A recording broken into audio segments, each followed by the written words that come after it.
Alors, Order. désire informer la Chambre des résultats que vote par scrutin secret tenu au cours de deux. Pursuant to Section 7922 of the Parliament of Canada Act, it is my duty to present to the House a report from the Parliamentary Budget Officer entitled Canada's Purchase of the Trans Mountain Pipeline Financial and Economic Considerations. Désignation de projet de loi C-421, loi modifiant la loi sur la citoyenneté. Pursuant to Standing Order 92.4, I declare the motion in relation to the designation of Bill C. Le projet de loi C-421 ne fera pas l'objet d'un vote.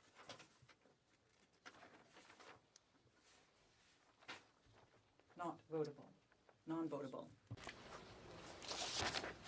To tabling of documents, and pursuant to Section 7922 of the Parliament of Canada Act, it's my duty to present to the House a report from the Parliamentary Budget Officer entitled Canada's Purchase of the Trans Mountain Pipeline, Financial and Economic Considerations.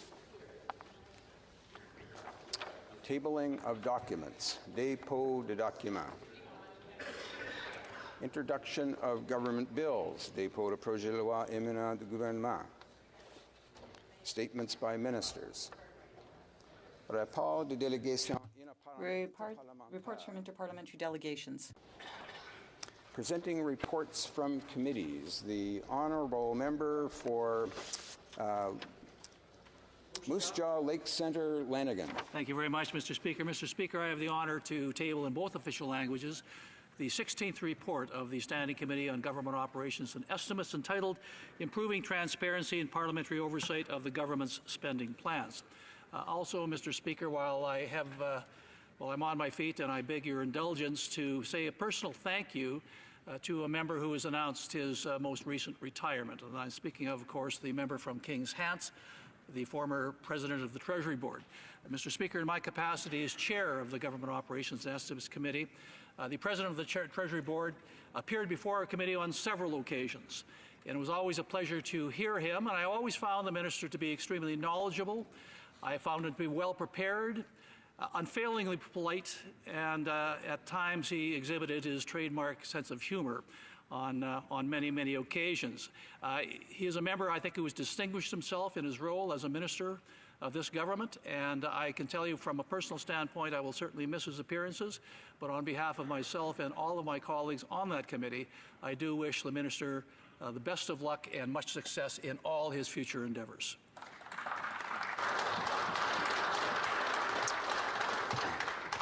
Thank the Honourable Member, and I understand there is a dissenting opinion. The Honourable Member for Edmonton West. Mr. Speaker, and yes, we will be presenting a dissenting opinion on the estimates report.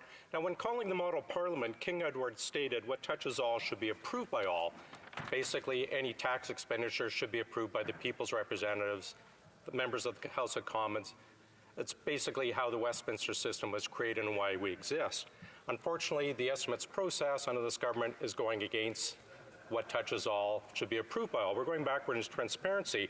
Now, unfortunately, we're disappointed the final version of this report does not contain more comprehensive recommendations based on the actual testimony that was heard throughout the study on estimates reform. Experts, including the last two parliamentary budget officers, provided important insights into the significant gaps in the current processes and made it clear that Liberal government's changes to the estimates process will make it harder for MPs to analyze spending and hold the government to account. Now, this report had the potential for making real and effective changes to the way the government reports its spending to Canadians. It had the potential to give MPs a chance to fulfill the pledge of what touches all should be approved by all. Unfortunately, this report does not do that. It goes backwards. Instead of eliminating the Liberal slush fund of Vote 40, it is actually a cheerleading report for the Liberals' move to take away transparency from Canadians and from members of Parliament. We hope the Liberals take into account the very valid recommendations put forward by the Conservative Party that are backed by the current PBO and the last two PBOs. Thank you.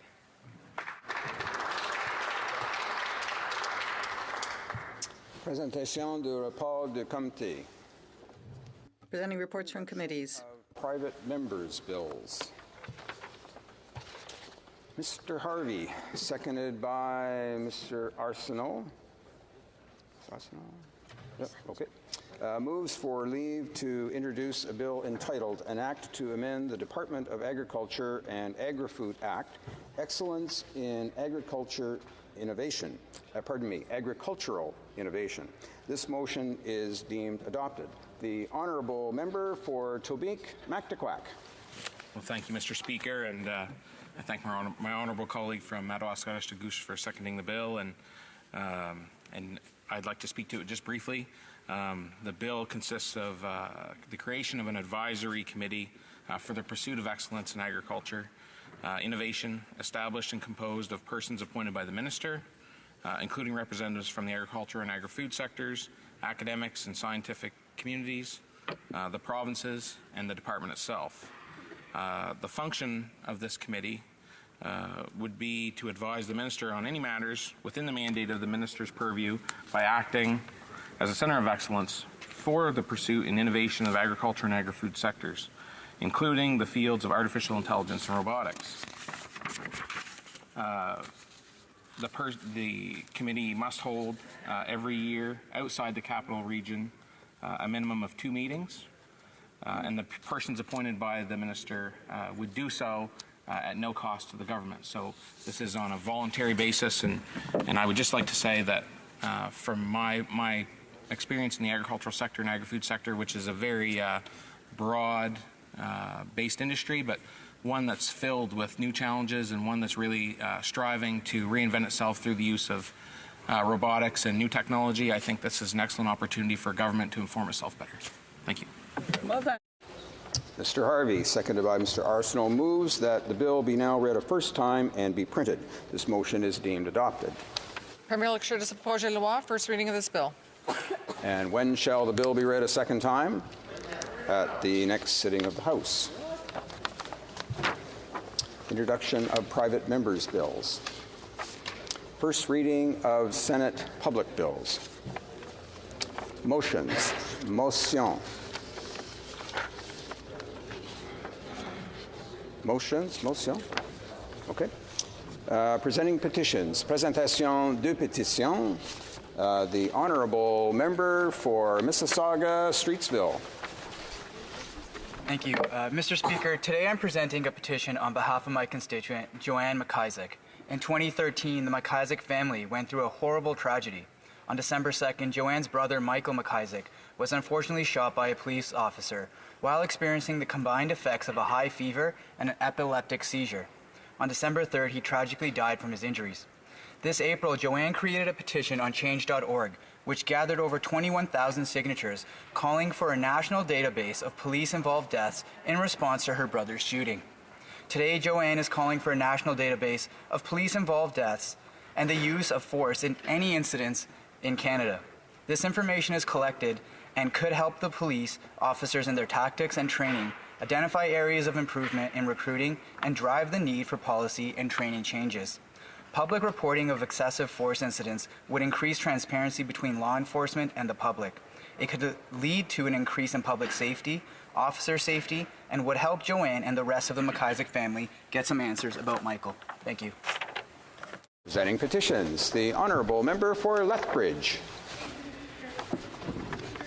At times, Canadians take the opportunity to travel abroad and to acquire organs that are harvested in a way that is non-consensual.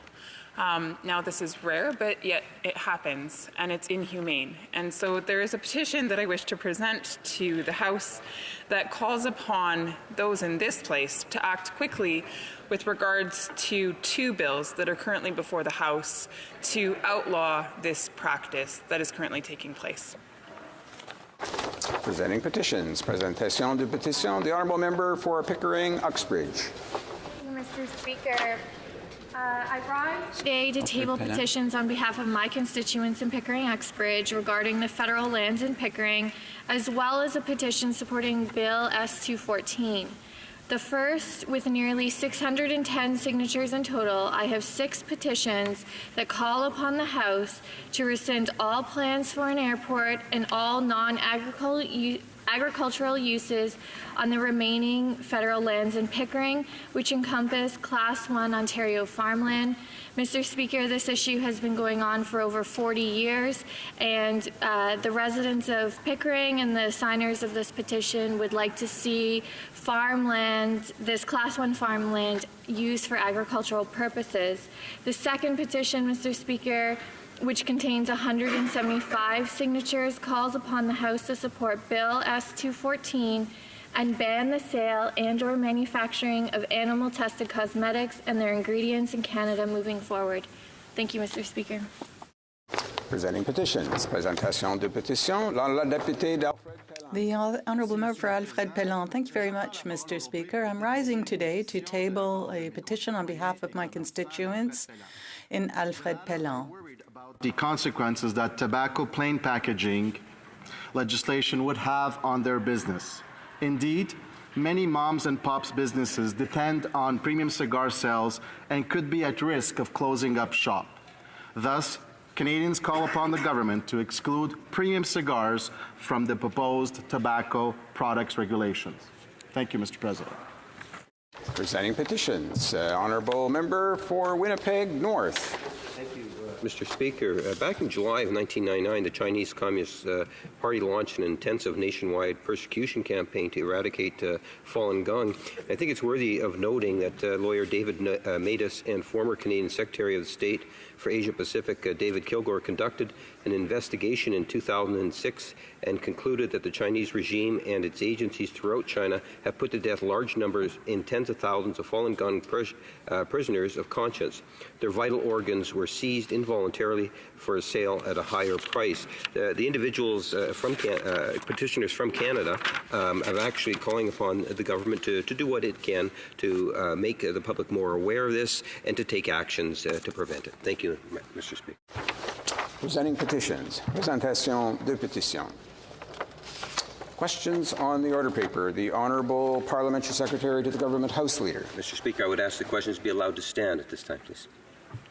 Is that agreed? Agreed? Agreed and so ordered. Orders of the day. Ordre du jour.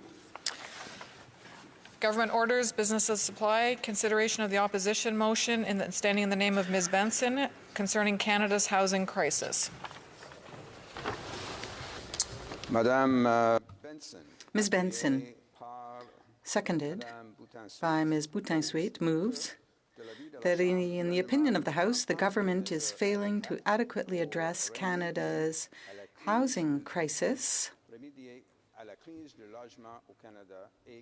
and that, therefore, the House call on the government to create 500,000 units of quality, affordable housing within 10 years, and to commit in Budget 2019 to completing 250,000 of those units within 5 years.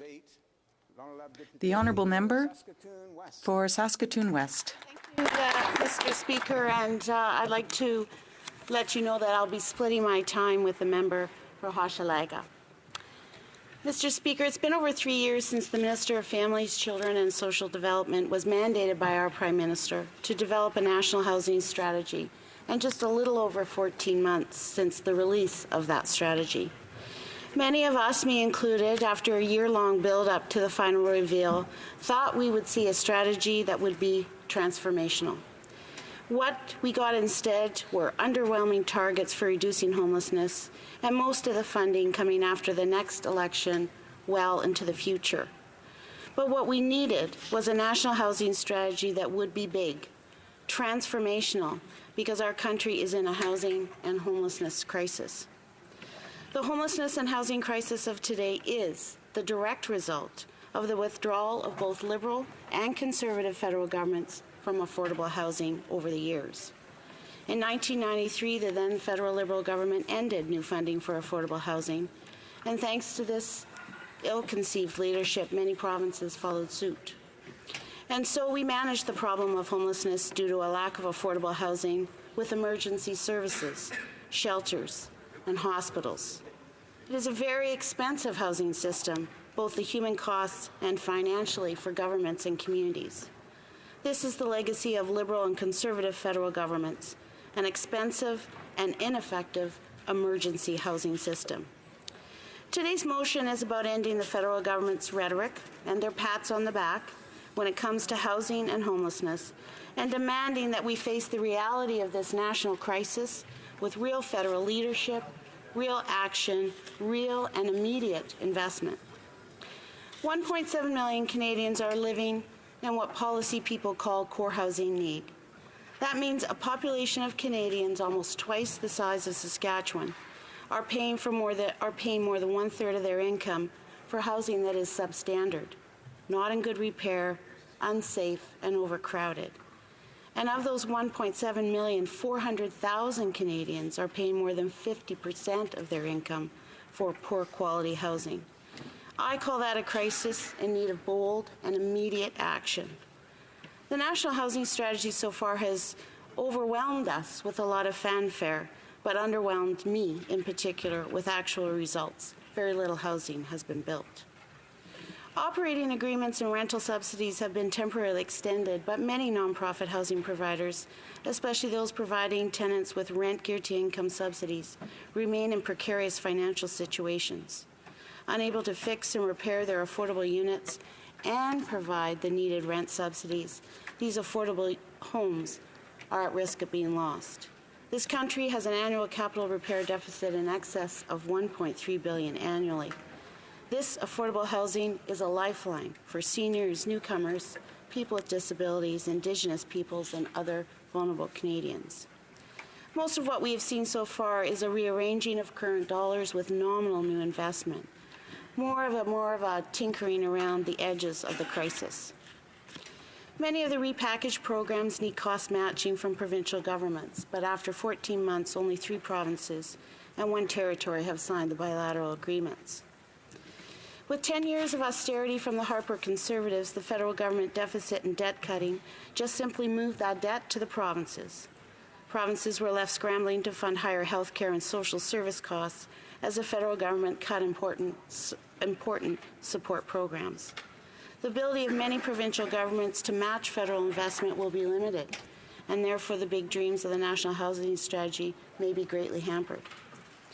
The National Housing Strategy is not legislation but a government program, and therefore it has been very difficult to scrutinize the government's claims about the level of investment and the actual outcomes, like the number of affordable housing units built, repaired, or maintained. This government has made it extremely difficult to get a handle on what is being done and what the level of investment has been into housing and homelessness. We've had a lot of marketing-type communications, but very little real information provided in such a way that elected officials are able to hold this government to account for the promises they made. And there are real-life consequences for people for this lack of transparency. And what I mean by this is there are consequences to the government's never-ending announcements with little actual concrete action. We've heard about the Canada Housing Benefit, but have not been provided any detail to who it will help and how it will work. Unfortunately, that didn't stop the Sask Party government in Saskatchewan from quickly ending the provincial rental supplement last summer, citing the federal government's new Canada Housing Benefit, a benefit that will not come on stream until after the next federal election. The median income in my riding is just shy of $40,000 a year, and so I have many constituents who depended on the provincial rental supplement to have a home, to make their housing affordable.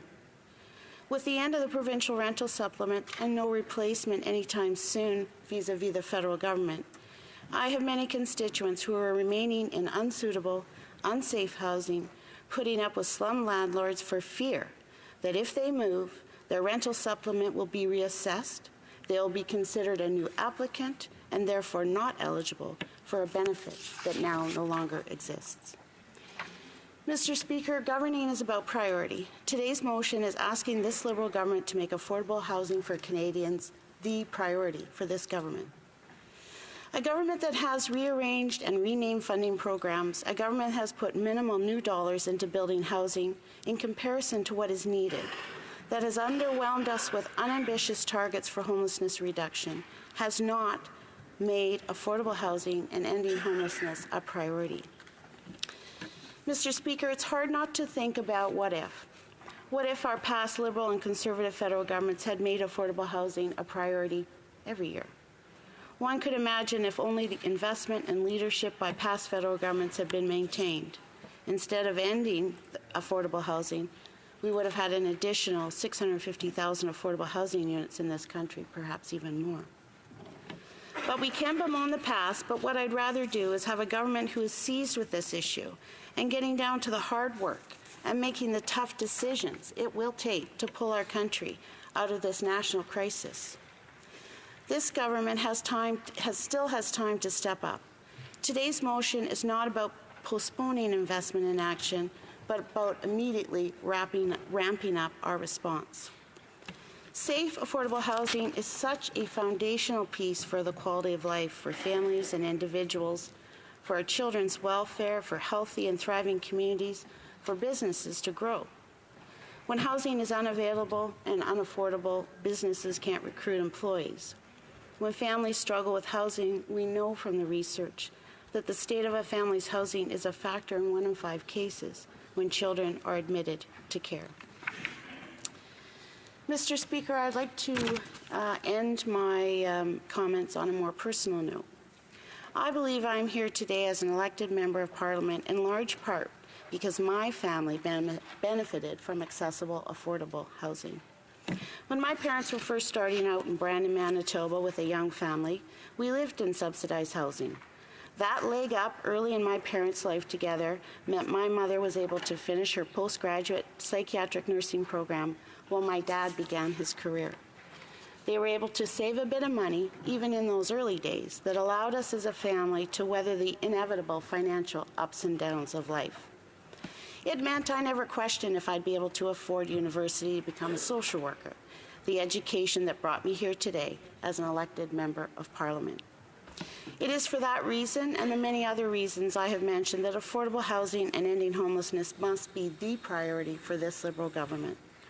And we can start today by supporting this motion and once again showing federal leadership on the #1 priority for Canadians, a safe, affordable place to call home. Thank you. Questions and comments. The Honourable Parliamentary Secretary to the Minister of Families, Children and Social Development.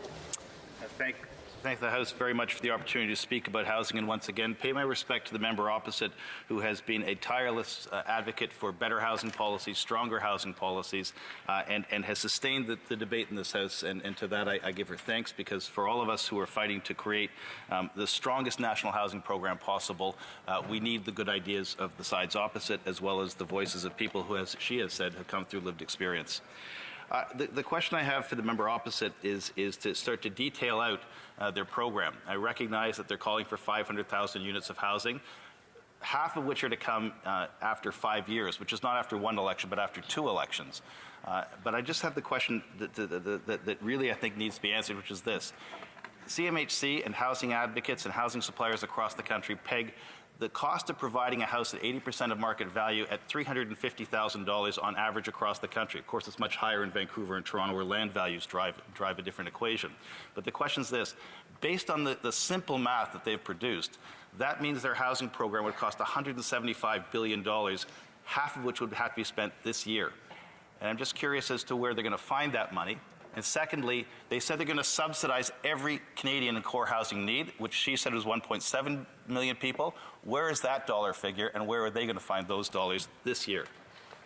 For Saskatoon West. Thank you, Mr. Speaker. I want to thank my colleague for his questions, comments, and for his acknowledgement of my work here in the House and in the community. I think what we are asking the government to do is to actually face the issue of the crisis in housing with an actual plan that actually matches that crisis.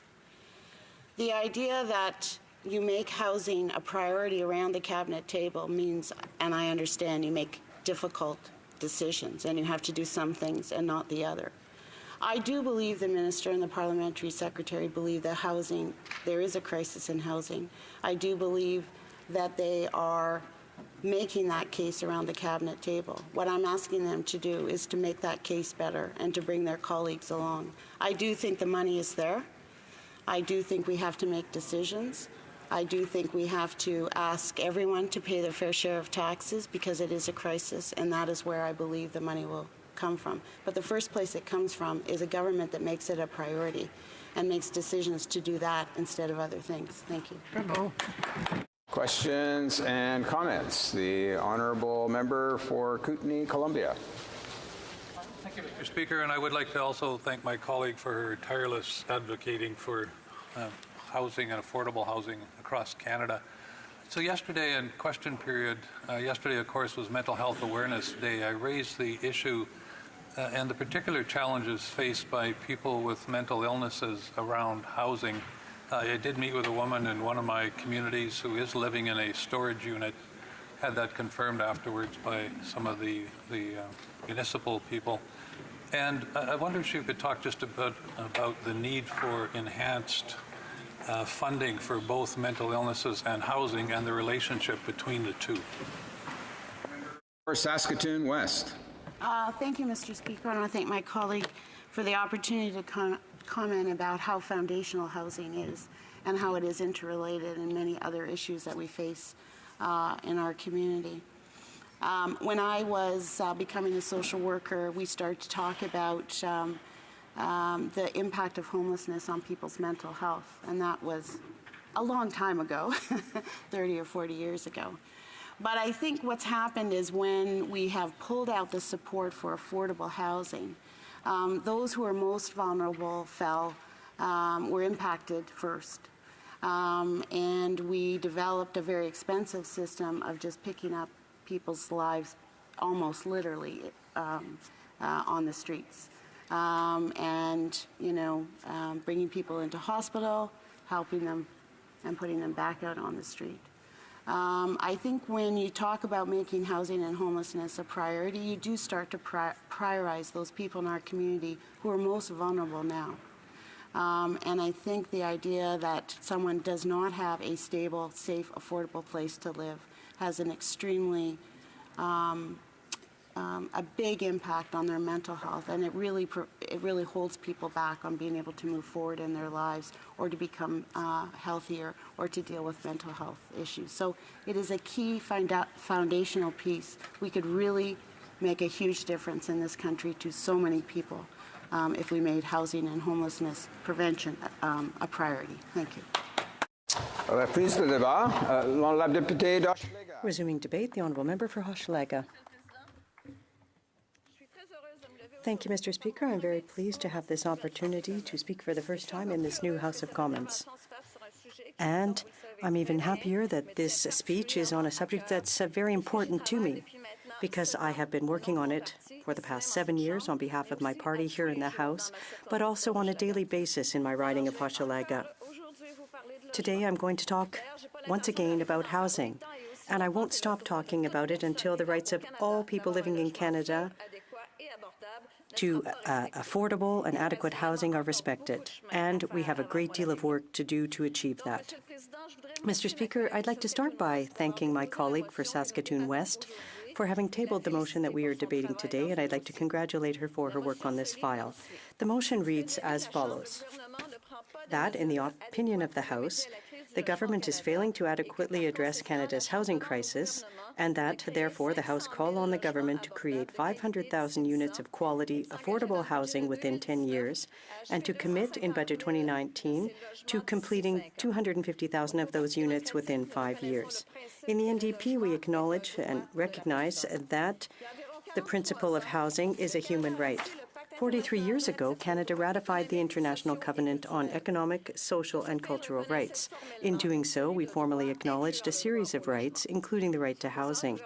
The Canadian government committed itself and its successors to officially recognizing housing as a right and to take all steps necessary to ensure that people benefit from this right. It would appear, however, that we don't all have the same understanding of an international commitment. We just have to walk through the streets of the federal capital, or worse, some in my riding in Montreal, to see that not everyone has a roof over his or her head. But that doesn't seem to bother the people opposite, because when it came time to vote on a bill in the name of my colleague, the member for North Island Powell River, to recognize the right to housing, the Liberal parties voted it down. When they announced with their housing strategy with great fanfare, which should eventually make it possible to coordinate the government's efforts for housing, it also committed to officially recognizing the route to housing, but we're still waiting. Mr. Speaker, we are waiting for a bill that would officially recognize the right to housing. And we're also waiting for funding to be unveiled. This is being pushed off. Why is the government playing these political games at the expense of people in need? And the government is trying to lead us to believe that it's doing everything it can, but at the same time, the situation regarding housing is deteriorating. And it will be that way until the government takes on its responsibilities and does more than simply offer us rhetoric. Mr. Speaker, Canada is facing a housing crisis. The cost of housing is going up continually. There's a shortage of rental housing. Since the early 90s, the federal government, the Liberal, followed by the Conservative government, has moved away from funding social and cooperative housing, and statistics clearly show that too many Canadian families spend more than 30% of their income on housing. In 2018, the vacancy rate for housing rental units dropped to 2.4% in Canada, when the ideal balance, according to the CMHC, is about 3%. Clearly, the supply outpaces demand. Rental costs in all provinces went up last year, and it's not hard to understand if you look into it, because only 10% of new housing startups over the past 15 years have been rental accommodations. So I think that we can all agree that this situation is clearly not helping to reduce the sharp increase in the cost of rental accommodations.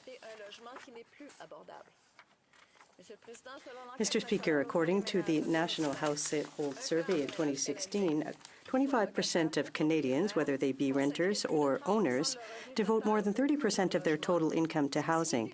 And that means that the cost of their housing is above the affordability threshold established by the CMHC, which considers families' needs for housing. Today, 1.7 million Canadian households are facing this situation. In more specific cases, where families are renting, 2 out of 5 families are paying more than 30% of their income for housing. And what's even more alarming is that today, 1 Canadian out of 5 devotes more than 50% of their income to housing. In their case, we're hardly talking about affordable housing, because most of them are one paycheck away from finding themselves out on the street.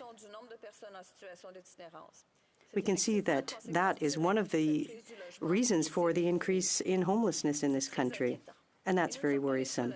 We're not the only ones to say so, because in 2016, the mayors of the large Canadian cities estimated that there were some 170,000 households waiting for subsidized housing. And in rural communities, what we're hearing is that social housing programs are simply not tailored to the needs of these communities. Mr. Speaker, the motion we're debating today is designed to provide a sustainable solution to this crisis by offering social and affordable social housing units across the country. We want a firm commitment from the government to quickly put in place measures to stimulate housing starts for affordable housing for families in need. We urge the government to, in the next budget, include incentives to build 500,000 social housing units in the country over the next 10 years, including half of them by 2024. I'd now like to take some time to focus on the unacceptable situation facing Indigenous peoples when it comes to those living on reserve and those living in urban or rural communities. First of all, I strongly believe that the government should develop a Canadian housing strategy specifically for Indigenous people, which would be designed for and with them. with them so that the housing is adapted to their culture and climatic conditions. And they also need to be provided with on-site training that would create jobs. Article 21 of the UN Declaration on the Rights of Indigenous People recognizes the right to housing and states that governments must take steps to ensure that sustainable housing is available.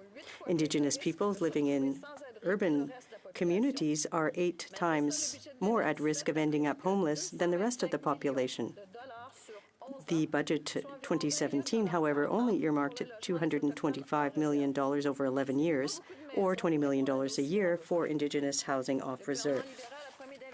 The Liberal government promised to invest in communities for First Nations, and that isn't a bad thing. But we also have to remember that more than half of the population lives in urban centres.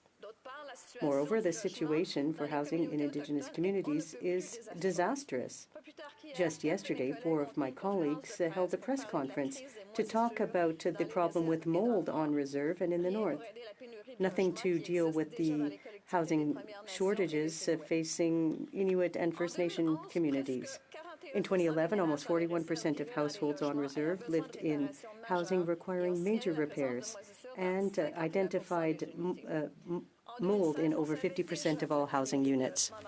In 2016, it was already known that the on-reserve housing shortage had reached or would reach 115,000 units by 2031. It was already known by the department that 20,000 units would be needed to reduce to 4 the average number of people per household. They know all of this, but it would appear that action is not the Liberals' forte.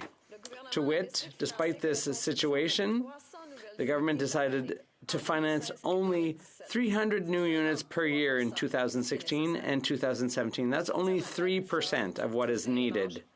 In order to get its head out of the sand, the government needs to roll up its sleeves and do what needs doing. It's not rocket science. There's a lack of social, affordable housing all across the country, and families are having trouble making ends meet. Let's create incentives for the construction of new rental units all across the country. It's an investment. Thank you, Mr. Speaker. Questions and comments? The Honourable Parliamentary Secretary to the Minister for Family, Children and Social Development. Thank you, Mr. Speaker. I'd like to I will also extend my gratitude and my respect to the member opposite. She gives good competition to the member for Saskatoon West for sustaining an important dialogue in this House, in this country, and I've attended many seminars and public events with her to push for strong housing policy. And I'm glad she raised the issue of Indigenous housing, as it's not contained in the bill that was presented. I'm assuming that there may be more NDP promises coming on Indigenous housing, and I don't believe for a minute this is the end of the parade of opportunities to discuss different housing policy. But the issue that I would like to ask her about is that her party in the House 2 days ago said that the repair of housing is not the same as housing.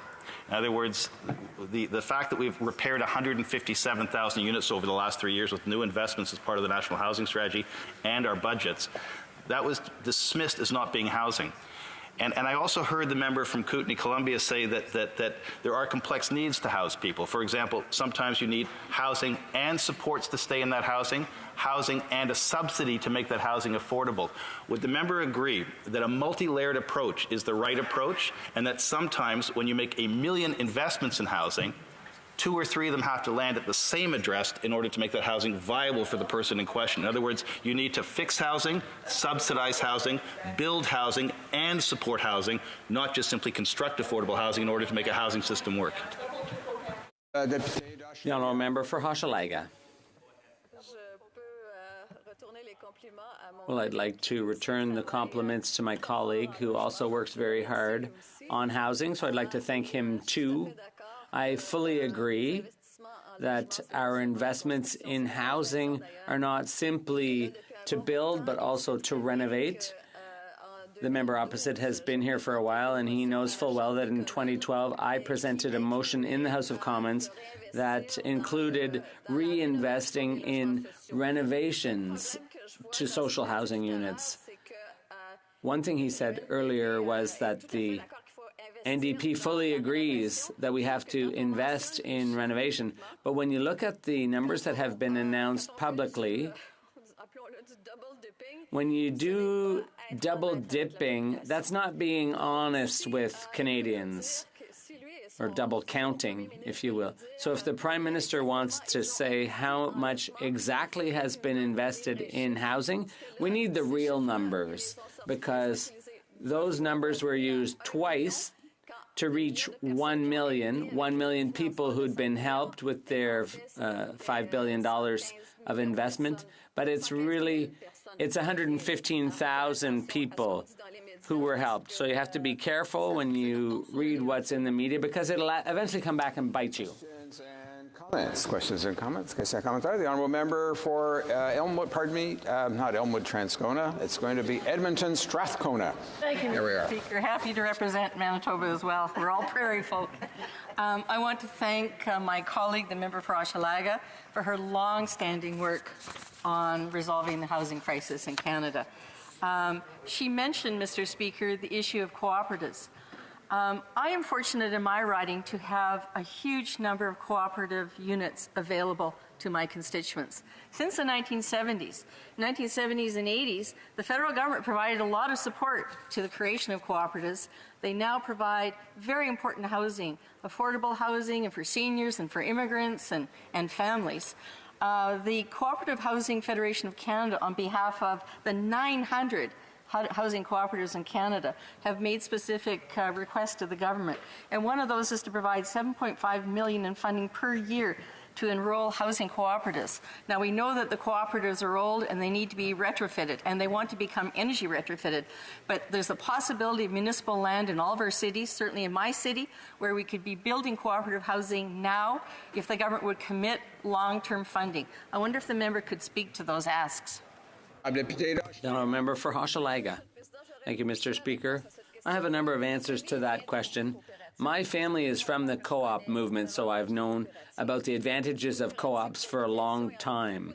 Housing co-ops, there's lots of them in my riding, so one of my answers is that, first of all, co-ops in general, housing co-ops, are a great idea. And since I was elected in 2011, nobody's talked about co-ops. So yes, there's a need for funding for housing co-ops. But those that already exist are having problems because many of them are old. They need to be renovated. And many have lost their funding. They lost it a few years ago, or some of their funding. Some of it was brought back temporarily by the Liberal government, but a number of those co-ops lost their funding and haven't got it back yet. So those co-ops fell through the cracks, and they need us to come back and help them.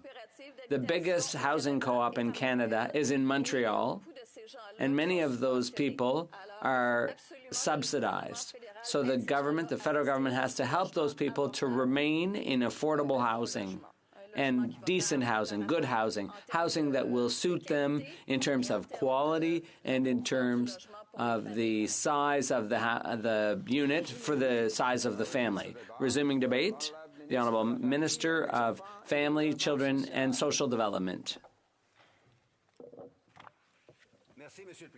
Thank you, Mr. Speaker. I'm delighted and thankful to have this opportunity to speak to the member for Saskatoon West's motion, who I greet in passing. It's always an honor and a responsibility to inform the House of the important and decisive steps this government is taking and will continue to take in order to make sure that more and more Canadians have safe, affordable housing. Canadians have been able to see the impact of these actions firsthand. We've seen new affordable housing projects break ground in Chilliwack, Winnipeg, Hamilton, and Montreal. We've seen a tiny home community in Whitehorse giving at-risk individuals much-needed housing and more. It's also providing the support services they need to live independently. We saw new transitional housing being created for women in Calgary. This will provide a safe haven for some 100 women who otherwise would be experiencing domestic abuse, poverty, and homelessness.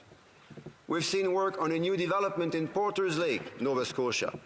This will be a place where seniors can age in place with services that allow them to live independently for longer and happily. Last week, I also had the opportunity to meet Claudette. She was very proud to show us her new housing unit to the official languages minister and myself. She was part of the 78 new units located in Ahuntsic Cartierville riding in Montreal. This building provides newcomers with housing and services which will help them participate fully to their full potential in Canadian society and their new communities. We've also attended the launch of a new Habitat for Humanity project, which will enable people in Prince Albert to see their dreams come true. And last week, I attended a work site, a construction site for Habitat for Humanity. And there was a lot of enthusiasm, and I was able to see with my own eyes the sense of pride and happiness among families and the entire community. People benefit from a place to live, but it's much more than just bricks and mortar. It gives people dignity, a new chance to feel a sense of belonging. Last week, we also announced a 10-year housing partnership agreement with Premier McLaughlin in Prince Edward Island. This agreement comes with a joint $15 million investment in affordable housing for the province. This is just one of several agreements made with our provincial and territorial partners over the past few months, and more to come. Mr. Speaker, each one of these announcements is a direct result of the focus that our government has placed on housing from day one of our mandate. Because from day one, we've understood that housing matters. And we are delivering, literally from coast to coast to coast. Because, like the Prime Minister said, all Canadians deserve to have a safe and affordable home where they feel secure, where they have confidence in their future, where they can focus on their own personal development and their family and their community's development. Because in order to build a strong middle class and an inclusive society, you need to have high-quality, affordable housing. And too many of them firsthand what years of federal neglect on housing have brought. We see the challenges faced by some 1.7 million Canadians who live in houses that need repairs, that are overcrowded or are unaffordable. We see how these challenges affect some 25,000 Canadians who experience each year chronic homelessness, but also how failure to address needs at one end of the housing continuum affects people all along it. That's why one of our first priorities was to get the Government of Canada back into housing.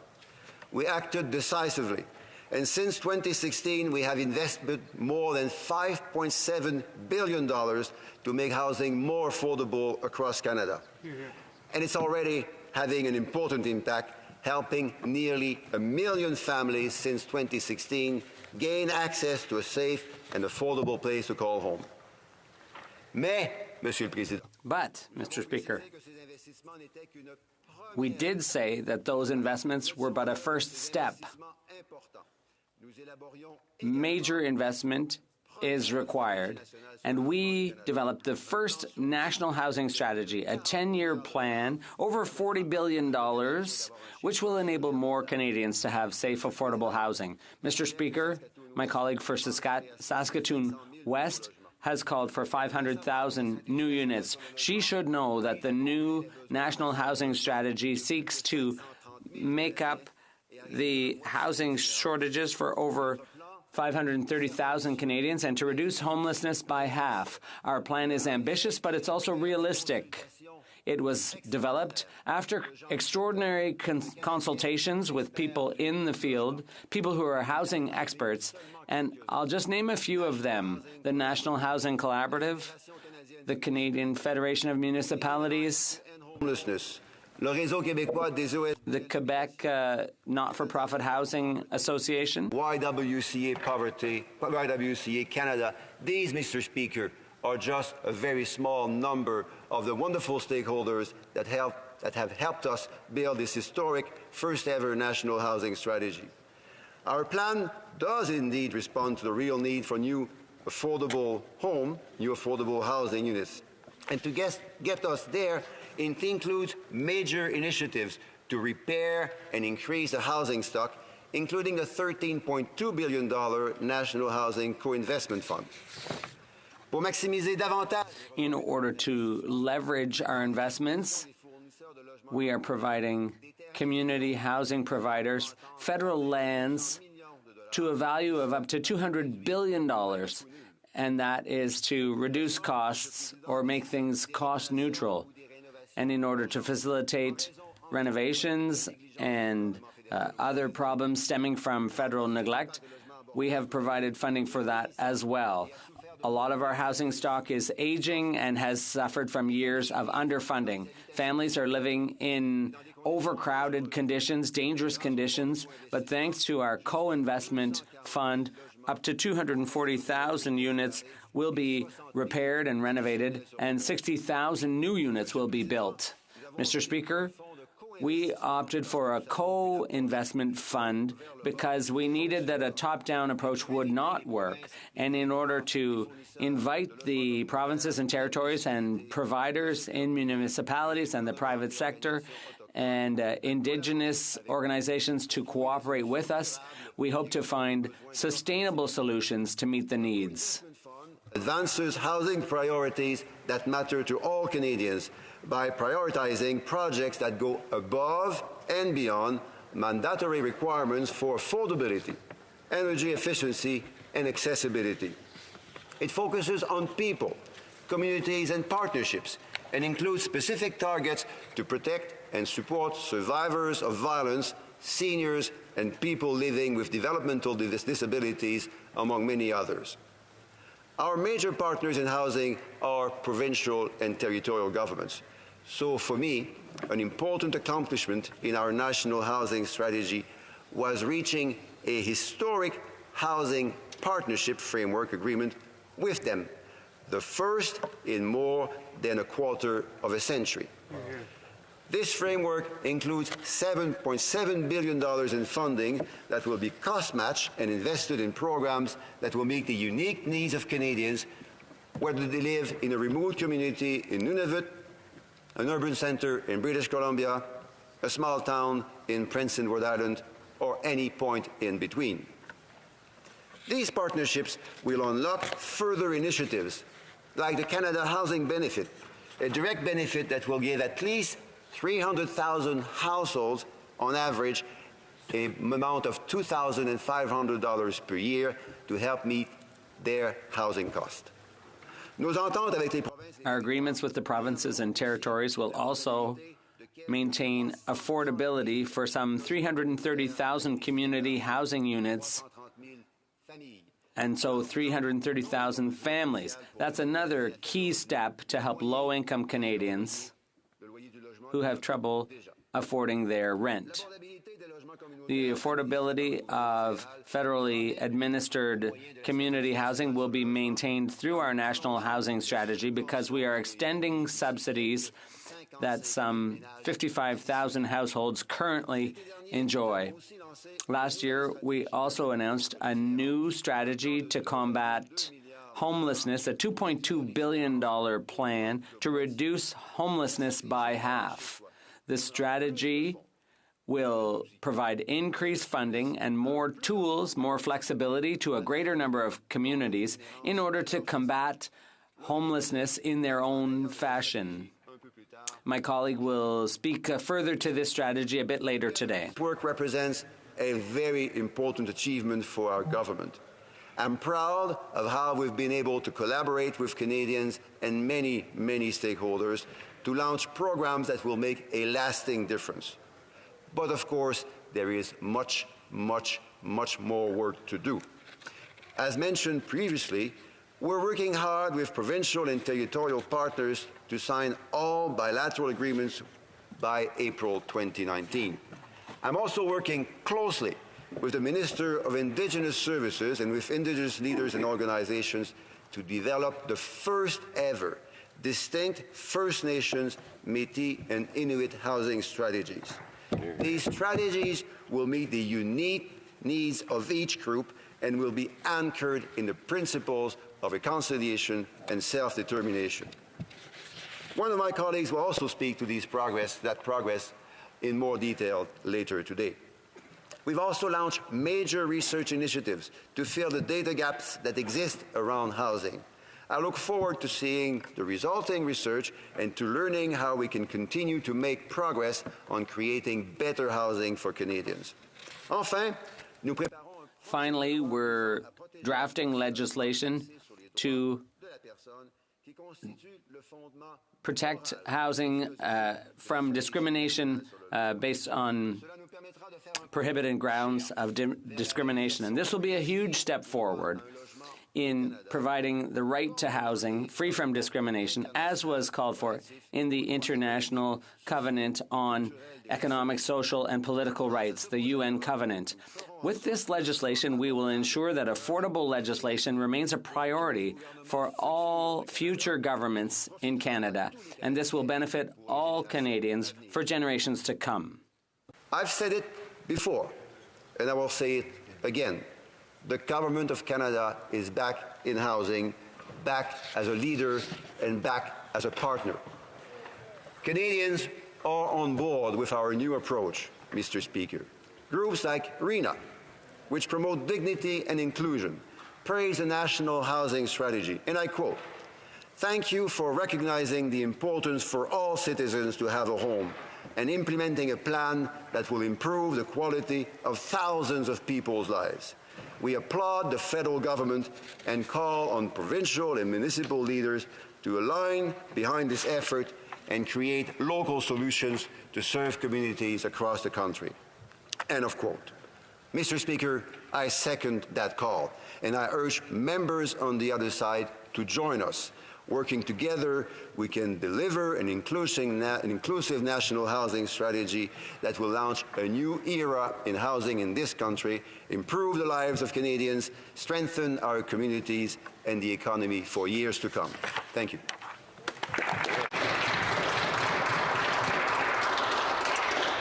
Questions and comments? The Honourable Member for Kootenay, Columbia. Thank you very much, Mr. Speaker, and I'd like to thank my colleague across the floor for his speech, and I know he does care about people. And in that context, I'd like to read you something that I received from Cheryl Dowden, who's the co-chair of the Nelson Committee on Homelessness. Nelson is a community in my riding of Kootenay, Columbia. A recent federally funded count identified 115 people who were homeless in Nelson, which has a population of 10,664 people. That's over 1% of the population. Of the 101 people, 56% reported that they first experienced homelessness before the age of 19 years. 1/3 of all people surveyed in Nelson experiencing homelessness were youth, 24 years old and under. And the overall vacancy rate for rental housing in 2017 in Nelson was 0%.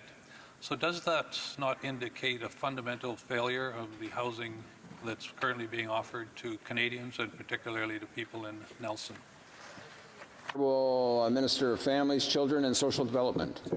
Thank you, Mr. Speaker, and I commend and welcome and congratulate the member for his advocacy on the importance of making housing a right and a reality for many Canadians. As I said, we have been fortunate to rely on the advice of many stakeholders, many Canadians who have been very patient with the Government of Canada for many years before we came into office in 2015. They had waited for leadership, they had waited for partnership. This is now a reality, meaning we have a new era in housing to begin with. We started already in 2016 by investing historic amounts in housing, but more importantly, by giving Canadians, including all those hard-working Canadians that face difficult housing challenges in their lives, helping them not only to have a roof on top of their head, but also to participate fully in our community. Questions and comments. The Honourable Member for Dufferin-Caledon. Thank you, Speaker. The motion before the House calls on the government to create 500,000 units of quality, affordable housing within 10 years and to commit in budget 2019 to completing 250,000 of those units within 5 years. This is not a new idea, Mr. Speaker. This was tried in the province of Ontario in the early 90s when the government, the then government, created corporations called Nonprofit Housing Corporation. And it sounded good at the time. You know, they were going to build these types of houses that are housing accommodations that are being suggested by the motion. The problem is, when the public found out that the government was funneling money into these nonprofit housing corporations who had consultants, builders, people that were doing things for a retrofit and repairing buildings and building new buildings, the costs shot up tremendously, and it cost the government a lot of money. The program didn't work. It was an absolute failure. And so my question to the member is whether the government has considered or has reviewed the nonprofit housing philosophy that existed in the province of Ontario in the 1990s. Good question. Good question. Minister of Families, Children and Social Development. Merci, Monsieur le Président. Et Thank you, Mr. Speaker. And I'd like to thank my honourable colleague for his interest in housing. That's often rare on the side of the Conservatives. But everyone can always do better and do more, and I'm very pleased to hear how concerned he is about the community aspects of housing, because housing isn't simply a roof over one's head. It also involves the community. And the community sector, the not-for-profit sector, also plays an important role, and that role will continue in collaboration with the private sector. And I'd just like to read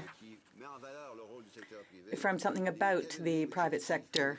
Executive Officer of the Canadian Home Builders Association says that with regards to the Canada Housing Benefit, CHBA has long recommended such a measure to help low-income Canadians participate in the wider housing market.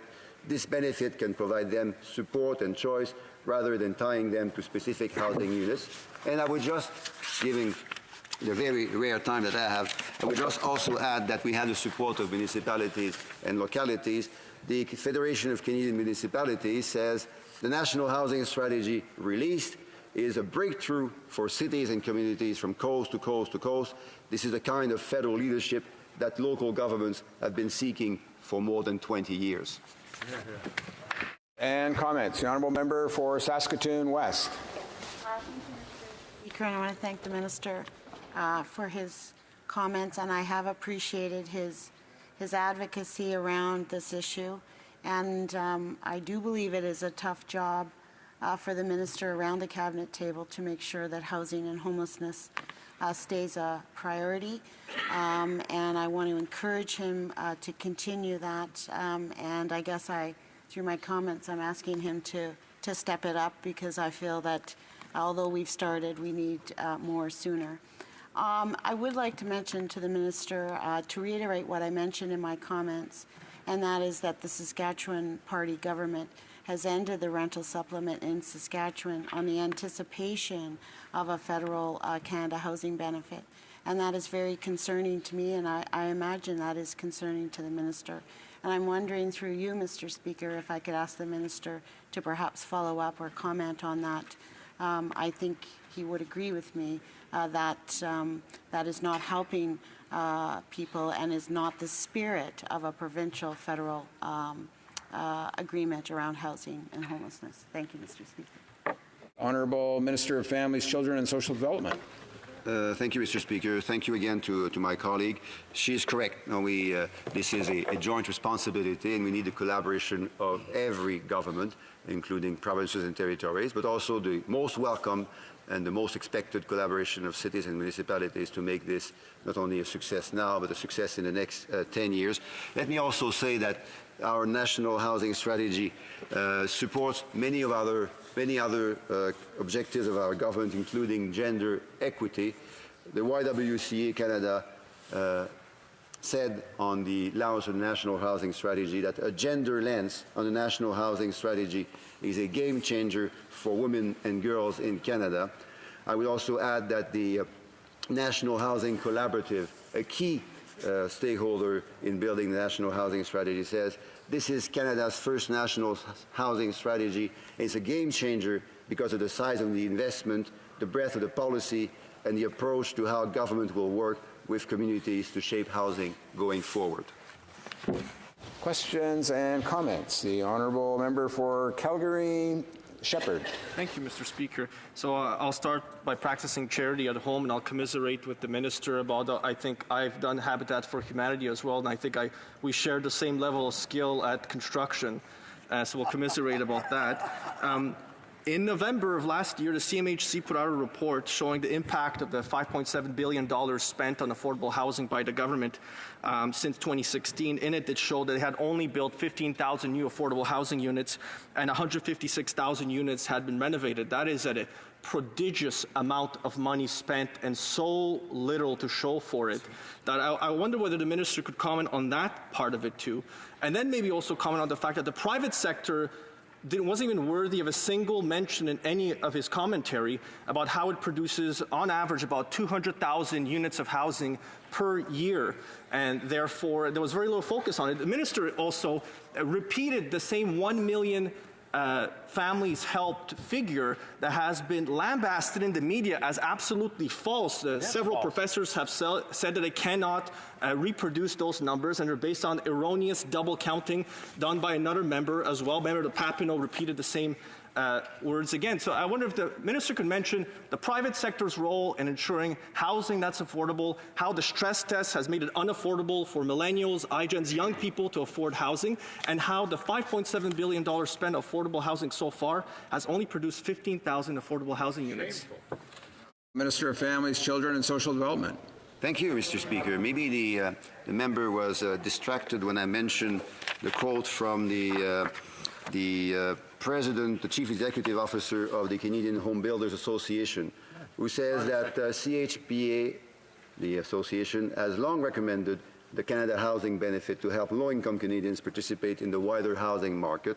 This benefit can provide them support and choice rather than tying them to specific housing units. That's a new and very important component of our initiative. And I've been talking to home builders for many, many months, and they are delighted with the investments that we will be making in collaboration with them and supporting their important work. But may I also say that much of the work of the private sector is in collaboration with Canadian municipalities. So let me quote an important mayor, the mayor of Edmonton, who said, we have seen that real and meaningful action thanks to strong leadership on this file from the Prime Minister and myself. As a result, big city mayors across the country are celebrating the federal government's bold re-engagement in housing after decades of inaction. And on the 1 million households, that is correct, Mr. Speaker. Our investments since 2016 have helped 1 million families, therefore more than 1 million Canadians, through these important investments that you have mentioned, renovating, constructing, and supporting lower income and middle class families to have a decent place to call home. Hear, hear. Resuming debate, the honourable member for Calgary, Shepherd. Thank you, Mr. Speaker. I have to wait sometimes for the light to come on in this new interim chamber that we have. I'm pleased to be the first on my side of the House, and I hope not to be the last to rise and speak about both affordable housing and housing that's affordable. I want to look at both sides of the equation. I know that the member who has tabled this motion has done a lot of work on this issue, so I don't want to take away from her work. I don't want to belittle the work. I don't want not belittle the subject in any way. And I think I'll mention that, seeing today, we've seen the temperatures go so low, minus 42 or 43 in Regina, quite low. I think as Canadians, we can all agree we should look after our neighbors and those around us who don't have any housing or housing that's permanent in some way. We should look after our own and make sure that everybody has a place to stay during this cold winter spell. They're calling it a polar vortex. I just call it Canadian winter. I've gotten used to it. In my talk today on the subject, I want to make sure I live up to, first in this interim chamber, the Yiddish proverb that says, no good comes from hurrying. So I want to take some time to elaborate my thoughts on the subject of affordable housing, some of the things I've mentioned, again, questions to the minister that I posed that I think are worth remembering. The Liberal government, one of the first things it did is change the homelessness partnering strategy by eliminating the Housing First targets. Those were proven targets to effectively reduce homelessness. They ensured that close to 1 million families had access to affordable housing. And on that million figure, the minister will know that reporters have already said, including professors have said, that they cannot reproduce that number. There is double counting and triple counting going on, and because it goes over multiple years, families are being over-counted. I think that was a point raised by the leader of the NDP when pointing this out. And in fact, they're patting themselves on the back for work that they have not done, which we've kind of gotten used to. I think all of us on this side of the House have gotten used to this fact. When I raised the issue of the numbers being wrong on that CMHC report back from November, which looked at the $5.7 billion spent by the government, so-called government spending on affordable housing, they had only built 15,000 affordable housing units, and about 10 times as much have been renovated. That is a prodigious amount of taxpayer dollars spent on one problem and so little to show for it. So little to show for it. And who is going to pay for this mistake? Taxpayers of Canada. The taxpayers are going to be required to pay even more and more for very little affordable housing units to be built. Now, the minister will say, and quote, certain builders in Canada who are pleased with the program. Of course, they're pleased. They want to build homes. They want to build construction. They're in the business of producing private sector units, but they will sell them to whoever wants to buy them. And especially a $5.7 billion figure for 15,000 affordable housing units, that's a pretty darn good deal if you're the one building the construction. The government has created no pathways for home ownership for Canadians. That is leading to affordable housing crisis. Housing affordability is an issue. It's an issue for young people. It's an issue for Canadian families. And the government has made it worse. The government has introduced a stress test of 2% on the posted rate that OSFI lenders have. The big 6 banks have a posted rate on mortgages.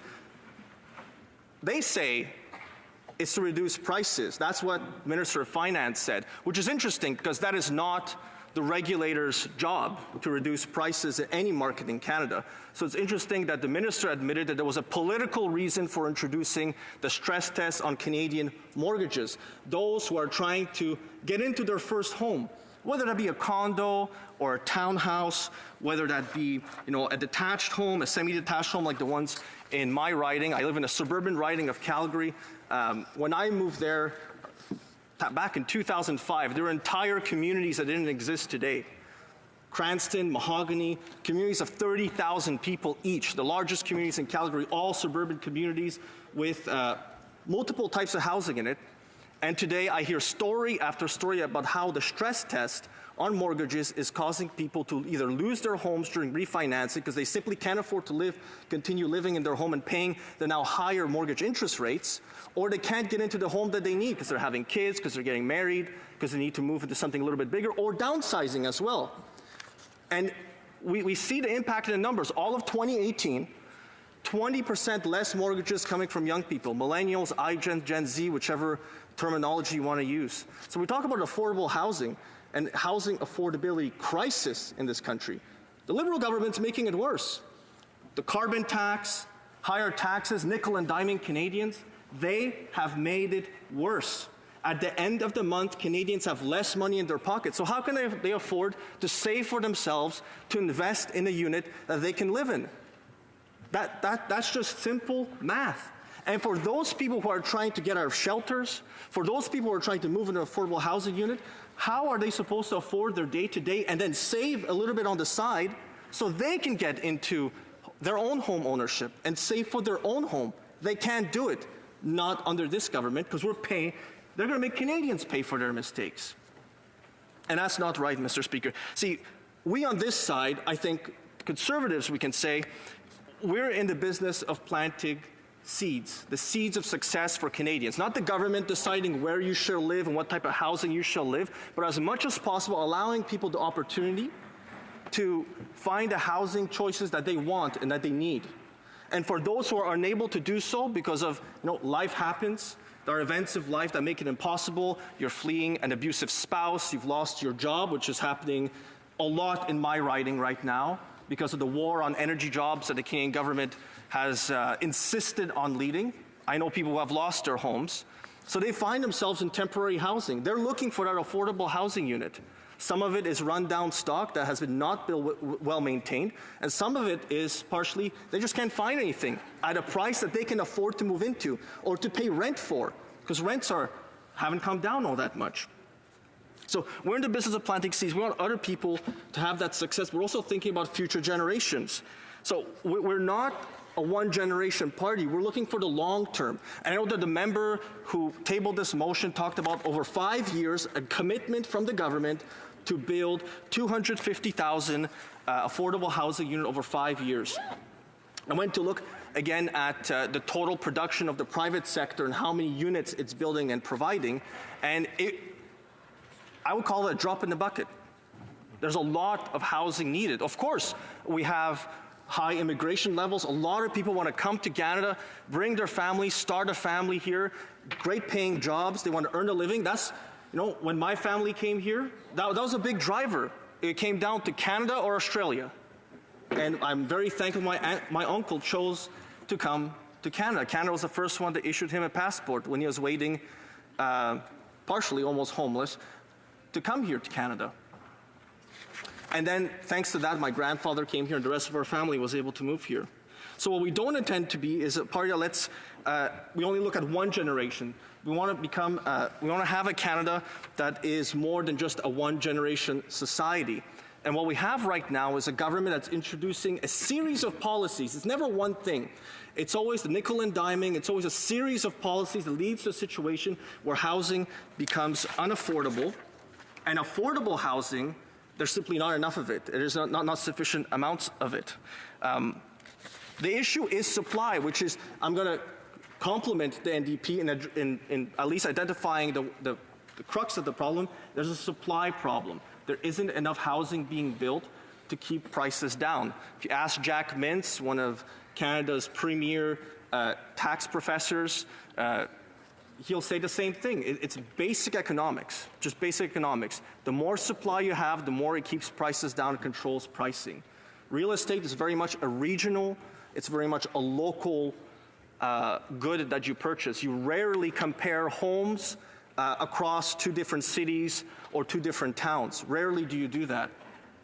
And housing has gotten more expensive. I want to talk more about the price of housing in Canada, because that is a big driver of forcing people into situations where they need affordable housing because they simply can't afford to live anywhere else. We know about the problems in Toronto and Vancouver and how much prices have risen there. But the smaller communities, the communities that the member who tabled the motion, the communities that I come from, we've been heavily impacted by things like the stress test, depressing the prices of the housing that people are in already, sometimes leading them to having underwater mortgages where they owe more than what they could sell the house for. It will wipe them out financially. Those are policies of the Liberal government. Those are their own failures.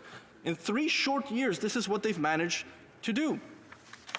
Again, if you build 50,000 units every year, it would be double what Canada used to see built in what we call the heyday of the 1970s and 1980s, when roughly 20 to 25,000 affordable rental units were created annually. Nowadays, like I said, there's about 200,000 units being built all across Canada.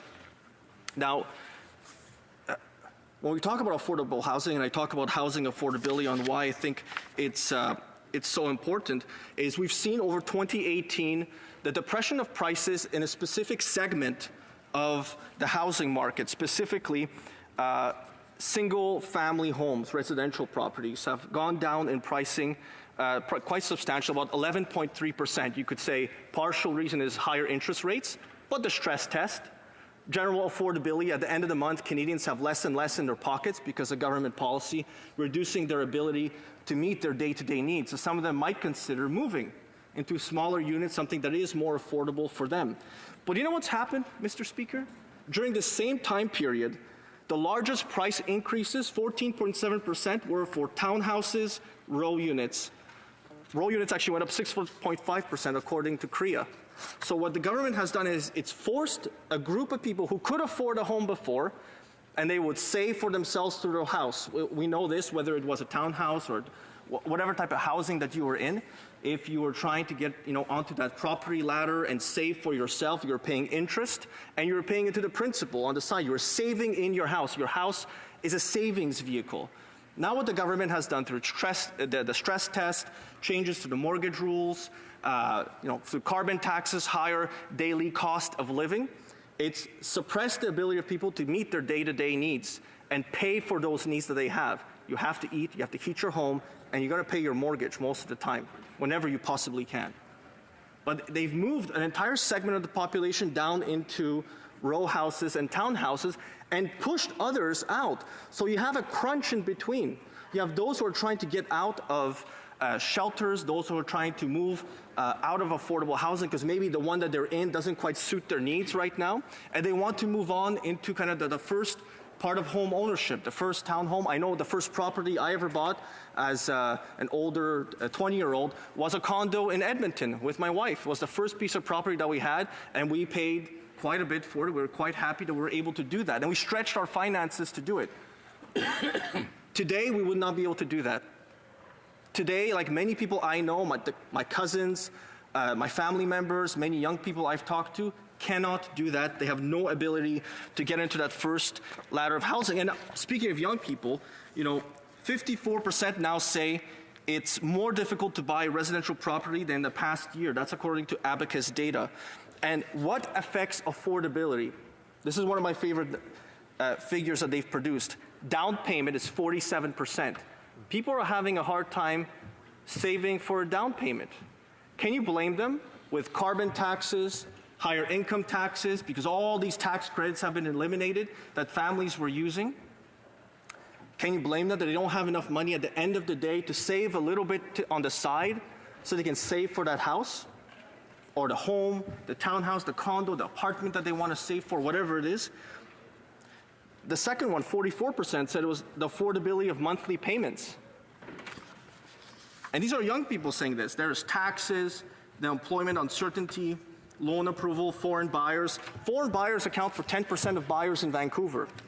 It's a very small part, but we focus so much time on trying to chase down foreign buyers that we spend less time looking at how are the rules working in the local municipalities to make it possible for builders to provide housing that's affordable, to build affordable housing. How complex are the rules? When you densify a neighborhood, the rules become more complex. A 30-story, 80, 90 unit condo block has much more complex rules because you have more people living on the same type of footprint. We're getting into the granular micro level decision making at the local level, which has an impact on the macro level federal government policy making. And the federal policy making is having a drastic impact on the ability of Canadians to purchase the type of homes that they need, that meets their needs.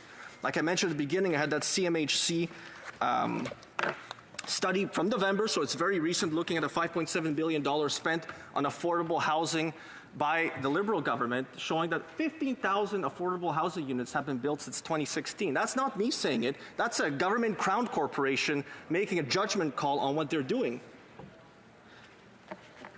And I think it's important to remember this. The government has numbers coming out on their own side demonstrating that they're wrong. We heard the minister again double down on the 1 million figure that's already been critiqued in the media. They've shown that it's actually not the case. There's double counting, there's triple counting going on, and it's simply they can't reproduce those numbers. So I think it's incumbent upon the government to provide accurate information, to be clear about what the goals are, and to not make taxpayers pay for their mistakes. When you've raised the cost of living, when you've accumulated record high deficits after having, we were supposed to have a surplus this year of $1 billion. With $1 billion surplus, you could build more affordable housing. We're going to be building affordable housing on borrowed money so that future generations will have higher taxes to pay for today's needs. And so I can return to the stress test imposed by the government, a 2% stress test, which OSFI official says was meant for the solvency of banks, which for political reasons the Minister of Finance said was to suppress prices in Toronto and Vancouver, but has had a serious impact on Saskatoon, Regina, Calgary, Edmonton. Only 3 markets regionally have actually gained in prices: Ottawa, Montreal, Halifax. 20% more mortgages today are being denied by the big banks, sending borrowers down the credit ladder, taking on more financial risk. And I've met some of these people who take on more financial risk. I've met people who've gone bankrupt and then they go into affordable housing because they've lost everything. They took a chance, and then the compression that happened because of bad government policy making over several years, they maybe lost their jobs. They had an energy job. Then they lost their job because the government decided that pipeline construction, that the oil sands and the energy sector weren't worthy of being championed by the government or being at least the government getting out of the way. They lost their jobs. Now they find themselves in affordable housing. They find themselves going to the food bank to meet their day-to-day needs. I volunteered at my food bank in Calgary, and I've met these oil sands workers. I've met these trade workers, people who are proud of the work that they used to do, proud of having been able to live the Canadian dream, and today they're finding it more difficult than ever to meet their day-to-day needs and to actually get back into any type of housing that they need for themselves. They find themselves in affordable housing. Some of them find themselves in shelters. Some of them find themselves asking for money on suburban streets. Something I had never seen before in Calgary, on 130th Avenue in my corner of the city in the deep southeast, is an area where you would have never seen homelessness before the downturn in the economy, and then the constant actions by the federal government to continue depressing the market and hurting Canadian energy jobs. As the rules are written today for the stress test, as the carbon tax is being imposed today, as higher income taxes have started to hit middle-income families, this problem is only going to get worse. And the impact is harshest, I find, in my experience, having met a lot of young people over the past 3 years to talk about their housing choices, is on young people. They're having the hardest time moving into housing that is appropriately priced, that meets the needs that they've kind of laid out for themselves. Last year, 20% less mortgage origination by young Canadians. At the same time, the greatest generation, the pre-war generation, great-grandparents are taking out 63% more mortgages than before. We can only assume what that means. People are taking on more complex financial risk. They're making more complex financial decisions that could lead them into situations where they could find themselves in bankruptcy. So the intent of the motion, the principle of the motion, I agree with you, but it's just not enough. We have to look at both sides of the issue. Affordable housing and housing affordability. The CMHC has laid it out. The government's just not doing enough with the money it's been given. So little to show for it, and the taxpayers are footing the bill.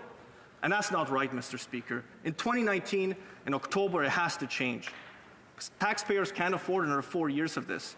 They could have done so much more with $5.7 billion directed towards affordable housing. None of their programs are meeting the needs of Canadians, and taxes will continue to go up.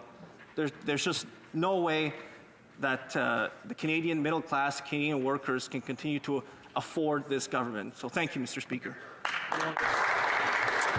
Questions and comments. The Honourable Parliament Secretary to the Government, to the Minister of Families, Children and Social Development. So the $1 million, the 1 million household number has been used repeatedly today, and I want to break it down so the House understands exactly what it means. 1 million investments have been made out of the $5.7 billion this government invested since 2015. In other words, we have put $5.7 billion into the housing system, specifically for social and affordable housing. There have been 1 million specific investments attached to specific addresses made from that fund. But the numbers are important to understand. The 15,000 new constructed units is an important one. That's new housing for new people. But we have also repaired 150,000, to be precise, 143,684 units.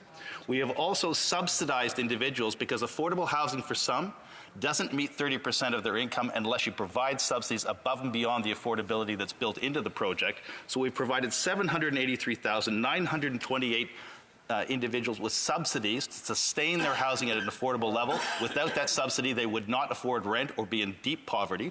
And then additionally, we've also provided support for chronically homeless individuals, both supports and rent, because some individuals need subsidy and supports, mental health, addiction services, and so on, food as well sometimes. And for that, 28,864 distinct individuals have received support. When you total that up, there is 1 million investments that have been made out of the $5.7 billion fund that have impacted and supported Canadians.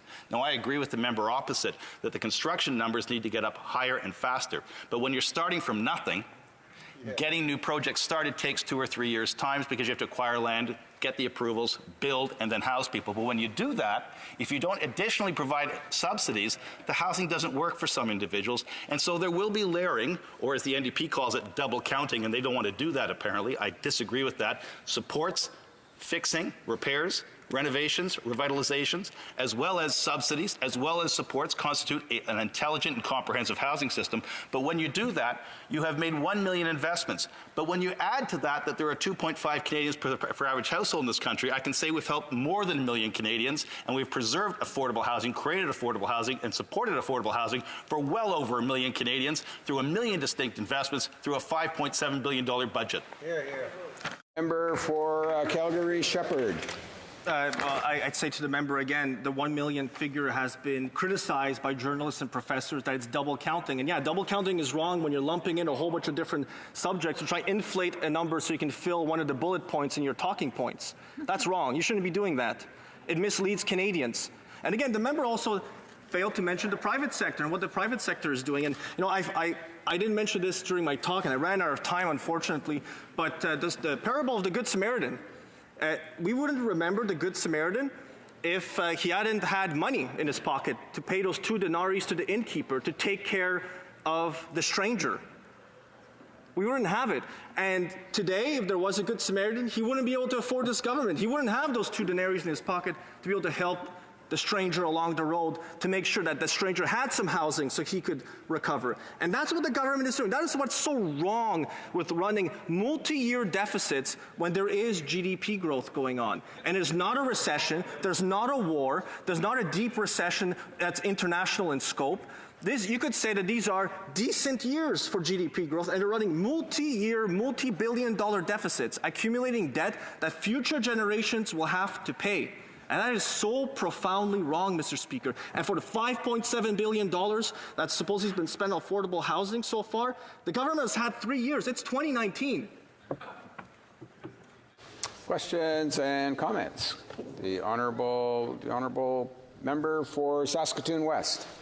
Thank you, Mr. Speaker. And I want to thank my colleague for his comments. And you had me at the beginning and not so much near the end. And so I did want to bring to the House's attention through the Speaker your comments around Housing First and the fact that in Budget 2018 was the first time we had the federal government move away from making Housing First part of the criteria around the homelessness partnering strategy.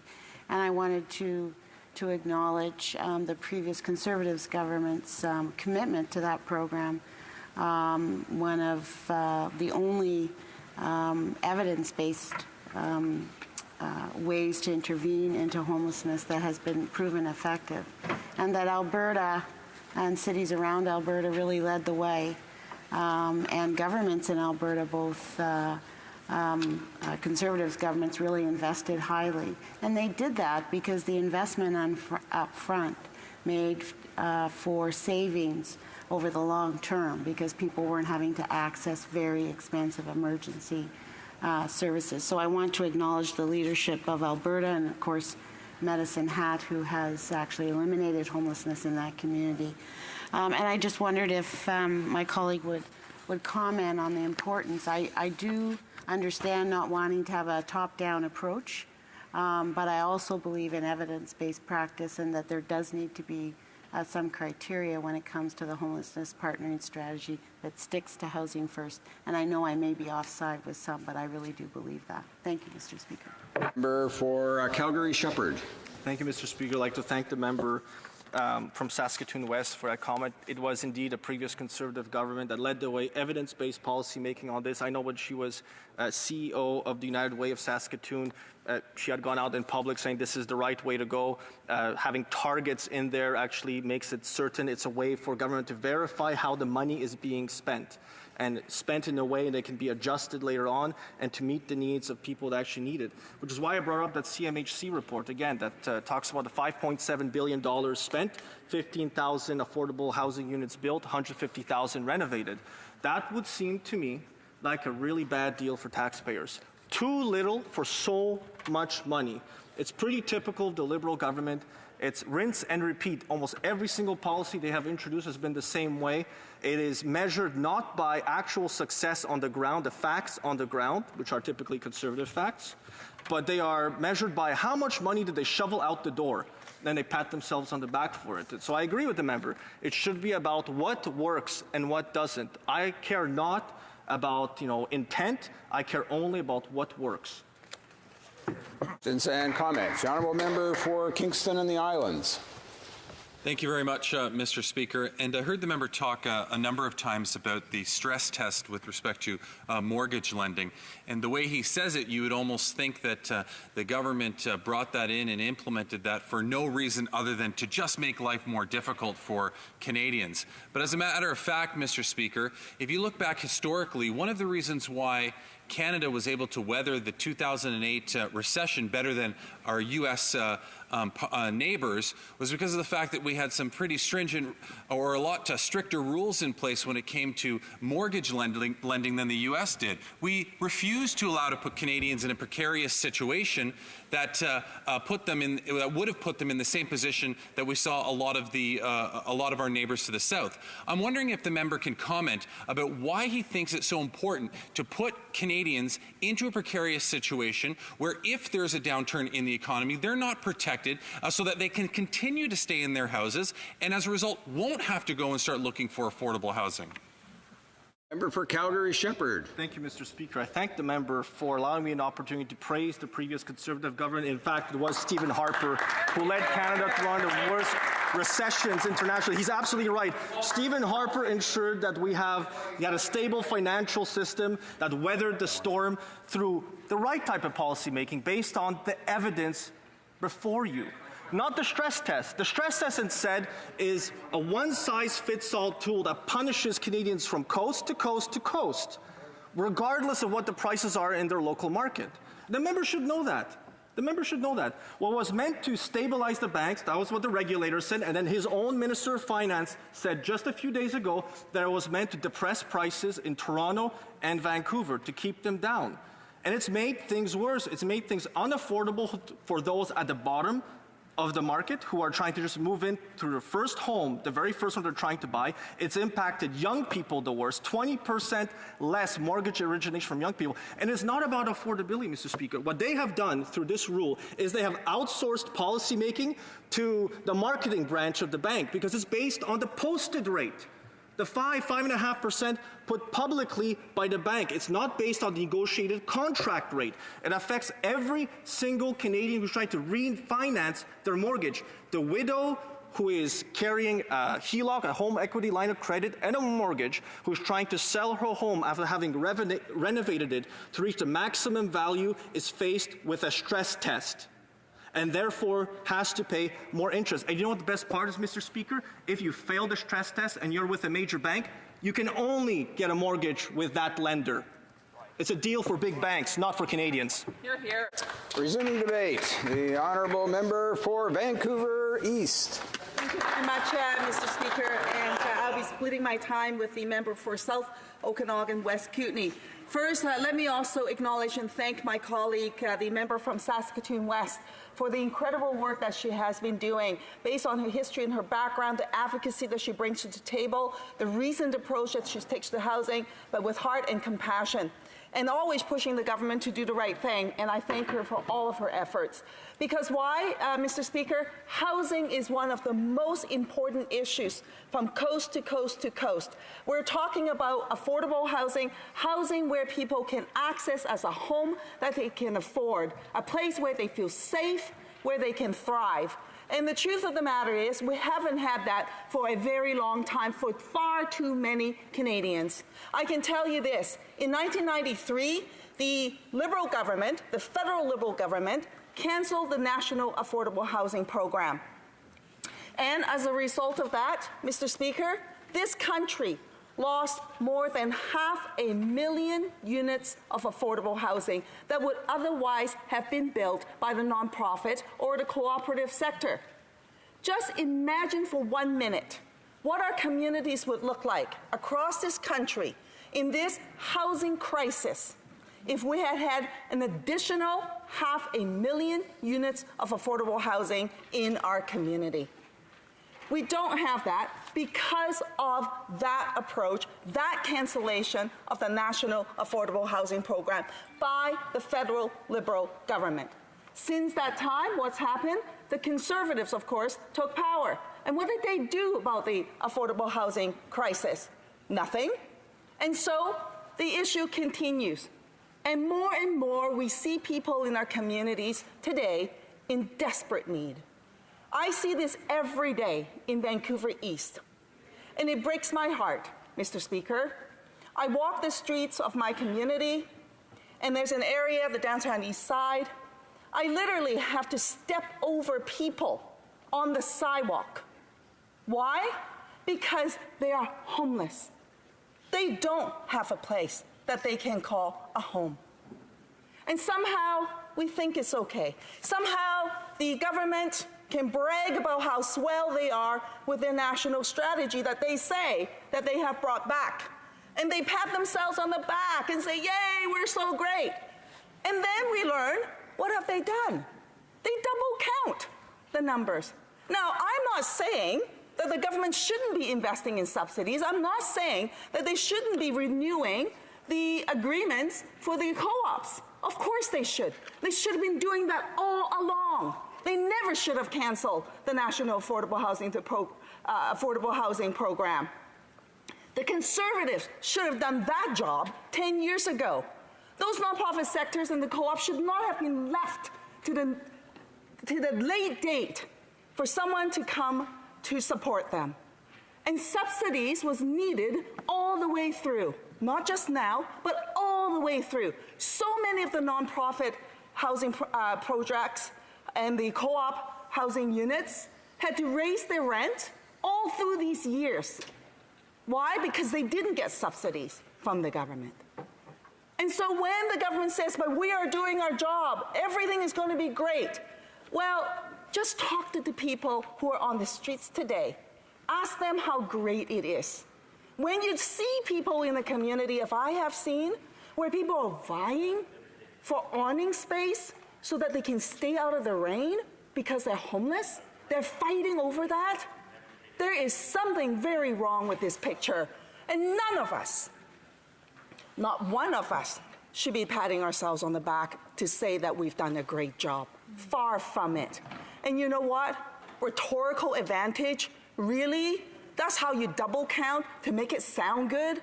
That appears to be the Liberals' approach to pretty well everything. Just sound good, look good in front of the media. It doesn't really matter what is really happening on the ground. Rhetorical advantage by the parliamentary secretary's own admission. That's what they're doing. Counting and double counting so that they can sound good. My goodness, that is the approach to addressing the affordable housing crisis.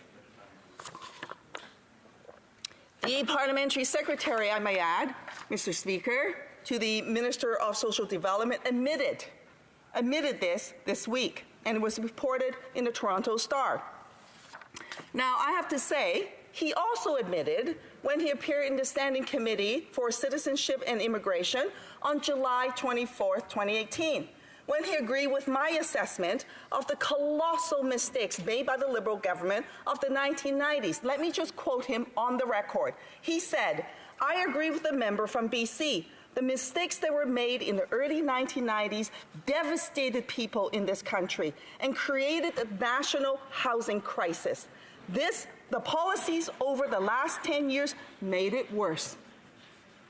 That's a direct quote from the parliamentary secretary to the Minister of Social Development at committee, admitting that they created the national housing crisis, exacerbated by the Conservatives because of their lack of action over the last 10 years. And what's happened? Let's just take a moment for a minute and look at the reality of what people are faced with. Only 10% of housing construction has been for rental units. A crisis-level shortage of rental units has led to skyrocketing rental costs. And while working-class and middle-class wages, frankly, stagnated. In Vancouver East, in my own community in Vancouver, our rental vacancy rate is at 1%. In some areas, it's at 0%. Imagine an average cost for a one-bedroom apartment in Vancouver is $2,100. In Vancouver, some 50% of people in the community spend more, far more than 30% of their total income on accessing safe, secure, affordable housing. Housing, frankly, is out of reach for people. And I'm not talking about French villas or anything like that. I'm just talking about a roof over their heads, a place that they can call home, a place that is safe, Mr. Speaker. And in the downtown Eastside community, we have some of the worst housing conditions. Some people compare it to third world housing conditions.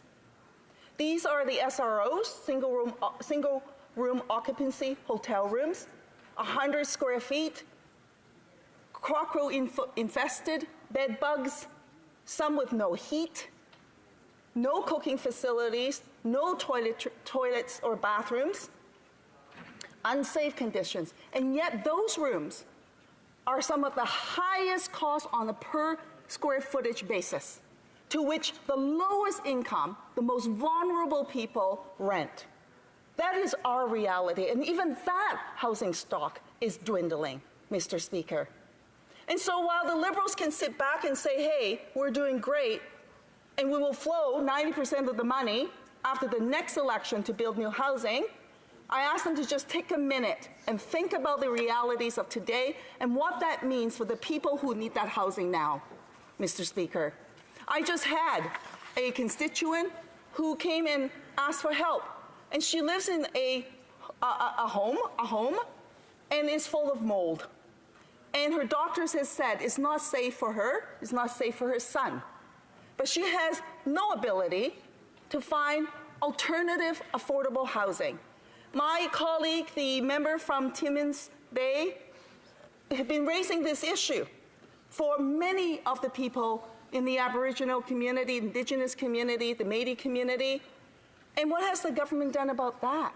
Like as though it's all going to be okay because the money's going to flow after the next election. In the meantime, people's health are at risk and they're in danger. That's the urgency of what we're talking about. Mr. Speaker, I have spent a night on the street, one night, with dusk to dawn, with them, with young people. And I tell you, that one night, I didn't even know how I survived. Right after that, I got pneumonia. I was sick for weeks. And yet people live in those conditions because they have no other choice. And that's the reality of our housing crisis. And even young professionals are having a tough time to make ends meet. And they cannot afford to get affordable housing, live in their own communities, and owning a home is all but a dream for them. So it's time for action. That's why this motion is before us. That's why the NDP is calling on the government in this upcoming budget, invest the real money, flow the money now, build 250,000 units of affordable housing now, and get people off the streets so that we can all do what is needed to do, what we're elected to do, and then get these programs going and make a real difference in every single community in this country. Questions and comments? The Honourable Parliamentary Secretary to the Minister of Families, Children and Social Development. Having been referenced several times in that speech, let me assure the member opposite that in the early 90s I was damn angry with the politicians on this side of the House who are Liberals for cancelling housing programs. And if they want to go back and look at the CBC archives and see my work as a reporter or at City TV and CP24, they will see me castigating every Liberal I can get my hands on, provincially, federally, and locally. It was absolutely wrong, and it devastated housing systems in this country and devastated people, more importantly, and that was wrong. But when that party opposite rolled the dice with Stephen Harper and brought down a budget that had $2.7 billion in housing investments that were projected over the last 10 years, when they also killed the Kelowna Accord, the national daycare program, the whole bit, but when they rolled the dice for power instead of delivering services to people, I swore I would never forgive them. And I didn't quit my job as a reporter and go to Disneyland on a vacation. I quit my job as a reporter and became a city councillor to fight bad housing policy that was being produced by all politicians in this country, and that's how I got to city council. And when I decided to run federally, it was to change the policy of the Liberal Party to create a national housing program, and I'm damn proud of it. And what I'm really proud of is that the riding that she represents has received the most investment out of the $5.7 billion of any riding in this country because the needs are greatest in her riding. $17 million has been invested. Virtually every new housing project that has been built in BC in the last 6 months, thanks to a provincial government that gets it and is cooperating and was one of the first to sign the agreement, has been delivered to the city of Vancouver and Victoria to deal exactly with the problem she highlights. What I would just once like to hear from her is thank you. Honourable Member for Vancouver East. Well, thank you very much, Mr. Speaker. The member wants to be acknowledged and want people to bow down and say, oh, thank you, thank you, thank you. Well, you know what? That is what we're elected to do the job and then to make sure that we don't cancel programs. He says when he was a reporter, and I was so damn angry at the Liberals, well, where's that anger now? Because what he's advocating for, that he's fine with, is to say, we will flow that money after the next election. Like as though time would stand still for the people who need housing right now, this very moment, in the freezing cold, standing outside, Mr. Speaker. And then you know what? To make himself feel better, to make all the Liberal members feel better, what do? Oh, they double count. Why? For rhetorical advantage. All but to make himself feel better? Is that what this is all about? But I'll say this, Mr. Speaker, because it isn't. The people who need the housing, they need it now. Stop patting yourself on the back as though you've done them a huge favor by doing the little... Questions? Order. Order. Order. Order. Questions and comments. The Honourable Member for Saskatoon Grasswood. Well, thank you, Mr. Speaker. Let's get back to a civilized debate here. We all know Canadians are paying more because of this government's failure. That's what the conversation is about today in the House. Those that are working, and I come from Saskatchewan, and we've had tough times along with Alberta and Western Canada, have found out they're taking home less money because of government policies, like CPP increases. So if you go to the bank on the 15th, or if you happen to go to the bank today, you will find more deductions and less take-home pay. So the affordability is a big question. I've seen it on our food banks in my city. I've seen it in my schools, where now we're paying, schools are feeding people in the morning, lunch, and snack in the afternoon. The affordability, we all know money is not flowing, overpromise and underdeliver.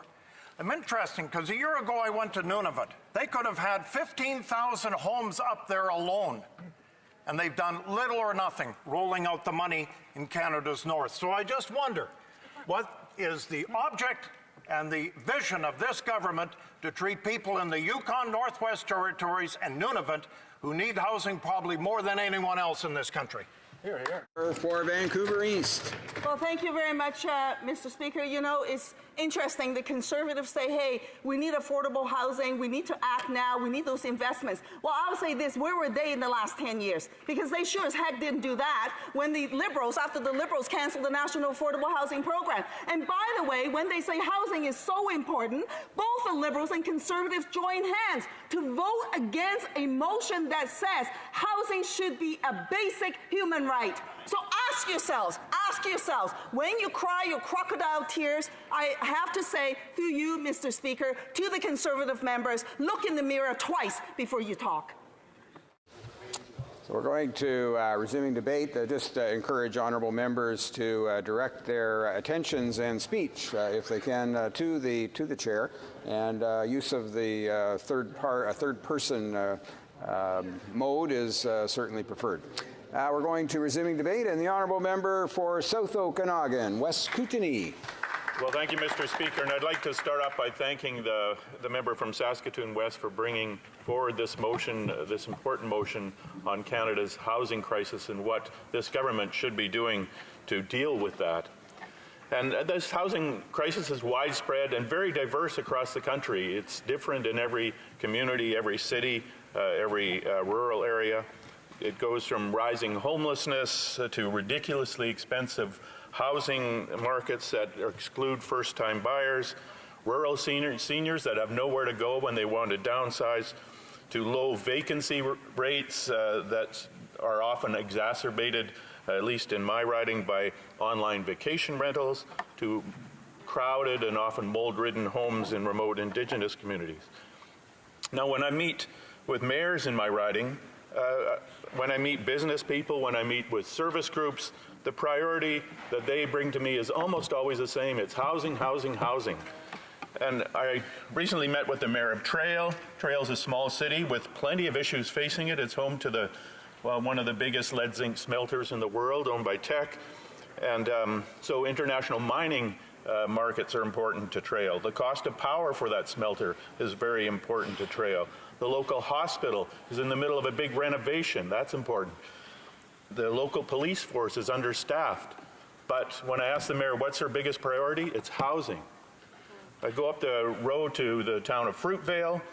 The mayor there said his priority was a project they're working on, an old school property they've purchased. They want to demolish the school and build housing. But it'll cost $1 million just to demolish the old school, and Fruitvale is a very small town. Just down the road, the village of Montrose, only 420 homes there. They need housing for their seniors, so their seniors can stay in Montrose as they age, instead of having to move to Trail or Castlegar. When I recently talked with employment agencies in Oliver, I heard that many local businesses could not fill openings. Hotels were hiring, seniors' care homes were hiring. They were desperate for employees. Restaurants had signs on the tables apologizing for slow service because they only had one waiter working. And the reason? People come to fill these positions, they can't find housing, so they move on. The most ironic story in this vein was a service agency in Penticton who received grant money to coordinate their affordable housing program. They hired someone, that person arrived, and then gave up the job. Why? They couldn't find housing. And this is a crisis that's really hitting the Canadian economy. It's more, there are very personal impacts, but it's also hitting our economy. It's expensive to have this crisis going on for Canada as a whole. And we've heard that the federal Liberal government abandoned the housing sector in 1993, a situation maintained by both Conservative and Liberal governments since then. We've heard that 1.7 million Canadians live in core housing need. But I'd like to provide a perspective from my riding of South Okanagan, West Kootenay. The South Okanagan Vital Signs Report provides a report card on many aspects of life in that part of the riding, the west part of my riding. It gives housing a C- based on low vacancy rates, high rent costs, and high housing debt levels. Rental vacancy rates in the area around 1%, about half the national average. 50% of people in my hometown of Penticton are paying more than the renters are paying more than 30% of their income on rent. I used to live in a little village called Naramata. The average house price there is $740,000. In Penticton, it's only $476,000. Cheap. But who can afford that? What kind of young couple can afford to buy a house for $470,000? That's the average cost of a house. Just east of the Okanagan Valley is the Kettle Valley, which suffered catastrophic flooding this spring. This is another kind of housing crisis. The city of Grand Forks lost many homes and businesses to the high water of the Kettle and Granby rivers. It's created an emergency need for housing, and the local city council and regional district board have been working tirelessly for months to meet this need. The provincial government has come through with millions of dollars, and local governments are waiting to hear back from a significant ask to the Federal Disaster Mitigation and Adaptation Fund that will allow them to proceed with a long-term solution.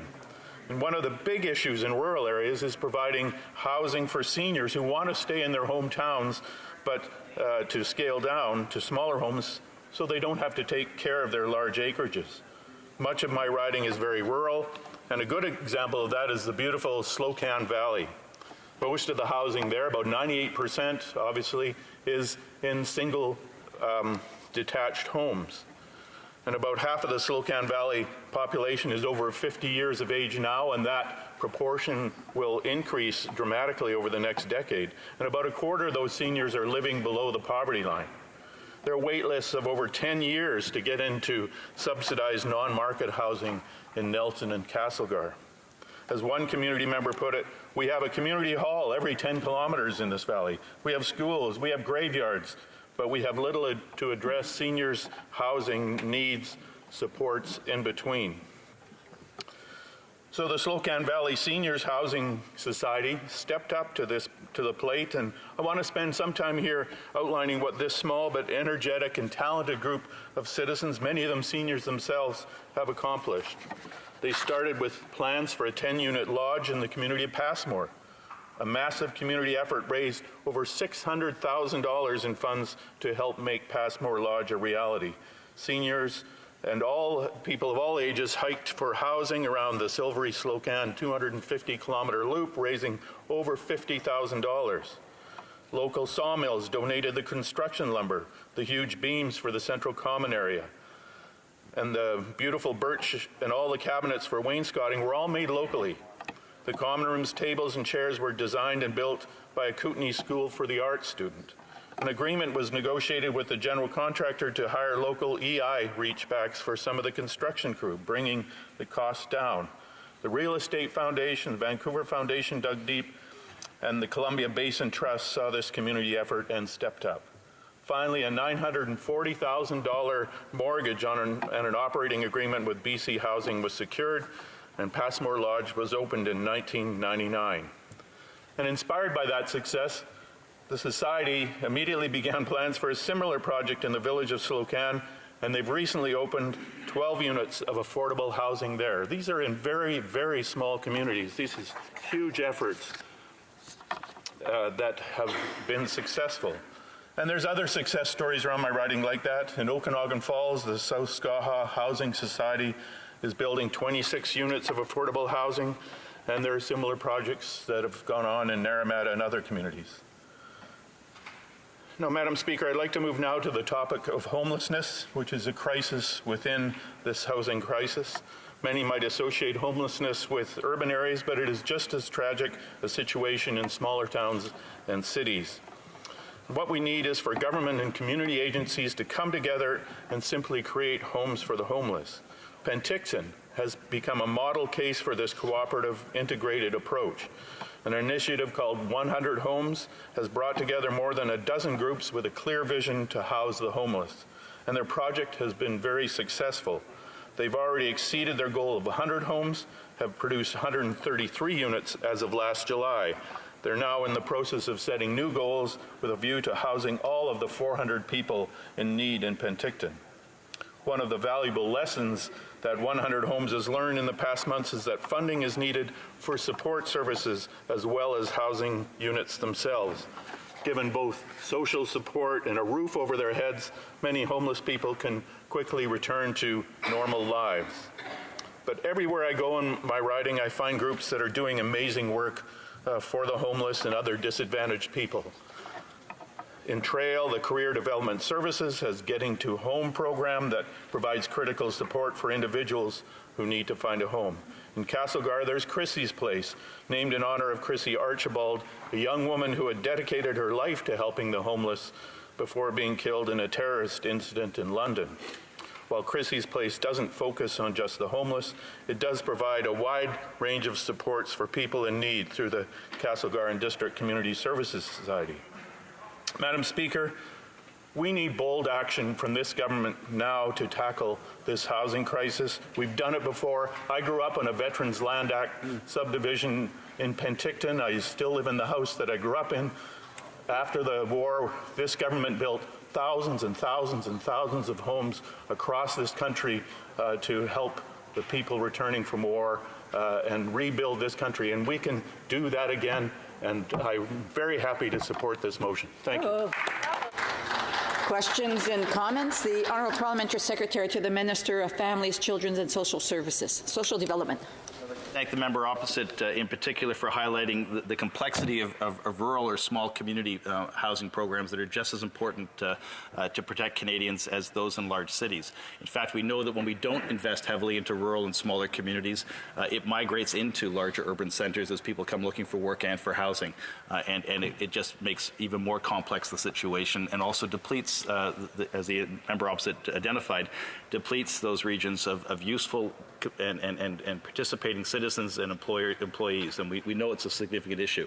I also would remind the member opposite that we have invested heavily in his riding. In fact, $11 million has gone to support people with rent supports, with renovations, and as he said, with some new housing programs. And if the NDP thinks I'm satisfied with $40 billion, let me assure them that if I can get more, I will fight for more. In fact, in the last budget, we added an extra $1.5 billion for Indigenous housing and another $1 billion for rental housing construction supports. And we are on the verge of identifying even new funds for Indigenous urban housing programs. The housing program is continuing to build because our commitment continues to build as we recognize and partner with new opportunities. But for the member opposite, I would like to ask the question this way.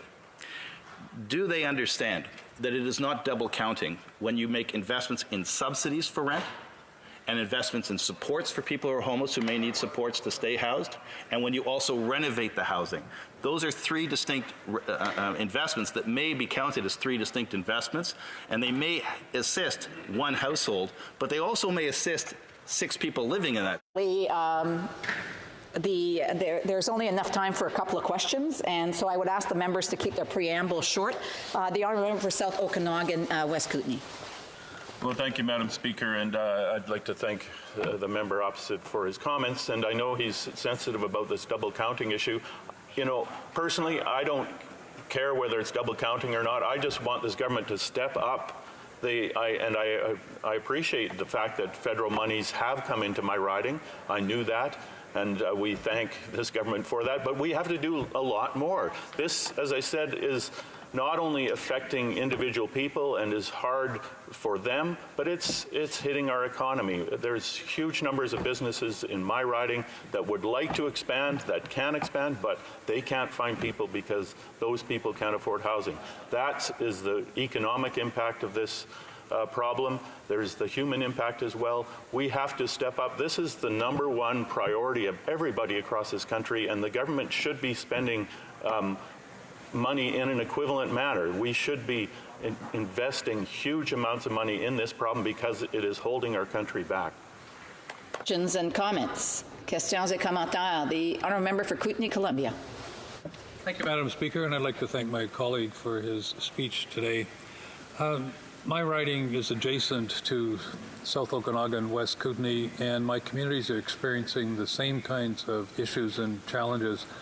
And we've been members of Parliament now for 3 years, and I know in my riding of Kootenay, Columbia, the situation continues to get worse, where #1 issue for businesses is affordable housing to support new employees, new staff, and it's just not there. And I'd be interested in his perspective in terms of the last 3 years. Have things gotten better or worse in his riding? I know in my riding they continue to get worse. The honourable member for South Okanagan West Kootenay. Well, thank you, Madam Speaker, and I'd like to thank my neighbour from Kootenay, Columbia, for those comments. And I agree. When you talk to business owners, when you talk to people on the streets, they are often very despondent that things seem to be getting worse. But I think there's enough examples of success stories, like some of them I just mentioned. The situation with the homeless in Penticton, when you get people to come together, when you get community groups to stop fighting for grants and come at it with a collaborative approach, things can get done very quickly that make things better for the homeless, for people who need non-market housing. And there's enough of these examples. When I talked to the mayor of Montrose, I told him about what was going on in the Slocan Valley, and he had been in touch with that group. And so these groups need more supports. In my areas, it's often small groups that are doing this hard work.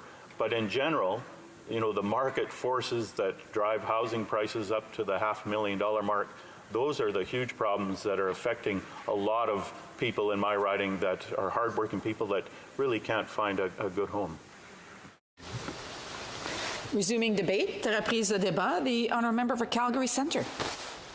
Madam Speaker, I will share my time with the member from Don Valley East. It's an honour to have this opportunity to talk about the progress our government is making to put more safe, affordable housing within the reach of Canadians, especially our most vulnerable populations.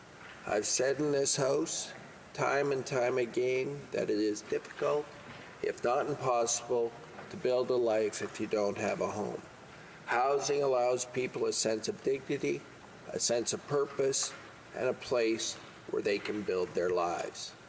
However, too many Canadians are unable to have accessible, affordable housing, shackling their ability to improve their circumstances.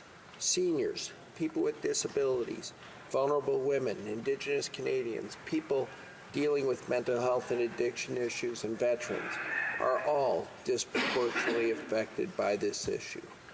Colleagues opposite call for the creation of more new affordable units, but Mr. Speaker, it's clear that boosting the supply of affordable housing is a key part of the National Housing Strategy, the federal government's 10-year, $40 billion plan to give more Canadians a place to call home.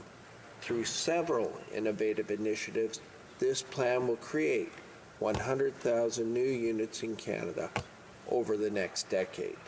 And this is already having an impact on the ground in my home city of Calgary. 4 projects have already received funding under our National Housing Strategy, bringing almost 500 affordable housing units to Calgary.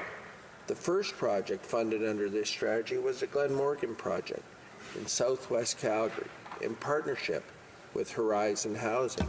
It offers 161 affordable units for families, individuals, and seniors, with 10% of the units being wheelchair accessible.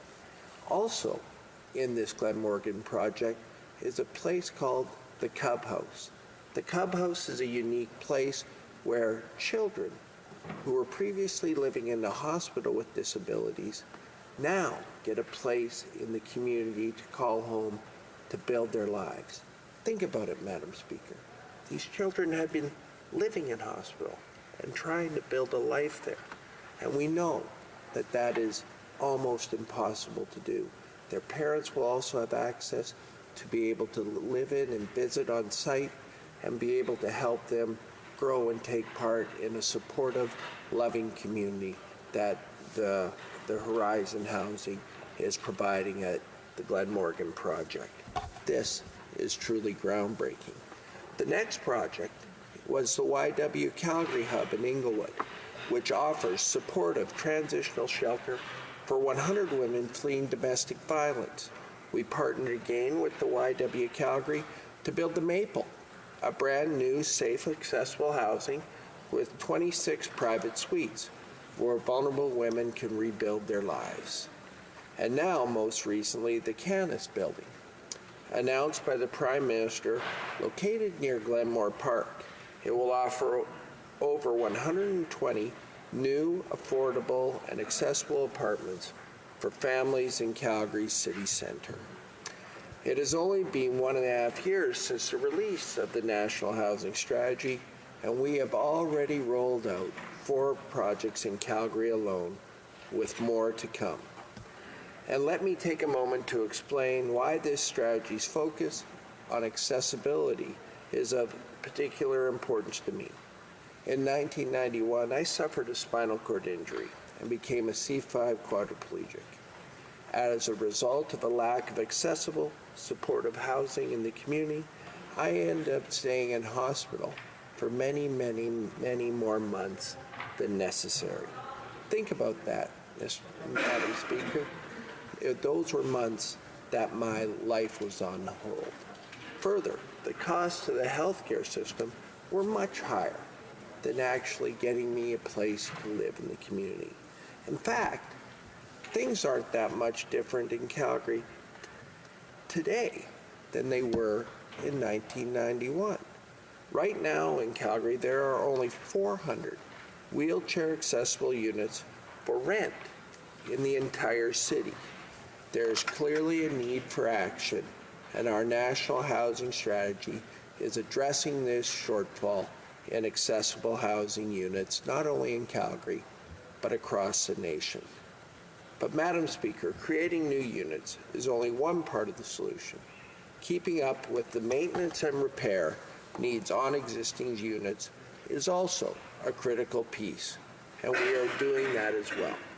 In communities across the country, community housing stocks are aging, in disrepair, and needing significant modernization. Some have been overlooked for decades. As a result, too many individuals and families are living in homes that are drafty in the winter, too hot in the summer, and don't meet codes for energy efficiency. Too many people live with poor air quality and suffer problems relating to mold. Too many seniors are forced to make just do in homes that are in fact inaccessible and unsuitable for tenants as they age. The National Housing Strategy is a comprehensive approach. As a result, the strategy provides funding for repairs and renewal of some 300,000 units over the next 10 years. It will do this primarily through an innovative federal program called the National Housing Co-Investment Fund. Along with creating some 60,000 new units, this $13.2 billion fund will use a mix of contributions and low-interest loans to replace and update 240,000 existing homes. With this fund, we want to encourage renovation projects so our affordable housing stock not only meets but exceeds standards for energy efficiency and accessibility for seniors and people with disabilities. Beyond the co-investment fund, we know that each of the provinces and territories have unique needs in terms of modernizing their affordable housing. The joint funding made possible through the housing partner agreements we've reached with the provinces and territories will give them the flexibility to invest in new housing and modernization depending on their needs. We already have several agreements in place and plan to reach agreements with all provinces and territories by the spring. By funding repair and renewal projects, we're safely keeping Canadians in their homes. At the same time, we're ensuring that there are homes they can be proud of, homes that are a refuge at the end of a long day, homes that are energy efficient and keeping our communities inclusive. Madam Speaker, in closing, I invite my colleagues in the House to ruminate on what a home provides. It's more than just a roof over your head. For too many Canadians, a decent home, or any home at all, is simply not within reach. In the worst cases, it forces impossible choices that no family or individual should have to make.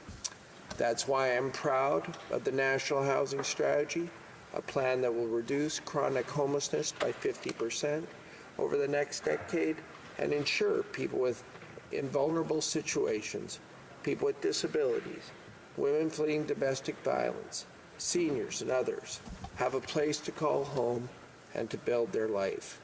After years of past inaction, it's finally time to do something big for affordable housing in Canada, and that's exactly what our National Housing Strategy is doing.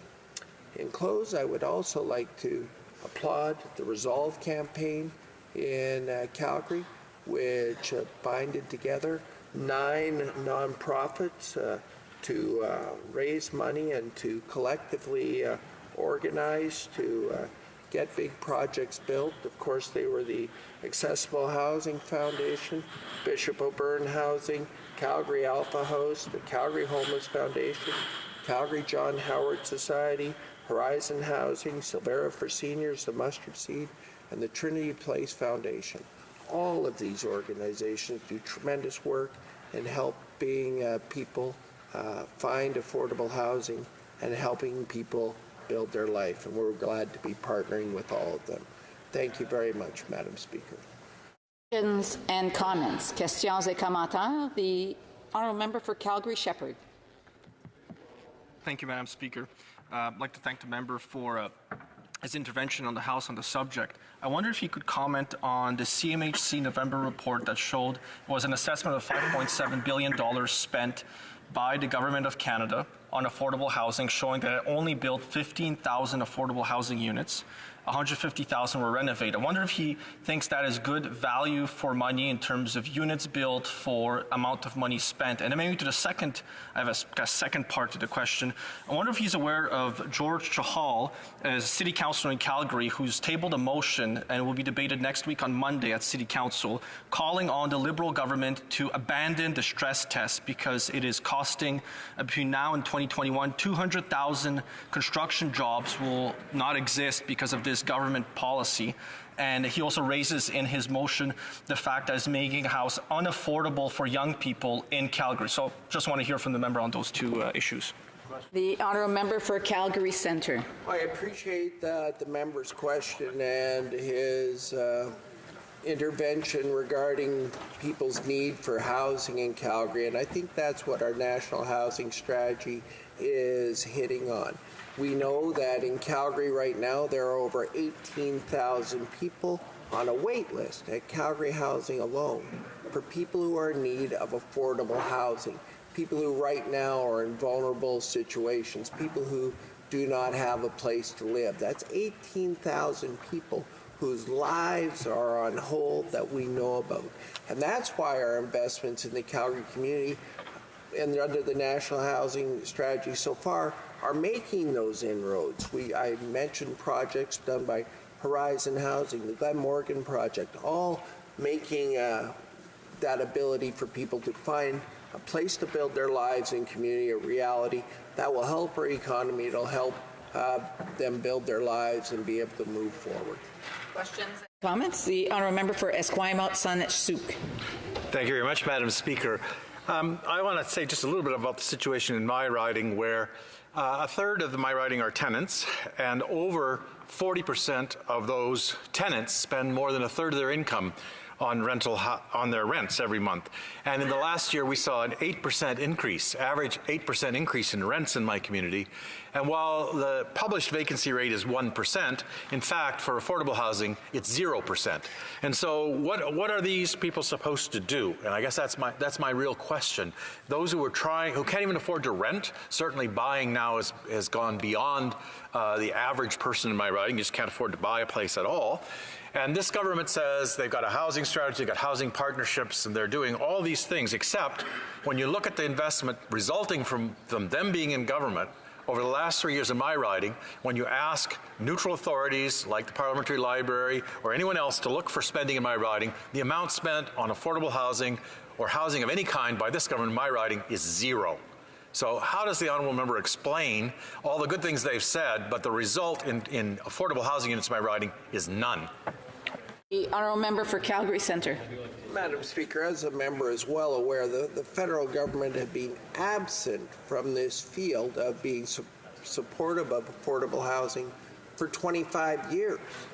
25 years, the national government was absent from providing for and leadership on finding affordable housing and moving the nation forward in this regard. And there's no doubt that backlog occurred, that people were falling through the cracks, that there were more and more people showing up in vulnerable situations, whether they be in homeless shelters or couch surfing or the like.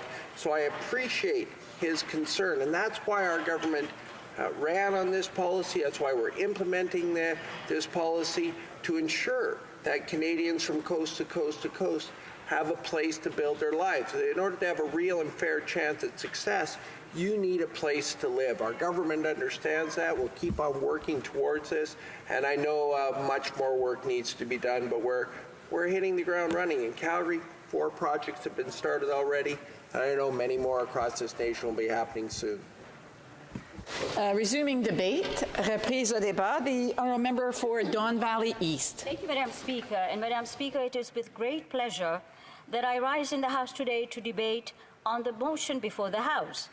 My NDP colleagues question our policies to fight poverty and lament that, in their opinion, our government does not address Canada's housing crisis nor tackle the issue of poverty adequately. So here are some facts. Since taking office in 2015, our government has invested more than $5.7 billion in housing, more than any government in history, and more than what the NDP were proposing to spend over 4 years in their 2015 platform.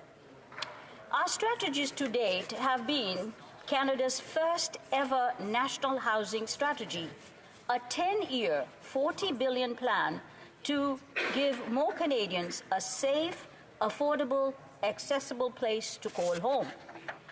We are doing this long-term strategy because our housing partners across Canada told us that they need stable, long-term funding that allows them to plan, manage, and repair housing. Building houses is a long-term strategy, and we need money both for capital and operating expenses, and hence, we have a 3-pronged logical approach to address the housing crisis. Our approach will not only provide stable funding, but will help the repairs of housing stock and in instances provide support to help Canadians pay their rents or mortgages. Our investment to date has helped nearly 1 million households get access to safe and affordable housing. We recognize that there is more work to be done. That is why our government continues to work with our partners in provinces and territories, with municipalities, with our Indigenous partners, and with private, not-for-profit sector organizations to build stronger, more inclusive communities across Canada. The practical impact of our strategy in my riding of Don Valley East has been unprecedented repairs to 68 townhouse buildings managed by the Toronto Community Housing, as well as repairs to seniors' buildings. This allows for individuals to live in dignity.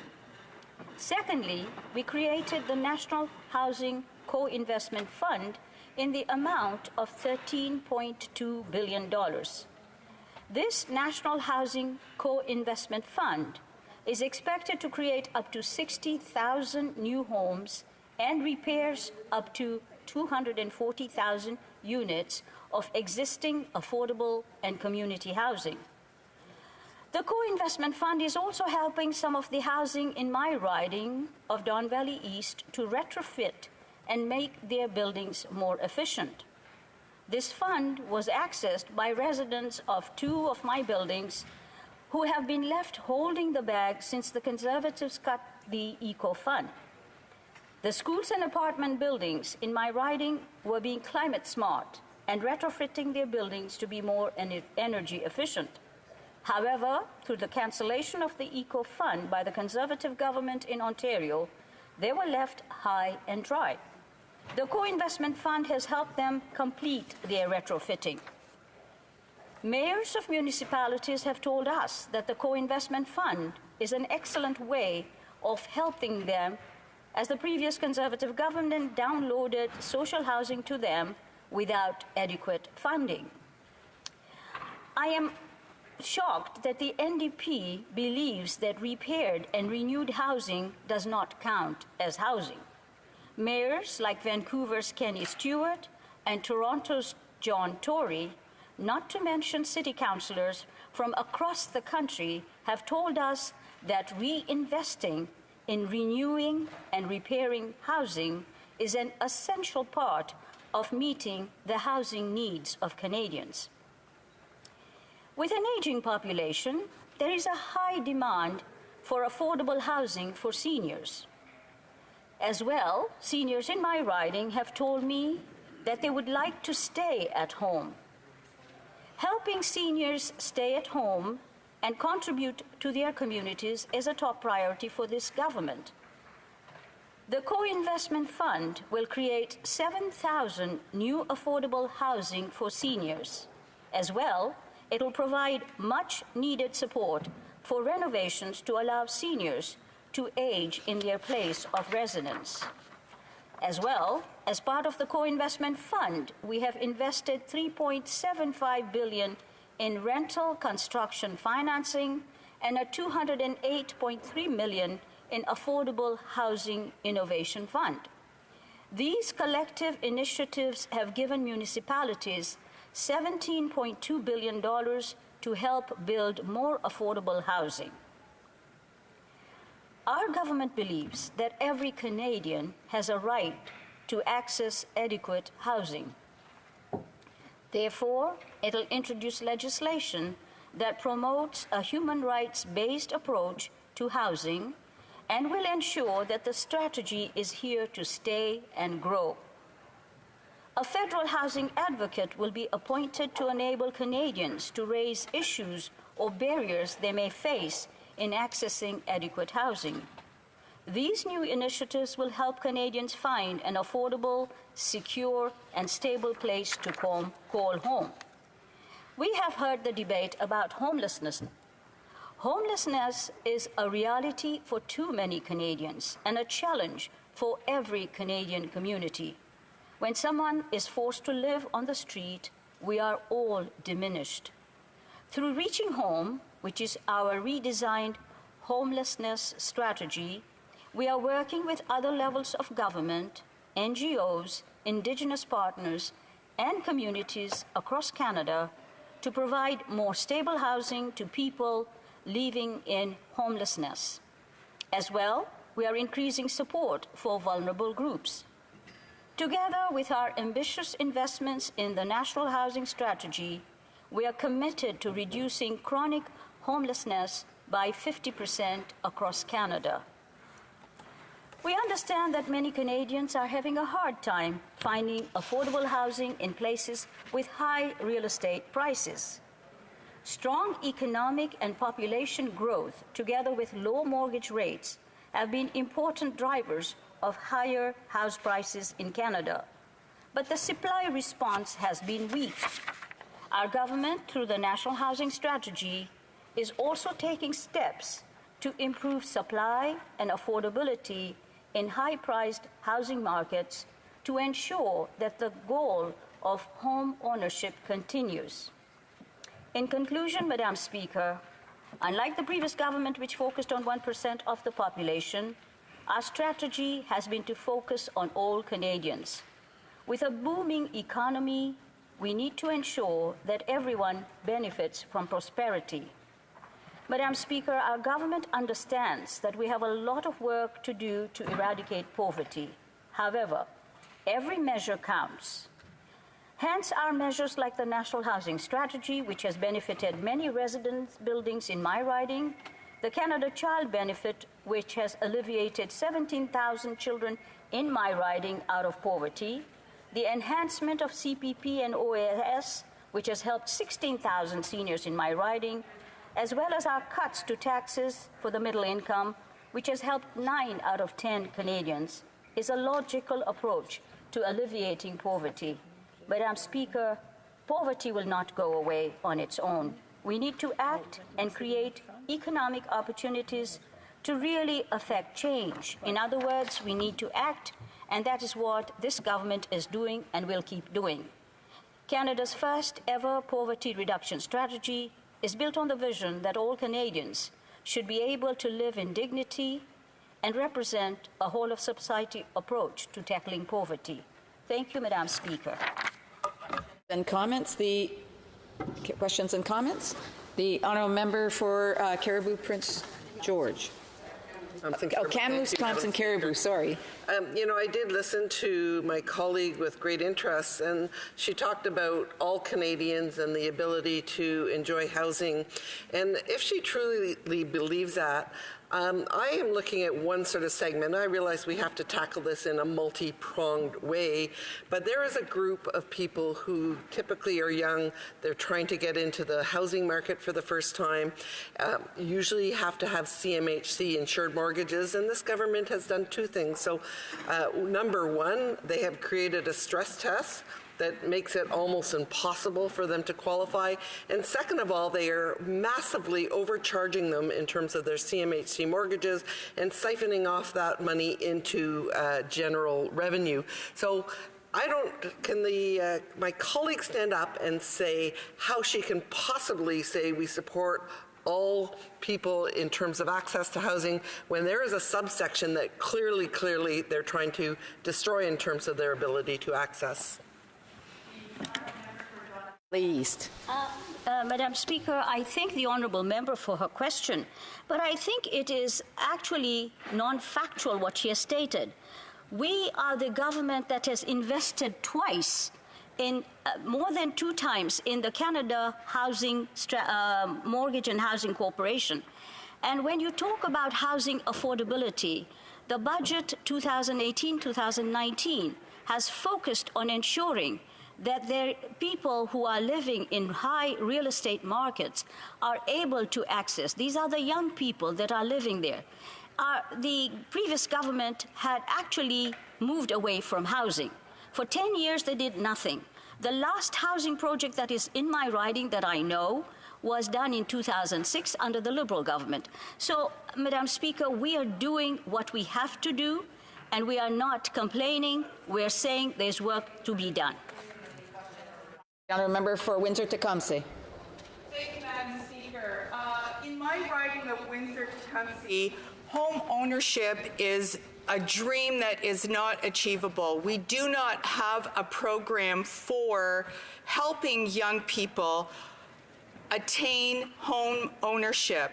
We have issues with a variety of housing options for seniors, and we know it's important for people to live in the neighborhoods where they've developed the informal supports that they need in their senior years. But we have young people that want to be able to establish families, and we have young people that understand the importance of home equity. But rent is also so high that they can't save for mortgages even. And we had a promise from the Liberals that was going to help encourage the building of new rental units, and that promise was broken by the Liberals in 2015. And I'm wondering if this member has any insights about how we're going to tackle the issue of high rental rates so that we can actually tackle the issue of home affordability for people. The honourable member for Don Valley East. I thank the honourable member for her question. And housing, stress on housing is a very critical issue. And that's why through our national housing strategy, we have invested a total of $17.2 billion in the rental construction financing and in the Affordable Innovation Fund. This is a first step in ensuring that people have access to affordable housing, that we are able to build more affordable housing, that we are able to retrofit housing, because retrofitting housing is a critical component to finding dignity in housing. Thank you. Resuming debate, reprise de débat, the honourable member for Essex. Thank you, Madam Speaker, and I'll be splitting my time with the member for Courtenay Alberni. This opposition day from my New Democratic colleague, the Member of Parliament for Saskatoon West, is coming at a critical time in Canada as we face the worst housing crisis we have ever experienced. Exploding housing prices, increasing rents, shortage of rental housing, long wait lists for non-market housing, and more homelessness. The portion of household expenses that Canadians are dedicating to housing has been rising while their incomes aren't. I thank her for her work on this issue, and this focus shows the heart of who we are as New Democrats, that we are here for Canadians to raise their issues when the governments of Liberals and past Conservatives have failed to hear their cries across our country on such a critical issue. People across our country, Madam Speaker, are working harder than ever. And although the Liberals will simply tell you, everyone's doing fine, our policy is amazing, it's helping everyone. You know, there are days when I can't even understand the disdain, the level of disdain that they show to Canadian people when they cite this, because so many people across our country are not doing fine, are not doing well. When 46% of Canadians are $200 away from financial trouble, do Liberals honestly think that that means that people are doing well? Next time they pat themselves on the back for political points, I want them to think of that number. 46% are $200 away from trouble. That is not fine. I can't help but think that these are the same Canadians who are struggling to maintain or get a roof to put over their heads. We can't even find one for them in our broken system. And I think in fairness, some Canadians today during this debate may be wondering what is affordable housing? There are a lot of different thoughts that people have when you talk about affordable housing, but what we're talking about is spending 30% or more of your take-home pay on housing costs. If you are spending 30% or more of your take-home pay on housing costs in Canada, then you are not in an affordable housing situation. And housing is a spectrum. It has to include homelessness, precarious housing, market rental, social housing, co-op housing, all the way to home ownership, Madam Speaker. And no one on this scale is immune from this crisis.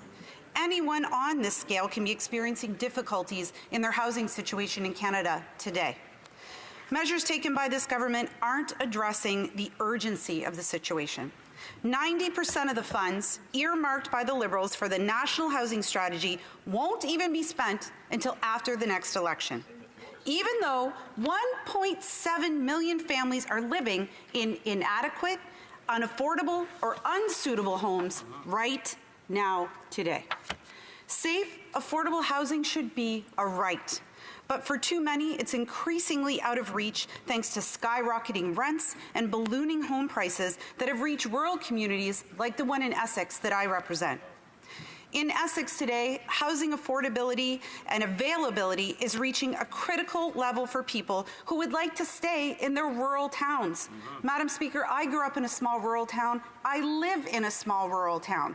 In fact, where I live, Puce is not even called a town. It's so incredibly tiny. And in these particular communities, housing is even more significant an issue because it simply doesn't exist. And when it comes onto the market, it's gone very quickly, and social housing is non-existent. So according to the Rental Housing Index in our riding of Essex, 46% of households are spending over 30% of their income on rent and utilities. And shockingly, 19% are spending more than 50% of their take-home pay on their housing costs. Madam Speaker, almost 1 in 5 people in Essex is spending half of what they earn to pay for their housing costs alone. That's not sustainable for people, Madam Speaker. For those who own their homes, there are also significant problems affording their rent. For those who don't, 11.8%, according to Stats Canada, are paying more than 30% of their income for their home costs. I apologize, that is for people who own their own homes. So 11.8% according to Stats Canada. Now that was in 2016. And I think it's safe to assume, given the housing bubble that has reached us down in southwestern Ontario, that this number has increased over the last 3 years. And that certainly is what I'm hearing in my office and what people in our community are talking about. I also know that wages have stagnated, and the income of people in my region has not been growing. People are struggling to make ends meet, and income inequality continues to grow. In the rural communities like ours, employers are not able to find workers because of a lack of housing. We need a strategy that addresses the unique needs of rural employers and communities like mine in Essex. I have many employers, Madam Speaker, who come into my office who are trying to attract people from all over the country and certainly from Windsor to come out to the county to work. There's no place for them to live. And driving back and forth every day isn't an option for people. We have no public transportation out in rural ridings either. So people are left to find their own way to try to find employment, to try to find housing in communities where there are employment, and we know that there's a severe shortage. Human rights organizations in Canada and around the world have repeatedly drawn attention to the effects of gender inequality and discrimination in women's access to suitable housing. And senior women living alone are much more likely to live in poverty. And these are serious issues that impact people across my riding. Madam Speaker, down in Essex, we at once were a booming area of manufacturing, good-paying jobs with pensions. And I see widows of their husbands who've passed away, who had those good pensions, who are in homes who can't afford to stay in those homes, or who have had to sell that home because they have pennies to live on, because of course companies have gone bankrupt and left pennies on pension dollars for widows and widowers in my area. And so it really is difficult for these people, these senior women, to afford the home that they once built and loved and raised their family in, but then to go out and sell that home and try to look for an alternative that just simply doesn't exist. In December, I visited the Welcome Center shelter for women in Windsor, and this is a homeless shelter for women. And there were several women from the county, from my riding there, Madam Speaker. And this one woman was in tears. And she was telling me how she lived in Amherstburg, one of the towns in my riding. She had her family there, all of her friends there, all of her support system. And she was forced to come into the city because she was experiencing homelessness and couldn't find an affordable or available rental unit inside the town that she lived in her whole entire life. It was heartbreaking to listen to this woman's story. She's experienced so many of these, the spectrum of having a home, not having a home, and she can't find a solution. She wants desperately to get back to the town to be able to live and be close to her support system, but she doesn't see that within her reach, Madam Speaker, and that's heartbreaking. I think it's important to talk about how we've come to this point, and the root of all of this issue that we're facing and what we're discussing today are political decisions that have been made by Liberal and Conservative governments. In 1983, the Paul Martin Liberal government canceled the National Affordable Housing Strategy, and we lost 500,000 units of affordable housing. And then the Conservatives came to power and did nothing to address the shortage over their 10 years in power. And now the Liberals are trying to clean up a crisis that they created. And they're doing an incredibly poor job of it over the past 3 years, Madam Speaker. There are only 2 provinces who have continued to fund housing on their own, and that's BC and Quebec.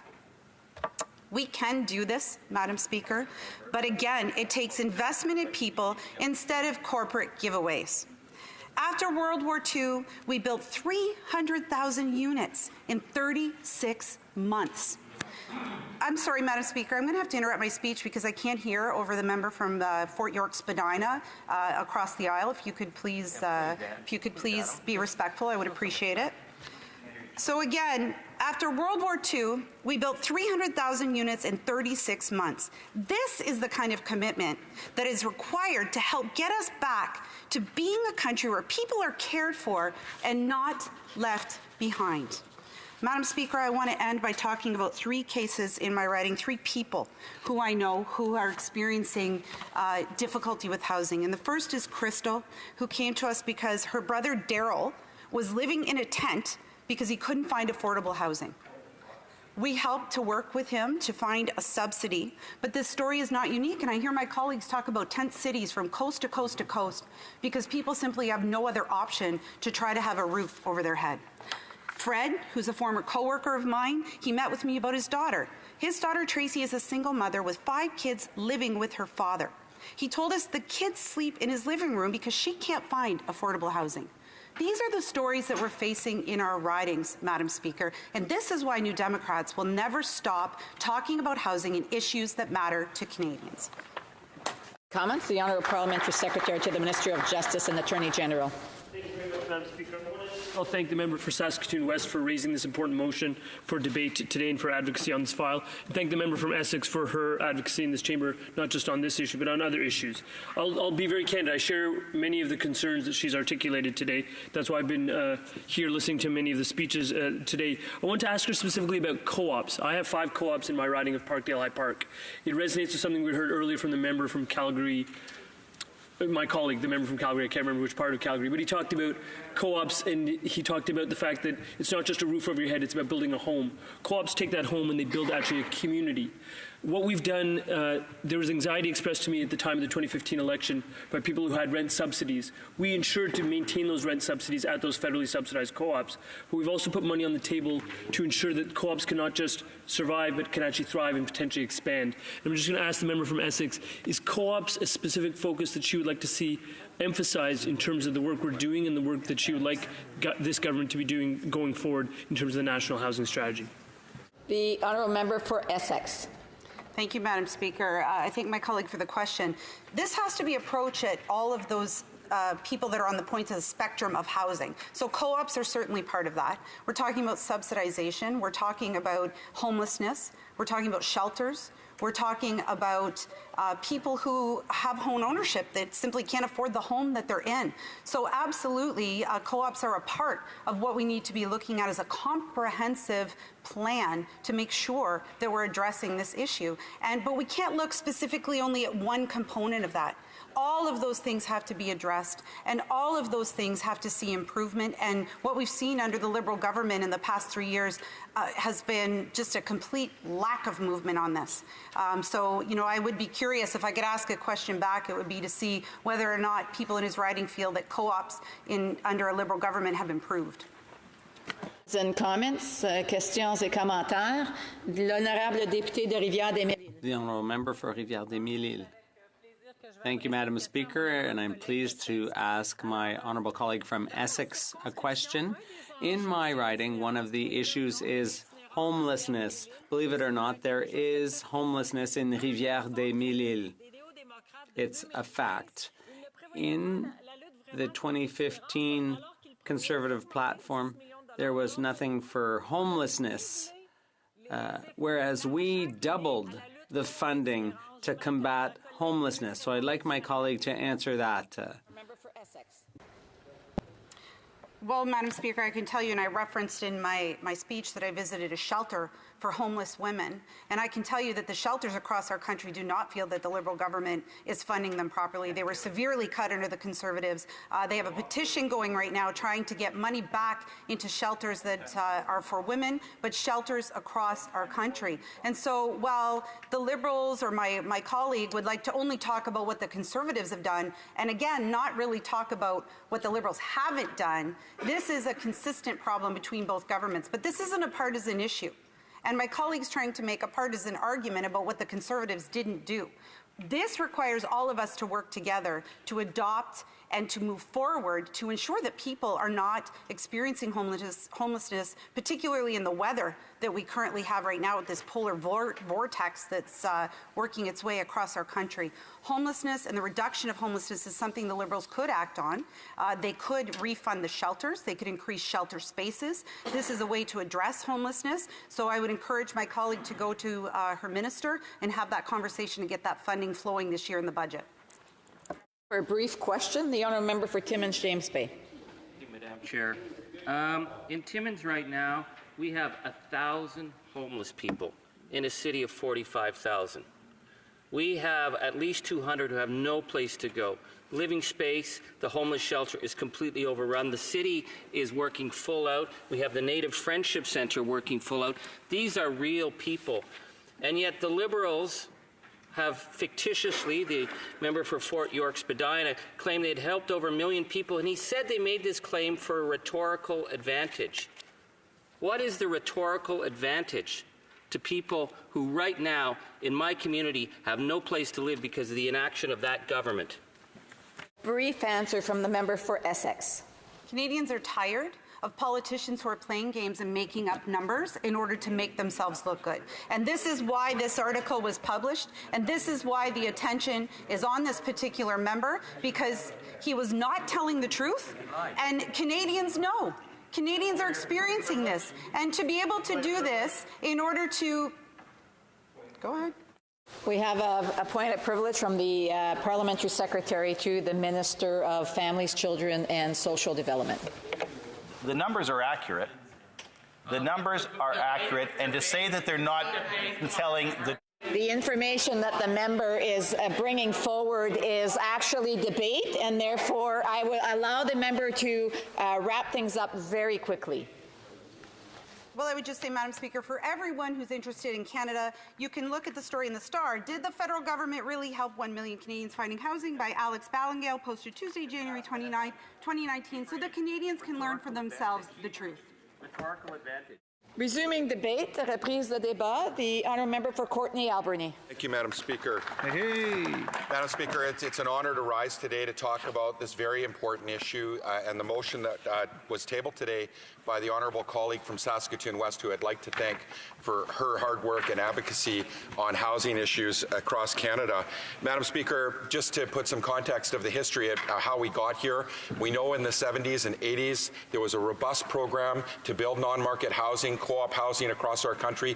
I was actually a beneficiary of that, Madam Speaker, was able to live in a co-op housing unit with my family, and my parents were able to save and then buy into the free market, which of course is the most desirable place where people want to advance to. So it worked. It worked for a hard-working family like my parents. My father's a transmission mechanic. My mom worked as a clerk. That helped them advance their lives and get some stability when they certainly needed it.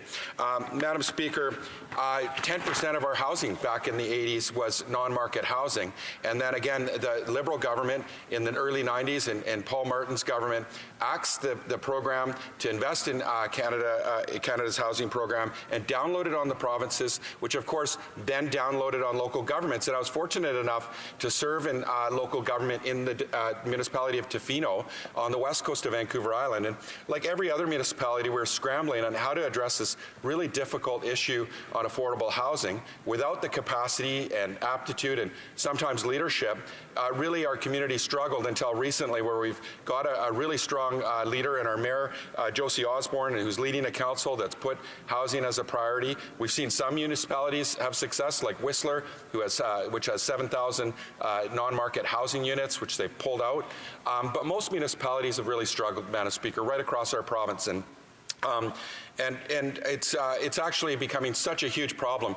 As we know, real estate on Vancouver Island, for example, has risen 53%, Madam Speaker, in just 3 years, while wages have remained stagnant. So people are really struggling to be able to not just make ends meet and buy a home, but just to pay rent. And over 20% of renters in my riding are paying over 50% of their income towards housing, and over 45% are paying over the 30% threshold, which we deem as affordable for amount of money that we should be spending on housing. So we are in a crisis, Madam Speaker. So I talked about where we were at in the 70s and 80s. We were about 10%, non-market housing. Today we're at 4%, Madam Speaker. So we've completely fallen off the charts.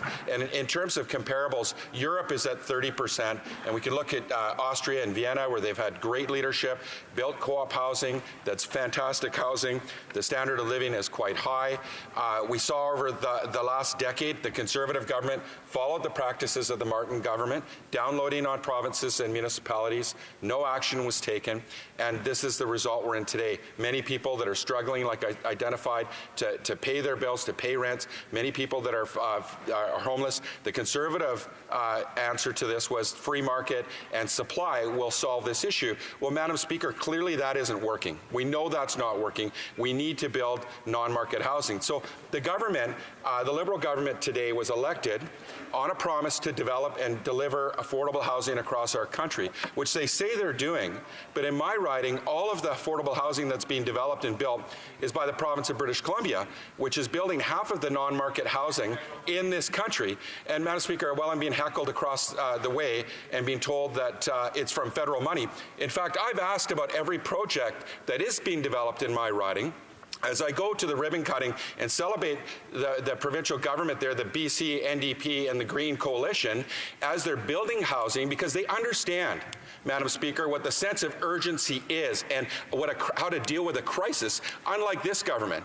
We don't talk about a crisis in our own personal lives and say, yeah, let's deal with it in 10 years, Madam Speaker, or let's roll it out after the next election. We start doing it now. We start delivering now. And that's what the BC NDP is doing. And as you saw last night, the result was very clear. The British Columbians are happy to see a government showing leadership on this issue. When they elected their new MLA, Sheila Malcolmson, the former member of this House from Nanaimo Ladysmith, and I want to congratulate Sheila. I want to congratulate the BC NDP for the leadership that they're showing in this country on affordable housing and developing non-market housing, putting people first instead of money first, Madam Speaker. So I'd like to congratulate her while I'm here. Madam Speaker, I just got off I was talking to someone who I care deeply about, a constituent of mine who reached out, who's been struggling. Her name's Marcy Remington, Madam Speaker, and she said, I wish I had a microphone. I wish I had a way of telling people that I need help, and this is how it's playing out. So I said to Marcy, I'm going to go to the House of Commons tomorrow, and I'm going to be your microphone. I'm going to make sure that you're heard. So I'm really glad that I have this opportunity to bring Marcy's voice to the House of Commons, because, Madam Speaker, Marcy lives in the Comox Valley, and the Comox Valley, according to the Huffington Post, is now in one of the world's least affordable cities in the world, in the top 20, Madam Speaker, of least affordable places in the world. Like I said, real estate has gone up 53% in that community. And wages have remained stagnant. You have to earn $141,000 to qualify for the median household price in the Comox Valley. Less than 7% of the people living in the valley actually qualify for the price of a median house in the Comox Valley, where a vacancy rate is at 0.01%, Madam Speaker. There is nowhere to live. So Marcy, who's lived in the valley for decades, loves it, it's her home, has been living in her van until recently. She was fortunate enough to get off the street in her van and graduate to a fifth wheel. So she's been living in this fifth wheel, Madam Speaker, and now she's learned that she can't live in her fifth wheel because it's parked illegally. So she knew that she was rolling the dice, not sleeping night after night, knowing that someone might come along, and sure enough, last week, someone came along and said, you've got to move your fifth wheel. She has nowhere to go. She's worried about her safety, Madam Speaker. She says, I can't legally park and live in my van. I can't tent in the forest. Where do they expect us to go? Well, good question, Marcy. It's a good question for the government, who's dragging their feet, that says we're going to house 50% of homeless people in the next 10 years. What about the other 50%? What about Marcy, Madam Speaker? Because I'm here bringing her voice to this House of Commons, because we need a federal government that matches every dollar that the province rolls out. Show some sense of urgency. That's what we need, Madam Speaker. And this isn't just about Marcy and people that are barely, struggling to get out of their camper and graduate to an affordable place to live, but it's affecting the economy. And as the critic for tourism, small business, and Veterans Affairs, Madam Speaker, I've listened to people in our community, and we have 6 chambers of commerce. All 6 chambers of commerce identify as affordable housing as the #1 issue, whether it be the Tofino Long Beach Chamber of Commerce and Jen Dart, the executive director there, or Lara Camps at the Ucluelet Chamber of Commerce. All of them. Bill Collette, the Port Alberni Chamber of Commerce, Diane Hawkins at the Comox Valley Chamber of Commerce, Kim Burton from the Parksville and District Chamber of Commerce. All of them. And Ann Dobson, she was just in the Qualicum Beach News talking about that Qualicum Beach tourism is booming, but businesses face staffing struggles. In fact, they've shuttered more businesses in the past few years than recent decades, Madam Speaker. And she's hearing over and over again that housing and transportation are major issues for business owners when it comes to staffing. So this is a huge issue, Madam Speaker, right across my riding. When we hear about First Nations and the lack of affordable housing for Indigenous communities, I have 10 nations in my riding. The members across the way know this very well because they've heard me bring their issues to the House of Commons repeatedly. I was talking to Chief Greg Louie from a Houseit the other day, and he said that he had 21 people living in a mold-infested house at one time. And they were given promises. The federal government said, yeah, we'll build housing there. They said, we need $1.8 million just to get going on a 2 sixplexes. And the government came back and said, well, we have $1.2 million for you. And he says, well, we need 1.8, but we'll take it and we'll build whatever we can. So they're building, you know, substandard housing to meet the needs of their constituents. And I got a note from their CEO, Rob Bullock, the other day. He says, imagine 2 parents with 5 children in a 1-bedroom 1960s house with black mold, thin insulation, and a leaky roof. Several years later, with 7 more family members, they moved to a 2-bedroom 1990s, equally moldy, smelly, unhealthy, and cold home. Those houses are where this strong-driven woman calls home in a house at a 35-minute boat ride in the open waters of the Pacific Ocean north of Tofino. Waiting on one of the 4 CMHC houses, this mother patiently waits for funding to finally be delivered to the nation, only to be told the funds will build less than they would have had just 1 year ago. Still waiting for a 4-bedroom home will be worth it for her one true love, her housing family. She doesn't want to leave her community, Madam Speaker. She wants to stay in the nation where she's from, where her language and all of her culture exists. Madam Speaker, the government needs to take action immediately. Questions and comments. The Honourable Parliamentary Secretary to the Minister of Families, Children and Social Development. I'd like to thank the member opposite for bringing the voice of people with lived experience to the floor. It is important to hear those voices and to make sure our housing programs respond directly to their needs. And I would also like to thank him for identifying one of the big problems with fighting homelessness, which is that those people with capacity who live in overcrowded houses aren't necessarily counted as part of the chronically homeless because they're not in shelters or on the streets. And when we build new housing, those are the people most likely to access the new housing because they have such extraordinary capacity to survive. And we need to support them, but we also need to take that into account as we try to model the right size of the housing. The member opposite said he's not having money spent in his riding by the federal government. Let me assure him that when we tripled transfers to the provinces in our first budget, the BC government was one of the first governments as a Liberal government to sign on to that. But let me be even more precise. The NDP government in BC has been the most aggressive at delivering housing dollars, and 50% of those housing dollars are federally funded. In fact, Kennedy Stewart, a former member of this House, is now the mayor of Vancouver. I met with him this week and he said, you know, when I was on that side of the House, I used to criticize you. But let me tell you, you guys are doing extraordinary work. Thank you in BC. Without the federal government's partnership with the provincial government, none of what we're building would be possible. In your riding, $8.9 million have been invested, and those dollars have supported the construction of seniors housing, have supported the subsidies, and we promise to do more and do better because we have a good partner in that province. I just want to remind the member to address the questions to the chair, because I'm sure that the number that he quoted wasn't what he has provided to, what the government has provided to my writing. The honourable member for Courtenay Alberni. Madam Speaker, first, I would like to thank the government for the investment in seniors housing in my riding. That project is going to make a difference in the lives of seniors, but it falls so far short, and I articulated quite well, that there's a vacancy rate of 0.01%, that real estate has gone up 53%. More and more people are homeless day after day in my riding. And they're not delivering. And while they're patting themselves on the back, and Marcy's living in her van, they need to do more. And I'm going to be going to a ribbon cutting next week of a shelter being opened in the Alberni Valley. Not a single dollar is coming from the federal government, Madam Speaker. Not $1. Not one, not half, not $1. So I just want to remind the member across the way, while he's patting himself on the back for projects that are funded by the provincial government, well, to support the hard work of Wes Hewitt and John Douglas and the Alberni Valley Shelter Society and all of their board of directors that are doing the right thing, putting people first instead of profit, not like this government across the way. And comments. The honourable member for Calgary-Shepherd. Thank you, Madam Speaker. I'd like to thank the member for Courtenay Alberni for his contributions to today's debate.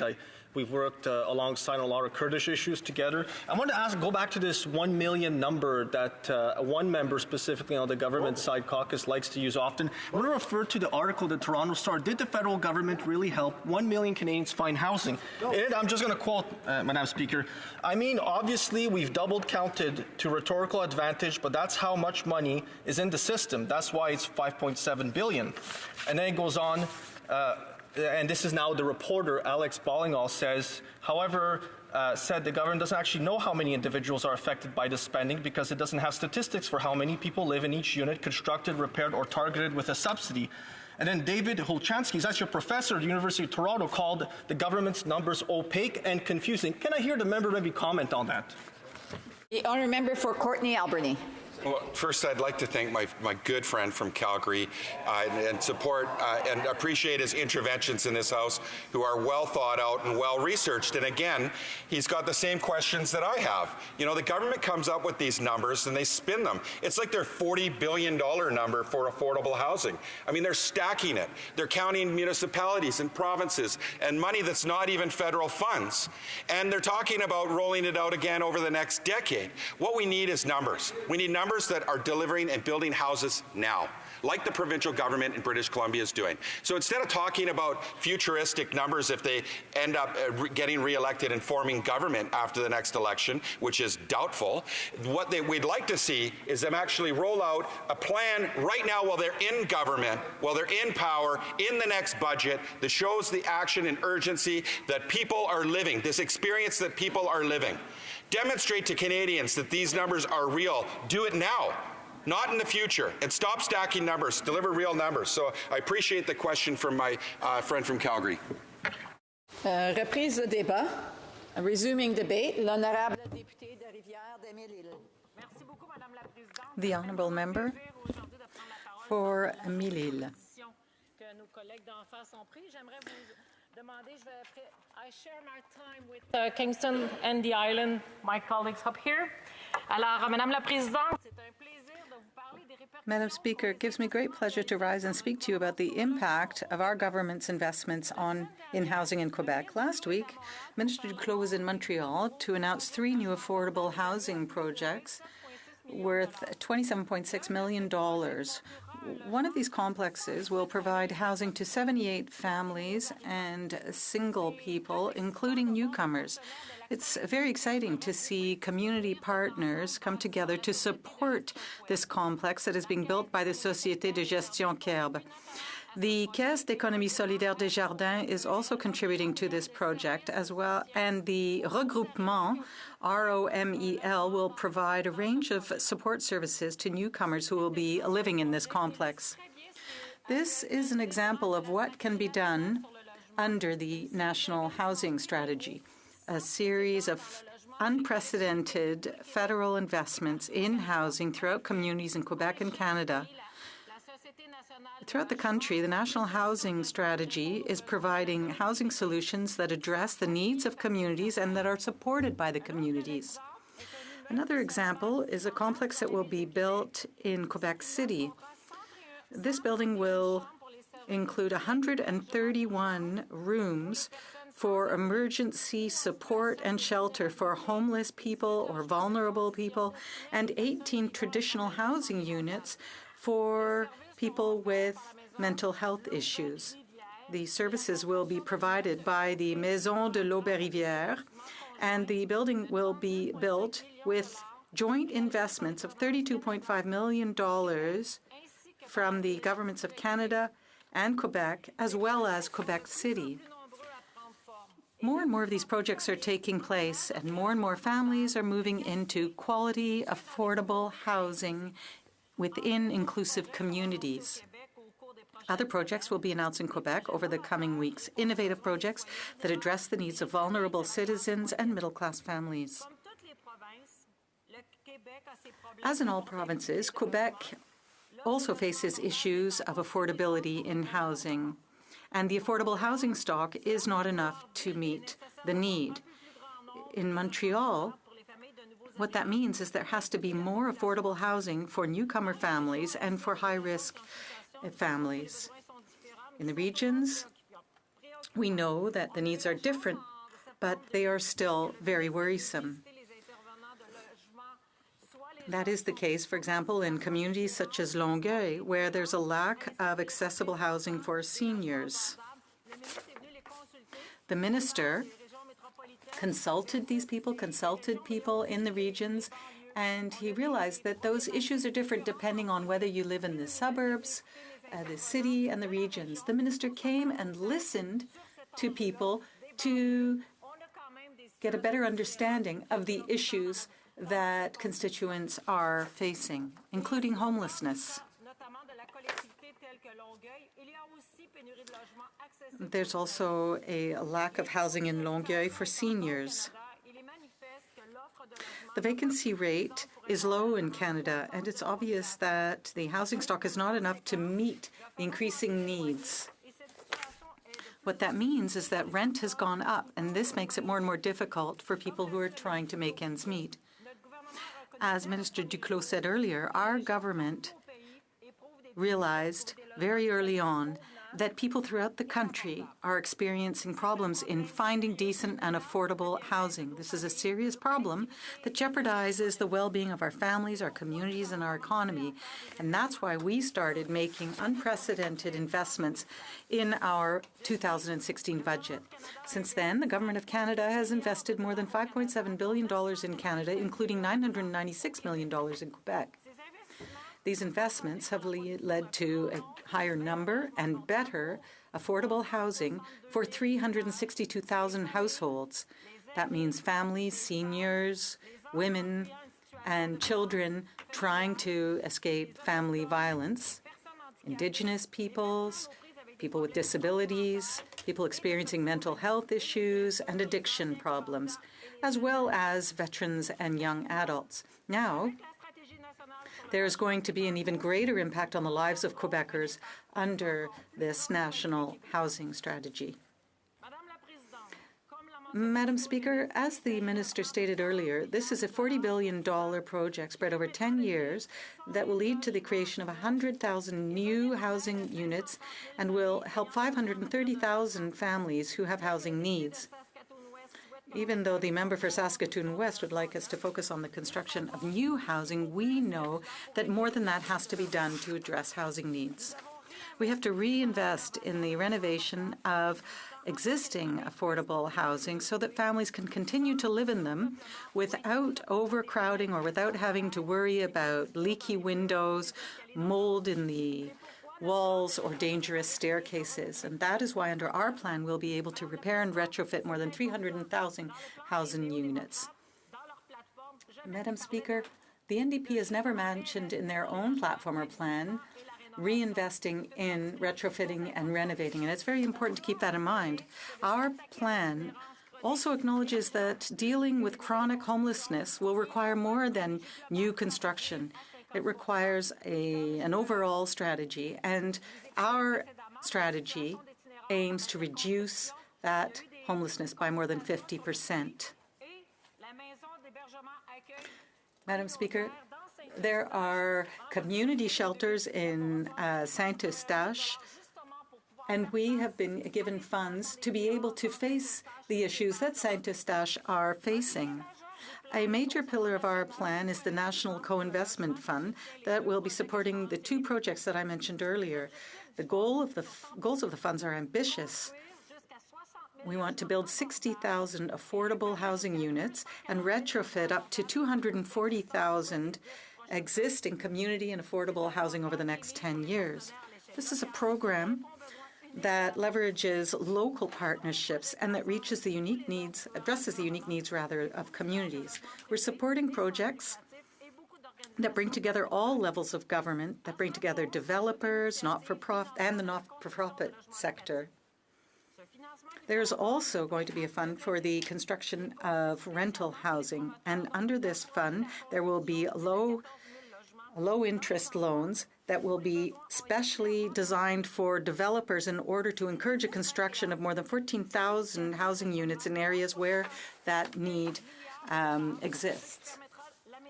By 2021, this initiative will be provided with $3.75 billion, which will allow for rental housing development. Under the Innovation Fund, $200 million is another initiative that was established by our government. It was launched in 2016 and will fund 4,000 new housing units, thanks to the new funding models that we have put in place. These programs are all administered by the CMHC and put priority on the projects that exceed standards in terms of affordability, accessibility, and energy efficiency.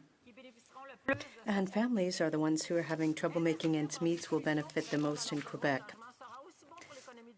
And this will also be good for the Quebec economy. It will create jobs in construction and home renovation. That will lead to communities that are fairer, more inclusive, and more prosperous. The partnership agreements for housing concluded with the provinces and territories are another key aspect of our plan. We're working in close cooperation with the newly elected government in Quebec, and the discussions are well underway. Both levels of government are negotiating and keeping the interests of Quebecers in mind. Madam Speaker, I'm very proud, extremely proud of the collaboration and productive partnerships made possible by the National Housing Strategy. Promoters, both in the private and not-for-profit sectors, have thrown in their support and are eager to be part of this movement that will make our community stronger, more inclusive, and more resilient. What's more, a growing number of Quebecers are on the verge of having their own better quality home. I urge all members, especially colleagues representing ridings in Quebec, to support the housing strategy and to encourage people in the riding to take advantage of all of the incredible opportunities offered under this strategy. Thank you, Madam Speaker. I'd like to remind the member that when she makes her speeches, she needs to avoid naming ministers directly. Sorry, questions and comments. The honourable member for Edmonton, Strathcona. Thank you, Madam Speaker. Always, happy to be assigned a wonderful Manitoba constituency as well as I was before, but I'll stick with Edmonton Strathcona for now. Madam Speaker, through you, I have a question to the member. Thank you for her speech. I have a very interesting riding. I have a wide variety of housing that is available, from shelters to middle-income housing, high-income housing, but I also have a very large modular home park. And those who are living in this modular home park are running into a crisis for a number of reasons. The first is that I'm told that those who try to mortgage their modular home is treated as a chattel mortgage, and that they have a better chance of getting a chattel mortgage on their used car than on their modular home. And they're being treated very badly by banks. They're considered high risk. And yet the community in my riding, the modular home riding, is a high quality, it's a beautiful riding with mature trees, a community center, active community league. Secondly, the problem is the lands are owned by private people, and in this case, people who don't even reside in my province. And there are complaints that they're not even maintaining basic water and sewer, and they're running into serious problems. I'm wondering if the member could speak through you, Madam Speaker, about what action is the federal government considering to assist people? Because there's a lot of interest in modular housing in different kinds of ways. And I think it's incumbent upon the federal government to be having a clear strategy now on how we can enable these, maybe make federal lands available, persuade municipalities and provinces to make land available. So this actually is possible as affordable housing. The Honourable Member. Well, thank you, Madam Speaker.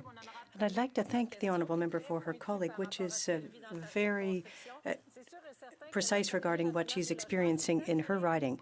The National Housing Strategy is such that we will help houses, and we've helped more than 2 million Canadians to have housing, and that's one of the objectives, so that people can have their own home.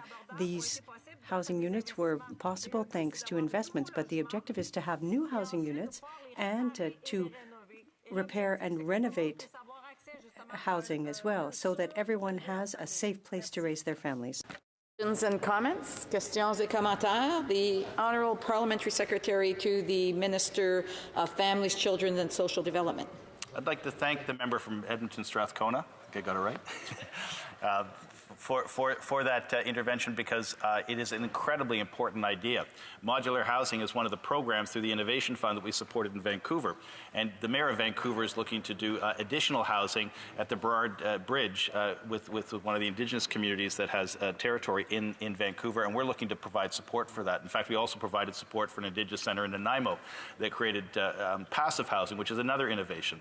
And so the question I have for my colleague down the row is this, is that as we move into a new national housing strategy, the importance of innovation in terms of not only providing support for new forms of home ownership, but also to make sure we get energy efficiency and innovative energy efficiency programs.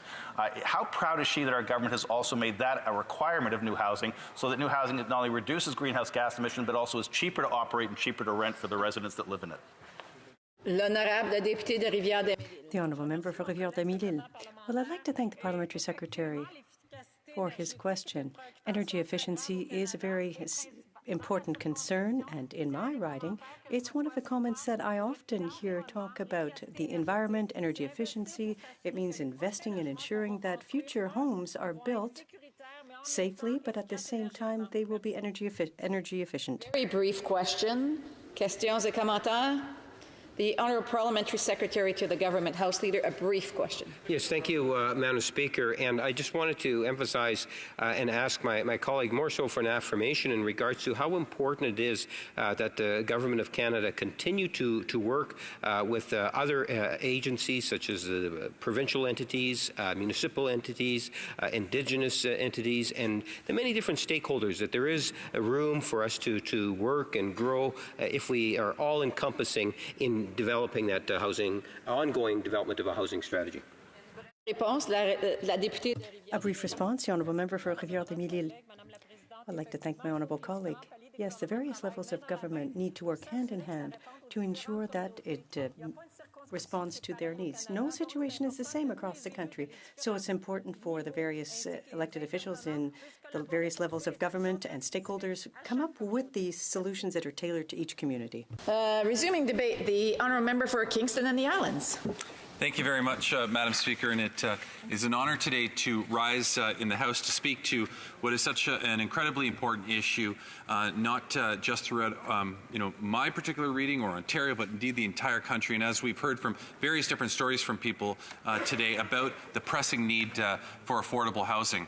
One of the ways that I actually got into politics, Madam Speaker, before I was involved in municipal politics, even in the city of Kingston, was my first entry was into sitting as a member of the Affordable Housing Development Committee in the city of Kingston. And this was at a time, Madam Speaker, when new money had been coming along in the early 2000s. It was 2004, 2005, thanks to the newly elected Liberal government in Ontario at the time, where there was a decision that was made with the federal government to invest in housing because of the need and how badly we needed to start moving in the direction of building more affordable housing. And so we had the opportunity in my riding, in my city in particular, to look at how that housing was going to be developed, the various different strategies around building affordable housing, whether you're building social housing, investing in co-ops, whether you're looking at residential complexes that have a certain portion of affordable housing in order to reduce the market rent on those units. And so I've seen, and what I've come to learn over the years of my involvement in affordable housing, in particular in the Kingston area, is that there will always be more work that needs to be done on this important issue. We will never hit, in my opinion, a place where we say, okay, fine, we now have enough affordable housing. We can stop building affordable housing, because there will always be a need for it. And in fact, we should and always be doing more to improve the quality of life for people, because, at least in my opinion, housing as one of the very first building blocks of an individual in terms of how they're going to contribute to society is absolutely essential. If somebody doesn't have access to housing in the most basic, simplest forms, they are much less likely to be able to succeed in so many other aspects of our societies. And so we take a look, and I think what is being highlighted, and I'll get to the specifics of the motion in a little bit, but I think, the discussion today, Madam Speaker, is really about what this government is doing versus what perhaps we're being asked that we should be doing. And I'm very proud of the direction that this government has taken, Madam Speaker, when it comes to affordable housing.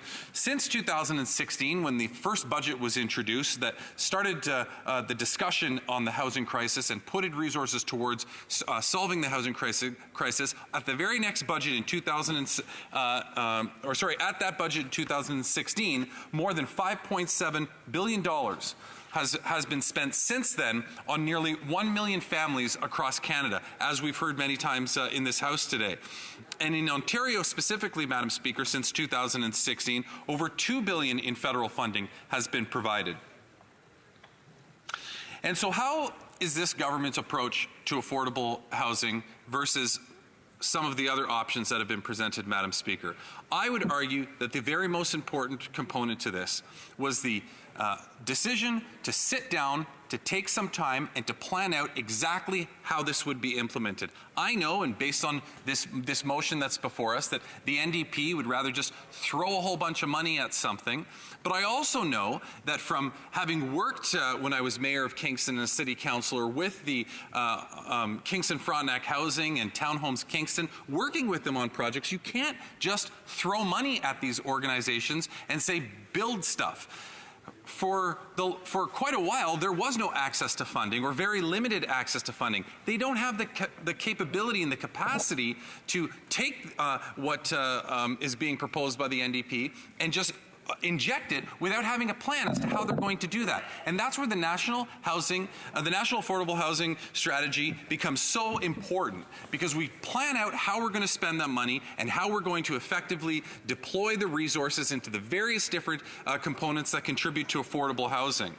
And so, announced in budget 2016 for the first time, the funding for the National Housing Strategy started to roll out in 2017, as we heard. Last year, this government unveiled $40 billion over a 10-year period. And I know that there's been a lot of criticism from various different parts of the House in terms of the opposition about rolling it out over that time, Madam Speaker. But as I said, these particular plans take time to develop and to implement.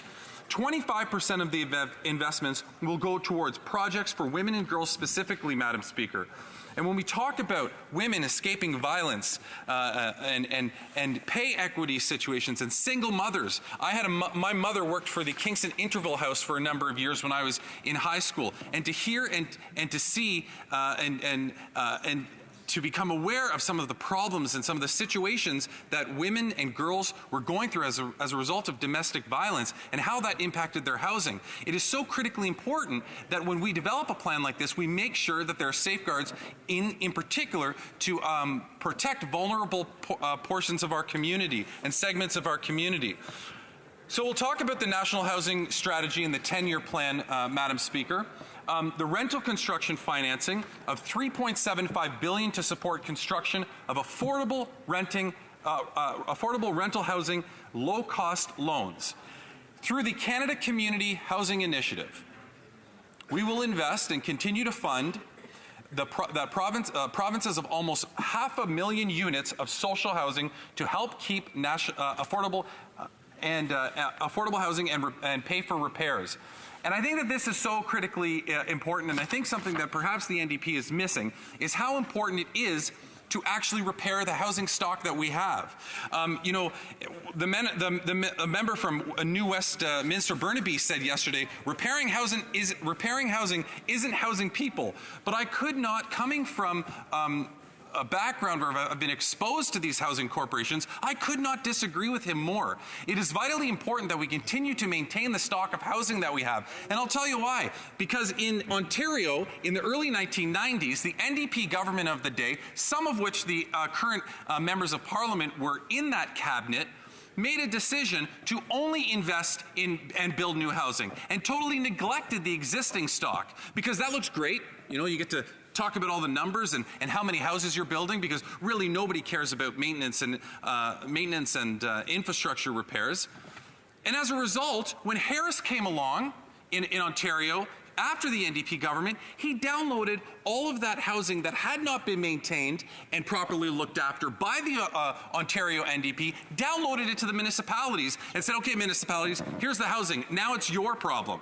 And as a result of that, Madam Speaker, we run into a situation where municipalities were faced with the responsibility of repairing and bringing the housing stock back up to standards. It is critical that we invest in repairing affordable housing at the same time that we're building new housing. And so when we look at this particular motion that's before us today, Madam Speaker, and I know I'm getting close to the end of my time, but I really want to address this, is the fact that the NDP, and I've heard them on a number of occasions today, Madam Speaker, talk about the political posturing of the Liberal Party and what we're doing to position ourselves and what we're saying and how numbers are being reused. Well, just look at the motion itself, Madam Speaker. The motion starts off, and the NDP has an opportunity on an opposition day to come here with a motion, bring it into this House, a motion that can be, by and large, can contribute to Parliament and government policy. But instead they bring forward a motion that starts off with this, that the government is failing to adequately, that in the opinion of the House, the government is failing to adequately address Canada's housing crisis. So they know right off the bat, Madam Speaker, that there is no way that this side of the House can support that. They know that right off the bat, Madam Speaker. But then they go on to have a whole list of demands in terms of what the government should do. So you talk about who's playing politics, Madam Speaker. All the NDP is doing with this particular motion, and I think it's important that the Canadian people realize this, all they're doing is purposely setting up a motion that they know will never pass so that in the election they can go back and say, well, we told the government to create 500,000 units of quality affordable housing, and they said they wouldn't do it. You talk about playing politics. There's nothing more political than this motion, Madam Speaker, that's been brought before this House today. And comments? The honourable member for Vancouver East.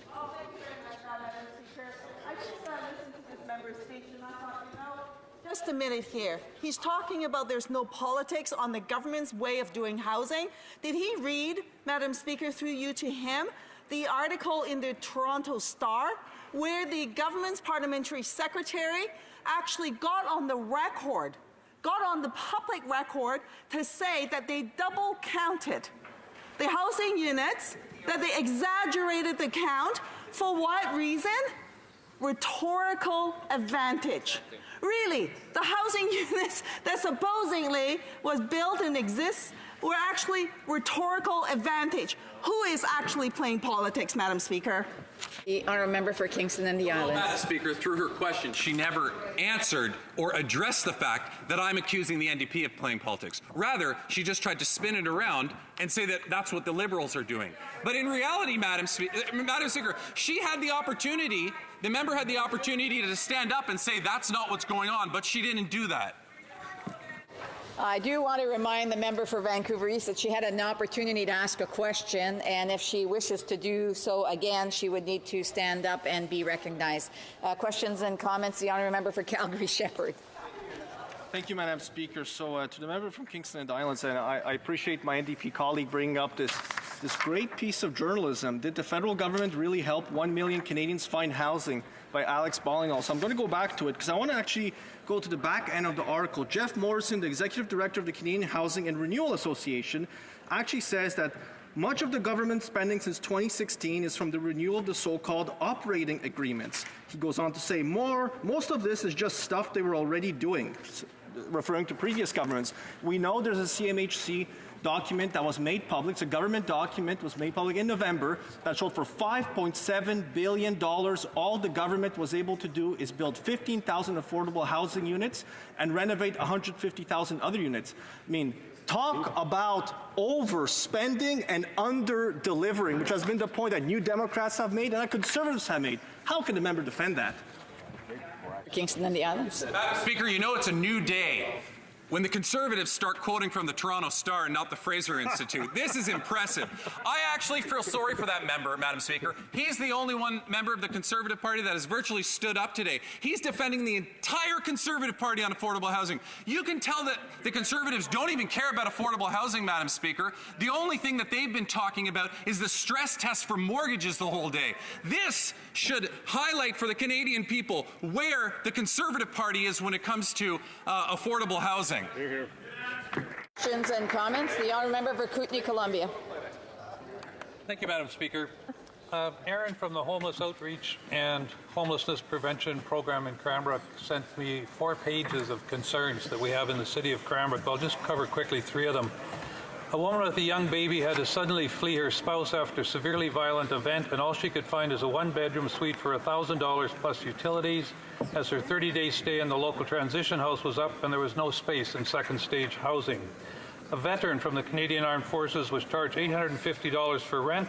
When the landlord realized they had a support animal for PTSD, they were charged an additional $150 per month. There were no other options for this person to go.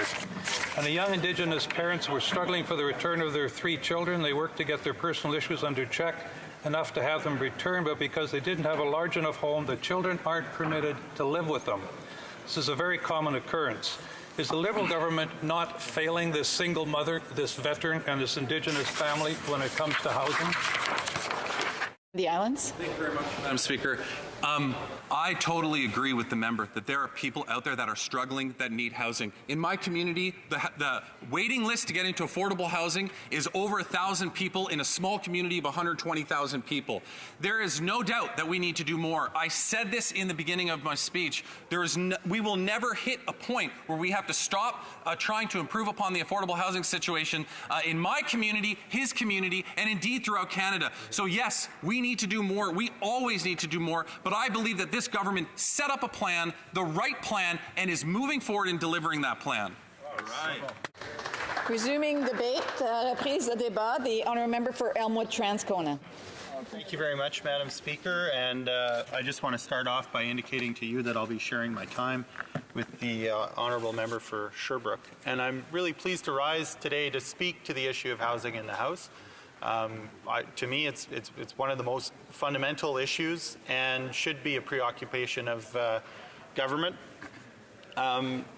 If you don't have a warm and safe place to know that you can go and sleep at the end of the day, if you don't have a place where people can contact you by mail, it's hard to do anything else in your life. It's hard to get a job. It's hard to spend your day doing anything else other than trying to make sure that at the end of that day you're going to have a place where you can manage to get through the night and try again the next day. And so housing, it really is the catalyst for people getting back on their feet and getting started.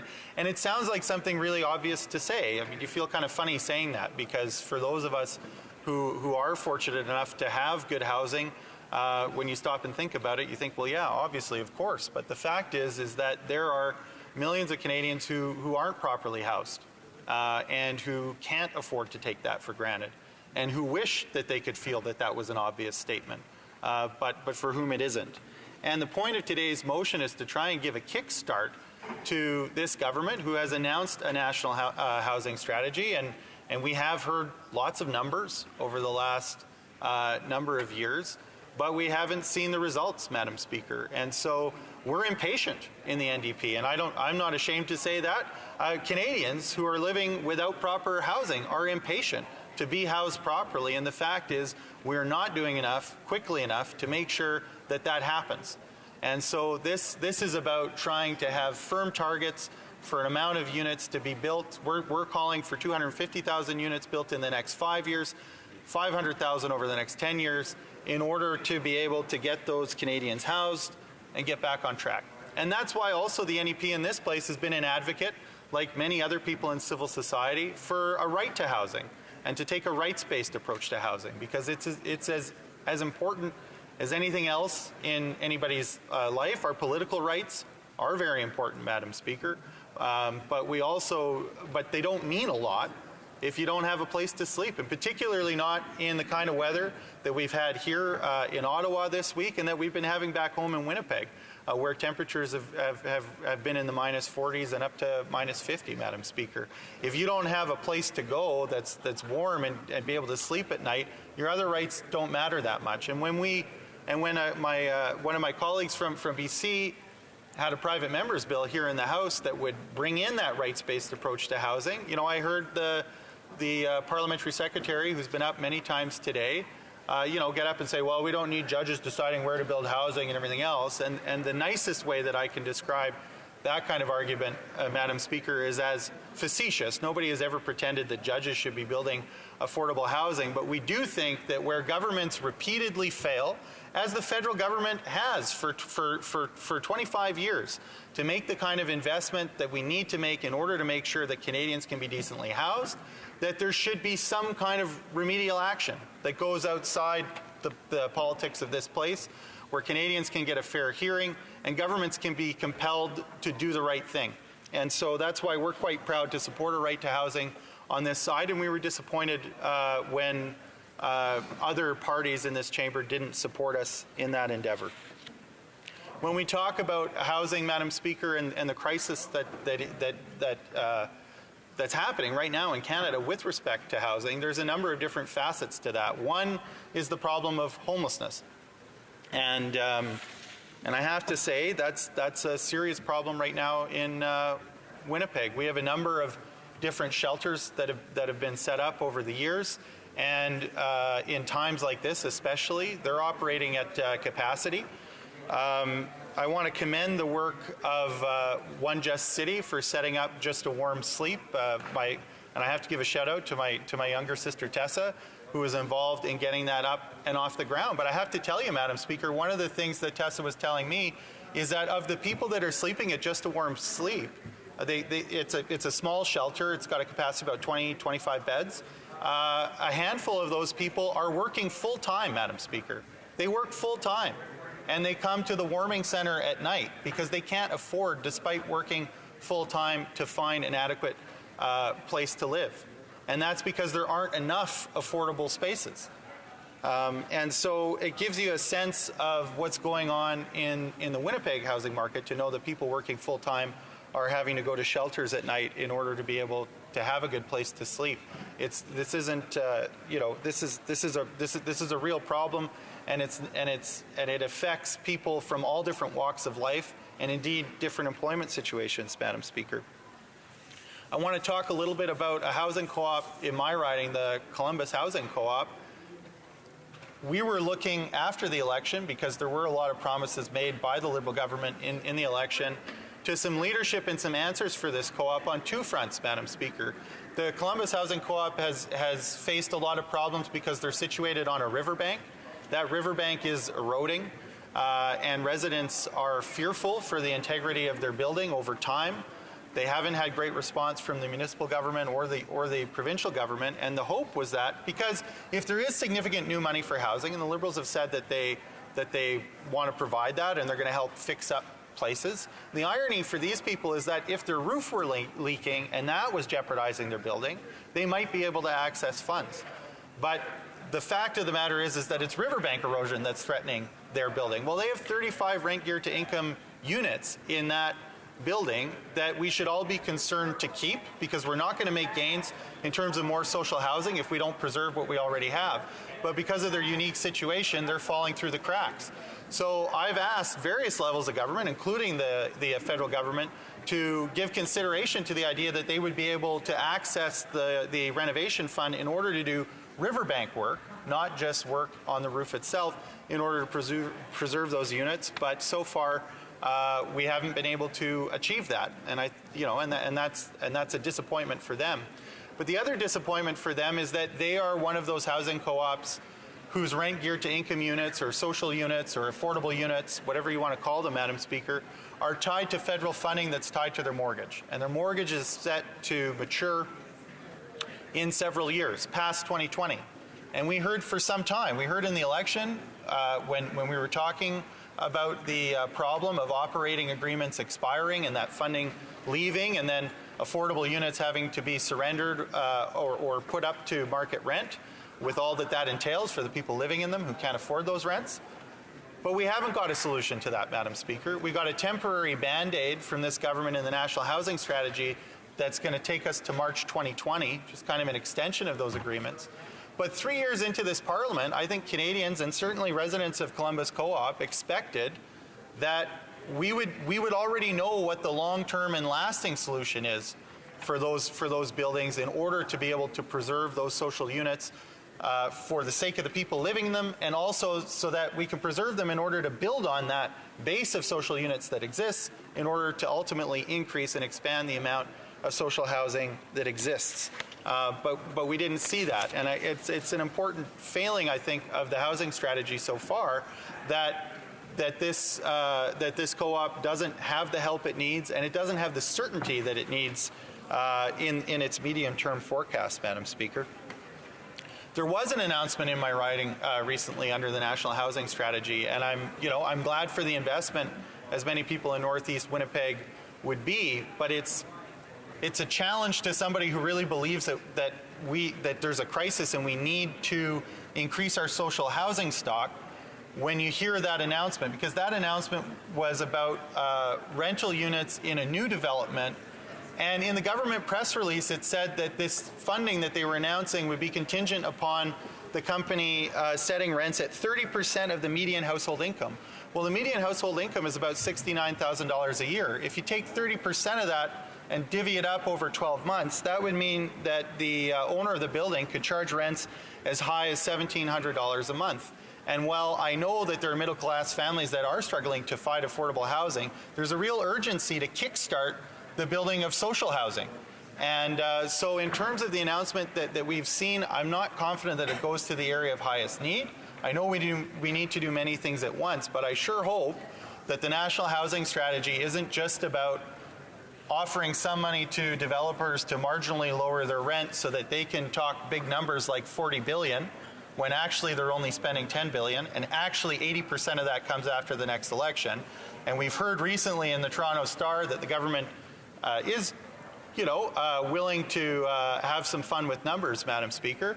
And so I think it's really important that we put an emphasis on social housing, that we preserve units like are at Columbus Co-op, and that we serve our homeless population who are in desperate need of a roof over their head so that they can get on with the other important things in their life. Thank you, Madam Speaker. And comments. The Honourable Parliamentary Secretary to the Minister, to the President of the Treasury Board.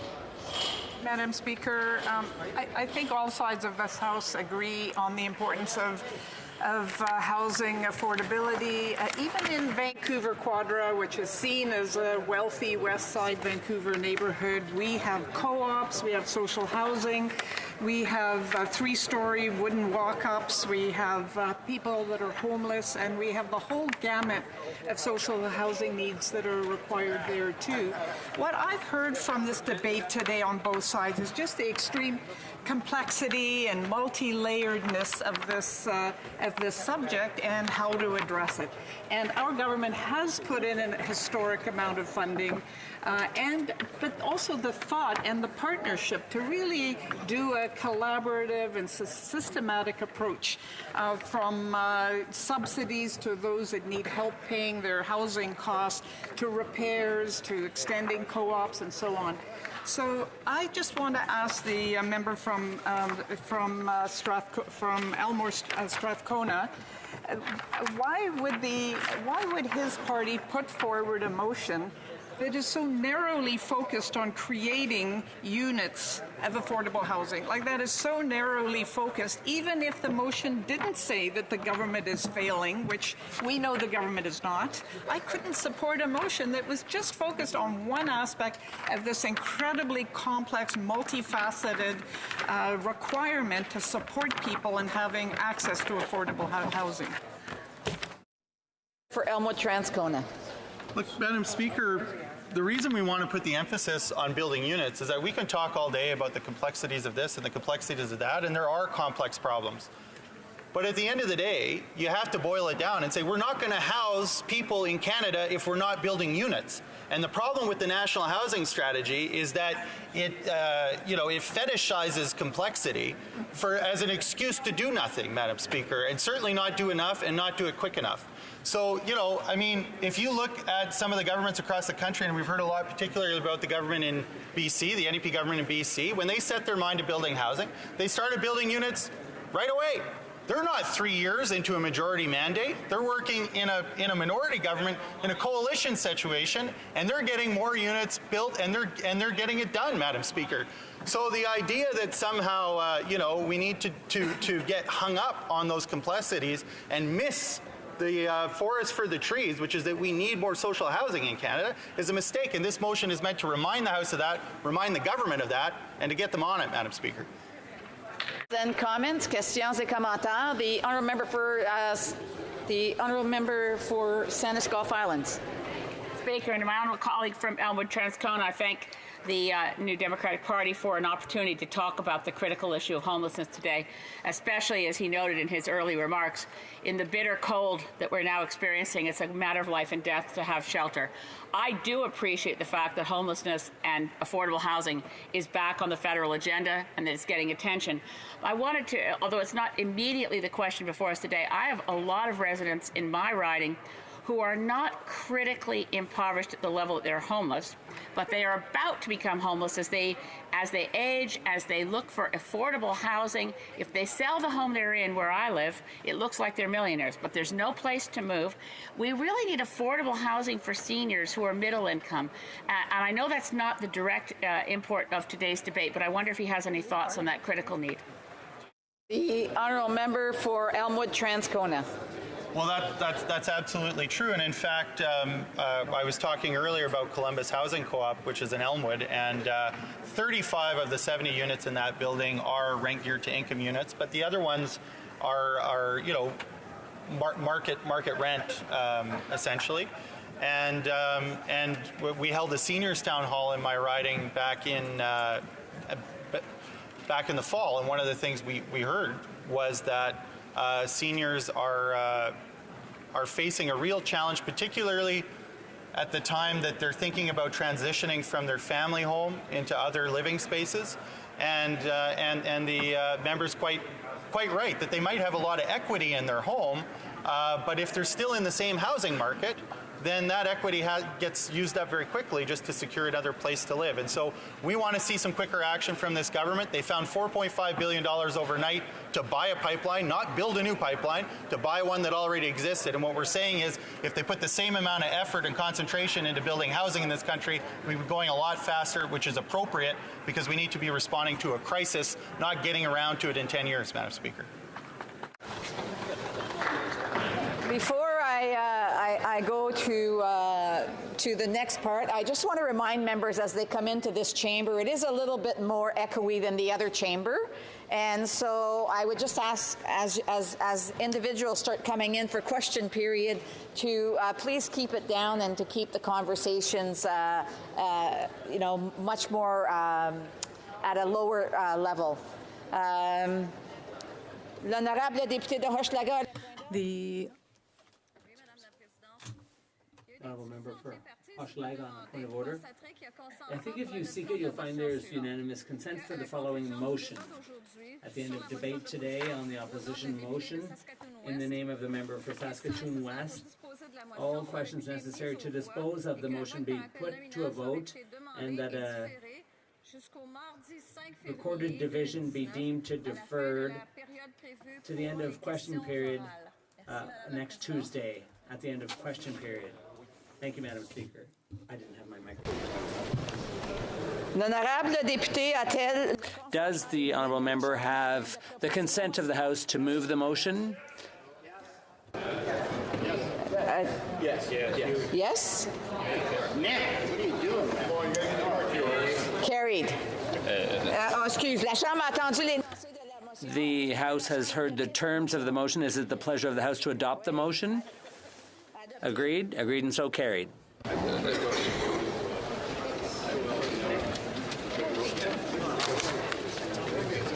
Statement by members, déclaration des députés, l'honorable député de Repentigny.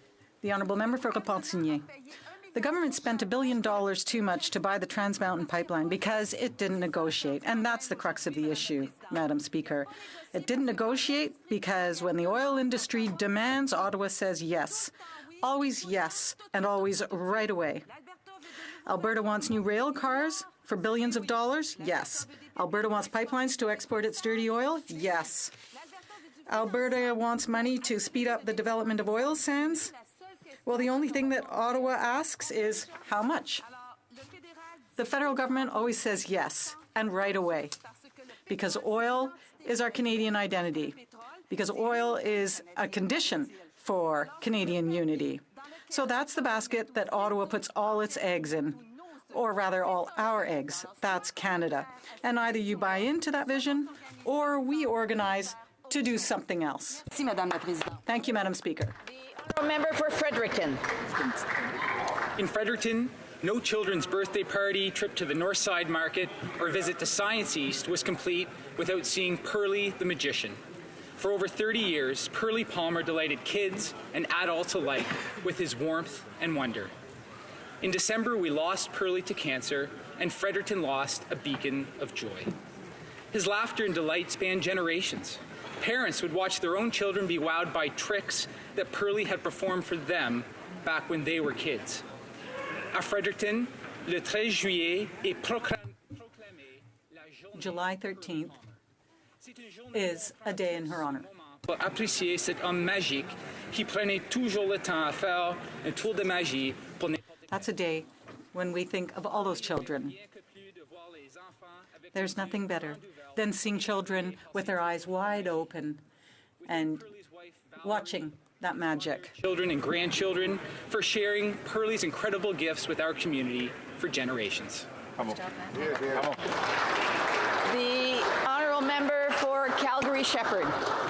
Maranatha. That would be a familiar greeting to anyone who knew Pastor Quinn Davis, who passed away from cancer December 12th of last year.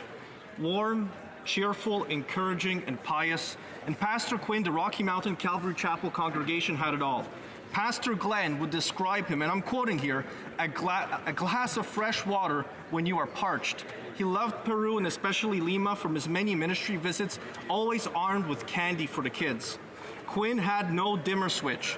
On or off were his only settings. He would tell you exactly what you needed to hear. Sometimes he knew what needed to be said before the question was even asked.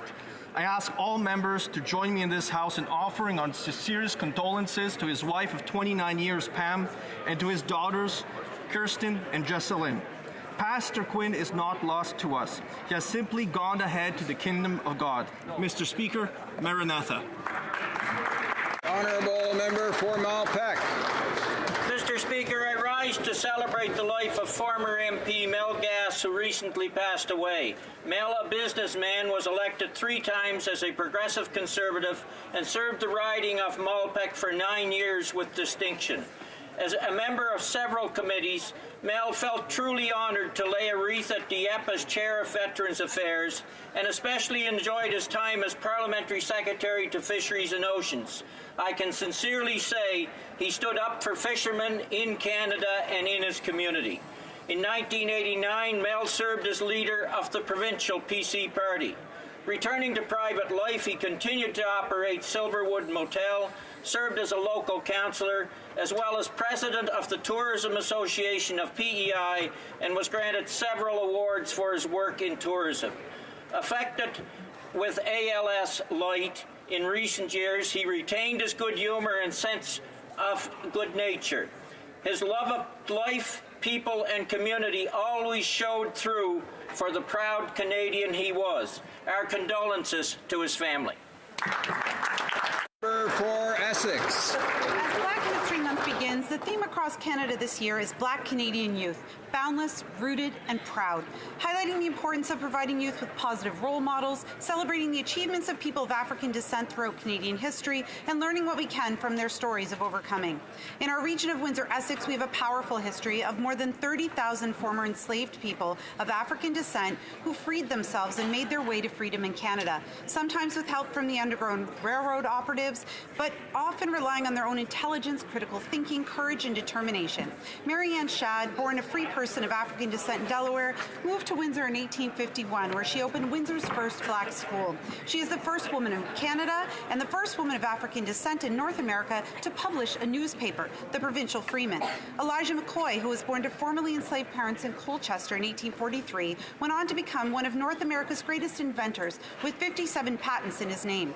This year we lost former New Democrat Dr. Howard McCurdy, who was Canada's second black member of Parliament. This month, as we celebrate, I encourage all Canadians to learn about our rich black history by sharing stories of incredible Canadians.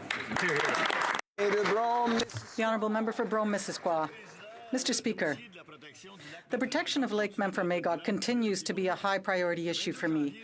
On January 22nd, there was a hearing in Newport, Vermont on the Coventry landfill site expansion. The fact that the landfill is upstream from Lake Memphremagog is of great concern to an increasing number of people in Magog and Sherbrooke.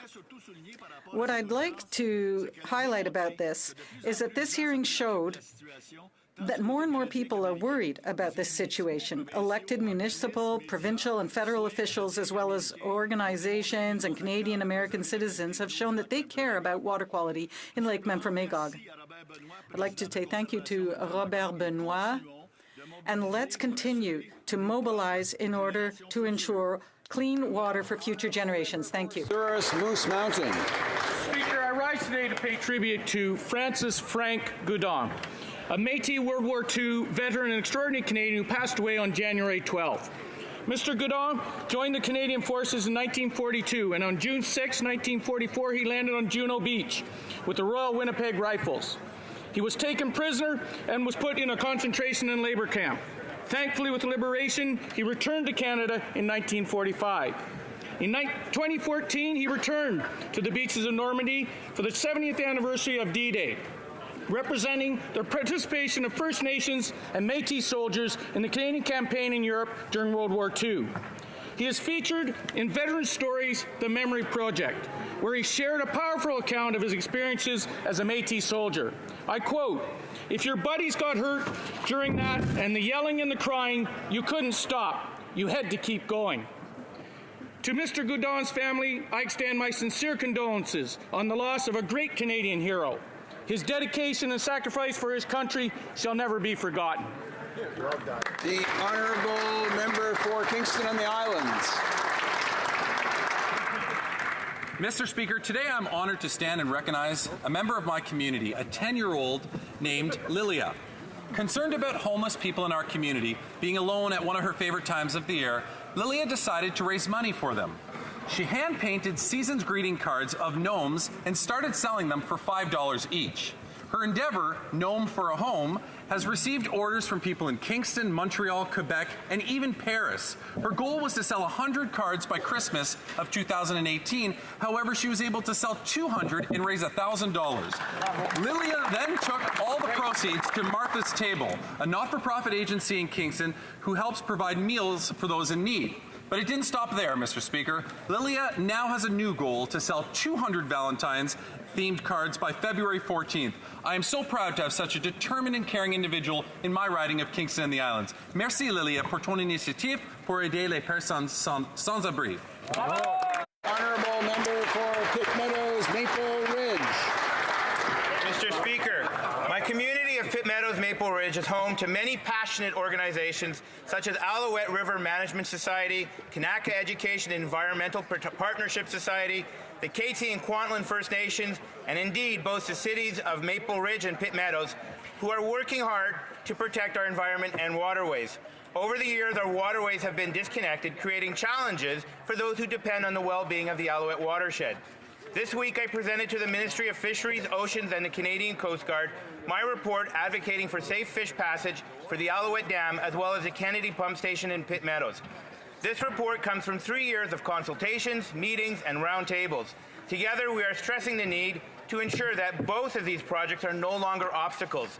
For our salmon to thrive, there should be no barriers to their life and spawning cycles. I look forward to working with the Minister to provide long-term solutions to ensure sustainability in our communities. There is no better time to act than now. Thank you. Honourable Member for Barrie Innisfil. After 3 years of Liberal waste and failures, Canadians are no further ahead than they were in 2015. Adding to that, we've learned the Liberal carbon tax will cost a family of four up to $5,000 a year. Whoa. We found out from the Liberals' own documents that their carbon tax will be 15 times higher than it is now, and that they plan to implement this increase after the election. In fact, we've asked the Prime Minister several times this week about this plan, and each time we've asked, he didn't answer the question. I've heard from the people of Barrie Innisfil about how this tax grab will affect them and the costly impact it will have on businesses, mums and dads driving their kids to soccer and hockey and dance, and how it will drive up the cost of heating and eating on seniors, and they are rightly concerned. While many Canadians struggle just to get by, the Prime Minister won't have to worry about paying his carbon tax on the necessities of life because the millions in his trust fund will look after his family just fine. The honourable member for Surrey Centre. Mr. Speaker, over the winter I had the chance to attend many events in my riding of Surrey Centre that celebrated our diversity. However, the highlight was to host and celebrate a celebration of citizenship party. During the event, I had the opportunity to meet and speak and hear about the diverse backgrounds and journeys they all took and what it means to be Canadian. This event was an incredible opportunity to celebrate Canada's multiculturalism and diversity, the fabric of the great country. This event was a huge success with over 100 people attending, including children, seniors, parents, and siblings. All of them applauded Canada's new citizenship changes, which make it easier and simpler to become a citizen. Mr. Speaker, Surrey Centre is an incredibly rich community in terms of diversity. Since October 2015, we have welcomed over 2,500 new citizens from places such as India, the Philippines, China, Latin America, and Africa. I look forward to following their future endeavors, and I would like to thank them for choosing to call Surrey Centre home. Thank you, Mr. Speaker. Member for Guelph. Mr. Speaker, as we come together in our new Parliament building, I also want to recognize an event that brings people together in Guelph. Earlier this month, the Muslim Society of Guelph hosted the third annual Building Bridges event. With support from Canadian Heritage, this event celebrates Guelph's diversity and inclusion, led by the Muslim Society, along with members of other faith-based groups, NGOs, and cultural groups, to gain awareness of the important contributions and connections that build bridges between groups in our community. Mr. Speaker, there is unity in diversity, and we're all stronger when we celebrate our differences. I want to thank Mohammed Syed and his wife Sarah for their vision to bring Guelphites together to showcase our incredible community spirit. I know that building bridges has become an annual tradition that the whole community looks forward to. Thank you, Mr. Speaker. The honourable member for Mégantic-L'Érable.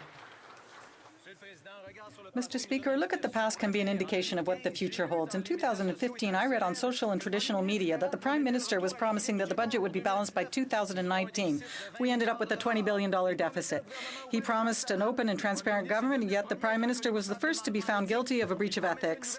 He promised a new way of doing things on the international stage, and then he went to India, and we became the laughingstock of the international community. 3 years later, and I'm thinking that a fake news detector would have been useful for Canadians in 2015. This week, the Liberals refused to commit to balancing the budget by committing not to increase taxes. When they say they want the best for the middle class, you can believe them. Their history of mistakes and out-of-control spendings is clear. The Liberals are going to find their best for you by increasing taxes. Not only the Prime Minister, but all Canadians are going to be paying for his mistakes. And the only thing that will stop them is a Conservative government on October 21st. The honourable member for Ottawa-Vanier. I rise today to congratulate the University of Ottawa and its 126 projects that will receive over $6 million in funding under the SHIRK Talent Program and Insight Development Grants. University of Ottawa is one of 79 universities to benefit from the $141 million to support close to 3,000 researchers at institutions across Canada.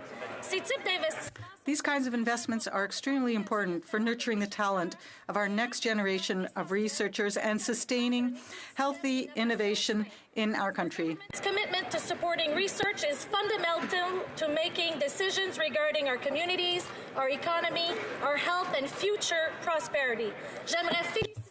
I'd like to congratulate all the University of Ottawa recipients And I am convinced that their research will give us the necessary evidence to make well-thought-out decisions in the future. Malahat Langford. Mr. Speaker, I rise today in my role as the NDP's agriculture critic to give recognition to the important role Canada's farmers can play in combating climate change. Farmers are on the front lines of climate change. Heat waves, forest fires, droughts, and floods can all bring about economic disaster to farms and have significant negative mental health effects for farmers.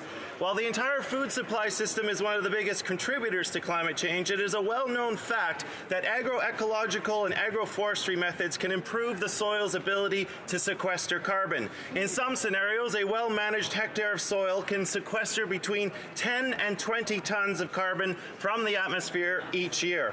Helping our farmers move towards alternative agroecological production systems can help maintain yields without sacrificing people and ecosystems. Agricultural methods that reduce our emissions while sequestering carbon will be a big part of the solution to combating destructive climate change, something I hope all political parties in this House will recognize. For Carlton Trail, Eagle Creek. Mr. Speaker, if re-elected, the Prime Minister will continue to increase taxes and make the lives of middle-class Canadians more expensive. Shame. The Liberals' carbon tax is already driving up prices, and it isn't even fully implemented.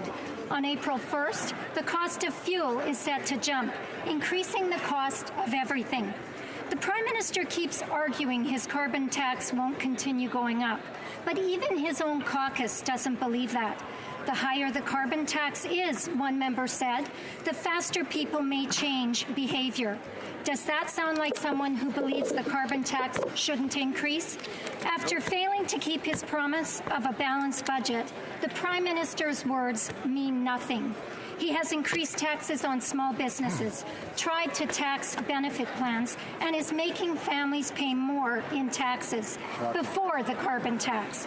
This Prime Minister's plan will take more money from Canadians' wallets. Don't let him tell you otherwise. Honourable member for Edmonton Centre. Tomorrow is the beginning of Black History Month. On the remarkable contributions made by Black Canadians to our country, a time to learn from their diverse lived experiences and to share their stories. The Shiloh Centre for Multicultural Roots in Edmonton has done award-winning work in bringing some of these stories to life. With funding from the Alberta Human Rights Commission, their documentary titled The Roots explores the lasting legacy of Black settlers who fled racism in the United States to settle in the prairies. Mr. Speaker, this project has helped researchers to discover an entirely new scholarly body of research that sheds light on this important community in Alberta and across the prairies. On Monday, the Shiloh Centre was awarded the Governor-General's History Award for Excellence in Community Programming. May this project inspire us all to be vigilant in our efforts to end discrimination against Black Canadians once and for all. Yes.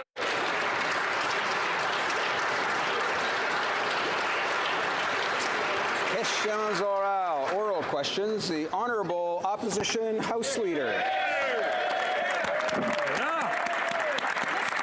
Canadians are becoming more and more aware of the fact that they have a Prime Minister in charge of the finances of this country who has no idea whatsoever on how to manage a budget or keep a balance sheet. That's because he's never had to worry about his own. Nope. He's accustomed to lavish spending and the money always being there to pay his bills. Over the last year, the Prime Minister has been spending lavishly, and he expects Canadians will cover his costs. So when will the Prime Minister finally admit he's going to have to raise taxes to pay for his out-of-control spending? Bill. Come on, Bill. The Honourable Minister of Finance. We need to be clear. The very first thing that we did when we came into office was we lowered taxes on middle-class Canadians. Now, I imagine what's going on from the opposition Conservatives is they're remembering that they raised $150 billion into our debt. And they're feeling a little bit guilty about that and thinking that if they came back, they might want to raise taxes. Mr. Speaker, we would not do that because we are focused on helping the middle class and those people that are working to join it. And we've done that by reducing their taxes, by increasing their benefits like the Canada Child Benefit, making a real and long-term difference for Canadian families. That's right. Opposition House Leader. Well, Mr. Speaker, Conservatives kept their word and we delivered a balanced budget to Canadians. That's because we, like Canadians, know that budgets don't balance themselves and that you can't spend your way out of debt. The only person who doesn't seem to know this is the Prime Minister, who just keeps spending and borrowing, spending and borrowing, spending and borrowing. We know that today's deficits will be tomorrow's taxes. Canadians are going to have to pay higher taxes for his out-of-control spending.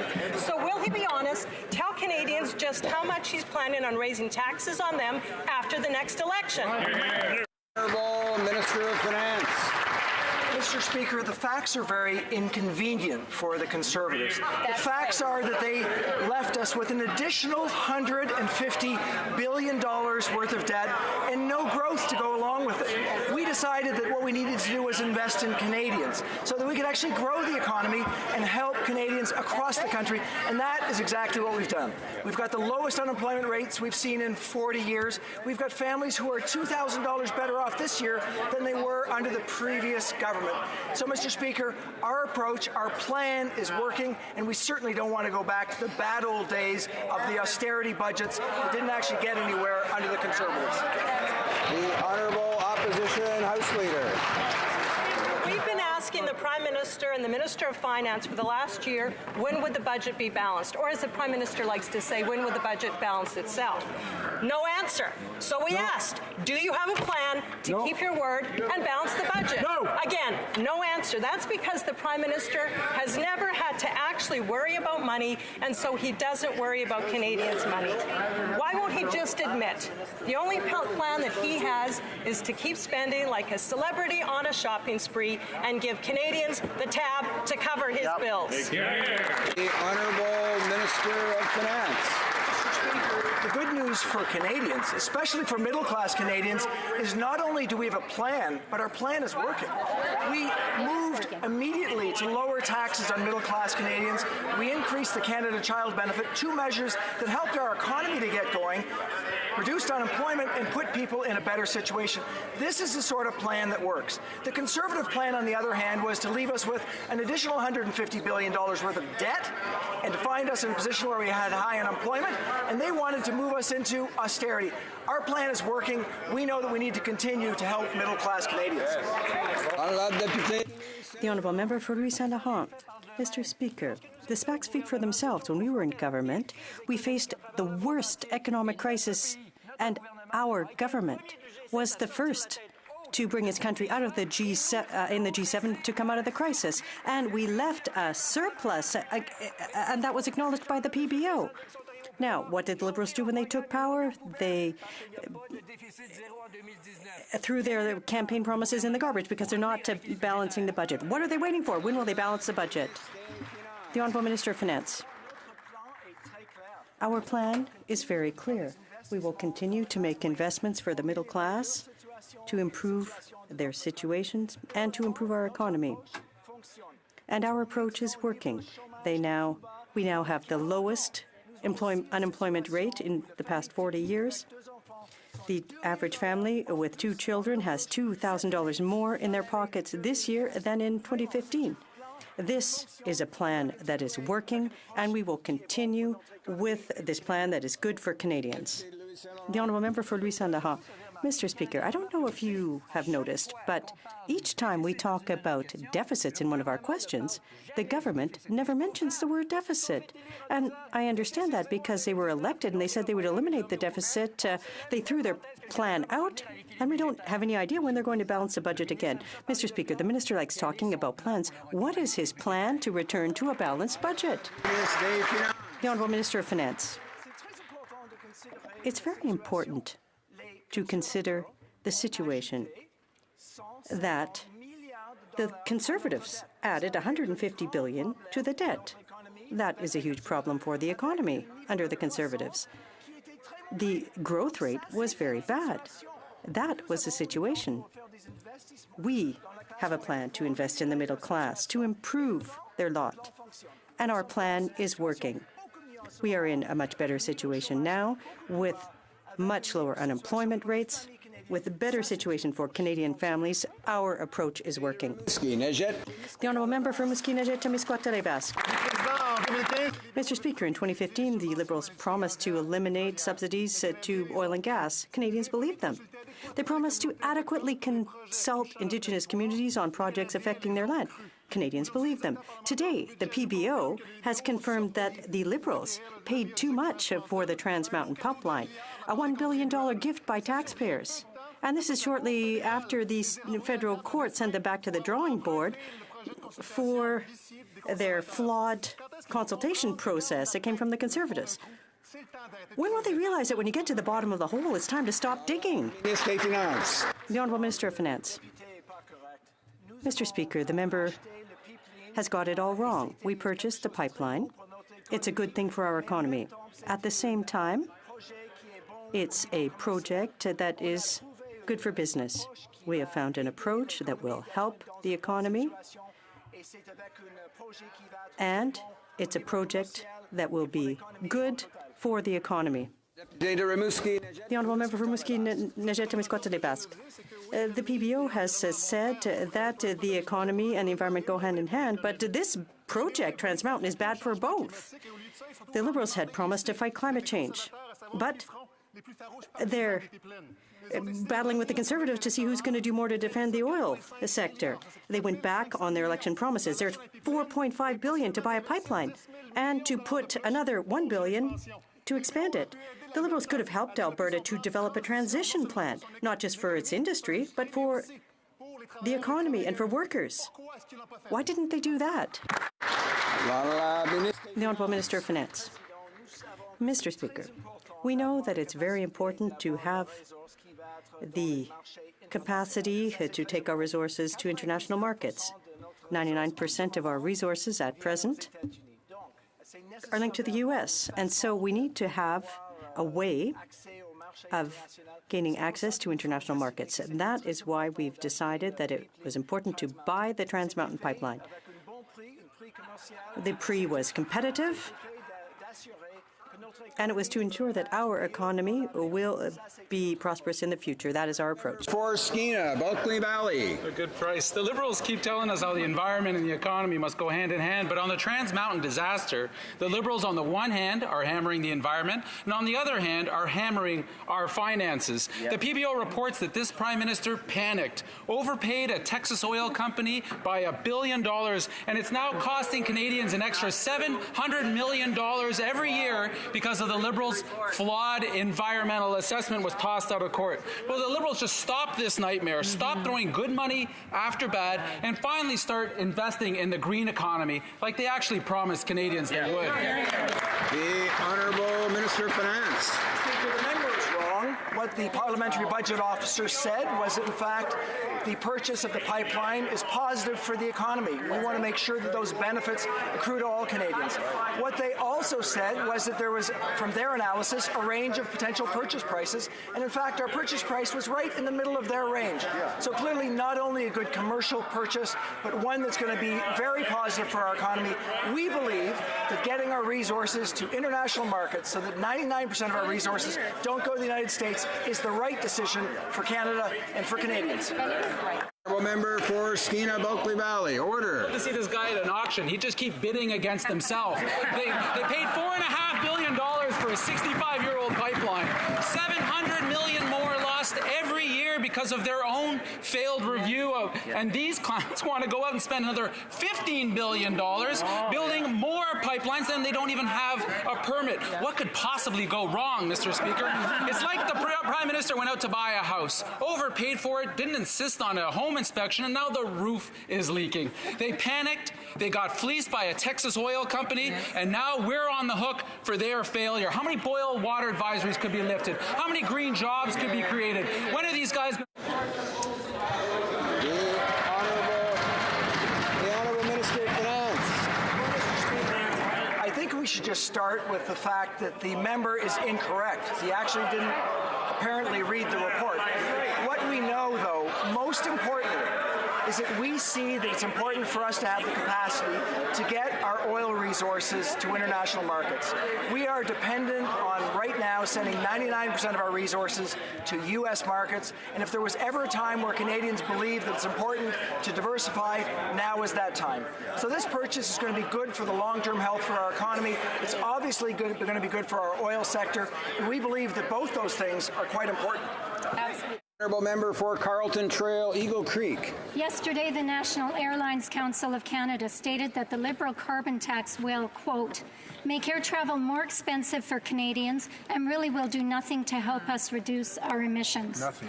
Unlike this Prime Minister, who inherited a vast family fortune, most Canadian families save for years to afford to fly.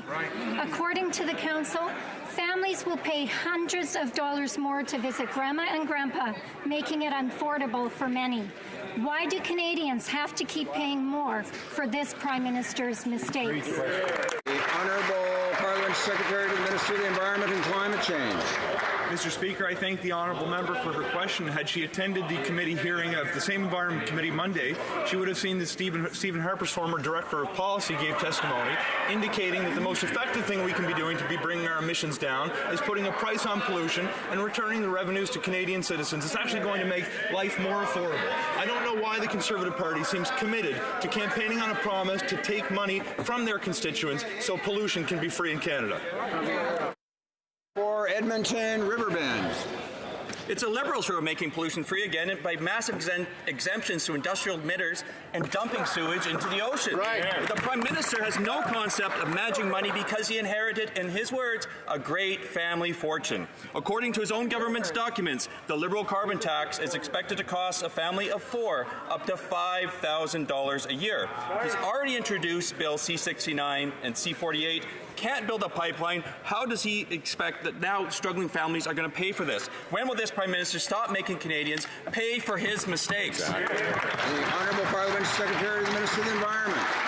How is the honourable member wrong? Let me count the ways, Mr. Speaker. Big emitters will pay under our system. That's why families are going to be better off. When the Conservative Party is lost and has no argument to present on their own, they resort to snide personal attacks against members on this side of the House. Politics deserves better. Mr. Speaker, we campaign on a commitment to grow our economy and protect our environment at the same time. We are putting a price on pollution that will bring emissions down, make life more affordable for Canadians. It's been 277 days since they've said they were going to come up with a plan, and so far their only plan is to mislead Canadians.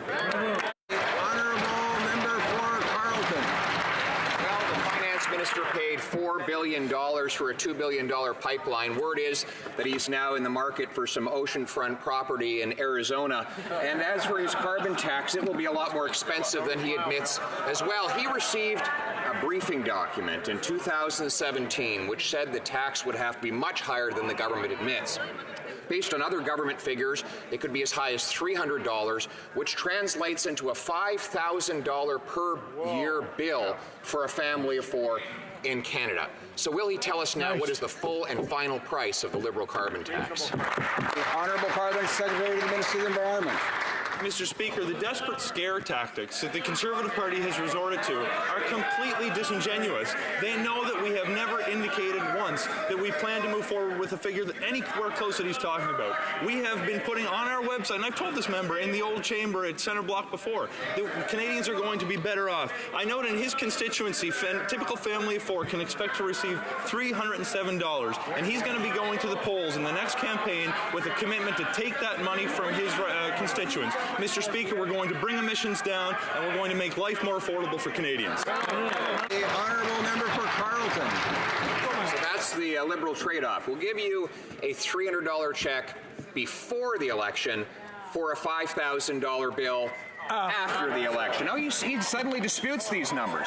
In the year 2022, the tax rate is scheduled to go up.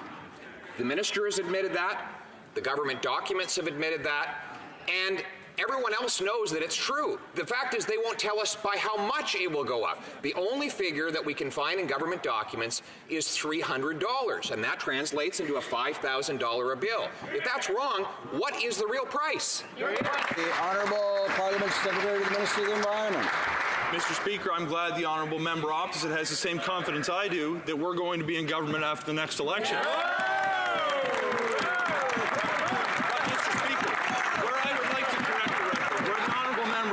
astronomical figures in order to scare Canadians about the policies we're implementing to fight climate change.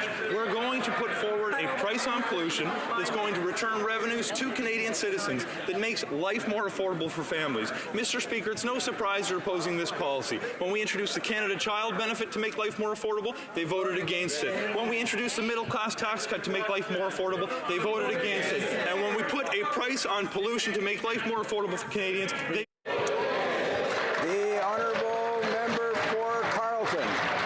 Only a Liberal would say a tax makes life more affordable, but that tax is not even effective. According to the government's own documents, they will fall 80 million tons short of meeting their Paris targets. How will they fill the gap? According to the Environment Minister, quote, we will evaluate both the need for and opportunity of utilizing international credits. That's right, forcing Canadians to send billions of dollars to California and other jurisdictions to pay for the government's failures to meet its own targets. What is the full and final cost of buying international carbon credits under the Liberals' plan? Parliament Secretary to the Minister of the Environment.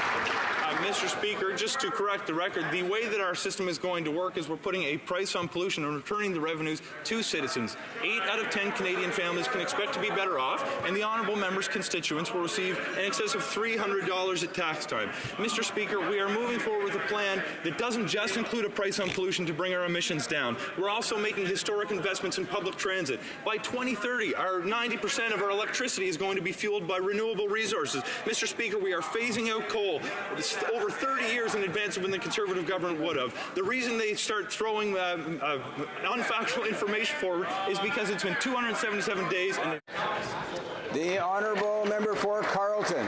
And that is exactly what Kathleen Wynne said. She planned to spend $2.2 billion sending money to California for carbon credits. And the Auditor General of that province said, quote, these funds may be leaving the Ontario economy for no purpose other than to help the government claim it has met a target. Now we know where the carbon tax money will really go, outside of this country. So will he confirm how much will Canadians spend buying foreign carbon credits under the government's plan? Parliament Secretary to the Minister of the Environment. I've said a number of times now, Mr. Speaker, that Canadians can expect to be better off as a result of our plan. It's clear the honourable member doesn't believe me, so I direct him to the testimony that was given by Mark Cameron, Stephen Harper's former Director of Policy. If he doesn't accept him, I direct him to Doug Ford's Chief Budget Advisor, who's told us previously... Sorry, there's just way too much noise. The questions have been put, and I'm sure that all honourable members will be interested to hear what the Parliamentary Secretary has to say, but it's just a little bit too loud for members to hear that. So we're going to go back and let the Parliamentary Secretary to the Ministry of the Environment finish up his comments, and then we'll get on to the next question. Mr. Speaker, I'm glad you've given me the opportunity to provide some further information, because it's not just me who's putting this information forward. As I mentioned, Stephen Harper's former Director of Policy supports our plan. Doug Ford's Chief Budget Advisor has said the single most effective thing we can do to transition to a low-carbon economy is to put a price on pollution. Mr. Speaker, last year's Nobel Prize winner in economics has won the Nobel Prize for developing this kind of a plan. 47 economists, including former chairs of the Federal Reserve. The honourable member for Elmwood Transcona. Thank you, Mr. Speaker. The Columbus Housing Co-op offers safe, affordable housing to seniors in Elmwood, but not without its challenges.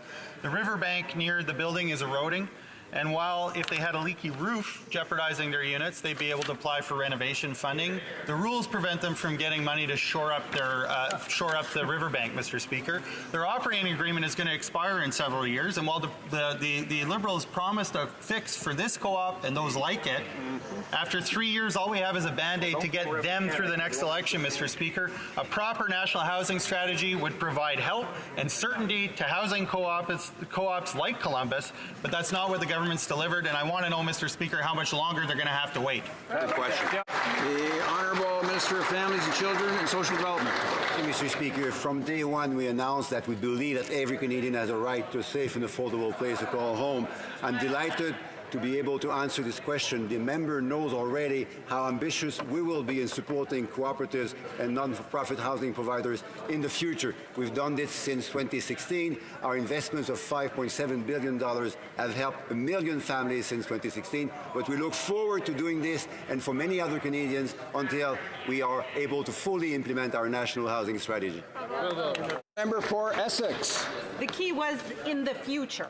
Safe and affordable housing is a right, Mr. Speaker. Skyrocketing rents and ballooning home prices in Essex are making it impossible for people to keep a roof over their heads. People like Crystal's brother, Daryl, who was living in a tent because he was not able to find affordable housing.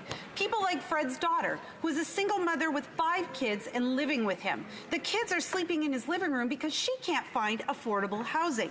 Instead of making up numbers to make themselves look good, what will the Liberals do for people like Daryl and Fred's daughter? Honourable Minister for Families, Children and Social Development. Speaker, we understand and indeed feel very much how important it is for all Canadians to have a right to access a safe roof, a safe place to live for seniors, for veterans, for people living with disabilities. We understand that, and that's why we have invested since 2016 over $5.7 billion in helping 1 million families. That's why over the next 10 years we'll be implementing the first ever national housing strategy, a 10-year, $40 billion plan, Mr. Speaker, because we believe exactly that Canadians have a right to have a safe and affordable place to live in. Member for Aurora, Oak Ridges, Richmond Hill. Mr. Speaker, there was a case of deja vu in an Ottawa courtroom today when a former Kathleen Wynne and current Liberal staffer was asking questions about lost emails. She appears to have been referring to Vice Admiral Norman as a, quote, certain naval officer in an attempt to sabotage his defense. This deliberate attempt to sabotage access to information requests is a political attack on Admiral Norman's right to a fair trial. Did anyone within the Prime Minister's office ever have discussions about delaying the trial of Vice Admiral Norman? The Honourable Minister of Public Safety. Order. Mr. Speaker, all employees are required to maintain official records and to save them in an appropriate fashion. These policies are laid out very clearly in the Access to Information Act and in the related Access to Information Manual. The government takes those responsibilities very seriously. For Aurora, Oak Ridges, Richmond Hill. That was not an answer to the question I asked, so I'll ask it again. Did anyone within the Prime Minister's office ever have discussions about delaying the trial of Vice Admiral Norman? The Honourable Minister of Public Safety. Speaker, on the 11th of May in 2015, the Honourable Peter Van Loan said this: members are expected to refrain from discussing matters before the court or under judicial consideration in order to protect those involved in a court action or judicial inquiry against any undue influence through the discussion of the case. Minister Van Loan was saying avoid undue influence. Apparently the opposition is in favor of it. The Honourable Member for Charlebourg-Haute-Saint-Charles.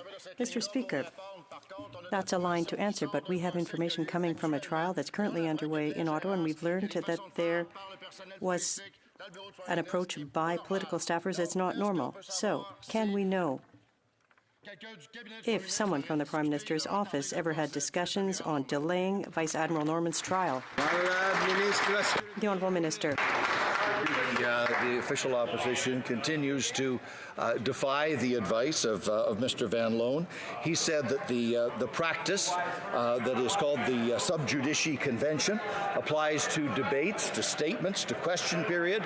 It is deemed improper for a member in posing a question and improper for a minister in responding to a question to comment on any matter that is before the courts. The previous Harper government took that position 300 times.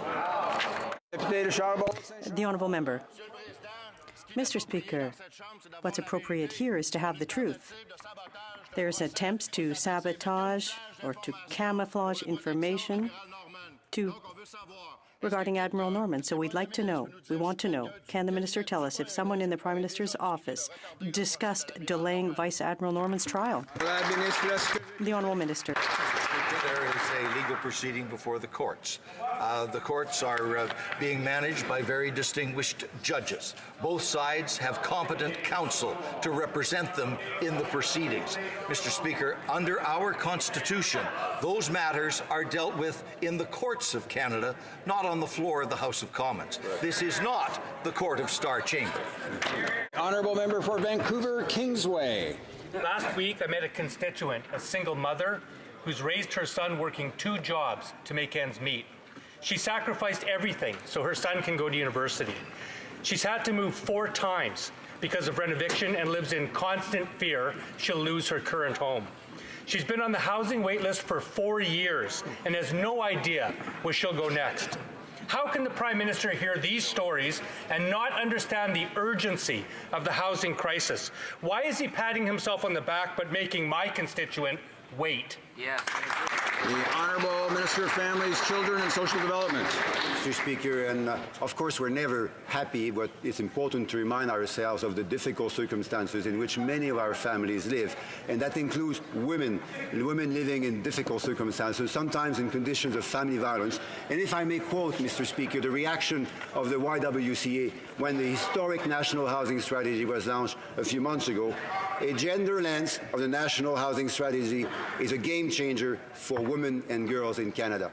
The Honourable Member for Timmins, James Bay. Prime Minister bragged at his response to the Cat Lake crisis to lift the long-term boiled water advisory. But what he didn't say was it was on one building on a well at the edge of town.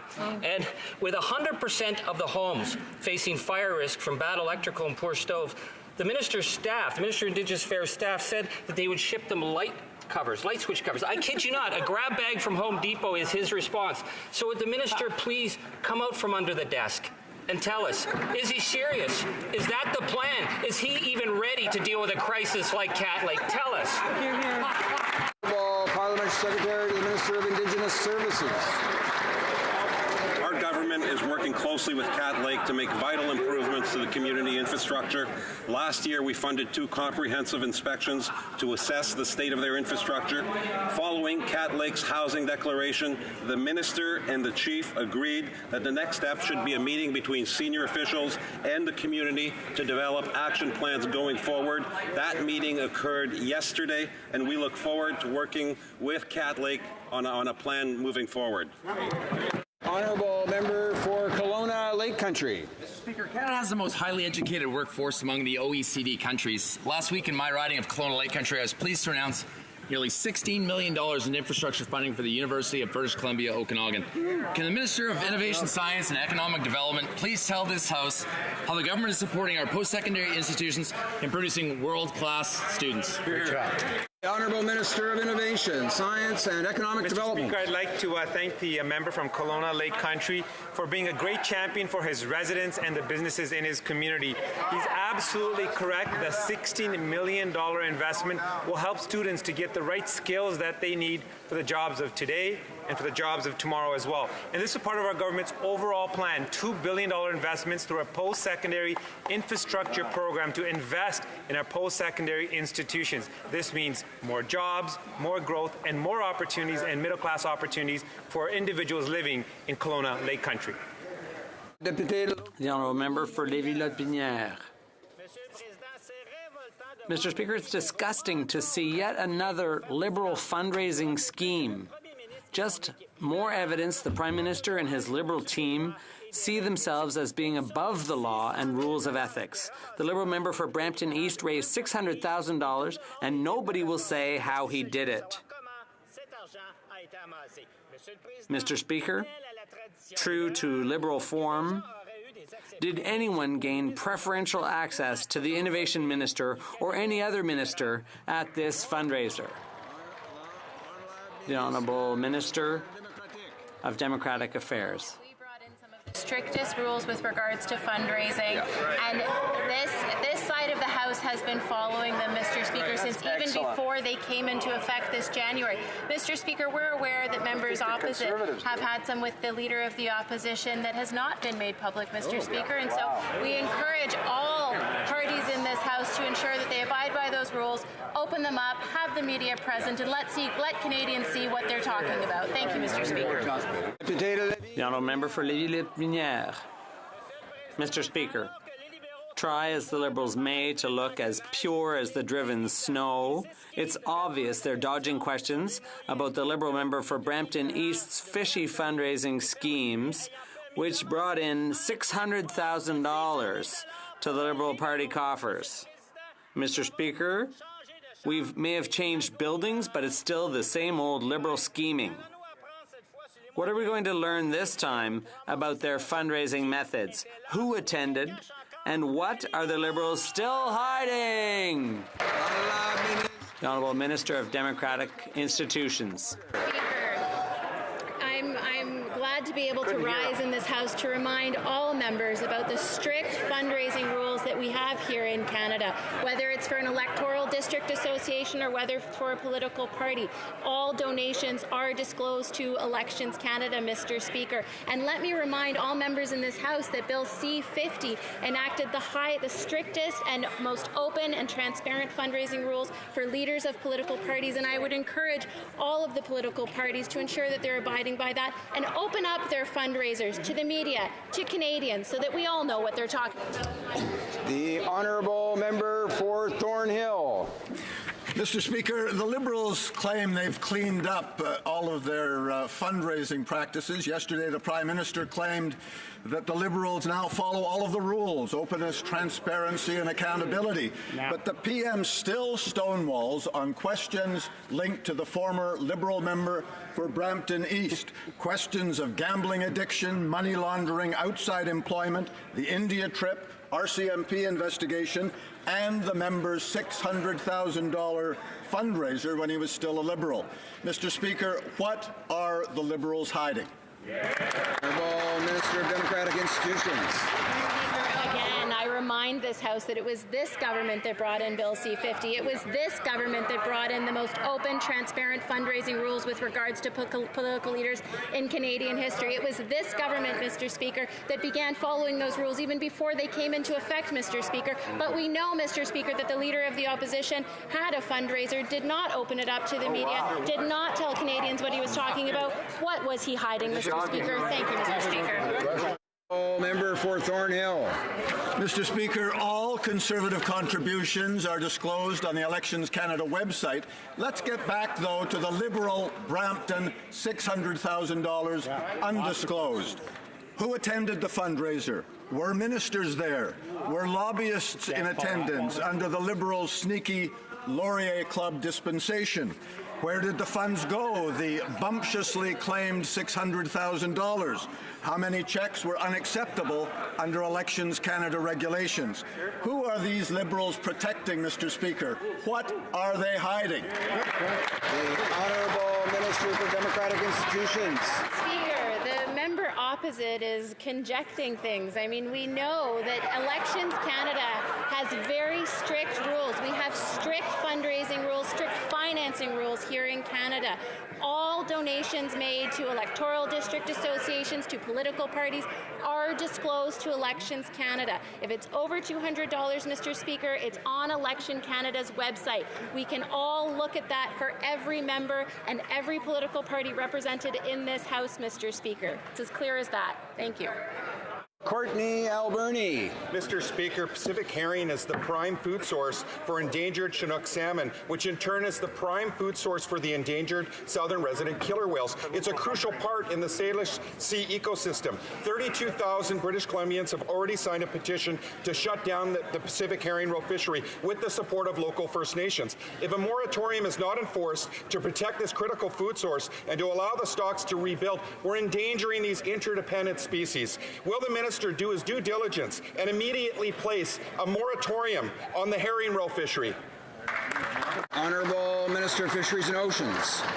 Thank you, Mr. Speaker. Decisions with respect to fisheries are based on science and evidence. There are 5 different herring fisheries areas off of the BC coast. 3 of them are presently closed. 1 is open for a commercial fishery. It is based on the abundance of the stock that exists there. And as I say, we make our decisions based on science. The honourable member for Saint-Hyacinthe, Bagot.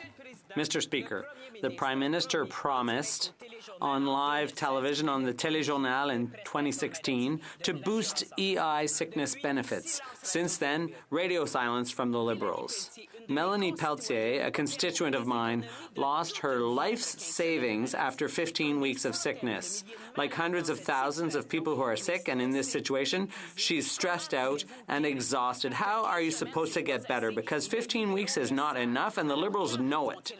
So when are they finally going to keep their promise and boost EI sickness benefits?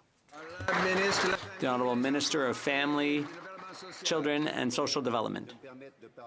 This gives me an opportunity to speak to this very important issue, important to families and workers struggling with serious health issues and parental responsibilities and other factors that affect their quality of life. And I'm happy to remind the House, Mr. Speaker, that since 2016 we have put in place major measures to improve all the EI programming around these issues. We have a lot more to do, and we're looking forward to doing so. Rocky Ridge.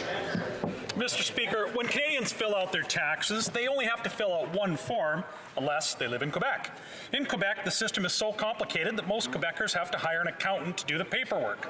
Well, the Prime Minister can afford an accountant due to his vast family fortune, but for everyone else, this is a waste of money and extra bureaucracy. A single tax return would simplify life for Quebecers. Why won't the Prime Minister actually listen to Quebecers and give them a single tax return?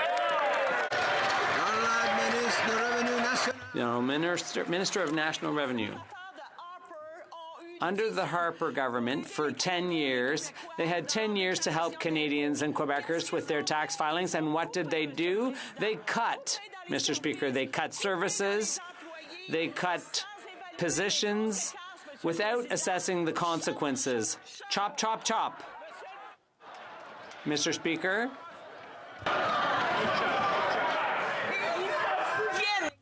Inaudible. On our side, we are going to continue to invest in services to make a real difference in the lives of all Quebecers and Canadians.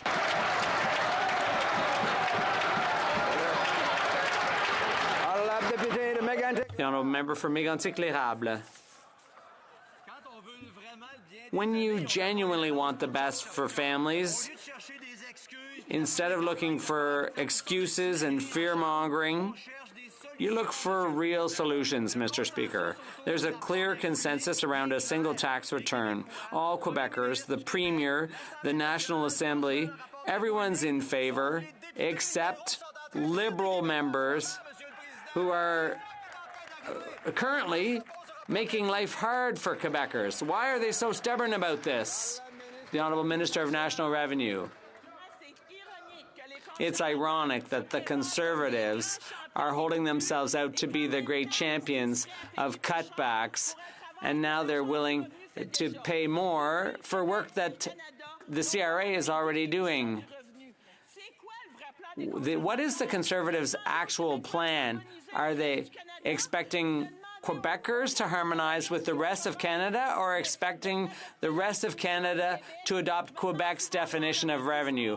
I'm wondering if they're going to say the same sort of things in Toronto and Calgary, Mr. Speaker. Here on this side, we're going to continue investing on behalf of Canadians and Quebecers. The Honourable Member for Mégantic-L'Érable. This Liberal government is so accustomed to seeing Quebecers as a threat that they won't even talk about them. They say whatever we say here, we'll say it all across the country, in Winnipeg, Calgary, whatever. We want an administrative arrangement that will allow Quebecers to have just one tax filing instead of two. It's simple. It's an administrative agreement. We did this with the GST, and it's working very well. We have confidence in Quebec. We trust Quebecers. Why do the Liberals not trust Quebec and Quebecers when it comes to a single tax return? The Honourable Minister of National Revenue. Mr. Speaker, the Conservatives under Harper and those of today, it's 6 of one, half dozen the other. They have two types of promises. One type of promise that they make for Quebec, and then promises they make for the rest of Canada. Divide and conquer. That's their tactic. It's the same tactic they used up until 2015. When it comes to a single tax return, I would invite my Conservative colleagues to do like the NDP, to do their homework. The honourable member for Humber River, Black Creek. Mr. Speaker, the Royal Canadian Mounted Police is an important part of Canada's national identity. With 145 years of history and indispensable service, we know every day the RCMP put their safety at risk to protect and help all Canadians. But they also deserve to feel safe and respected at work. Can the Minister of Public Safety update the House on the work he is doing to advance cultural change within this organization? Public Safety. Yes, indeed, Mr. Speaker. The RCMP and its employees deserve to feel safe and respected at work. To that end, we are implementing all 13 recommendations from the Civilian Review and Complaints Commission and from Sheila Fraser, including immediate steps to establish a management advisory board to provide Commissioner Lucki with expert advice and support in leading the force through a vital period of transformation and cultural change. Maintaining a modern, healthy, inclusive workplace is not a single event. It's a process that must be relentlessly pursued, and we are. For Selkirk, Interlake Eastman. Mr. Speaker, yesterday we learned due to the Liberals' fake capability gap, taxpayers are now on the hook for an extra $18 million to stay in the F-35 program. So let's get this straight. The Liberals are buying old Australian fighter jets we don't need to fill a capability gap that doesn't exist, and now we're paying tens of millions of dollars on a plane the Prime Minister said he would never buy. Mr. Speaker, why do Canadians always have to pay for the Prime Minister's mistakes? The Honourable Minister of National Defence. Mr. Speaker, our government is committed to making sure that the Royal Canadian Air Force has the equipment that it needs. Unlike the previous government, we will not neglect our NORAD and NATO commitments. And we have directed the department to prepare options to actually improve the combat capabilities of the CF-18s. And we will make sure that we not only have the right aircraft to fulfill our missions, but making sure we have the right future fighter aircraft with our competition that it's ongoing. Thank you, Mr. Speaker. Député de Beloeil-Chambly. The honourable member for Beloeil-Chambly. Mr. Speaker, disappointed and frustrated by this Liberal government's refusal to listen, the Mayor of Otterburn Park presented me with a petition signed by thousands of constituents against the TELUS Tower in a protected area. What's worse, we've seen emails from a senior official that refer to my political affiliation and the election results in a briefing note to the Minister. My question is, does the Minister think this kind of political meddling on a matter of such importance to my community is appropriate? The Honourable Minister of Innovation and Science. Mr. Speaker, I'd like to thank the member for the question. It's a very important issue. I'll work with the member to address the problems that he has raised. Thank you very much. The Honourable Member for Glengarry Prescott Russell. Mr. Speaker, northern, rural and remote communities like mine are dynamic and brimming with potential, but our local economies are struggling because employers can't find enough workers to fill all the vacancies. That's why my colleagues and I have asked the Minister of Immigration to find a way to attract and retain more immigrants in communities located outside the big cities. And acted, Mr. Speaker. Could the Minister please update this House? The Honourable Immigration Minister. Prescott Russell for sa question. I'd like to thank the member for Glengarry Prescott Russell for his question. Our country's economy, our new rural and northern immigration pilot program will ensure that immigration and its economic benefits are felt right across the country, especially in communities that are facing labor shortages and population decline. I encourage those communities to apply by March 1st. Our government is committed to making sure that we harness the economic potential of immigration to create good middle-class jobs, both in large cities as well as smaller towns. Thank you, Mr. Speaker. Member for Sherwood Park, Fort Saskatchewan. Mr. Speaker, all of us were shaken by the terrible terrorist attack in the Philippines on the weekend. Christians at prayer were killed as a bomb exploded in their midst. Another attack occurred this week, this time at a mosque. We express our solidarity with all those who are grieving. Can the government update the House on any engagement they have had with the government of the Philippines on this issue, including support for their ongoing fight against radical extremism? The Honourable Minister of Foreign Affairs. Mr. Speaker, our government and I believe all Canadians are absolutely of the view that religious freedom is an essential part of human rights, and these are freedoms we should enjoy not only in Canada but around the world. We are very engaged with our partners around the world in protecting the religious freedom of all people, whether they be Christian or Muslim. The honourable member for La Pointe de l'Île.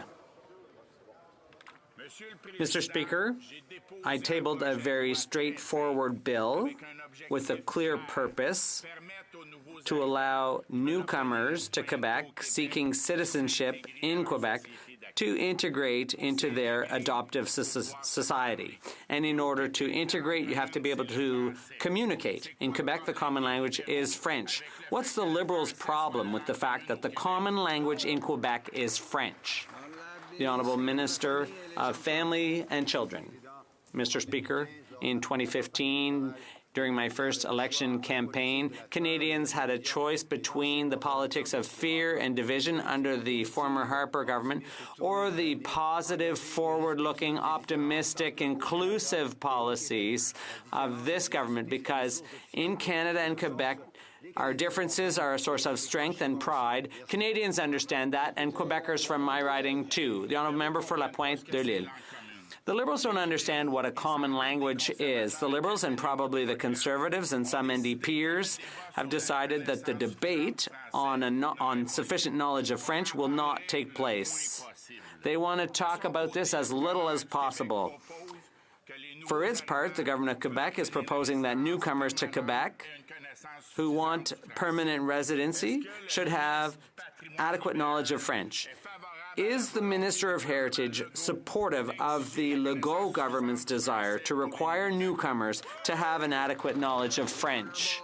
For families and children.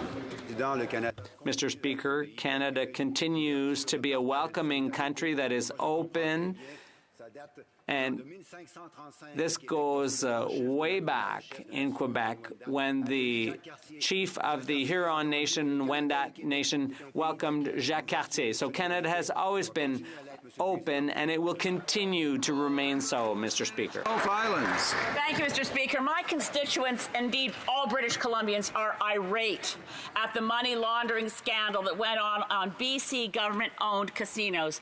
$1 billion a year was laundered through those casinos from drug profits, illicit gambling, extortion, and it fueled directly the housing crisis and the opioid crisis. My question to this government is, what did the RCMP know? Why did they turn a blind eye? Are we looking into it? The Honourable Parliament Secretary to the Prime Minister. Mr. Speaker, it's a pleasure, as always, to respond to a question from my honourable colleague.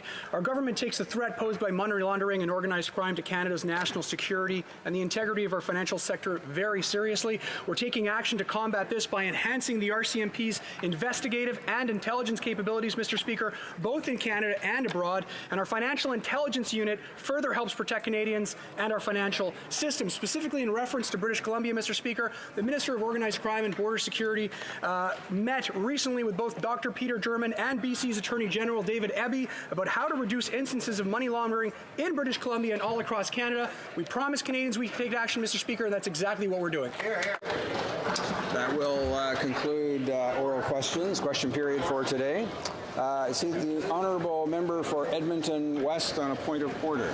Mr. Speaker, if the House allows it, I'd like to submit a document from the Library of Parliament showing the full-time equivalents for the Canada Revenue Agency.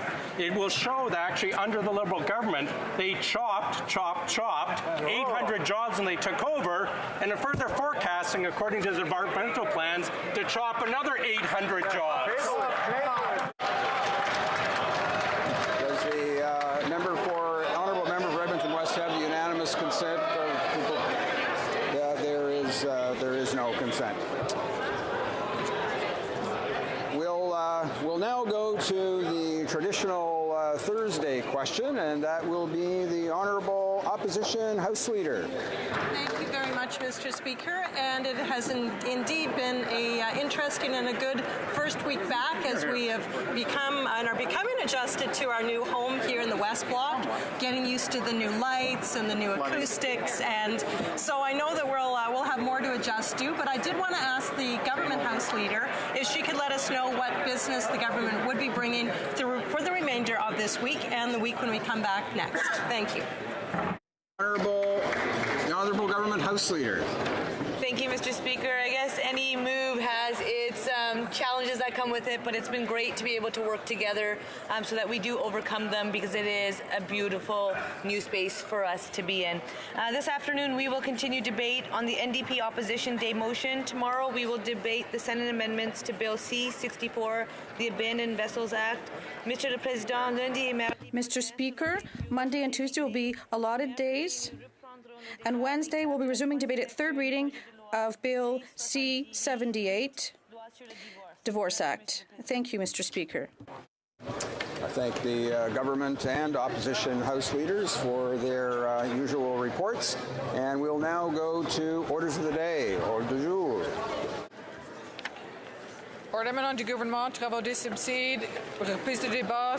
Resuming debate on opposition motion concerning the housing crisis in Canada. The Honourable Member for Sherbrooke. Thank you very much, Mr. Speaker, and I'm happy to rise today on behalf of people in my riding to discuss this opposition motion, which was tabled by my colleague from Saskatoon West, who has tabled an excellent motion to remind us of the importance of the housing challenge and the crisis that we are experiencing across the country. This crisis is, of course, more prevalent in some housing markets where prices are higher, or where the lack of housing is more evident. But this is a Canada-wide crisis, I can tell you. Every year in July, there are issues with families who cannot find housing that is affordable, that meets their needs. Particularly when there are large families, they have a hard time finding housing that meets their specific needs. So this is a reality, and I'm happy to rise to discuss it, to find solutions, because what we want in the end is for our citizens and the residents of Sherbrooke to have healthy housing that meets their needs, safe housing, so that in their everyday lives they can work and have a quality of life that allows them to grow personally and financially, we hope, to prosper in our country, so that all of us can prosper together. So there is a crisis, Mr. Speaker, and this requires concrete and immediate action. It is urgent. We need to take specific measures to really end this crisis. When we talk about a crisis, it's not because this is something that has to be solved long-term after the next elections with a 10 or 20-year plan. No, a crisis requires immediate, urgent action, and that's what is lacking, Mr. Speaker. Right now, we all know in this House, I believe, that there is a crisis. So the only thing that is missing is the government's desire to address this crisis with immediate and urgent action. What the government has announced, even though it has good intentions, and I don't want to call into question the Liberal government's intentions about this issue, because they do recognize the needs of people, but they're not recognizing the urgent need to act, because their measures involve several billion in investments, which we applaud. But these investments are forecast in several years' time, after the next election. So we have to wonder what the government's true intentions are about this issue, and why aren't they not investing now in housing? And that is the biggest question that people are asking. As people don't believe that the government believes it's urgent to act on this file. So there's an association in my riding, the Association des locataires de Sherbrooke, which has made a statement on Tuesday about this topic. And this association denounced the current crisis that is being experienced in Sherbrooke, and it evaluates the needs of its housing, and it needs 300 units over 5 years because they have a very long waiting list in that region for social housing in Sherbrooke. And yesterday in Canada, we saw figures as well. Mayors of large cities in Canada have said that there are 170,000 people waiting for affordable housing in Canada. Sometimes there's what we call lower income housing in Quebec, and there are waiting lists that are so long in Quebec, and that's why there's such great need. But unfortunately, we haven't taken action to meet these needs. So we need 300 units per year over 5 years to finally meet the needs of this waiting list so that all people in Sherbrooke can have affordable housing. And when we talk about statistics, I think it's important to mention that on this file, what is growingly worrisome is that Canadian households are spending money on their rent and as a percentage of their income. And when households have to spend up to 50% of their monthly or annual income on housing, on their rent, just to have a roof over their head, well, the higher this rate is, the more worrisome it is. There are even people who invest up to 70 or 80% of their income on their rent.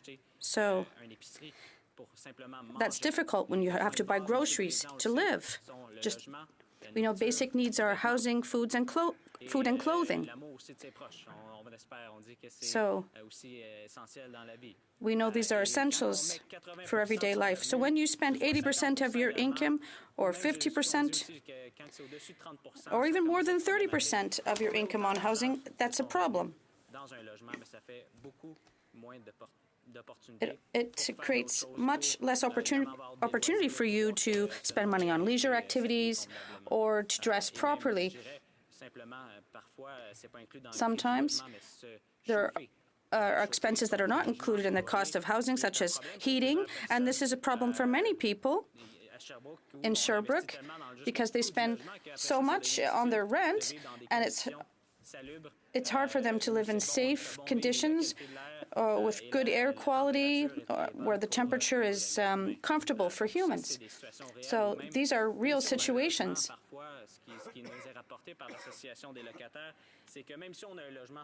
And our association has told us, even if people do acquire housing, sometimes it's unsafe, it needs renovation, there isn't adequate air conditioning, and we know that right now across the country, the temperatures are well below normal, so heating is clearly a necessity. You cannot live in Canada without some type of heating if you want to have a good quality of air and temperature. So this is a worrisome crisis in Sherbrooke, and this requires immediate investment. This association has seen cases every day of people who are in need, who can't find housing, and they were evicted from their apartments, and they don't know where they're going to spend their next night. So that's why it's such an urgent situation, and that's why we've looked at a strategy. We have a Canadian homeless strategy, and this is very important to help everyone to find housing that is adequate.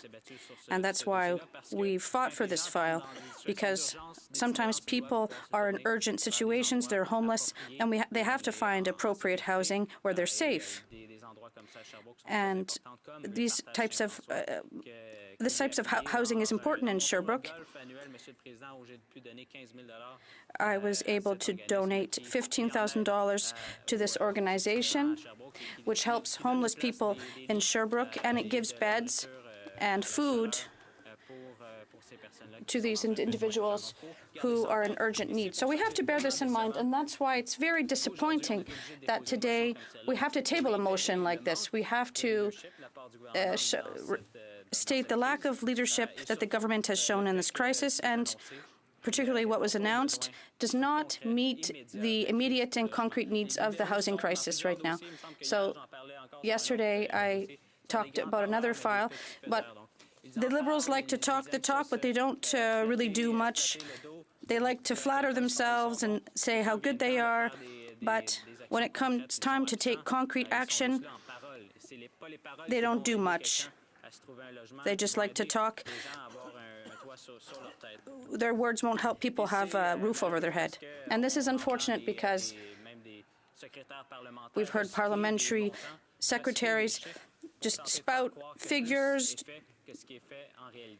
to let people feel that they're taking measures, but unfortunately today we've had to try to encourage the government to do more, to invest more, to at least build 500,000 social housing units, because this is what Canadians need, and we can succeed, and everything is possible in life when we can contribute to the momentum of our wonderful country. Thank you very much, Mr. Speaker, and I'd be happy to answer any questions. Questions and comments. The Honourable Parliamentary Secretary to the Minister of Families, Children and Social Development. Well, thank you very much for the opportunity to address the issue as raised. I have no problem with the members opposite quarreling with the words I used. Let me assure them the numbers are real in his riding alone. For example, we invested into 25 units of co-op at the Rive Gauche co-op. Les Enfants Terribles is another investment. And we count those investments on a unit-by-unit basis, but we don't count the people in those units. And so we have invested money well over 1 million times. That's the $5.7 billion. That is absolutely real. When we say we've invested in more than 1 million people's lives, we have. Whether that's rhetoric or not, you can argue with me in a different day. But the issue that I want to ask the member opposite about is very simple. Their plan is a 10-year plan. Half their money won't be spent for 5 years. If you take a look at the electoral cycle, that means half their money won't be spent not just after the next election, but they're actually saving it for 2 elections from now. They criticize us for a 10-year plan, and I will tell you we are proud of a 10-year plan, as they should be proud of a 10-year plan, because housing providers across the country have asked for long-term stable funding. They have also not asked for it simply to be for building housing. They also want the subsidies. They also want repairs, and they also want supports for vulnerable populations. Their plan only talks to building. In fact, the member for Trescona stood up here and said that the other supports were complexities that constituted a fetish. Accessible housing is a fetish? You should be ashamed of yourselves. I'd just remind honourable members to direct their speech to the chair. The honourable member for Sherbrooke.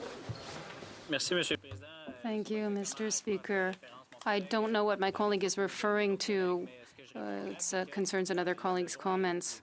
But as I said earlier, there are urgent needs, and we lack immediate investments. Our plan, if we are in government, and we hope to be in government by the end of the year, because if we were, you can be sure that the investments would be made now in concrete, real projects that are ready to go forward. And of course, they would contribute to the renovation, and there would be subsidies for housing. Concrete measures, once we're in government, would be put forward.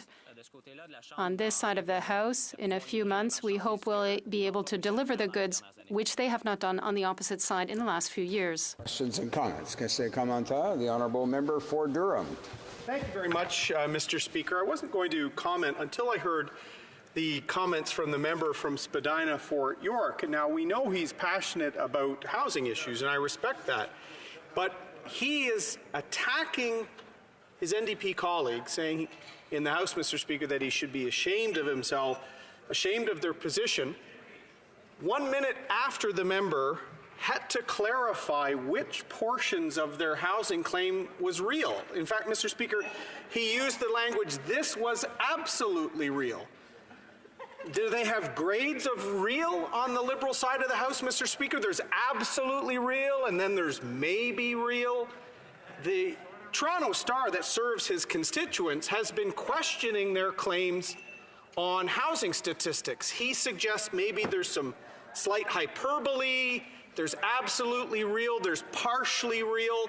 I'd like the NDP to comment on the fact on whether we can trust the parliamentary secretary when he himself has to suggest that their own deliverable claims with respect to affordable housing, a big issue in the Greater Toronto Area, he's admitting to this House that he's only partially being forthright. I'd like to know whether the NDP finds that absolutely offensive. Deputy Sherbrooke. The Honourable Member for Sherbrooke. Thank you, Mr. Speaker, and I want to thank my colleague for his comments and the opportunity to say that the report in the Toronto Star highlights the fact that the Liberals are trying to say they've done something and inflating the figures to say that they've done something. And the parliamentary secretary, in fact, with what was reported. And it's difficult to trust people when they rise in the House and try to make us believe that the government has done a great deal when they talk about the figures. And in the future, when they talk about figures, it will be difficult to believe what they say. It's a troubling report. It seems there are a number of realities on the Liberal side, with the statistics reported, a reality when we give speeches. They give speeches that makes them sound good, but in reality, when we look at the real figures given by the Government of Canada, the government which is impartial, unlike the parliamentary secretary was in his speech. Questions and comments. The Honourable Member for Cambridge. Thank you, Mr. Speaker. And it's an honour and a privilege to rise on this issue. In Cambridge, Ontario, housing and affordable housing and the affordability of housing is easily the #1 issue. In Waterloo Region, we have a wait list right now of almost 3,700 people. This is critical that we move forward, and I'm very proud of our government's decision to move forward with the National Housing Strategy. The previous question talked about real. I'll tell you what's real.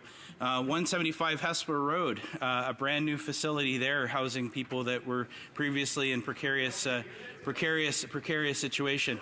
To speak to the NDP with regard to the idea that this repairing facilities is not adequate. I've been to these sites, and I've been to the co-ops in my riding that have said to me and thanked me to say, we need to extend the funding on this. The newest program, the newest co-op in my riding is over 30 years old, Mr. Speaker, and I want to know what the plan is of the opposition, or sorry, the third-party opposition would be with regard to trying to fix these 30-year-old co-ops if the funding's not there for that. How do we protect the units that we already have? Deputy Sherbrooke. The Honourable Member for Sherbrooke. Thank you, Mr. Speaker. My colleague has asked an excellent question. It's an important issue. I have experienced it myself in Sherbrooke. This issue of co-ops that have to renew their mortgages, and there is great uncertainty under the Conservatives. I must thank the government for the changes. Co-ops are an important part of the solution, not the only solution, but they are important in Sherbrooke, among other regions. Thanks to the Sherbrooke Housing Co-op, we see progress. I thank my colleague for raising this question. We recognize that renovations are part of the solution. This is true in Sherbrooke. There are real needs there.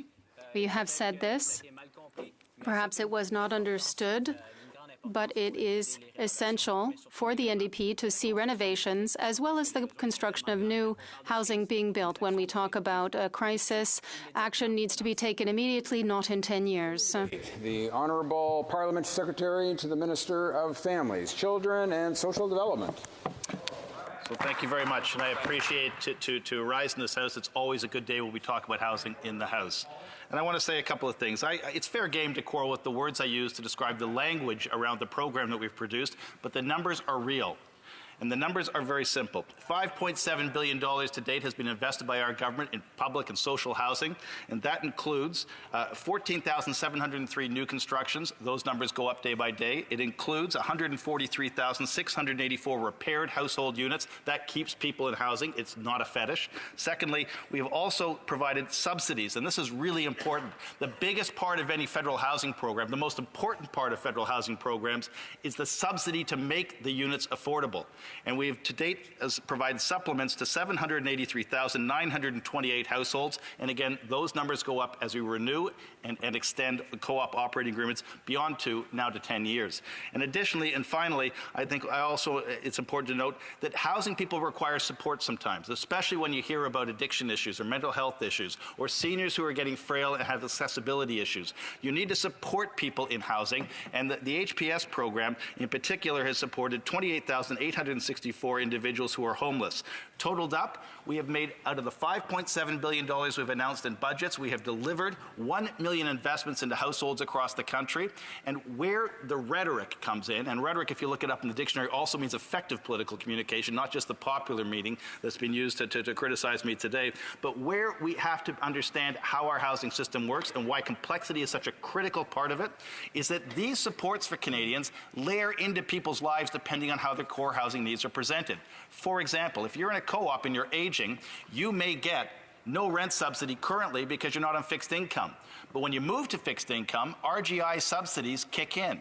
So we built the unit with public housing money. We're now subsidizing you. So that's a second investment to support your housing needs. If at the same time you suddenly become so frail you have accessibility or mobility issues, we may renovate that unit while we subsidize it after we bought it to become accessible. Now you're being provided with 3 layers of subsidy at a single unit of housing. And you can say, well, that's 3 times counting. It's not. It's 3 different ways we've supported somebody, and the important part about that is the renovated building, and the building itself will be there for the next Canadian that needs it, so it's a permanent investment into accessible and sustainable housing. But the other side of this is that there may be more than one family member in that household. Most often, Canadian families, on average, have 2.5 people per house, which means we've reached well over 1 million Canadians with our housing program with the $5.7 billion investment. We've been trying to break down how to explain that $5.7 billion on a riding-by-riding basis and make it real for Canadians. And if the use of the word rhetoric confused people, I definitely apologize. But the reality is, and the truth is, and the facts are, more than 1 million Canadians have been supported, more than 1 million investments have been made into specific housing units across this country, and we are proud of the complexity and the comprehensive approach to housing that we've put in place. I would also argue for Durham. Thank you, Mr. Speaker. Yes, I have a point of order because I truly appreciate the Parliamentary Secretary's efforts here with respect to debate and rhetoric, and he has apparently been trying to clarify the public record with respect to rhetoric he keeps referring to, claims he made. And I'm glad he's doing that. But I'm wondering if the member might actually clarify the claim itself that he's now clarifying. I think that would help the members with debate in the House today, Mr. Speaker, and with men and women and kids watching at home.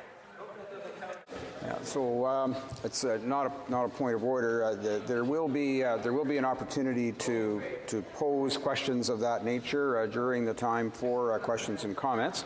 So we'll go back to the Honourable Parliament Secretary, to the Minister of Families, Children and Social Development. It's not the first time a Conservatives confused as to what constitutes good housing policy or facts and figures in this House, let me assure you. So let me then move on to what the problem is with the NDP motion that's in front of us. First of all, it is akin to the way Doug Ford campaigns. It's like the buck of beer promise. Real easy to make, but when you start asking them to explain it, it begins to get a little bit less fuzzy as to how they're going to deliver it. For example, one of their big criticisms is that we're delivering our money after the next election. 10-year programs in 4-year mandates happen to work out that way mathematically, especially if you back-end load them intelligently and grow the system as you grow the size of the housing program. When you add new housing systems to existing housing systems and new units to existing units, the subsidies grow over time and the repair bill grows over time. If you don't back-end load a program, you put housing providers in an incredibly difficult spot. That's what the co-op sector has been telling us right across the country. We funded the co-ops at the start, and then the subsidies started to disappear under Conservative rule overnight, and all of a sudden, they couldn't do repairs and they couldn't sustain affordability. Front-end loading housing systems puts people in extraordinarily difficult circumstances and doesn't help housing providers grow and sustain the system. It actually shrinks the system over time. So we reject front-end loading of housing programs. And in fact, so does the NDP. Their campaign platform last time, $500 million for new housing, for the entire country, I might add. That was the way they addressed the problem in their platform. That $500 million was $0 in the second year, $0 in the third year, $0 in the fourth year. That would have failed as a housing program. Now they've produced a 10-year program, and they're saying half of it's going to be withheld until 5 years from now. Check the election cycle. There will be 2 elections minimum between now and the end of the 5-year term in their housing program, which means half their money comes after not 1 election, but 2 elections. Same with ours. You can't do long-term sustainable funding within a single election cycle, and you can't do one-term funding and build a comprehensive approach to housing in this country. It won't work. That's why the co-op agreements were 25 years in length. Now, we've changed the co-op agreements, and we've changed that approach to subsidies because previously they were tied to mortgages. Many of those co-ops no longer have mortgages. They also expired one by one as those mortgages were basically assigned to these projects, and so they were expiring overnight one by one and disappearing. We're putting the whole system on a single timetable so that never again will a federal government be able to walk away from those subsidy programs, and we're going to create political clout within the housing system to make sure we comprehensively address and politically support housing providers, and in particular co-ops. It's a good program. The co-op sector is thrilled. All you have to do is ask their presidents. They will tell you it's a good program. Subsequently, the other thing that I think just astonishes me are 2 comments. One made by the member for New Westminster Burnaby, who referred to repairs to housing systems as not housing people. The city I come from has a $3 billion housing repair backlog. $3 billion. Started by the NDP at Queen's Park, I might add. They, in the middle of a recession, chose to defer maintenance and lean into building and didn't provide long-term funding for maintenance. And when Mike Harris downloaded it to cities, he downloaded it with the deferred maintenance the NDP thought was a good idea. And when the member for New Westminster Burnaby stood here and criticized the Prime Minister for repairing 150,000 units of housing, 150,000 units of housing that would have been lost to the system if they weren't properly repaired. The very thing that the NDP talks about within Indigenous housing, it's a lack of repair budgets that dehouses people, not the existence of 4 walls and a roof. When the NDP says it's not a system of housing, and then the member from Transcona dismisses it as a fetish to fix housing, because that's part of the complexity the Liberals like to explain their policies with, I can assure you, repairing housing is the most urgent need in Toronto. Adding to the housing is the second most urgent need in Toronto, but providing supports, which are just as critical to get homelessness people into long-term sustainable housing situations, is also fundamentally important. And so you have to do all of that. You've got to build, you've got to repair, you've got to subsidize, and you have to support, and the National Housing Strategy does just that. We've also remodeled programs that the Conservatives had in place. One of the members of the NDP said they liked the Housing First approach, and the Conservatives often stand up and say it worked. It worked for some, but it will work better under the Canada Housing Benefit because it's a much bigger program. It doesn't require you to wait 6 months and live on the street before you qualify, and it doesn't have to only be spent in the private sector. It can also be spent in public housing, which means shallower subsidies can be used and more people can be housed. We also have taken away the arbitrary requirement that 75 or 65% of the funding be spent on rents and nothing but rents. Individuals on the street can still acquire rent subsidies through Housing First. But what we've heard in Quebec is with a very strong provincial program around rent subsidies, the real missing piece of the equation are the meal programs, are the counseling for addiction and mental health services, are visits and socialization and help and support of transferring people from core housing need to self-sufficiency. If you don't have supports, and this is what we heard as we consulted and talked to housing providers across the country and homelessness and frontline workers in particular, if you don't have the full range of supports, if there aren't people there to support vulnerable populations as they rehouse themselves and stay housed, those people cycle in and out of the Housing First program, and we don't solve the problem. But most specifically, requiring people, as Housing First used to do, to require individuals to be classified as chronically homeless before they could get support and be in that state for 6 months before a penny of rent would be paid, put youth in this country in harm's way in a way that no other government ever has or ever should put children.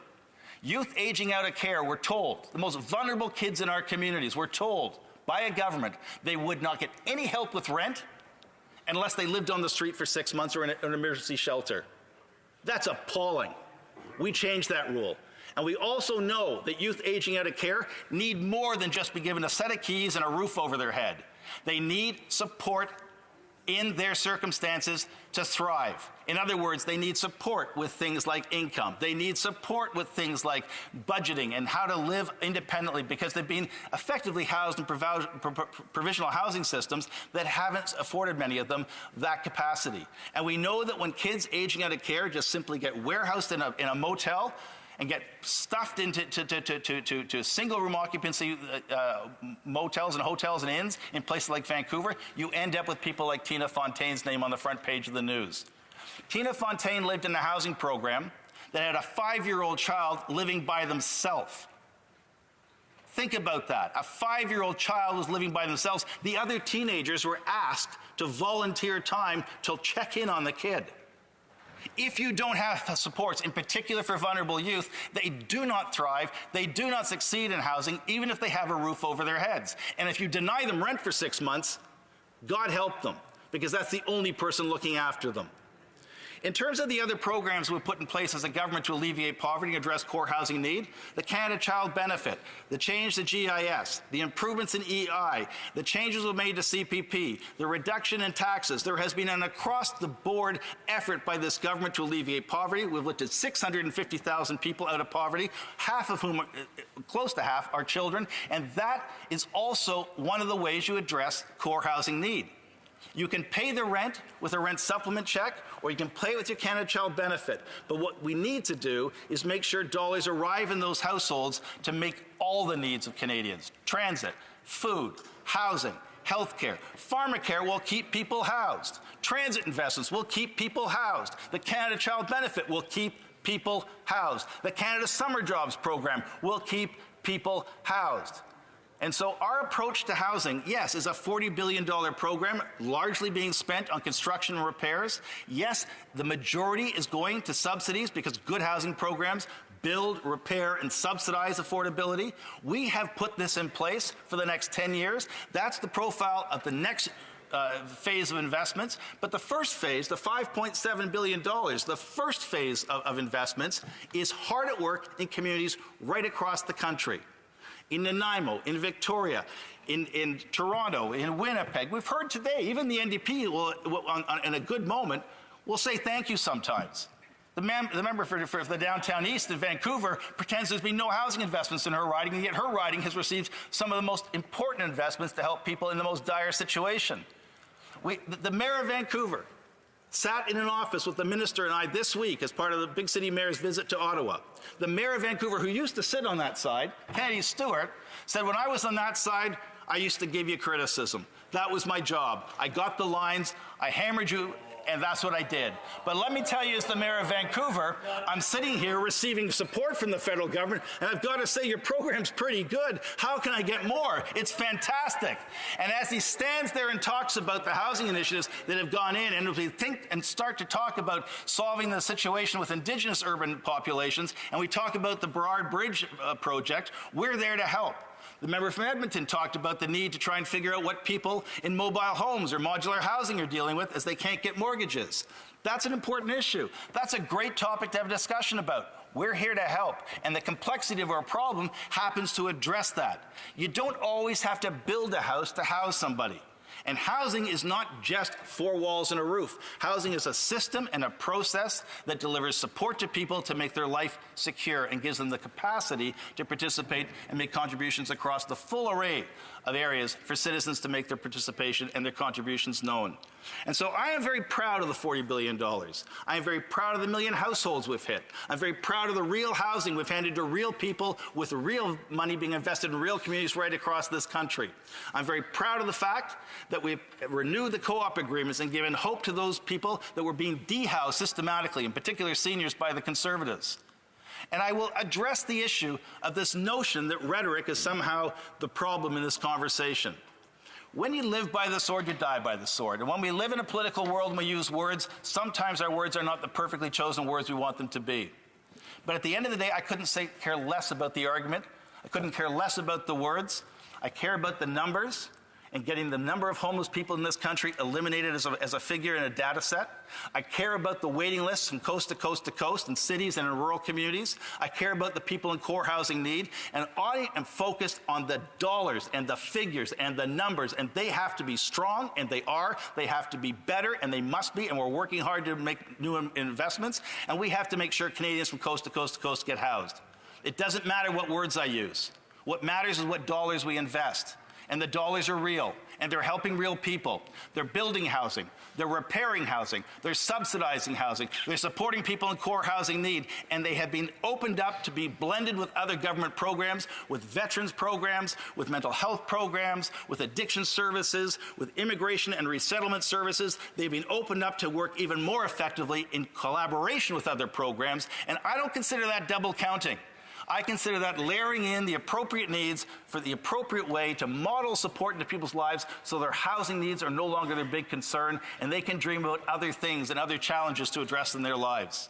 And I will also say this, that the complexity of the Liberal program is the sophistication of it. And the strength of the Liberal program is its length of time for investment and the consistency and the reliability that municipalities, Indigenous governments, housing providers, provincial and territorial governments, and federal agencies can rely on a long-term investment. But the other thing that's critically important is that it grows over time. Because we are building housing as we build a housing system, and that housing system needs to grow and accommodate complex needs in Canadians' lives, which change over the time they're a tenant in public housing. And if you don't back-end load your money, you dehouse people. If you don't back-end load your housing, you leave people with disabilities that are acquired through aging at the side of the corridor. If you don't back-end load your money, inflation takes away the rent subsidy. If you don't back-end load your money, repairs aren't done, and hundreds of Canadians, thousands in Toronto, are being dehoused because of decisions made not to repair public housing, and that's as bad as not funding new housing. Our system grows. It's long-term. It extends past the election. Thank God it does. It also is housing real people right now. And the NDP may laugh that we have a long-term commitment to Canadians to alleviate poverty. And they may laugh that our investments are working because it shames them into understanding why their housing policy is so deficient. And I'll leave them with one last thought. Part of the complexity of the housing system is Indigenous people. I've read your motion. They're not mentioned. Not a word. Not a single word to address the housing needs of Indigenous people on or off reserve, in or outside of the treaty system. I'll tell you something else that isn't mentioned in this. Homelessness. Nothing for homeless people. Not a penny for the homeless. Just new housing units that hopefully they can afford. Let me tell you something. When you build housing, you buy land in the market, you resource your materials in the market, and you pay for labor in the market, which incidentally is often 20% above what the private sector has to pay for labor. It's a real issue in the housing sector. But when you're competing in the market that way, you can't bring housing in at 30% of rent, at 30% of income. You need the subsidies. And for homeless people, who quite often are divorced from the supports they deserve, if you don't have that subsidy there, and if you don't provide a targeted and focused approach to solving homelessness in this country, if all you think you have to do is show them a house and give them the keys, You're fooling yourselves, but more importantly, you're letting the homeless down. And I know that the NDP knows that. I know they know that because they've told people who have criticized the program, don't worry, there's more to come. And I'm glad there's more to come. And I'm glad you push us to work harder and work faster. It's absolutely necessary. It's fundamental to solving this problem. And we don't get it always right. I certainly didn't choose my words right this week. But I'll be damn certain to make sure Canadians understand that the money is real, the housing is real, the repairs are real, the supports are real, the subsidy is real, our commitment is real, and we've fulfilled our promise, but we're working twice as hard to do even better because, as the Prime Minister so proudly says, and rightfully says, better is always possible. Questions and comments. The Honourable Member for Desnathy, Mississippi, Churchill River. Speaker, thank you for this opportunity. I want to say something, and I'm going to say it from my heart. Talking about Indigenous people when you don't have any knowledge and experience about what it means to live in Northern Canada and on reserves. How dare you sit there and talk like that? It is stupid as to how you're talking. Your plan, it's a 10-year plan, and you want... Order. Order. Order. Order. Just, we'll take that as a question posed. The Honourable Parliamentary Secretary. I understand the urgency and the exasperation in the voice that was just raised opposite from the member from Saskatchewan. And I appreciate and understand the need to work with and listen to Indigenous leadership on housing issues because lived experience drives the right answer to the finish line. But let's be clear. The motion in front of us doesn't talk about Indigenous housing. It doesn't talk about the investments which are above and beyond the $40 billion, the $2.5 billion in the last budget, of which 1.5 is directly assigned to the national Indigenous organizations to start to address the issues and lay the groundwork for an Indigenous housing strategy, which we need. It also, and I think the biggest missing part, what I would love to see the NDP push us even harder on, because believe me, is the issue that keeps me up at night, is the Indigenous urban housing strategy across the country.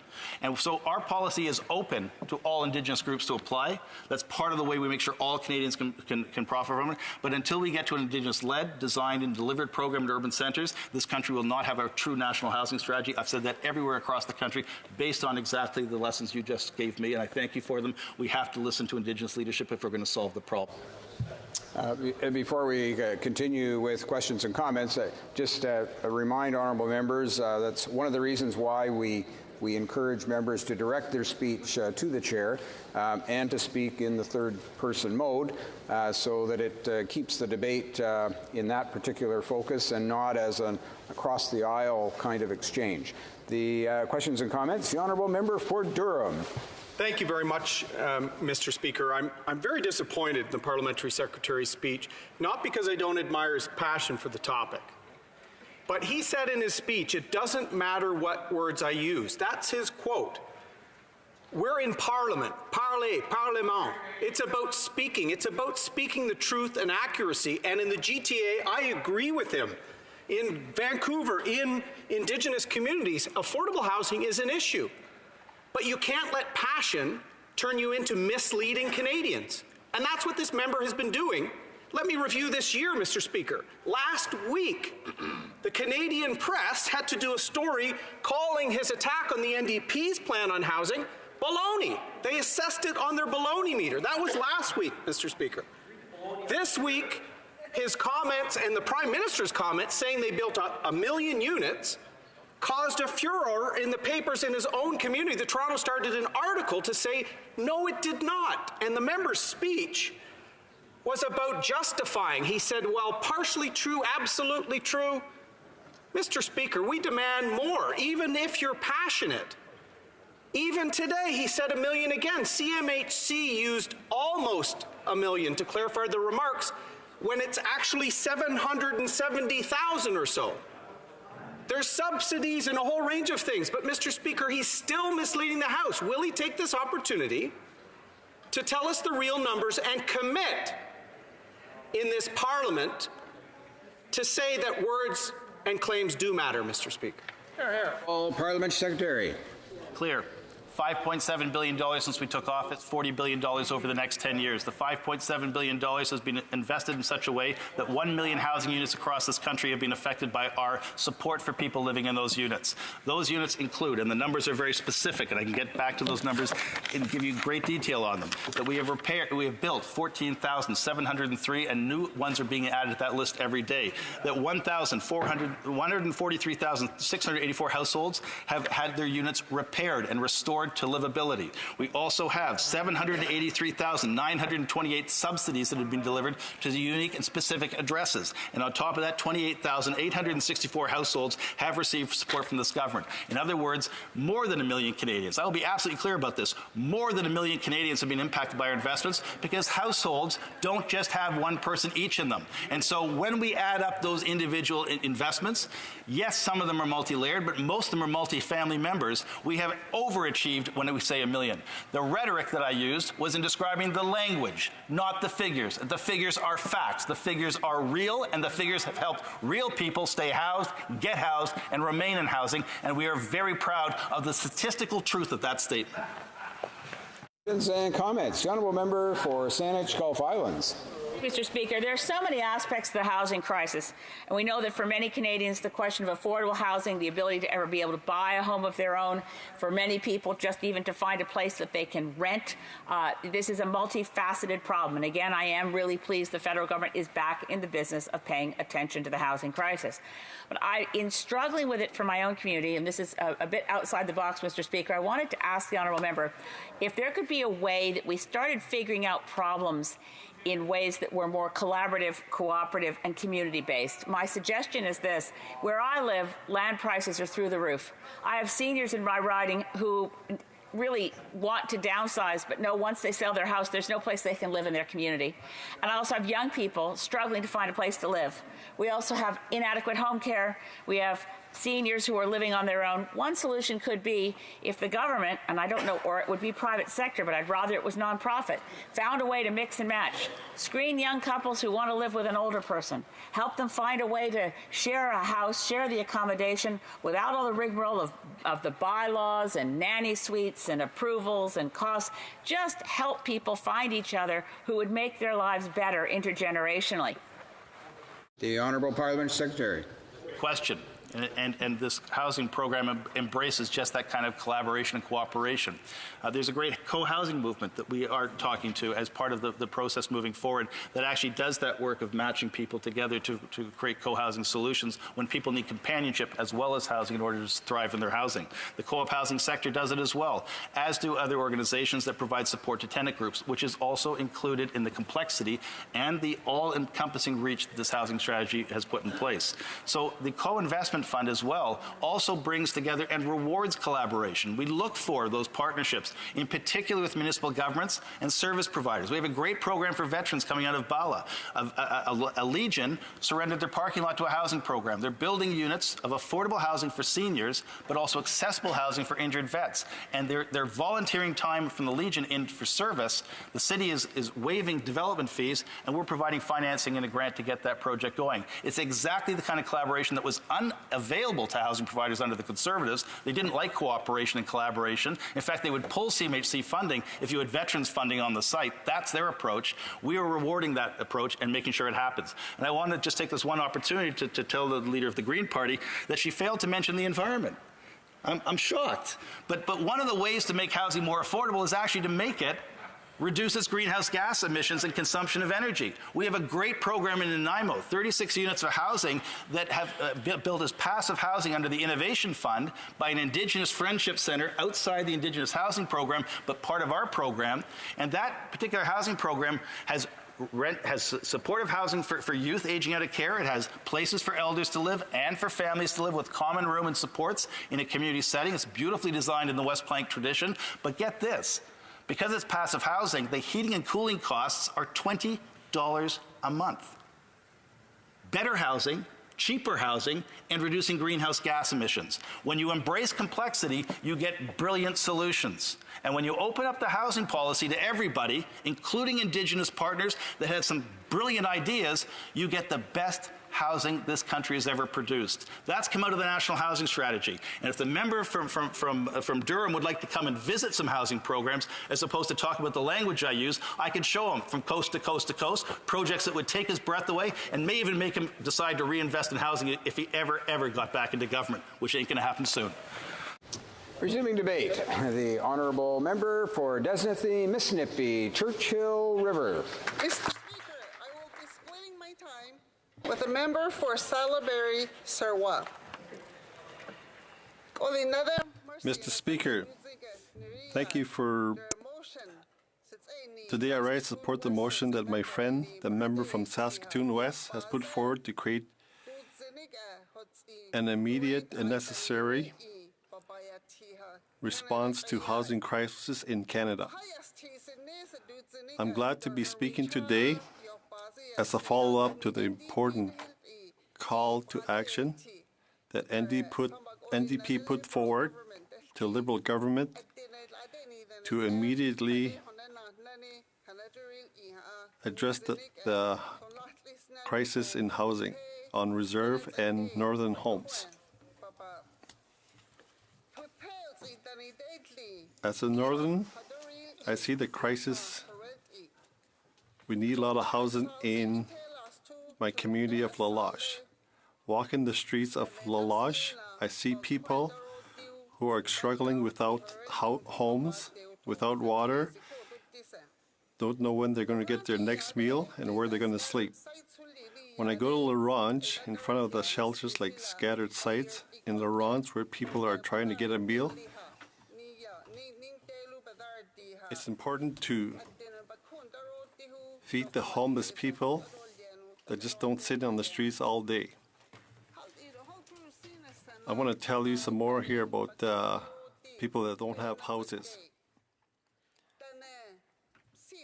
People don't have too much stuff with them. They don't have clothes or food or shelter, where to sleep. People who are struggling with addictions, with alcohol, those people need housing too. They don't have housing. Youth and students away from their home to go attend school, they don't have homes, that they're attending schools or university. People with low income, wage earners, people that make lots of money, single mothers who often with young children and babies, those people don't have homes too, and they are struggling too. And men of all ages are struggling as well too. Those people don't have homes and they're struggling too. Elders and seniors across northern Saskatchewan, they are more likely to be abused, and they are less likely to report the abuse they experience. They won't tell the RCMP because they feel the RCMP won't help them. So the cost of living is higher for seniors as the cost of medication and transportation to see a doctor are increasing. Even the cost of food is expensive too. Some money is scarce, and they don't have much either. One elder I know from Montreal Lake is living in a shelter. The federal government, provincial government, are ignoring her. She's forgotten by a system where nobody wants to help her. People with low-income earners or people that make lots of money are struggling to buy and maintain homes in the north. To borrow money is hard too for them too. The cost of supplies, lumber, to transport lumber to the north is expensive. And maintenance costs are only increasing for average person in the north. The cost of food for everyone is increasing. those earners have children, the cost of food and clothes and education is up to. People that are working too are in poverty too.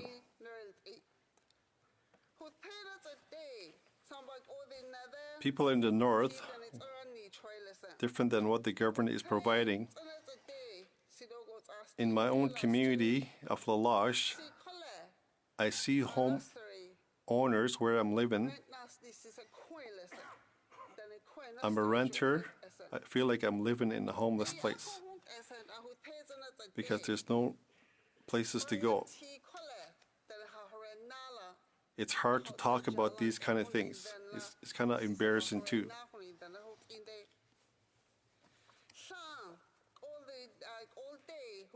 People that are on reserve too, they have a tough time too. They try really hard to talk to the government of how to build houses, how to put money away for housing issues.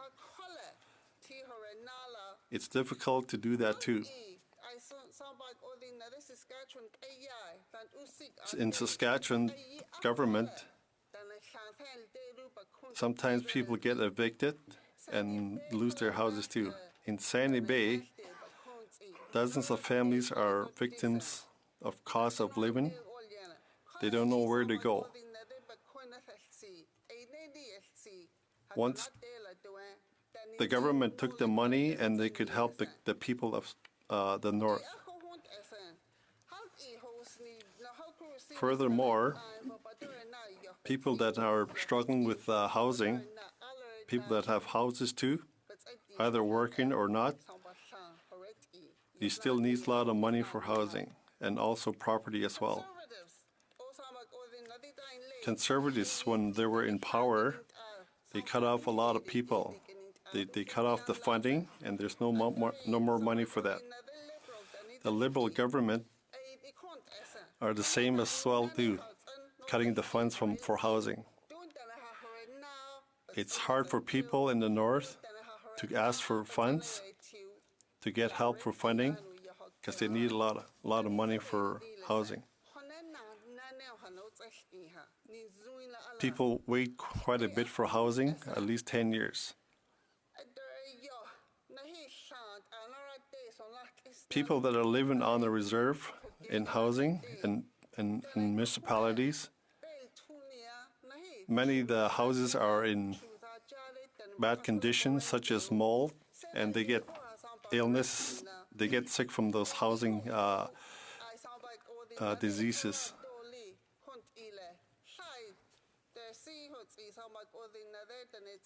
Then it's in the government. Oh, sorry, the service government to the government department. None of them are providing answers or hope.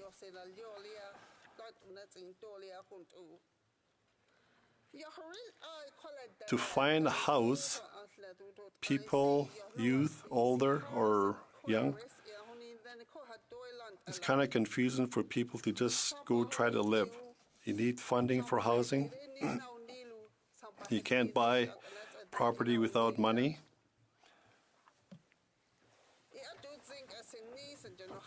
Today, that's why I'm proud to support a motion that provides a measurable goal that means something to people, because funding formulas are always changing and confusing Canadians measure the success of housing.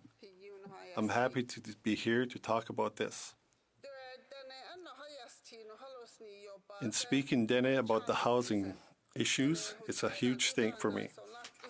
People that are living on reserve and Métis people and far north people, we need money for that and to be supportive of them the way they think about housing.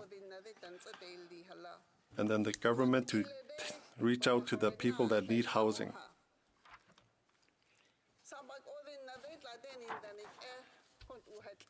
Government that thinks about the funding, they think what's best for them.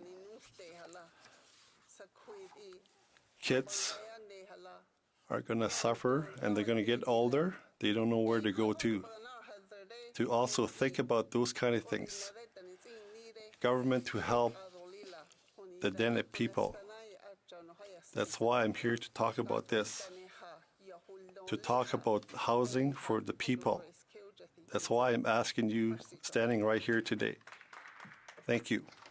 Questions and comments. The Honourable Parliament Secretary to the Minister of Families, Children and Social Development.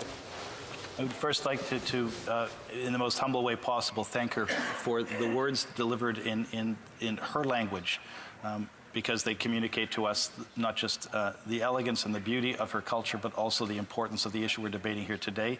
And I'm proud to stand in a House and in a country that has moved towards accepting those words with that voice in this House. It makes us all better. Thank you, sincerely.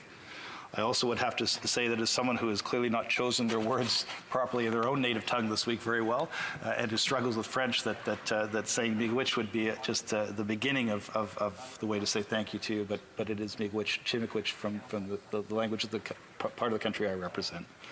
And I know that she is a fierce advocate for her people and for her riding, because I know the question she asked on the floor in just before we rose before December was about getting supportive housing and a housing project for women fleeing very difficult circumstances built and supported, and it had stalled, and she asked the question, and I know we worked together to get that money stalled, but people shouldn't have to ask questions in the House of Commons to get housing funding. Governments need to provide those dollars systematically and fairly and equitably across the country. The question I have for the member opposite is a very simple one. There is no specific carve-out for Indigenous housing in the NDP motion. Can we expect a better promise from the NDP than the last campaign, where they only put $25 million into Indigenous infrastructure on an annual basis? Can we expect a comprehensive approach to Indigenous housing on and off reserve in remote and urban settings before the next election, so we can all understand from your perspective how we can do better? Member for Desnathy, Mississippi, Churchill River. Whatever he asked me, I'm asking him the same question too. Why the policy that you make, people in the north, on reserve people and Métis people and on Northern Saskatchewan people, it seems like they didn't do anything to understand how to make houses, to put fundings away for housing. It seems like there's not enough money over there. It seems like they're waiting at least 10 years for that. And people are poor there most of the time. Why can't you help them? To stop waiting and to help them. That's the way you speak about helping people. To speak Dene, that's the way I speak, and to help you. For Saskatoon West. My honourable colleague for her speech and for the advocacy that she does on behalf of the people she represents, not only in Saskatchewan, across Canada, but also with my colleagues. And I know that as the housing critic, she has helped to remind me of the issues that need to be included when we talk about housing. I know that we have moved from somewhere to somewhere better, but that we all caucuses, all parties, people in the House, we have a way to go to be able to acknowledge and really work in partnership. And I guess I would, we have talked, and my colleagues have brought forward the need for a distinct strategy for Indigenous people in rural, remote, and urban centres in Canada, quite separate from a housing strategy on reserve. And it was my understanding that that would be part of the conversation today when we talked about building more housing, moving investment sooner, that they would be an integral part of what we talked about. And I just wondered if she wanted to comment on what might be included in such a strategy. Thank you. For Desnathy, Mississippi, Churchill River. Thank you. In Canada, where we live, this is what I think. People that are living in the north, people that are living on the reserve, and people that are living in the communities, Indigenous people, Métis people, people from the north, to talk about the housing as a whole and to talk about where the funds are going, how to help people with housing crisis. That's the way I think we can help people. Got time just for a short question and response. The Honourable Parliamentary Secretary. That there is a separate and distinct approach to Indigenous housing that's underway with this government. With $1.5 billion in the last budget, it is a specific approach with the Inuit, a specific approach with the ITK, a specific approach with the Assembly of First Nations, and a specific approach with the Métis Nation. We also are embarking, and I think you'll see work on this in the very near future, on a distinction-based approach to Indigenous populations living outside the treaty system, outside not just urban centres, but also in the north. We also have invested and changed the way in which the homeless partnership strategy, now called Reaching Home, reaches into Indigenous communities. And the north, Robert Byers, who is an Indigenous housing provider in Saskatchewan, has said that there is no reconciliation without housing, and we take that wise counsel seriously. The Honourable Member for Salaberry-sur-Roi. Thank you very much, Mr. Speaker. I'm very proud to rise in the House today to speak to the motion of my colleague from Saskatchewan West to incite the government to... Sorry. I'm sorry, I forgot. There will be an opportunity for the Honourable Member from Churchill River to comment, to reply. Sorry.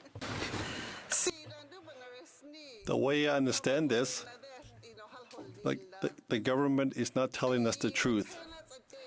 People that are living in the north, the way he's talking about it, the people that are in charge, the way that I understand this, the government is doing that the people that are living on the reserve, the people that voted in, they talk for them. Also that people that are living in communities, people that are leaders, they talk for their people. We can talk to those people too about housing, how the funds are distributed, and the government to ask for the funds. Why can't they do that? Now, resuming debate, the Honourable Member for Salaberry-sur-Roi. Thank you, Mr. Speaker. Everyone's human.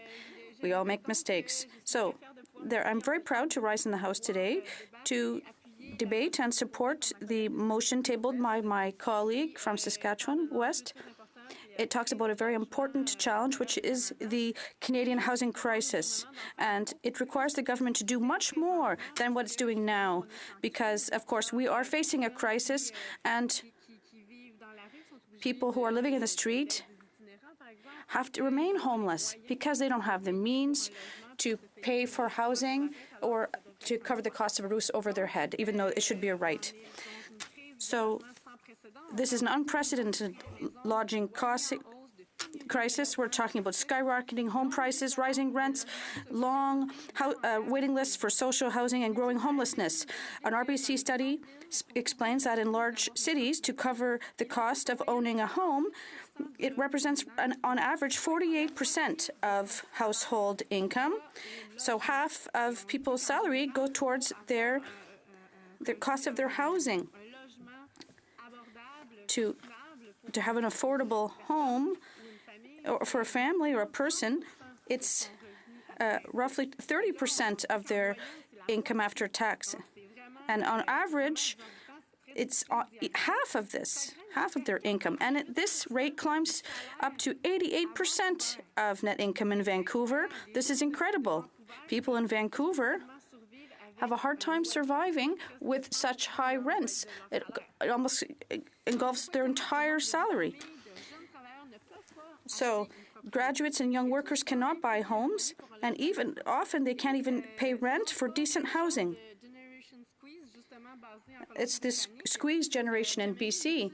They did a study in 2016 as housing costs doubled throughout the country since 2016 and had tripled in the Vancouver region. Young Canadians have seen their revenues drop significantly after interest rate and inflation adjustment, young Canadians who work full-time have seen their income go down by $4,000 since '76. So this makes it even more complicated for them to become homeowners. So a 24% drop in the number of young homeowners in over 40 years. So a young person aged 25 to 30, they have to save quite a long time to come up with a down payment for a house. And when their salaries are lower and home costs are higher, they have to save up to 12 years for a down payment to buy a house. So all this to say, Mr. Speaker, that it's increasingly hard for young people to be able to pay for a roof over their heads, even if they work full-time. The housing crisis requires immediate action. There's a lack of adequate social housing, and this is very worrisome.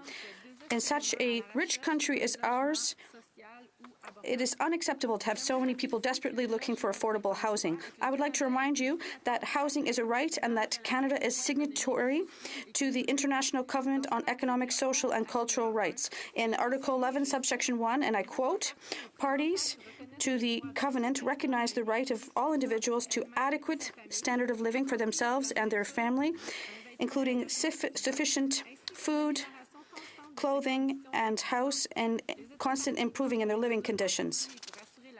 States must take appropriate measures to ensure the realization of that right and to recognize the key importance of freely consented international cooperation." End of quote.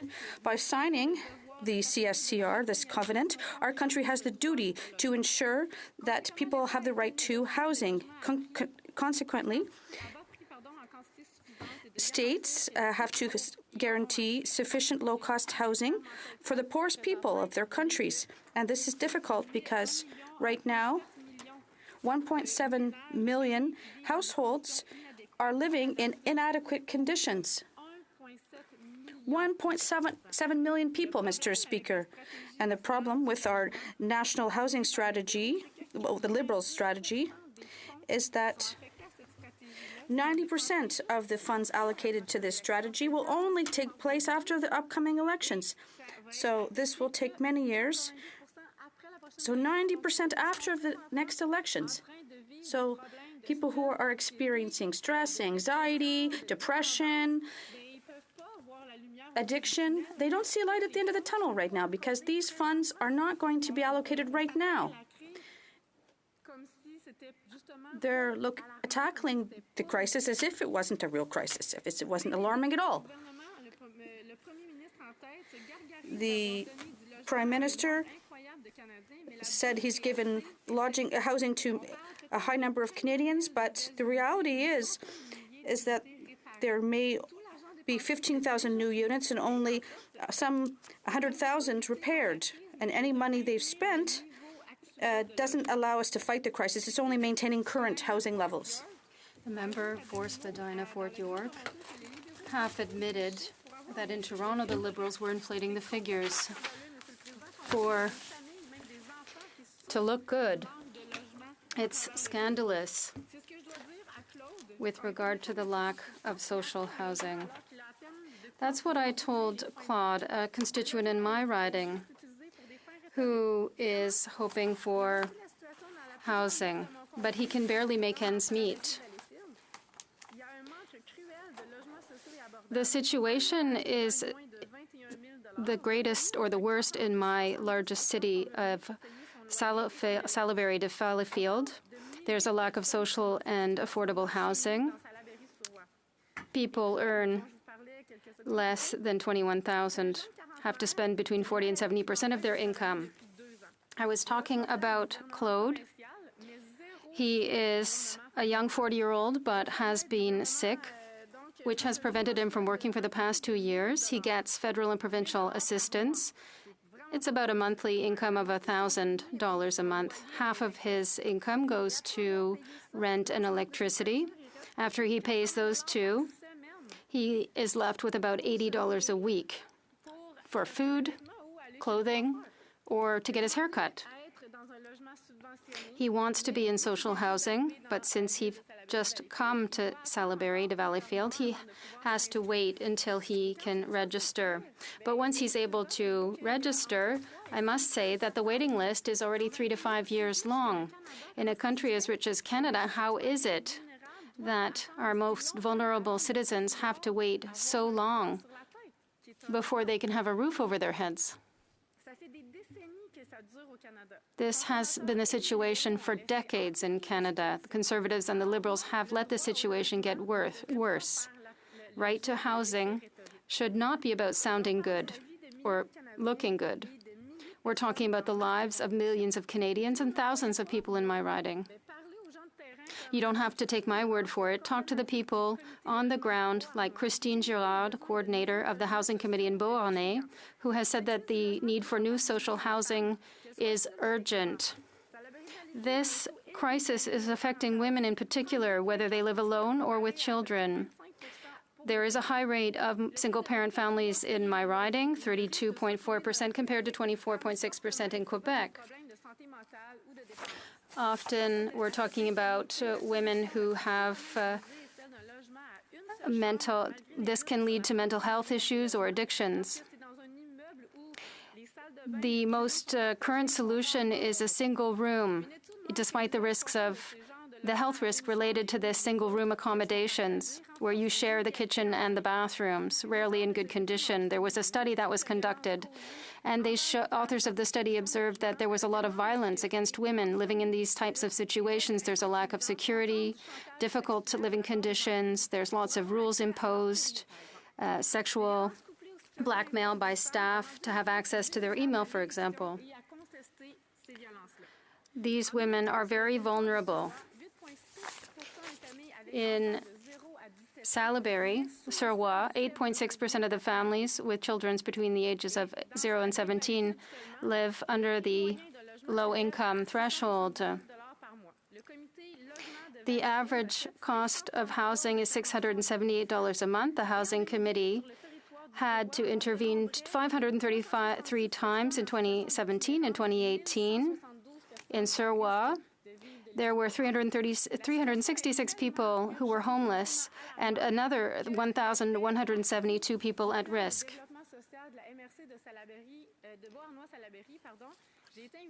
I was invited by Maud Laberge, who invited all of us who were elected locally and provincially to ensure that social housing was a priority. It's a rural riding, and it's difficult to get funding for affordable housing because all the money is going to the large urban centers, and only crumbs are left for the regions like mine. When you know all the figures, when we talk about the urgent needs for the regions, in the rural regions, it's time for the minister to wake up and to adjust the funding. Thank you, Mr. Speaker. Questions and comments? The Honourable Parliamentary Secretary to the Minister of Families, Children and Social Development. Member opposite talked about Generation Squeeze, which is an idea that's come from an academic in British Columbia who particularly is focused on the inaccessibility of private housing to first-time buyers on the West Coast. The average home price in Vancouver is $1.6 million. That requires a down payment of $320,000. To put that in context, that's more expensive than the condo I own, and I live in Toronto. And so, quite clearly, there is an impediment to getting into the market for first-time buyers. But the NDP's promise is to spend $125 million subsidizing people that have $320,000 to pay on a down payment and can carry a mortgage of $1.3 million, which is beyond any of our salaries. But their priority for home buyers in their election promise that's being made now in the by-election is to get an extra $750 into the hands of millionaires as a way of solving the housing crisis. And I'm wondering if the person opposite is concerned about Generation Squeeze, why would they spend $125 million on people that have $320,000 in their pocket now to get housing, as opposed to use that $125 million to actually build housing for people that need it? The Honourable Member for Salaberry, Surroi. Thank you, Mr. Speaker. Well, when we know that the Liberals have invested $5.6 million in a Trans Mountain pipeline, and there was a report that said they paid $1 billion too much for a pipeline that will pollute the planet and help to increase instead of reduce greenhouse gas emissions, when we could invest all those billions in the housing crisis, we're trying to find solutions to help young people, seniors, Aboriginals, people who are vulnerable, women, to help them find housing, to not live in poverty. There are solutions being put on the table, and they are in the government. They have consulted enough organizations working on the ground, working on homelessness, working with people who experience poverty. They have to look in the mirror and try to find solutions and then implement them and put the money where it should go, and not over a 10-year period, and not 90% invested in their strategy instead of on the ground after the next election. I think they have to invest now. It should have already been invested several years ago. Questions and comments. The honourable member for Yellowhead. Thank you, Mr. Speaker. And through you, Mr. Speaker, maybe the member just talking about the pipeline and how it affected the environment and everything else, if it wasn't there, if it wasn't going to be built and it wasn't going to be added on, how does she expect those homes to be heated? How does she expect the material to build those homes to be delivered to them? How does she expect the materials that come from our forest industry to be developed? How does she expect this whole thing to happen without having a pipeline to supply fuel so that those products can be delivered, to be built, etc., etc., etc., etc.? Thank you. The Honourable Member for Salaberry-Sirwa. We're talking about housing strategy. There's a lot of investments that need to be made, but I think the Conservatives don't really need to talk about this, because when they were in power, they cut $119 million from housing strategy. So I think they're talking from both sides of their mouths. And when we talk about working with experts to develop sustainable, lastable energy, there are a number of experts could cooperate if the Conservatives believed in it. Instead of being climate change skeptics, they have to find solutions. There are a number of experts who say that in Alberta, this is the place in Canada that is the best to develop solar energy, for example. Solar energy could be developed in order to heat homes.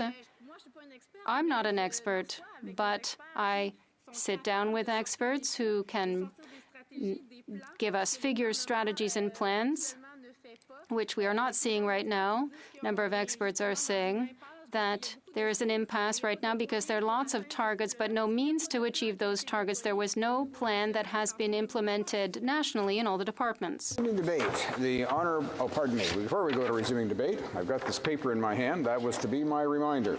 So it's my duty, pursuant to Standing Order 38, to inform the House that the questions to be raised tonight at the time of adjournment are as follows. The Honourable Member for Victoria in respect to Veterans Affairs, and the Honourable Member for Saanich Gulf Islands regarding the environment. Now we'll go to resuming debate, and the Honourable Member for Edmonton West. Thank you, Mr. Speaker. Rest assured, I was going to rise, and the first thing was to remind you to read your paper. Don't worry. Now, I'm pleased to share my time today with the amazing Member of Parliament from Lethbridge. Now, notionally, I support this bill. I mean, who would not support better housing for those who cannot afford it? Now, we do have a housing affordability issue in Canada. We have an issue of too many regulations are adding cost to housing, slowing down the development of housing. We have local municipalities limiting the amount of supply. We have higher interest rates pushing people out of the market. We also have an affordability issue, period, in Canada. And we have a Liberal government here that sits smugly by day after day, and in the face of all the evidence, sits and says, everything is fine, the economy's great, everyone is fine, don't worry. It reminds me of the Black Knight in the Monty Python, the Holy Grail movie. He has an arm chopped off, a leg chopped off, but he's bouncing around on one leg saying, I'm okay, everything's fine. It's the same denial from the current government. Meanwhile, we have investment fleeing from our country at record rates. Interest rates are on the rise. Just recently, we heard almost 50% of Canadian families are just $200 a month away from not being able to pay their bills. We're creating fights with our international partners in America, China, Australia, Japan. Evidently, despite what the government says, we're not okay. Now let's look at how the government is making things unaffordable. They're killing jobs. I'm going to talk about Alberta. Prime Minister has stated again and again they need to phase out the oil sands. And they're doing a great job on it. They killed Northern Gateway, which would bring Alberta oil to the North BC coast and then over to overseas Asian markets. Now let's not be fooled by their claims that it was done by the courts. This was killed by a government order in cabinet. Despite the member from Edmonton Mill Woods, the senior cabinet minister from Alberta at the table, did not raise a squeak, a complaint when they killed Northern Gateway. Shame. We had the member from Calgary Centre at the time before he was punted from cabinet at the cabinet table. He told us, he stated, he would pound on his desk to make sure a pipeline got built. And yet he sat quietly and didn't say a thing while Northern Gateway got killed.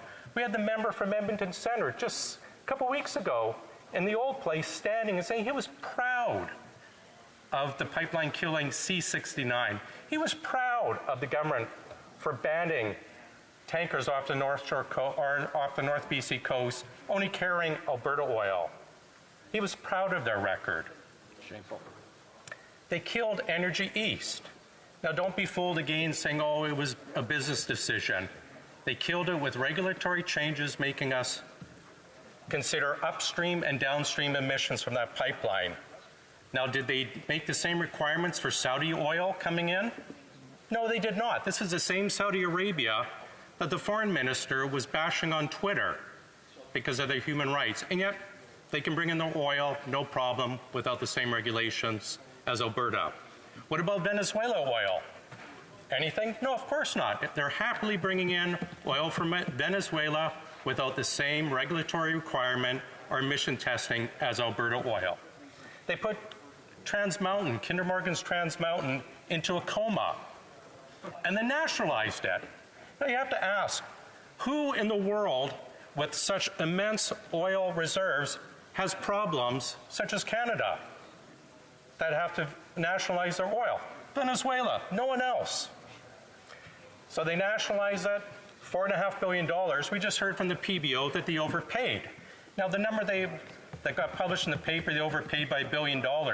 That's $1 billion if it goes ahead and gets built. That's right. If it's blocked, that I'm sure the Liberals want, the existing pipeline is only worth $2 billion. Now the government, the finance minister said earlier in response to a question, read the report. Well, I would suggest to him that he reads the report himself and he can see how much he overpaid.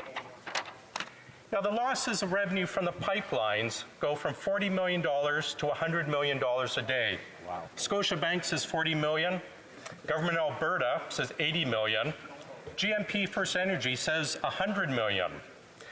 On the lowest of those, the Scotiabank ones, that works out to $15 billion a year in lost revenue, lost wages, lost resources for the government. I have to ask, what do you think we could do for social housing with that $15 billion? Ooh, a lot. Right. There's two sides to the housing issue. It's not just a lack of available housing, it's a lack of good paying jobs, and this government is killing those jobs. Taxes. Liberal government is forcing through a carbon tax. Now, the government's own reports show it needs to go to $300 a ton to be effective. That works out to about $5,000 a year for a family in Alberta, higher in Saskatchewan. On top of that, they eliminated the sports credit for children, the arts credit for children. They eliminated the public transport credit. So here they want more public transport, and they eliminate the credit for low-income people to take advantage of public transport. They eliminated income splitting for families. They cut the tax credit for textbooks. and of course the hiking CPP. And they like to say, oh, we're providing for the future with CPP, but you're paying a tax now that's not going to be benefiting you for decades. Oh, and of course the middle class tax cut. If you make between $90,000 and $170,000, you'll get an extra $2.50 a day in a tax break. If you're low income, those who are hurt by the lack of affordability, beneath $45,000 a year, you know what you'll get from this Liberal government with their tax cuts? Not a penny. Terrible. I want to talk further about the carbon tax. We're very blessed in this country. I'm very blessed in my riding of Edmonton West. We have a phenomenal amount of churches, charities, and not-for-profits that deliver services to the needy. The food bank, we have a credible food bank, incredible amount of volunteers, but they expect the carbon tax to hit them between $25,000 to $50,000 a year. Now, I'm sure the people opposite are confused when they see bank thinking, oh, you just raise your rates. A food bank cannot pass costs on to their clients. The churches cannot pass on the cost of the carbon tax. The churches that go out and provide help for the food bank, help to the needy. We have an incredible organization, one of my favorite in my writing, called the Elves Society. They look after Edmonton's most disabled and disadvantaged people everywhere from age 1 or 2 up to 55. They cannot afford the added carbon tax. They had to go, some of their clients cannot feed themselves, cannot breathe for themselves, cannot care for themselves. They had to go to the food bank and beg and borrow to get adult diapers for some of their clients. They're so stretched for money, and yet this government wants to add a carbon tax on top. Now, I want to talk about their fast and loose numbers on their housing program. The Prime Minister said in this place they've already helped 1 million people find housing. Yes, 1 million. But here's the truth. Their own documents from the departmental results from the department, you know how many it shows that they actually helped? 7,500. Not 1 million. Their own government document says 7,500 last year, which dropped from the previous year and the year before that. They said they spent $5 billion this year in housing. Now, a report from the former parliamentary budget officer, Kevin Page, says they've actually only spent $1.3 billion over the last couple of years. I want to give a quote from Kevin Page from the Institute of Fiscal Studies and Democracy. It says, it begs the question, where's the proposed $40 billion? By following the funding throughout the years and tracking what is new money, we've painted the picture that the National Housing Strategy is basically a glossy document that accompanied its announcement. Unfortunately for now, it's virtually nowhere to be seen in the federal fiscal framework. So once again, for this government, I give them A for announcements, but Canadians give them a D for delivery. We have an affordability crisis in housing and day-to-day living in this country, and the Liberal government is making it worse, and they made it very clear, heaven forbid they get reelected, they're going to jack up taxes and make it even worse for common, everyday Canadians. Thank you, Mr. Speaker. Questions and comments. The Honourable Parliamentary Secretary to the Minister of Families, Children and Social Development. Well, listening to the Conservatives talk about housing policy, it's like the Monty Python sketch with the parrot. They insist it's a housing policy, and it's like, no, it's not. Yes, it is. No, it's not. People are on the street. No, they're not. People are being dehoused because you've cut subsidies to co-ops. No, they're not. You're not building any housing. Yes, we are. You're not. That's the Conservative approach to, and it's not funny, but that's the Conservative approach to housing. They haven't got a housing program. They don't think they need one. They don't want one. And in fact, over the last 10 years, they actually evicted people and grew the number of homeless people on the street while they grew the backlog of repairs in public housing, while they refused to cooperate with provinces, municipalities, and Indigenous governments to deliver housing programs. I'll give credit to the NDP.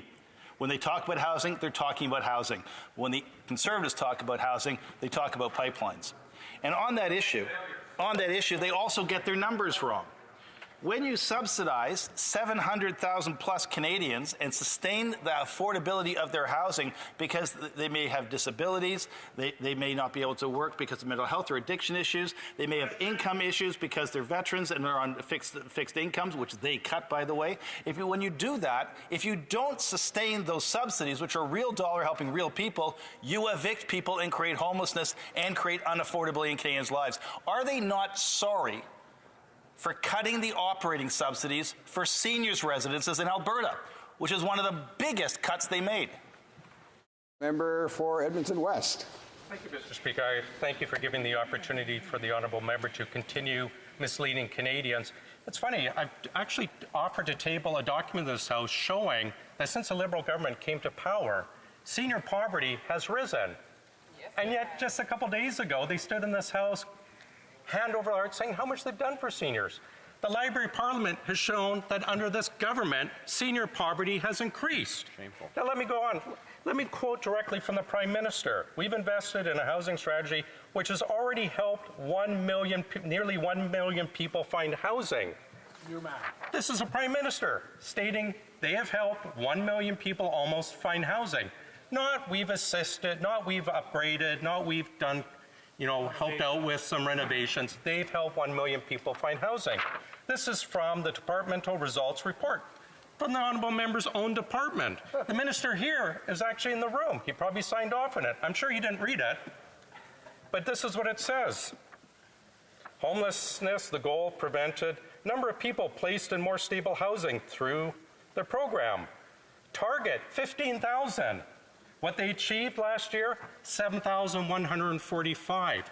This government cannot be trusted on anything it says in this House or outside this House. Reminder to all honourable members not to invoke either the presence or absence of other honourable members in the House. Questions and comments? Questions et commentaires? La députée de Drummond. The honourable member for Drummond. Mr. Speaker, I'd like to put a question to my colleague having to do with Indigenous housing. I believe it's clear that the needs are enormous. We heard the NDP discuss this problem. There's a real housing crisis, whether it be on reserves or outside. Now, there are problems having to do with mold in particular. This leads to health problems, especially for adults and Indigenous adults and nations, First Nations people who are living on reserve. And we know there was an investigation which said that over 40% of houses needed major repairs and 35% were not appropriate for the size of families. Now, can my colleague say that he agrees that we're dealing with an Indigenous housing crisis on reserve and off reserve, and we have to act quickly to deal with this situation? Edmonton West. Thank you. I'd like to thank my colleague for the question. Yes, it is an issue that has to be addressed. I would like to point out that 2 years ago, the budget actually included more money from Canadians for subsidized charging stations for Teslas for wealthy Canadians than it actually put aside money for First Nations housing up north. And that's the hypocrisy of this government. They stand and again, nothing is more important with their relationship, but when it comes time for delivering anything, they're nowhere to be seen. The hypocrisy from this government must end. We have to start looking after Canadians and not just announcements from this government. Thank you. Resuming debate, the honourable member for Lethbridge. Thank you, Mr. Speaker. Mr. Speaker, there's no doubt about it. Every single individual across this country from coast to coast should have the opportunity to have a roof over their head, food on their table, a warm and comfortable place to call home. They should feel secure in this place, and they should be proud to live within this place. Now, the intent of the motion that is before this House is good. It's an excellent intent. It's highlighting the need that exists within our country. We know that there are vulnerable populations who currently do not have access to housing. We know that there are others who live in housing that is perhaps not to the standard that it should be. And so, Mr. Speaker, the intent of this motion is certainly very, very good, and so I would highlight that first and foremost. Now, with that, there is some excellent work being done by organizations across this country to help those individuals who do not have access to housing. And I wish to take a moment just to commend them for the incredible work that they're doing as well, whether that is churches or not-for-profit organizations or individuals within our local ridings across this country, because they are doing some phenomenal work with those individuals who need their help. Now, that said, there is a larger question that is being asked here, and that is with regards to overall affordability and access to housing. And so when asked, we know that the majority of Canadians do in fact wish to own a home. Rent is okay, but home ownership is the ultimate dream for most individuals. We know that with it comes a sense of pride, a sense of accomplishment, a sense of autonomy, and it's an honor to own a piece of property, a home, a shelter, a place to build a life. Now, in my parents' generation, it was common that a couple could purchase a home at approximately the age of 20 to 25, and they would move into this home, and perhaps then they would have a couple of children and outgrow this home. And so then they would be able to purchase a new home after the sale of the smaller one. And then they would continue working their way through the housing market in this capacity. Now, unfortunately, this is not the way that current things are today. Instead, the millennial generation, they still have the dream of owning a home. They want that sense of pride, that sense of autonomy, that sense of accomplishment. They want that place of security to establish a life for themselves. 64% of young people who were recently surveyed by Abacus Data, they said that the federal government should place emphasis on housing affordability. They said that it is a dream of theirs to own a home. And so that said, it should be highlighted that they face a very different scenario than what my parents' generation faced. And that is those who are looking to purchase a home now, who are between the ages of 25 and 34, in 2017, the average price of a home was $510,000.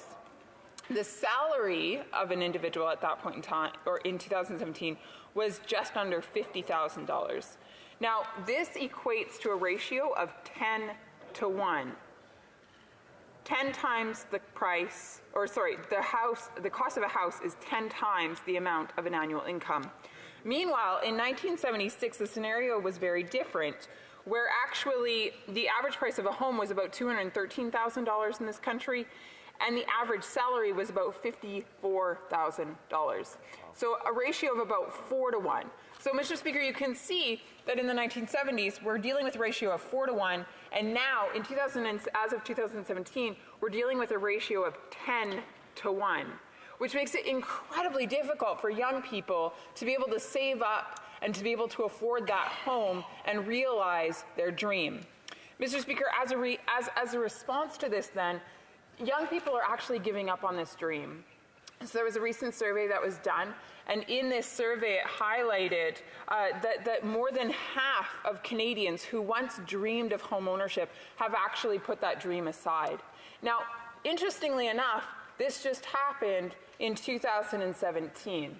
Mr. Speaker, you might be asking, well, why did it happen in 2017? Well, I'd like to take this opportunity to explain why that was such a significant year. Because it was the year after this current government put some very significant changes in place with regards to the mortgage rules. Now, they're of course making it very difficult to save for a home just to begin with, because this is the first step, being able to put a little bit of money aside each month after working long hours. But the reality is that people are having a hard time doing this because they can't even afford to pay their basic bills. About 50% of Canadians, 48% it is, they're within $200 a month of not being able to pay for their basic necessities. Food on the table, fuel in their vehicles, a roof over their head, let alone put aside money to put towards a mortgage. So, Mr. Speaker, it's here that we have to start. Just the basic place of being able to save towards that dream. The second place we need to look is at the stress test that was implemented by the current government. It's a mortgage change, and it makes it incredibly difficult for a young person or anyone who's looking for a first-time home to purchase.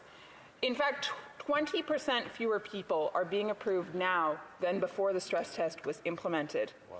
And so these rules that have been put in place are now unfairly hindering home ownership or people from purchasing homes, and they're actually depressing the market at the same time. Which means, Mr. Speaker, that those who do already own a home, the value of those homes is actually depreciating, which is discouraging for them because many are looking to their homes to provide for their retirement. Now, what this means is that with fewer people being able to qualify for mortgages, it means yes, many of them are putting the dream aside. But for some who are fortunate enough to have parents who might be willing to sign off on the mortgage with them, it means that this is happening more and more. So these parents are signing the dotted line. And as a result of that then, of parents signing these mortgages, it actually impacts their personal financial well-being and their personal security and their ability to retire. And so, Mr. Speaker, you can see the detrimental impact of just the stress test. Now, of course, individuals who purchase a home not only have to save for the home and then qualify for the home with the application of a stress test, but then they have the ongoing payments, of course, in order to be able to keep that home. Now, in order to be able to make these payments, life needs to be affordable in general, not just the house, but the fuel in our vehicles and the home heating costs and the food on people's tables. All of these things are a part of the cost of living.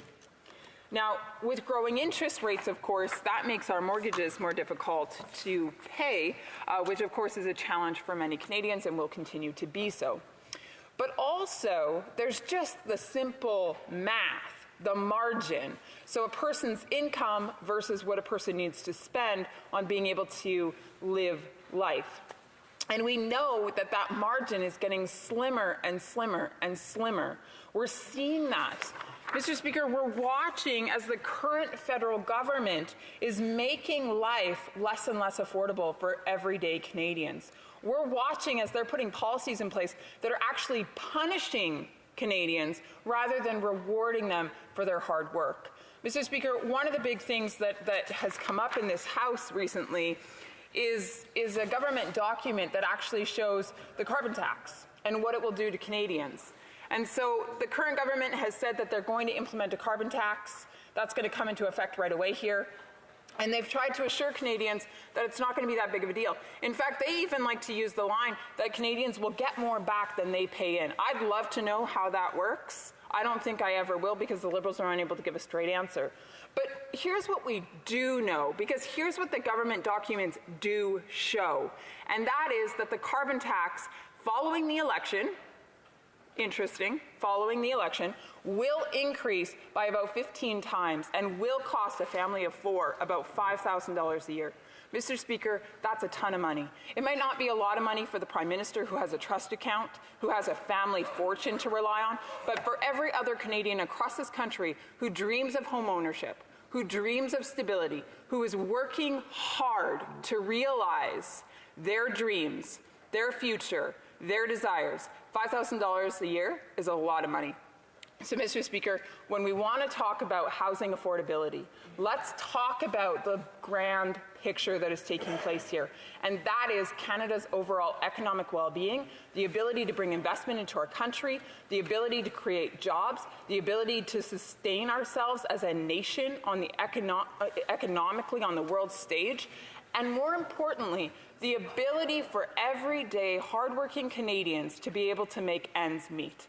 Mr. Speaker, this is a grand picture at stake here, and it all needs to be considered when we talk about the affordability of housing.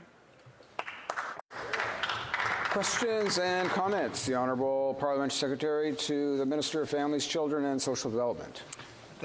Thank the member opposite for a very detailed explanation of how the private housing market is moving away from first-time buyers, and government policy has played a role, but inflation has played a role, scarcity has played a role. It's a complex issue, but it was a very good dissertation as to what some of the challenges are. She kind of lost me at the end, though, when she complained that this government has not made life more affordable for Canadians. She knows that Canadians are $2,000 a year better off now than they were under the previous government. Things like the child benefit, things like the changes to EI, the GIS improvement, CPP improvement, as well as the 850,000 jobs that have been created are all creating a sustainable and a prosperous way of life for Canadians. We know that 85% of Canadians get their housing needs met through the private market, and that's a good thing, and we support that, and we have to make sure that market doesn't collapse, and that's why some of the stress tests are there. But she failed to mention anything about the 15% of Canadians who can't. And I'm just curious as to what policies are put in place there beyond a suite of tax credits which don't apply to people who don't have the income to get tax credits. How is she proposing to support people who are homeless, who can't afford to even find a place, let alone dream of home ownership? The honourable member for Lethbridge. It is my honor to answer this question, Mr. Speaker. So many points to make here. The member opposite would like Canadians to believe that they are somehow better off by about $2,000 a year. Well, Mr. Speaker, let's just say for a moment that that is true. Then here's what we know. The government is going to put $2,000 into one pocket and take $5,000 out of the other pocket. Now, simple math here. $5,000 taken out of the pocket, $2,000 put into the pocket. Results in a negative number of $3,000, which means that the member opposite just told this House and the Canadian public that they're actually going to cost them $3,000 a year. That's a large amount of money. I thank the member opposite for his omission. Questions and comments? La députée de Drummond. The honourable member for Drummond. Thank you, Mr. Speaker. And I'd like to thank my honourable colleague for having explained that we have a situation where some people are having a hard time making ends meet. As we saw in the recent investigation, we saw that 52, or rather 62% of participants were within $200 of not being able to meet their debts. According to statistics, it's clear that 1 in 5 Canadians pays more than 50% of their income on housing. Does she believe that because of this, we should invest in social housing right away and not wait till after the elections, as the Liberal government is saying? The honourable member for Lethbridge. Mr. Speaker, the member is absolutely correct. The data does show that people are within about $200 a month of not being able to pay those basic bills. And this is a problem. It's a huge problem. And it's a problem that has largely been created by the current government and the policies that they're put in place. One of the main responsibilities of the federal government, regardless of the party that's in power, is this: to create policies that will facilitate an environment of economic prosperity. So if the government fails to put those policies in place, then all of Canadians suffer in terms of being able to afford life. Mr. Speaker, that is the problem that this House is discussing today. It's a problem that needs to be discussed, so I commend the party over here for bringing this motion forward. And comments. The honourable member for Saanich Gulf Islands. Speaker, I may regret it, but I'd like to try to explain to the honourable member for Lethbridge how carbon pricing works and how it is that the average Canadian will likely receive back more than what they've paid in. And that is because carbon pricing applies across the economy, and our largest polluters are not individual Canadians. Our largest polluters are large corporations, cement industry, power plants, oil and gas. And when the money is returned to Canadians, particularly if it's prorated as the Green Party plan of carbon fee and dividend, particularly those who are low income, particularly students who don't drive a great deal, those Canadians will receive more back than they've put in, and the pricing signal will help Canadians reduce, especially industry, reduce their emissions over time. Well, member for Lethbridge. Mr. Speaker, my answer is short and sweet. There's a huge problem here. So the member just said that large corporations are going to pay in a ton of money. And so then we're going to take from that big pool of money and we're going to give it out to individual Canadians. So they're going to get more money back. But Mr. Speaker, we have a fundamental problem. And that is the Prime Minister just exempted these large corporations. He just let them off the hook. Those who are actually emitting the greatest amount of carbon, the greatest amount of pollution, actually aren't going to pay a dime. They're going to walk away free. So, Mr. Speaker, with all due respect, the member should really stop propagating false information. That's right. The honourable member for Saanich Gulf Islands. I believe the direct statement by the member for Lethbridge that I was propagating false information is an attack on my integrity and my honesty. I asked her to withdraw the comments, and I urge her to look at the testimony of the 5 economists who were before the Environment Committee this week, who explained that the way in which the large final emitter tax is applied is not an exemption. It is an incentive to further reductions. It's a different treatment, not an exemption. And I really find it offensive that I would be attacked in this place for false information when, in fact, I'm absolutely honest in everything I say and I do my research. I thank the honourable member for Saanich Gulf Islands for her intervention and point of order. She's right, of course, that with respect to unparliamentary language, members are certainly, in clear terms, advised not to go down the route of implying that a member had deliberately misled or, in worst cases, lied to the House or to other members. There is a distinction, however, when it comes to advancing. If a member is accused of advancing information that, in the opinion of the member speaking, is false, then in fact that is absent the essential part of a lie, which is to impugn motive. And in this case, while I appreciate the honourable member for Saanich Gulf Islands' explanation of the point, I didn't hear anything there that was unparliamentary, even though it did essentially raise the fact that, in the opinion of the member for Lethbridge, that information, in her opinion, was false. So we'll proceed from there, and we're going to go now to resuming debate. Reprise de débat. The honourable member for Drummond. Thank you very much, Mr. Speaker.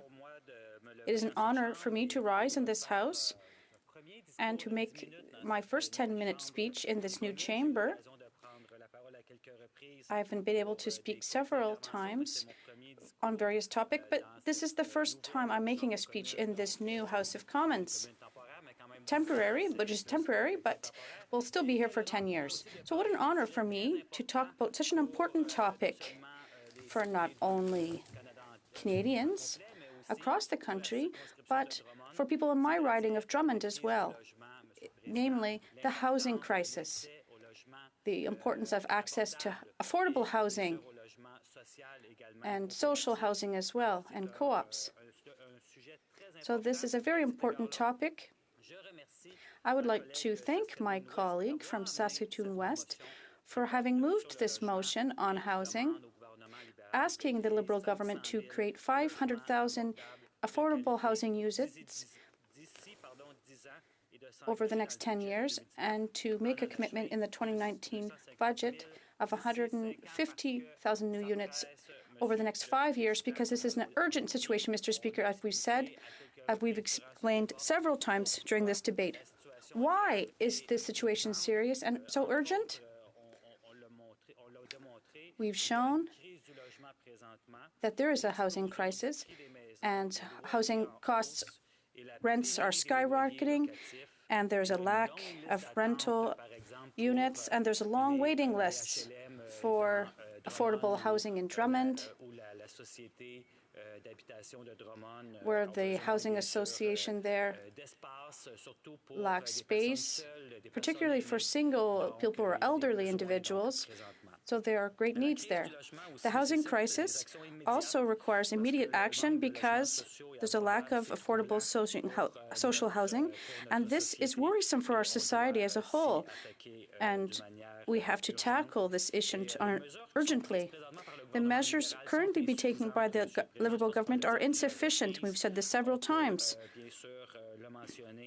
on dit aux familles ce que le gouvernement libéral mentionne, c'est dire aux familles qui souffrent qu'elles n'ont qu'à attendre. These families that are suffering, the Liberal government is telling them to wait. Because when we talked about 90% of the funds for the national housing strategy that will only be spent after the next elections, well, we see that there are immediate needs. And 1.7 million Canadian families, Mr. Speaker, are living in inadequate housing that is either too expensive or not properly equipped. So they don't want to wait 10 years to tackle this crisis. We've said on several occasions, for the NDP, housing is a right, and this is very important in the fight against poverty. We have to make sure that people have a roof over their heads, and housing is not just an expense, it's an investment in our society. And that is why we cannot wait any longer, as the Liberal government is asking us to. I said earlier, Mr. Speaker, but I'd like to remind people that today, 1 out of every 5 people in Canada, and probably the same proportions in Drummond, my riding, are paying more than 50% of their income on housing. And there's a growing number of people who are only one pay away from being homeless. Earlier, we mentioned a study that showed that people who participated in the study, 52% of them said they were $200 away from not being able to pay their debts and their bills. So, Mr. Speaker, debt is high, and we're surprised to see such high financial insecurity. And that is why we have to invest considerably. As we've said, social housing is an investment which can really help to take away the stress and anxiety that our citizens are feeling. There's inequity amongst women, for example, as we've said, Mr. Speaker, and this shows how important it is to fight against inequity. Oxfam did a study that says 1% of the richest people account for 92% of wealth, and that is unacceptable. Wealth generated last year went to only 1% of the global population, whereas the largest portion of the planet did not see any of this wealth or this growth. So action must be taken, and it's important to take this action. In Drummond, my riding, Mr. Speaker, the situation is difficult. According to the latest figure, the inoccupancy rate in Drummondville is roughly 1.7%, namely half of the threshold of 3%. This is a worrisome situation. Véronique Laflamme, who is the spokesperson for the Population, for an organization for social housing, said we have to correct this situation, otherwise there will be a crisis in Drummond. So this is a dangerous situation, and that requires concrete action. For me, Mr. Speaker, housing is important. In 2011, in my riding, I started to take action and to participate with an organization called a housing organization called L'Envolée des Mères. L'Envolée des Mères is an organization that I've participated in personally. Jack Layton, our former leader, who's been interested in social housing for quite some time, and this was a hobby horse for him, he mentioned what I've done with this association.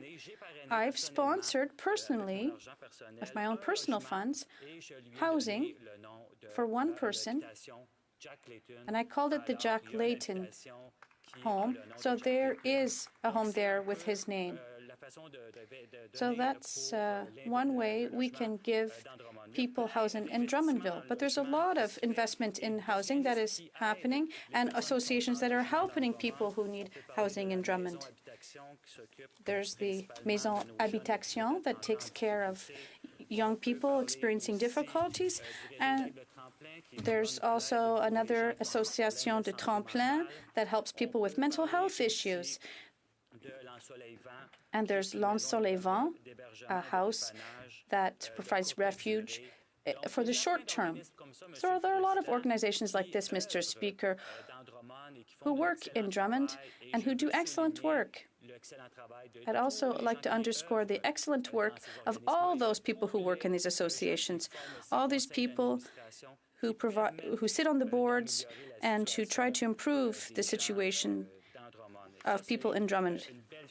So this is a source of pride for us, and I'm very happy to support this association, and this is why this motion is so important. Mr. Speaker, at the House of Commons during QP, we talked a lot about the housing crisis for Indigenous peoples throughout the country, people on reserve and off reserve. There is a crisis. We've spoken about what's happening, the state of emergency in Cat Lake in Western Ontario, and there are disastrous conditions there, particularly because of the presence of mold there. There are 80 homes, or 90% of housing there, that will need to be demolished immediately because of mold. And people who live on this reserve, there's too many people who live there, and mold has formed. There are holes in roofs, and the foundations are crumbling. So we have to act. And, Mr. Speaker, it's very important to talk about First Nations. We have to do housing by and for First Nations. They have to be involved in solving this crisis. Mr. Speaker, I'm very proud of this motion tabled by my colleague from Saskatoon West, and I hope the government will support it. Thank you very much, Mr. Speaker. We just have enough time for one question and response. Questions and comments. The Honourable Parliamentary Secretary for the Minister of Family, Children and Social Development. Opportunity to one last time remind Canadians. $5.7 billion has been invested by this government. That includes units that have been constructed to the tune of 14,703. It includes 143,684 households that have had their housing repaired and restored to safety. It includes 928 households, including households with children, having their subsidies restored and protected, and it also includes direct support for 28,864 people who are homeless and need support to stay in housing or be housed because of the circumstances that they are challenged with. This is close to 1 million different ways in which this government has invested $5.7 billion to make sure Canadians get the housing they need. We're not done yet. Indigenous housing, the National Housing Strategy of $40 billion over the next 10 years are additional investments above and beyond what I've just described. And just like the NDP, yes, there is funding that comes after the next election. You can't do a 10-year program that doesn't accomplish that or doesn't impact in that way. And I would just ask the NDP to please stop criticizing 10-year plans when they, in fact, have a 10-year plan themselves. In fact, stop criticizing plans that don't come until after 2 elections because half of their money doesn't come for 2 elections. Could they please not recognize? Please. The Honourable Member for Drummond. Thank you, Mr. Speaker. I'd just like to remind members that, yes, we can have a long-term plan, but when we have a housing crisis like we have right now, we have to invest right away. And that is why we feel that this investment is coming too slowly. We can't wait 10 years. 90% of expenses will be done after 10 years. So this is too late. We have to do more, and that's why we're asking for an investment to remedy this crisis, and I've provided explanations. And given the difficulties people are experiencing, Many Canadians are only $200 for not being able to pay their bills, so we have to act and solve this situation. And the housing crisis for Indigenous peoples is very serious, and that's why we have to act. And this is an honourable motion, a respectable one, and I hope the Liberal government will accept it. Thank you very much, Mr. Speaker. Order, please. Since it is 5:15, pursuant to order made earlier today, all questions necessary to dispose of the opposition motion are deemed put, and a recorded division deemed requested and deferred until Tuesday, February 5th, 2019, at the expiry of the time provided for oral questions. Parliamentary Secretary to the Government House Leader rising. Thank you, Mr. Speaker. I suspect if you were to canvass the House, you'd find unanimous consent to call it 5:30 at this time so we could begin private members' hour. Is it the pleasure of the House to see the clock at 5:30? Yes? Agreed?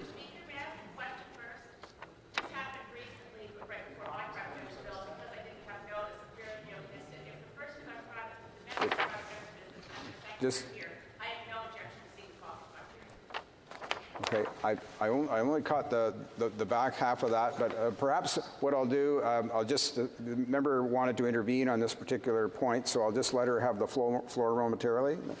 Momentarily, my concern is only that through inadvertence on the part of larger parties, I nearly missed S203's moving to private members' business a few weeks ago because they saw the clock at 5:30 at 5:15, and I'm only concerned to make sure that the member whose business is on the agenda for today and their seconder are present, and then absolutely it would be wonderful to see the clock at 5:30, because as I see it, it looks like 5:30.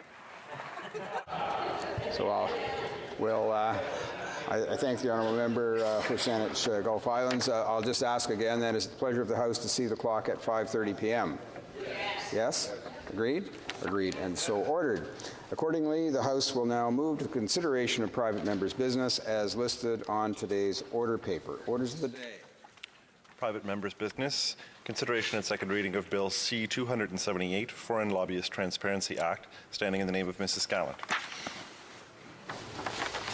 Mrs. Gallant, seconded by Ms. Kusi, moves that Bill C-278, an act to amend the Lobbying Act, reporting obligations, be now read a second time and referred to the Standing Committee on Industry, Science and Technology. Debate, the Honourable Member for Renfrew, Nipissing, Pembroke. Thank you, Mr. Speaker. It's an honor on behalf of the hardworking people of the great riding of Renfrew, Nipissing, Pembroke to rise in my place and lead off the debate on legislation I've proposed before this House, Bill C-278. Bill C-278, which amends the Lobbying Act, will require lobbyists to disclose whether they are funded by a foreign national, a non-resident corporation, or a non-resident organization, and whether they use or expect to use grassroots communication to seek to persuade organizations or members of the public to take measures to obstruct, delay, or otherwise negatively affect any process that requires the Government of Canada to consult with the public before embarking on a specific course of action in attempt to place pressure on a public office holder to endorse a particular option.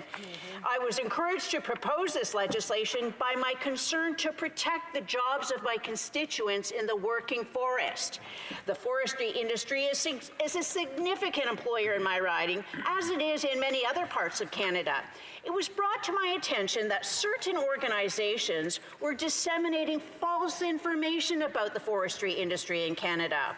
While some of these organizations operate under the pretext of having their anti-forestry activities financially supported by Canadians, careful research that was only possible by examining filings in countries outside Canada confirmed these organizations were being funded by non-Canadians, foreign actors with a hidden agenda.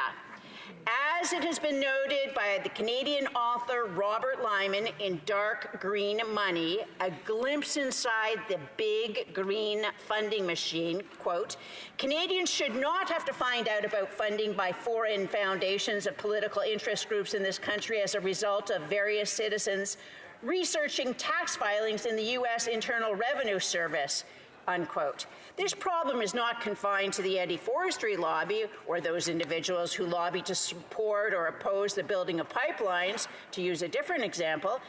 And this challenge to Canadian democracy is not confined to any one country. This challenge, which my legislation seeks to address by requiring funding transparency, cuts across all levels of Canadian activity. This past weekend, in one of Canada's leading national newspapers, the National Post, in a full-page article, the following question was asked. The long arm of influence of China in Canada is a shadowy agency shaping opinion here. The shadowy agency in question is the United Front Work Department, a so-called shadowy offshoot of the Chinese Communist Party.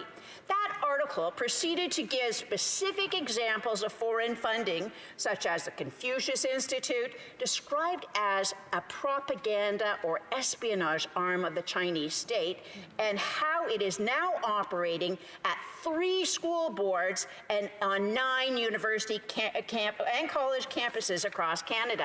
I quote political scientist Charles Bertrand from that story about a cultural association he was familiar with. Quote, an organization that once had another purpose has gradually been taken over to serve China's national interest. Where United Front work becomes problematic is when it's engaging persons of Chinese origin who have Canadian citizenship to serve the interests of the motherland, when in fact, the motherland should be Canada, unquote. This is a concern of the Chinese-Canadian community.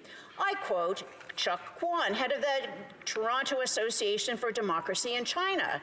Quote, a lot of people don't think of the long arm of influence of China in Canada because they're under the influence, to put it mildly, he says. Outsiders like me, who is a Hong Kong immigrant, we see very clearly that this is a united front effort, a very subtle, soft power kind of advance into Canadian society. End of quote. While China may be in the news because of Meng Wanzhou and Chinese infotech giant Huawei in the ongoing Canada-China diplomacy crisis, let us not be too smug in Canada to dismiss the Russian meddling controversy playing south of the border. Macdonald Laurier Institute has prepared a paper entitled Stemming the Virus, Understanding and Responding to the Threat of Russian Disinformation. This document gives examples of Canada being a victim of Russian disinformation, including planted stories about the Minister of Defense, and in the case of the Minister of Foreign Affairs, focusing on her Ukrainian heritage. The planted stories about the Minister of Foreign Affairs were done in order to discredit Canada's position on the illegal occupation of Crimea by Russia.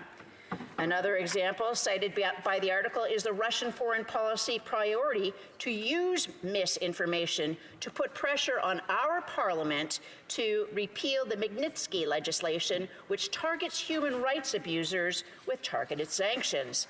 In addition to the Minister of Foreign Affairs, my colleague on the Defense Committee, the member for Selkirk Interlake Eastman, has been targeted by Russian propaganda for his Ukrainian heritage and his championing of international Magnitsky legislation.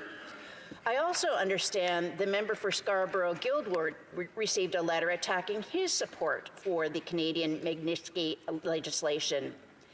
Another Russian foreign policy priority, which I'm personally aware of as a veteran member of the Canada-NATO Parliamentary Association, is the targeting of NATO. NATO has been a pillar of peace and stability since the end of World War II. It's one of, if not the most important world organizations for peace and security. While not in the media lately as prominently as China and Russia, another country that is mentioned as being active in Canada is Iran. When it comes to foreign disinformation, one thing is in common. Canadian democracy is under attack.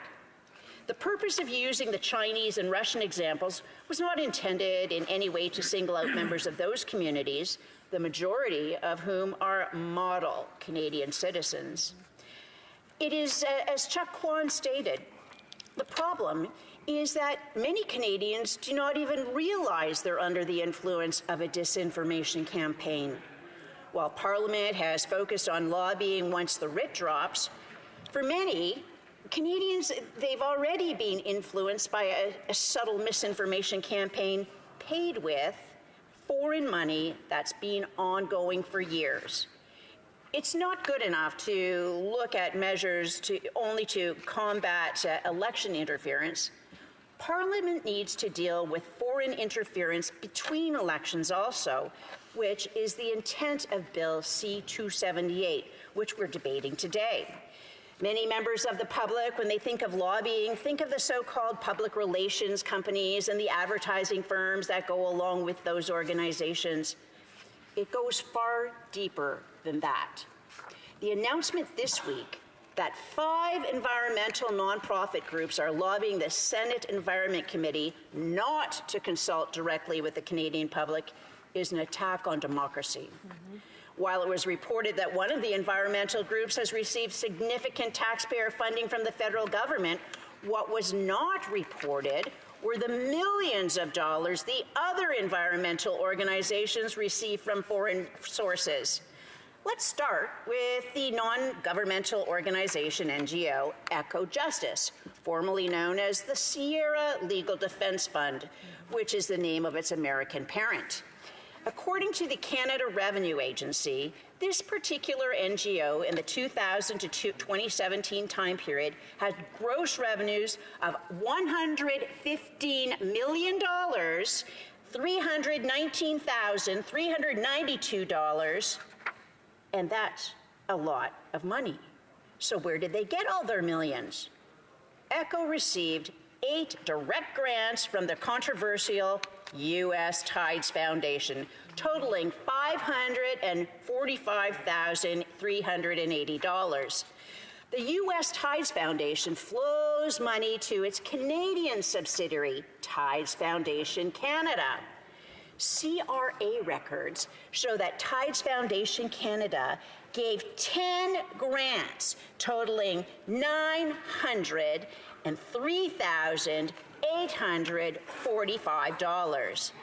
They even tell us what Tides USA expected ECHO to use the money for. The money was used to attack the Canadian oil sands and the thousands of jobs that go with the oil sands. So the next question that needs to be answered is, who is donating millions of dollars to Tides USA, and what do they expect to get for their money? Could it be American pipeline interests? Could it be American oil and gas interests? Could it be the owners of American Rail who financially benefit when oil is shipped by rail than by pipeline?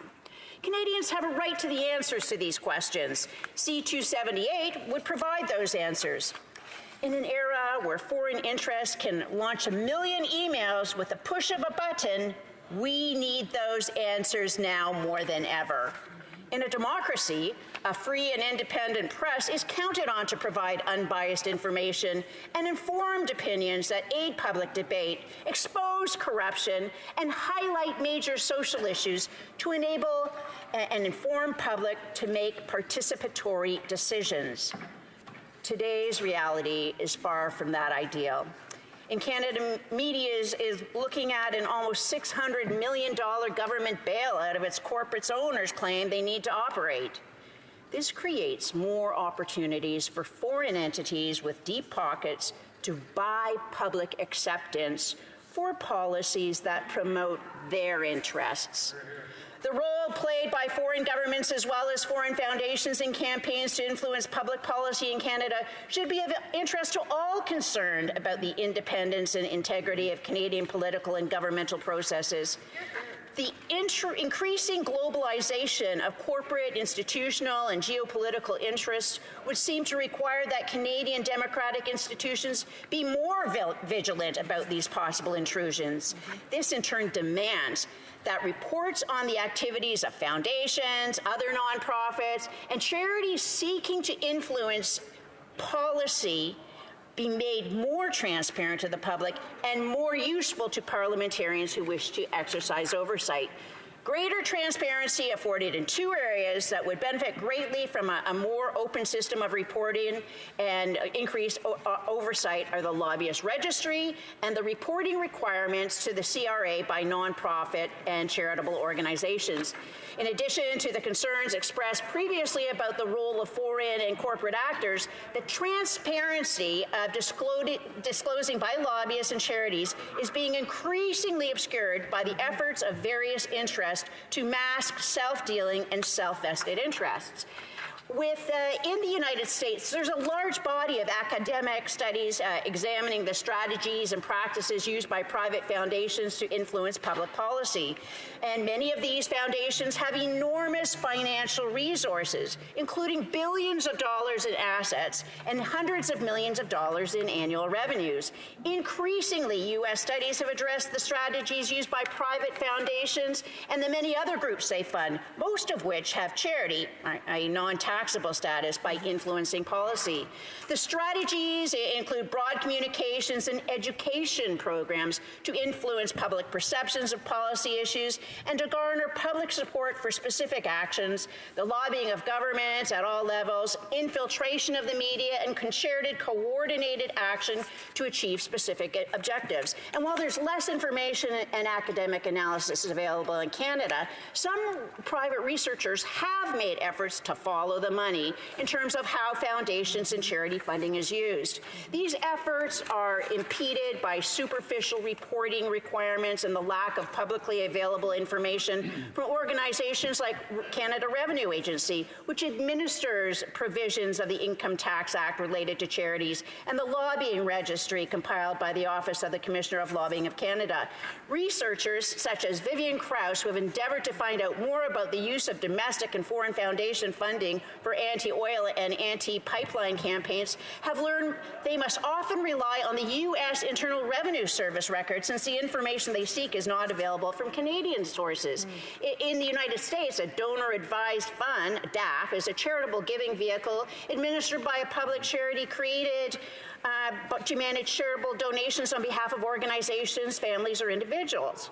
Although DAFs are more developed in the United States, they're increasingly being used in Canada. To participate in a DAF, a donating individual or organization opens an account in the fund, deposits the cash, securities, or other financial instruments. The donor surrenders the ownership of anything put in the fund, but retains advisory privileges over how the account is invested and how it distributes its money to charities.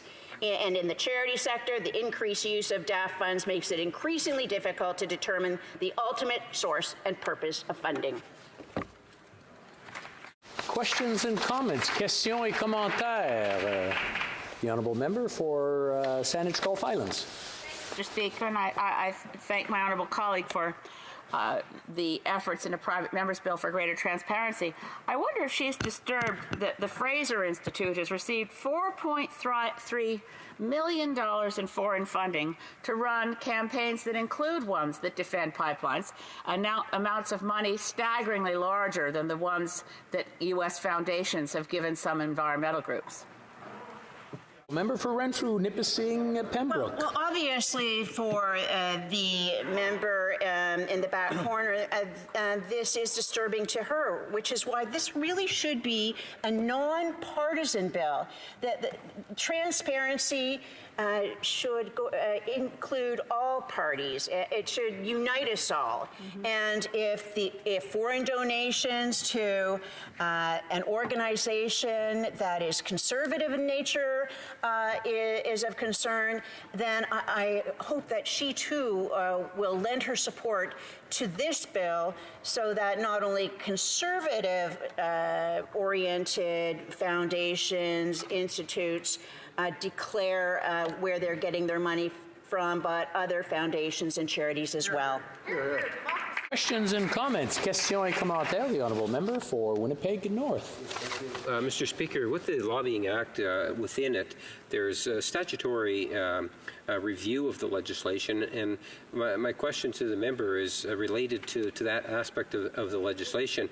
Has she looked into the possibility of maybe how she might be able to bring this type of issue up once that act is under review from the House of Commons?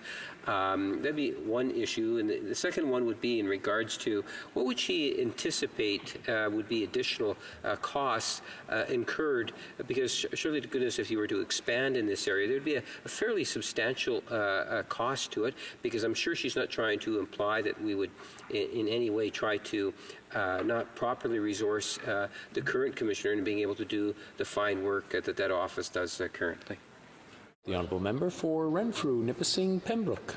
Thank you. And once again, I appreciate my greatest fan being here for, once again, tabling another piece of legislation, and I appreciate his input immensely.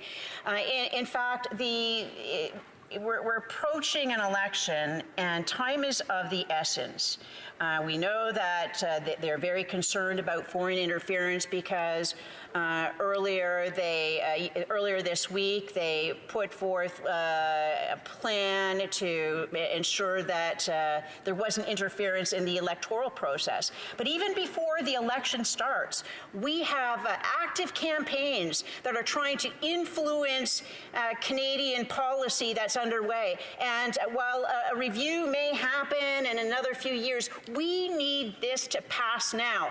And it's not involving a lot of money. It's just doing more reporting that we're already doing. And the reporting should be done on the part of the people lobbying. So the lobbyists, instead of just putting the list of partner organizations, parent organizations, what they have to do is indicate all the organizations, the ultimate donors, the individuals, and if they're going to engage a grassroots organization to influence the opinion of Canadians, they will need to report who those grassroots organizations are and the method that they're going to try to convince people to go to their way of thinking. And any foreign income coming towards this will have to be reported. Also, on the part of the grassroots campaigners and nonprofit organizations, if they are going to be accepting foreign dollars to influence how Canadians are going to form our own laws, they also will have to report. Now, we're not saying that they cannot accept money from foreign entities. What we're saying is if they do accept money from foreign entities, that they have to disclose it. Thank you. Resuming debate, the Honourable Parliamentary Secretary to the President of the Treasury Board. Mr. Speaker, thank you for this opportunity to participate in the debate on Bill C-278. Canada has achieved remarkable success as a free, open, and prosperous democracy. We can be proud of our reputation as one of the best countries in the world in which to live. We have world-class cities, and I would be remiss if I didn't mention my own city, Vancouver, which was recently ranked the 6th most livable city in the world out of the top 140. So many have played a crucial role in the success of our country, including our public service, which was recently ranked as the most effective in the world. That was the finding of the International Civil Service Effectiveness Index, which is a joint project at Oxford University and the UK Institute for Government. The public service operates as part of the executive in a well-functioning system that consists of a number of important components. These include the legislature, the judiciary, civil society actors, and lobbyists. In fact, legitimate lobbying has played a key role in ensuring the government remains responsive to the needs of Canadians. Mr. Speaker, the public perception of lobbying is often negative, but lobbying is not about influence peddling or bribery. Lobbying is the process through which individuals and groups articulate their interests to parliamentarians and to government in order to inform public policy or decision-making. And in fact, Mr. Speaker, I've learned they also educate because they are deeply knowledgeable about their subject, and I, as a parliamentarian, may not be that deeply knowledgeable about so many subjects. Many interest groups, such as non-governmental organizations and advocacy groups, have government relations staff or consultants who speak with the government on their behalf. Take the environmental movement. Many of these organizations lobby or hire lobbyists to advocate for a range of causes, such as reducing greenhouse gases, conserving our wildlife, and protecting our lakes and rivers. These lobbying efforts help government to develop policy that better reflects the views and interests of Canadians. This is an important aspect of lobbying that is often forgotten. Clearly, Mr. Speaker, lobbying done ethically and transparently is a legitimate and fundamental part of our democratic system. We can't ignore the significant contribution from good and ethical cooperation between diverse interests. It can lead to the collaborative development of sound policy that reflects the expectations and needs of Canadians. De plus, Monsieur le Président, further, Mr. Speaker, individuals, organizations, and businesses can and must make their opinions and ideas known to decision makers and politicians. For legislators, the problem consists in setting out clear rules to make sure that lobbying activities be conducted openly. And this is why the Lobbying Act is so important. This act makes sure that lobbyists' activities are transparent without hampering freedom of access to state institutions. The act requires that lobbyists register and provide monthly reports on their activities, especially their communications to office holders. This information is online in a public registry. The bill before us today proposes two changes to the Act as it stands now. The First Amendment would require all corporations and organizations that lobby the government to disclose all funds received from foreign nationals, non-resident corporations, and non-resident organizations. The Act currently requires any entity that lobbies the government, whether they be domestic or foreign, to register with the Office of the Commissioner of Lobbying. The Act also requires corporations to disclose their parent company and subsidiaries, which may include foreign companies. Mr. Speaker, secondly, Bill C-278 would also expand the types of activities that lobbyists must report as, I quote, grassroots communications. As it now stands, under the Act, lobbyists must identify the techniques they use to communicate with public office holders, including whether they use grassroots communication. Under the Act, grassroots communication means appealing to the public directly or through mass media to try and persuade them to communicate directly with a public office holder to influence their opinion. Bill C-278 would expand the definition of grassroots communication to include situations where lobbyists are encouraging the public or organizations to undertake activities that could indirectly influence public office holders. Mr. Speaker, any proposal to amend the Lobbying Act should be assessed against the principles of the legislation itself, which state that, 1, free and open access to government is an important matter of public interest. 2, lobbying public office holders is a legitimate activity. 3, it is desirable that public office holders and the public be able to know who's engaged in lobbying activities. And 4, a system for the registration of paid lobbyists should not impede free and open access to government. The amendments proposed by Bill C-278 could increase the reporting burden on lobbyists. They could also generate additional costs for the Office of the Commissioner of Lobbying to implement the changes to the registry and monitor compliance. it's important that any amendments to the Lobbying Act respect the principles of the Act, which seek to strike a balance between transparency and ensuring that the compliance burden imposed on lobbyists is reasonable and fair. Mr. Speaker, I welcome consideration of any measures to improve transparency in lobbying. As you know, our government is committed to raising the bar on openness and transparency in government. For example, our government was the first to open the doors for Canadians to see cabinet ministers' mandate letters, which under previous government were kept secret.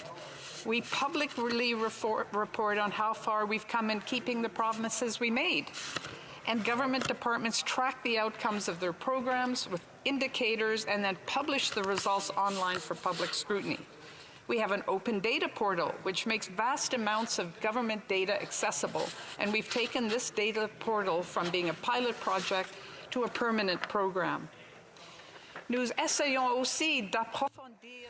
We're also trying to increase openness through a pilot project which has to do with a portal that would give the public access to internal working documents, and we have recently proposed major changes to the Access to Information Act, which includes the mandatory proactive publication for 240 government institutions as well as ministers' offices. These are what led Canada to being elected chair of the Open Government Partnership Steering Committee for 2018-19. So, Mr. Speaker, our track record on openness and transparency speaks for itself. We are committed to the continuous improvement of the Lobbying Act, make no mistake, and we welcome this debate on the subject. I encourage all members to look carefully at these proposals with a view to balancing the interests of all stakeholders, the rights of lobbyists to advocate, the rights of those they represent, and the rights of Canadians to know how their government does business. So thank you for this opportunity to weigh in, and I look forward to the balance of this debate. Before we go on to the next speaker, I just want to remind the honourable members that these wonderful chambers, the new chambers, are fantastic as far as carrying sound. So if they're having conversations across the hall or even in the back benches, all of us can hear what they're saying, and I'm sure they don't want us to know what their private conversations entail. The honourable member for Calgary-Midnapore, resuming debate. Merci, Monsieur le Président.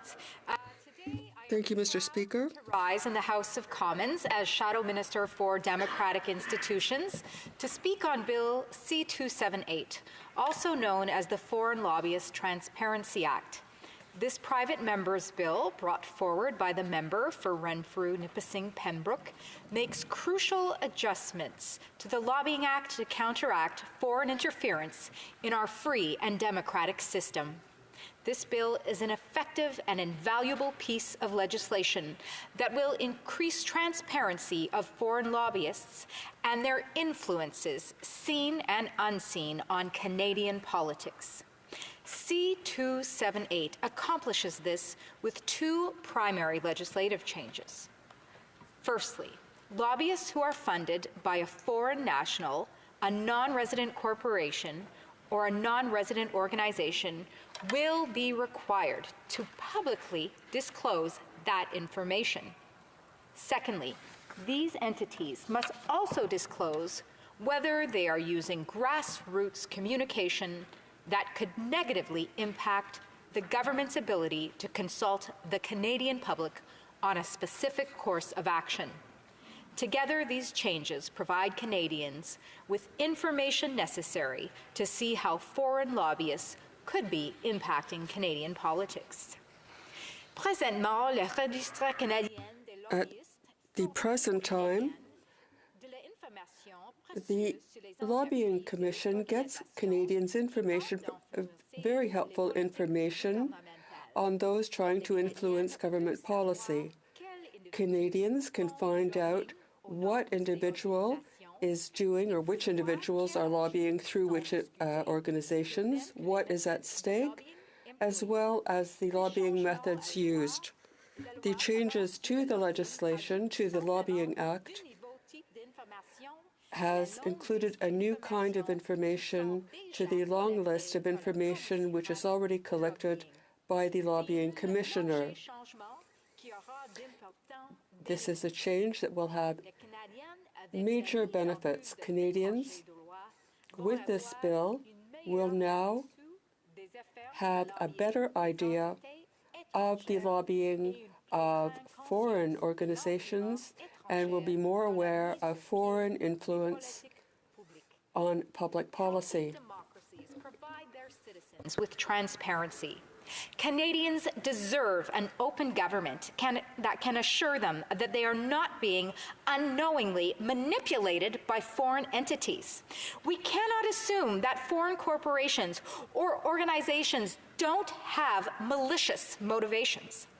Canadians and the government need to know what organizations or corporations are foreign funded so that we have a greater understanding of the possible conflicts with the issues that they may be lobbying on behalf of. We can't have foreign lobbying groups pretending that they have domestic concerns when in reality they represent foreign interests. Canadians should be the only ones determining their domestic policies. Foreign lobby groups can be especially malicious when using grassroots lobbying strategies. Grassroots lobbying occurs when lobbyists persuade the public on a given issue instead of government officials. Public support of an issue can aid in the persuasion of policymakers. Foreign lobbyists using grassroots strategies can be alarming, since the public may not be receiving the bigger picture of the issue and can be manipulated into believing in a policy that is beneficial for these foreign entities, but bad for Canadians. Grassroots campaigns also have the ability to interfere with government consultation processes. The government and Canadians deserve a fair and accurate consultation. If this is being impeded by groups with foreign interests, Canadians should have the right and the ability to know this. The use of grassroots lobbying is easier than ever. With social media, lobbyists can deliver information to citizens faster than ever before. Individuals are posting and sharing constantly whether the information is real or fake. Canadians deserve to know not only if foreign corporations or organizations are lobbying Canadian officials, but whether or not they plan to use Canadians to do their bidding. When these groups are internationally funded, their motivations should have the opportunity to be questioned. Canadians deserve transparency and the ability to know when they are being manipulated. Le gouvernement doit commencer à The government must start taking seriously foreign interference. Members on the other side of the House have to deal with and protect from foreign interference in elections through C-278. Now, Canadians must be the only ones able to decide Canadian elections and not foreign entities. The Liberal government has to eliminate the possibility of foreign interference. Canadians deserve to know where the money funding elections comes from, and governments must ensure that third parties are completely transparent, especially if these third parties decide to engage in pre-electoral advertising. They must be transparent, and Canadians must know where the money comes from. The government has not taken seriously foreign influence on campaigns, and we would need C-278. Today, we are offering the opportunity to deal with foreign influence engaged in through lobbying. Present legislation simply doesn't go far enough. Our democracy, our very democracy, is at stake, and Canadians, and only Canadians, should be able to influence our democracy. As a conservative, and as conservatives, we know that all Canadian votes count. But the government has to work harder to prevent foreign entities from weakening our democratic institutions. Keeping our democratic institutions safe. Foreign influence in elections is a credible and global threat.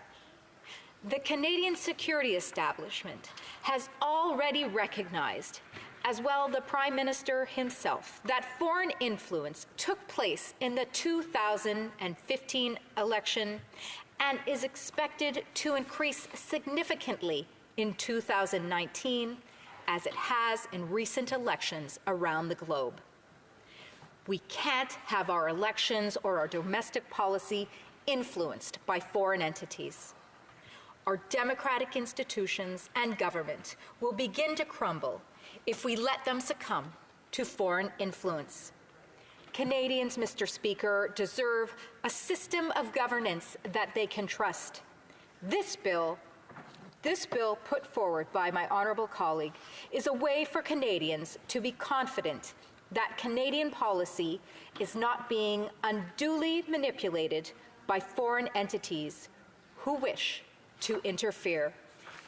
It is essential that Canadians maintain trust in their democratic systems for our government to be effective in protecting Canadians and providing them with services. When foreign actors start having an impact on domestic policies behind closed doors, that trust, Mr. Speaker, begins to fade. Canadians should be the only ones making the decisions for Canada. When foreign-funded entities are getting involved with lobbying the government or getting involved in our elections, Mr. Speaker, Canadians have the right to know. My colleague mentioned Vivian Krause, who has been researching the oil sands, and this touches dearly upon my home of Alberta, Mr. Speaker, for nearly a decade, and she told her studies have led her to believe that the push against the oil sands is funded by American philanthropists in an effort to landlock Alberta oil so that it cannot reach overseas markets where it would attain a higher price per barrel. She estimates about $90 million, Mr. Speaker, over the last 10 years has gone towards various efforts to restrict oil and gas development and export from Alberta.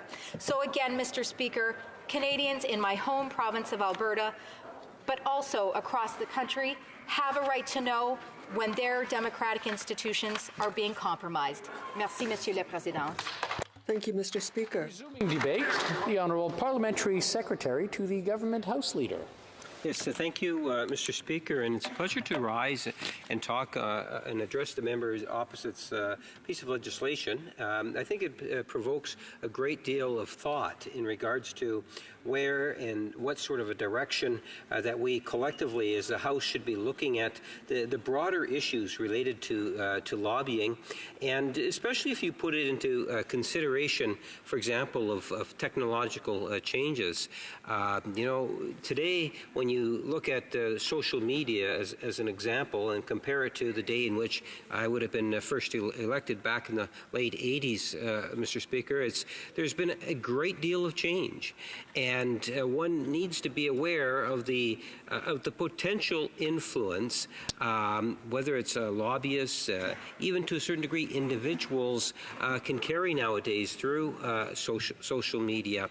And so I found it interesting. I listened to members on all sides of the House address the issue, and there's a couple of things that did come to my mind. I like the idea of ensuring that we need to recognize that there are rights for lobbyists also, and we don't want to in any way prevent lobbyists from being able to approach public officials. There needs to be a sense of accountability for that. And let me give a specific example in which I have really appreciated over the last couple of years. I believe that the constituents in which I represent are very much in tune with the idea of having a national pharmacare program, a pharmacare program where prescribed medicines are in fact being made available to Canadians. And this is something in which I think has been long overdue. And the first time in decades, we now have a government that seems to be sympathetic to it. Now, having said that, I use it as an example because I have been lobbied on this very issue. Lobbied from unions, from different types of healthcare workers, and I've also had a few individuals advocate to me on the side as to why it is that we shouldn't be moving in this direction, Mr. Speaker. I go out to my constituents, and I don't know how many. It's been a number of petitions that I've actually tabled inside the House. Well over a dozen, probably a couple dozen petitions. In fact, earlier this week, I had tabled a petition from my constituents related to the pharmacare program. So when you think about how policy actually comes into being, often you need to take into consideration in regards to that it is multifaceted. And everyone does have a role to play, even those multinationals. I would ultimately argue, for example, a corporation like Pfizer would have a vested interest in maybe not seeing a national pharmacare program here in Canada. And I would be very much interested in knowing in terms of lobbying efforts quite possibly in that area. Equally, I suspect that there's, in order to ensure that there's that sense of fairness, that we should know when there's lobbying that takes place from different organizations, whatever they might be, that are advocating for a national pharmacare program. I invite and welcome all those that are interested in this subject matter, because I know pharmacare is an important issue for my constituents, the people that I represent, and I know that the government is, in fact, as all members I suspect, following this issue very closely. The critical component, what we need to recognize, Mr. Speaker, is the issue of transparency. That's really what this is all about. We need to know when there is money that is being flowed, or individuals or corporations or nonprofits that are engaged in lobbying, Mr. Speaker.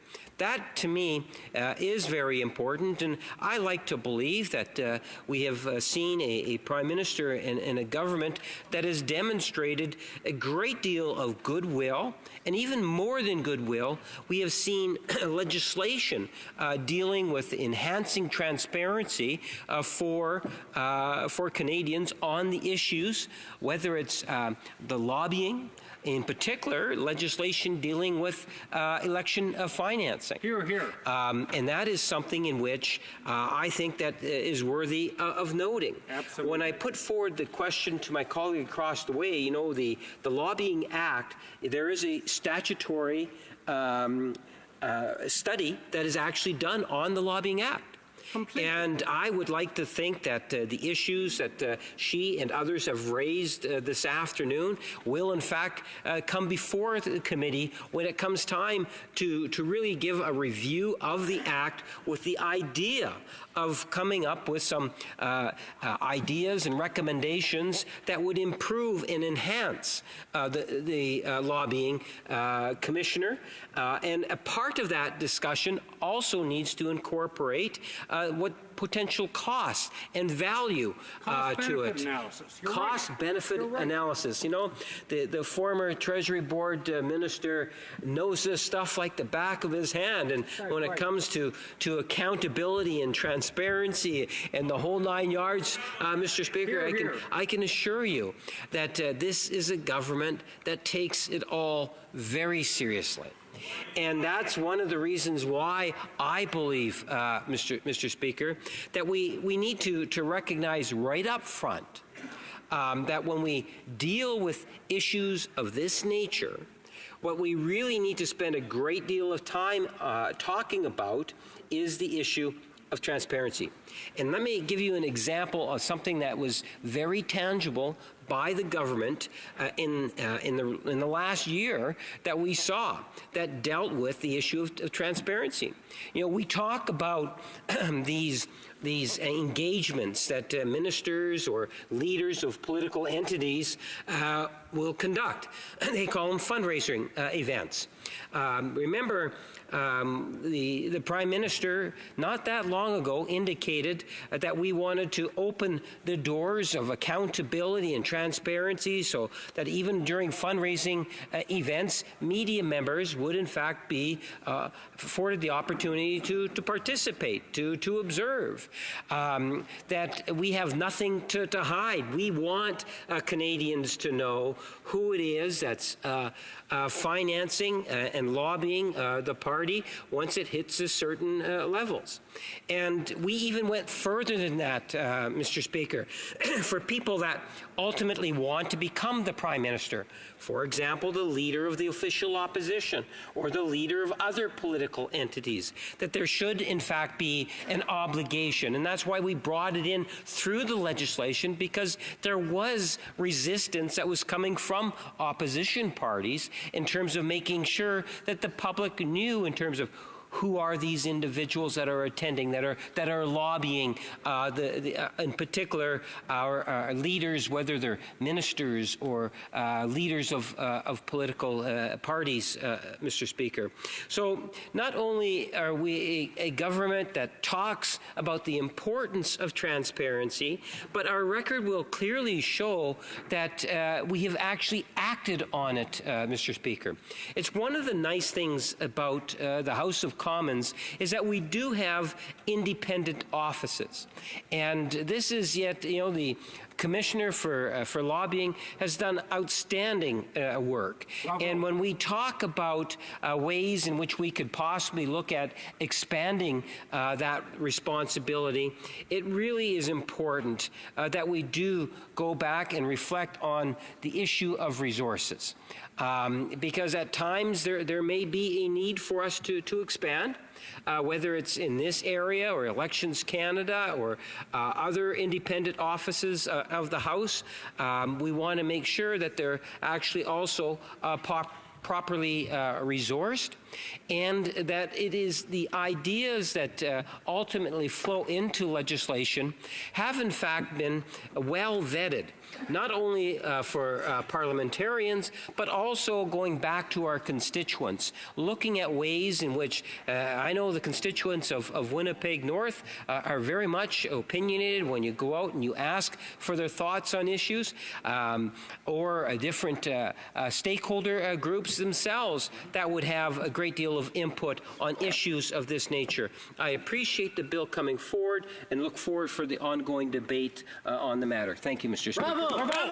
Resuming debate, the honourable member for Battle River Crowfoot. Thank you very much, Mr. Speaker. Again, it's an honour to stand in this new proposal from Renfrew, Nipissing, Pembroke. The goal of Bill C-278 is to expand the lobbying registry to make public the sources of funding for all lobbying conducted here in Canada. Within the United States, Mr. Speaker, there is a large body of academic studies examining the strategies and the practices used by private foundations to influence public policy. And that's important to understand. Many of these foundations have enormous financial resources, including billions of dollars in assets and hundreds of millions of dollars in annual revenues. And they are putting influence into federal governments, and maybe that's fine, but Mr. Speaker, this bill helps us to make sure there's transparency and the public understanding it. Increasingly, U.S. studies have addressed the strategies used by private foundations and the many other groups they fund, most of which have charity status in influencing public policy. The strategies include broad communications and education programs to influence public perceptions of policy issues and to garner public support for specific actions, the lobbying of governments at all levels, the infiltration of the media, and concerted, coordinated action to achieve specific objectives. While there is less information and academic analysis available here in Canada, some private researchers have made efforts to, quote, follow the money in terms of how foundation and charity funding is spent. These efforts are impeded by superficial reporting requirements and the lack of publicly available information from organizations like Canada Revenue Agency, which administers the provisions of the Income Tax Act related to charities, and the lobbying registry compiled by the Office of the Commissioner of Lobbying of Canada. Researchers such as Vivian Krause, who has endeavored to find out more about the use of domestic and foreign foundation funding for the anti-oil and anti-pipeline campaigns, have found that they must often rely on the United States Internal Revenue Service records, as the information they seek from here in Canada is not available from Canadian sources. Mr. Speaker, that's a shame. In my riding, we have seen first-handed influence. We have seen the first-handed influence these new strategies and practices can have on Canadian industries and jobs. And indeed, right now, this Ms. Krause, Vivian Krause, has been interviewed throughout Canada, but certainly by Global. I saw an interview done by her where she showed how monies went to charities and then went directly to campaign against Alberta's goal of seeing more pipelines to Tidewater, to see more of our energy go to new markets around the world. And we see people from the United States, as Vivian Krause has pointed out, doing all they can to prevent that type of goal by Albertans to see their energy sold around the world, while the world is needing new access to our energy. So, Mr. Speaker, this is very much a issue for my province of Alberta, but it certainly is for all of Canada. In recent years, we have witnessed a real change in how Canadians participate in our democracy. The rise of social media and the ubiquity of mobile devices. All children, many children in junior high have more and more, whether they're iPads or just mobile phones, and they empower Canadians. Each one of us have the ability to access any type of information we want, but we also have the access to influence on a certain issue. While many, if not most, Canadians might not appreciate the extent of their personal political powers, members of Parliament never forget it. And they better not forget it, or they will become former members of Parliament. However, if most Canadians are unaware of the influence they can have over their elected officials, foreign actors have been very, very quick to realize it.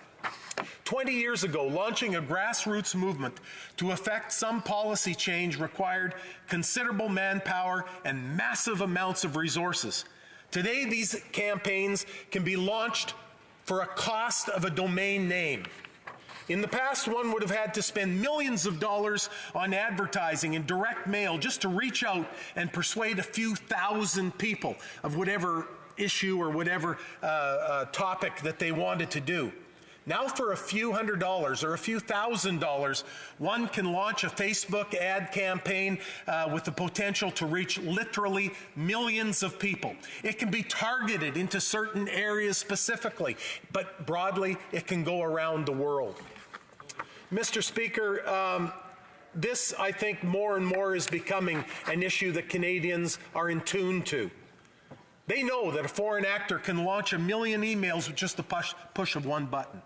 Social media and mobile technology are enabling Canadians to participate more meaningfully in our political and policy debates.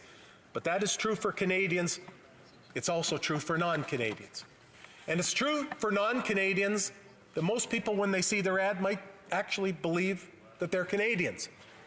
Foreign actors have access to the very same tools and can have the same impact. So just when Canadians are awakening to the opportunities to influence their own laws, they could find those efforts swamped by foreign interests without even realizing where this attack or this campaign was coming from. The role played by foreign governments as well as foreign foundations in campaigns to influence public policy in Canada should be of interest to all concerned about the independence and integrity of the Canadian political and governmental processes.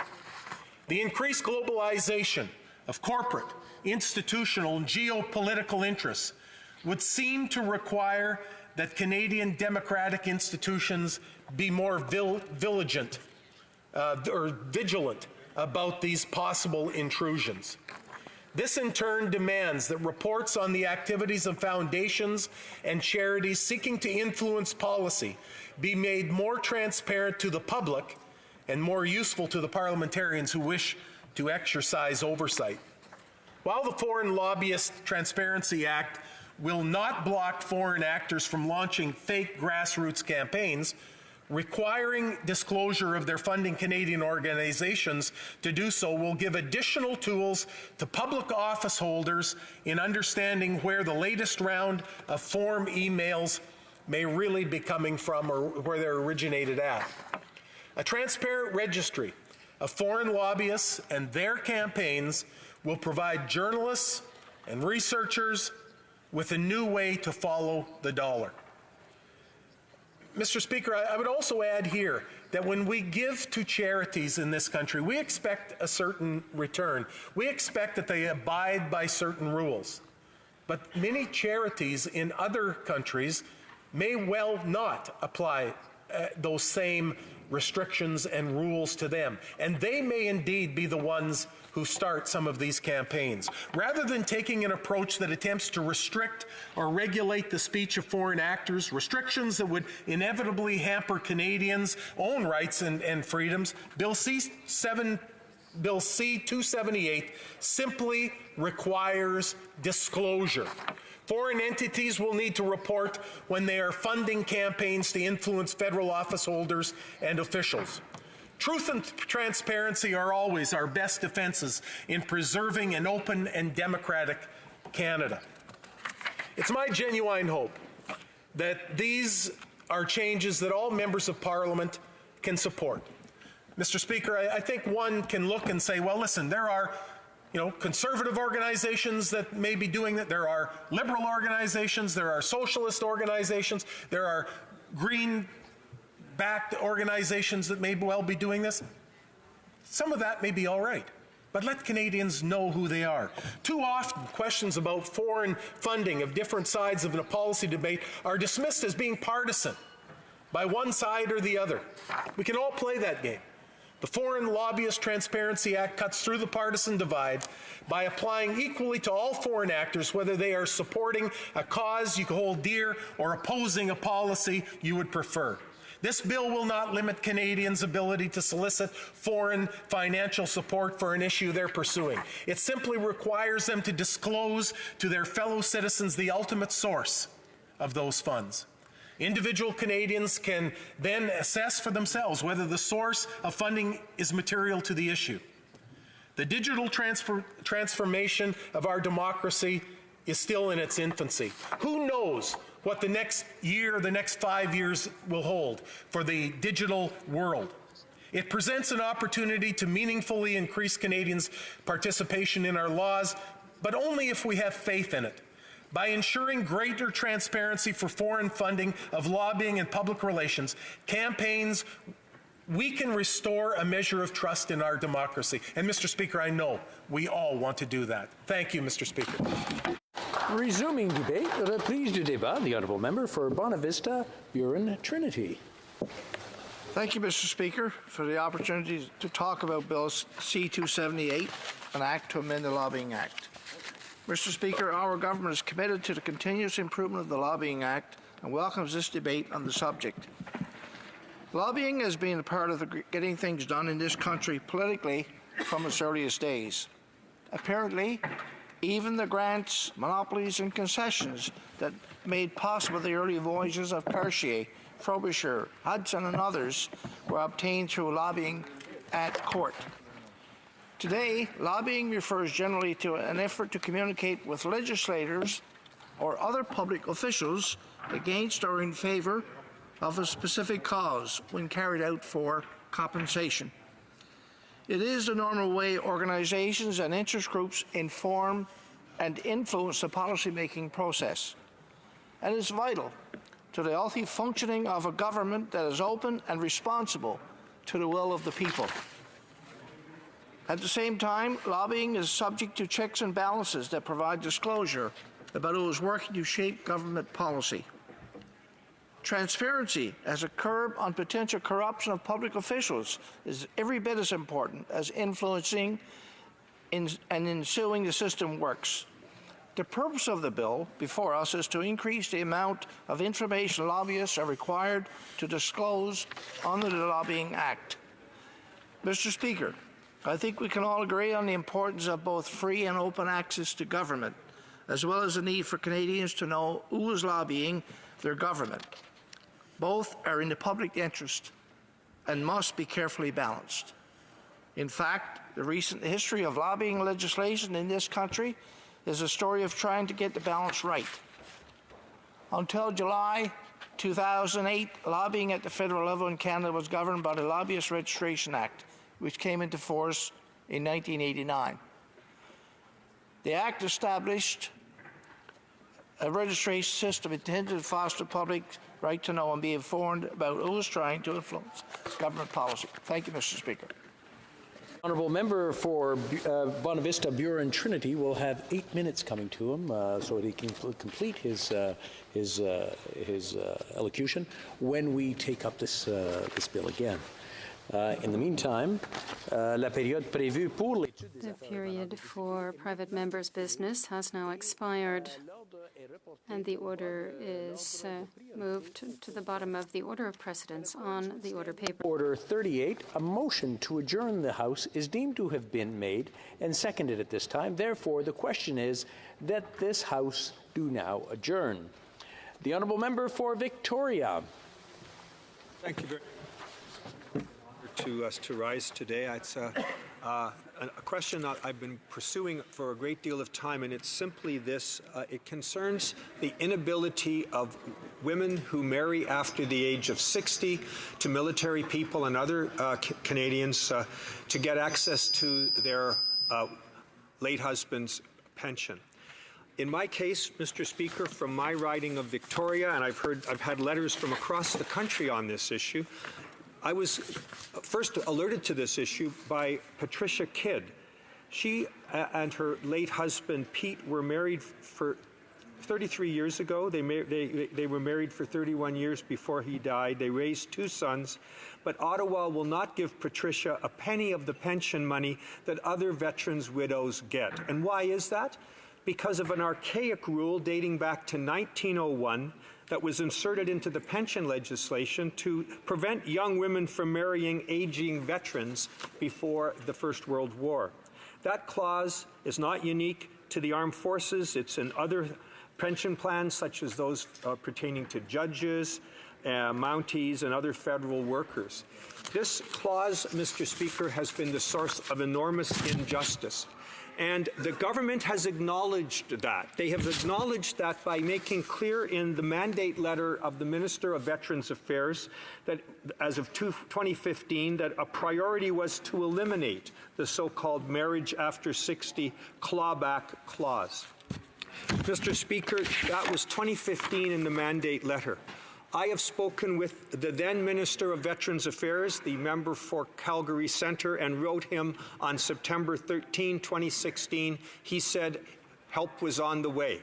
Then I spoke with the minister spoke to and wrote the Minister of Veterans Affairs, the Honourable Member for St. John's South Mount Pearl, to the same effect. And and I wrote him on September 25th, 2017, then again in February 2018, and then I asked a question in question period, and that minister said that he has heard about this. It's very important to many veterans and their families, and, quote, I can assure the member that this House that we are indeed working diligently on that file. Mr. Speaker, if that's diligent, I don't know what is. I cannot seem to get an answer from this government. It was a commitment made to me that there would be a change, and to Canadians in the mandate letter. Patricia Kidd and so many like her are waiting for justice. I would ask the government, through you, Mr. Speaker, when we are going to see this promise kept that the Liberals made. Thank you. The Honourable Parliamentary Secretary to the Minister of Veterans Affairs. Thank you, Mr. Speaker. I want to thank the member for having raised this question. It's a very important one to be raised in the House of Commons, and it's got national interest, as the previous ministers said. Last October, it was a question that had been raised a number of times during public meetings, and our efforts continue in this area. It is always the same answer. The provision the member is referring to is part of the Act, and under the powers of the Minister of National Defence, the provision sets out that survivors who are married under the Canada Forces Pension Act after the veteran passes the age of 60 will not automatically receive the pension, the survivor's pension. This pension is given under some conditions to people if they are married after the age of 60. This is an issue affecting a number of Canadians and their spouses.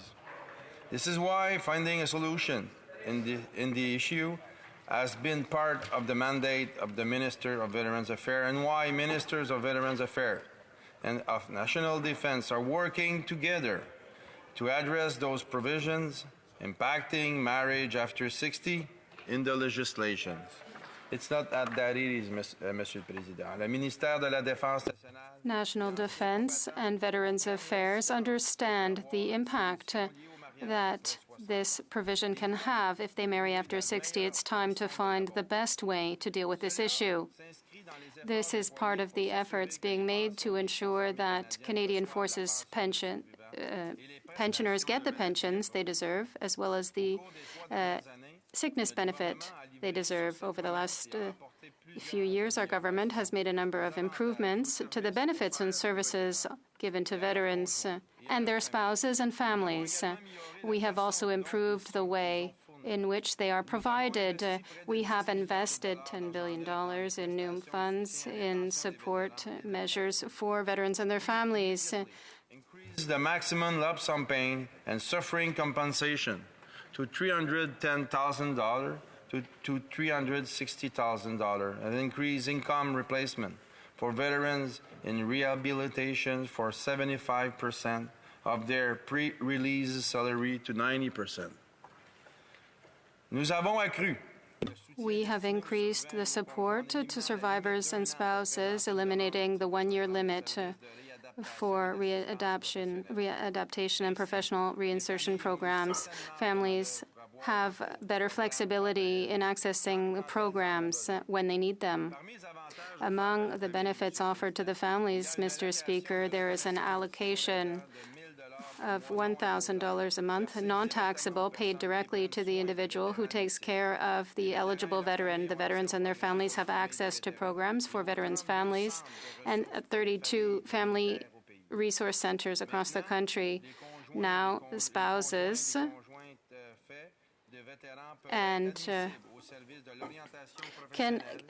can have access to training for job searches and employment measures. We are committed to ensuring the well-being of veterans and their families, and we have a promise for a lifetime pension.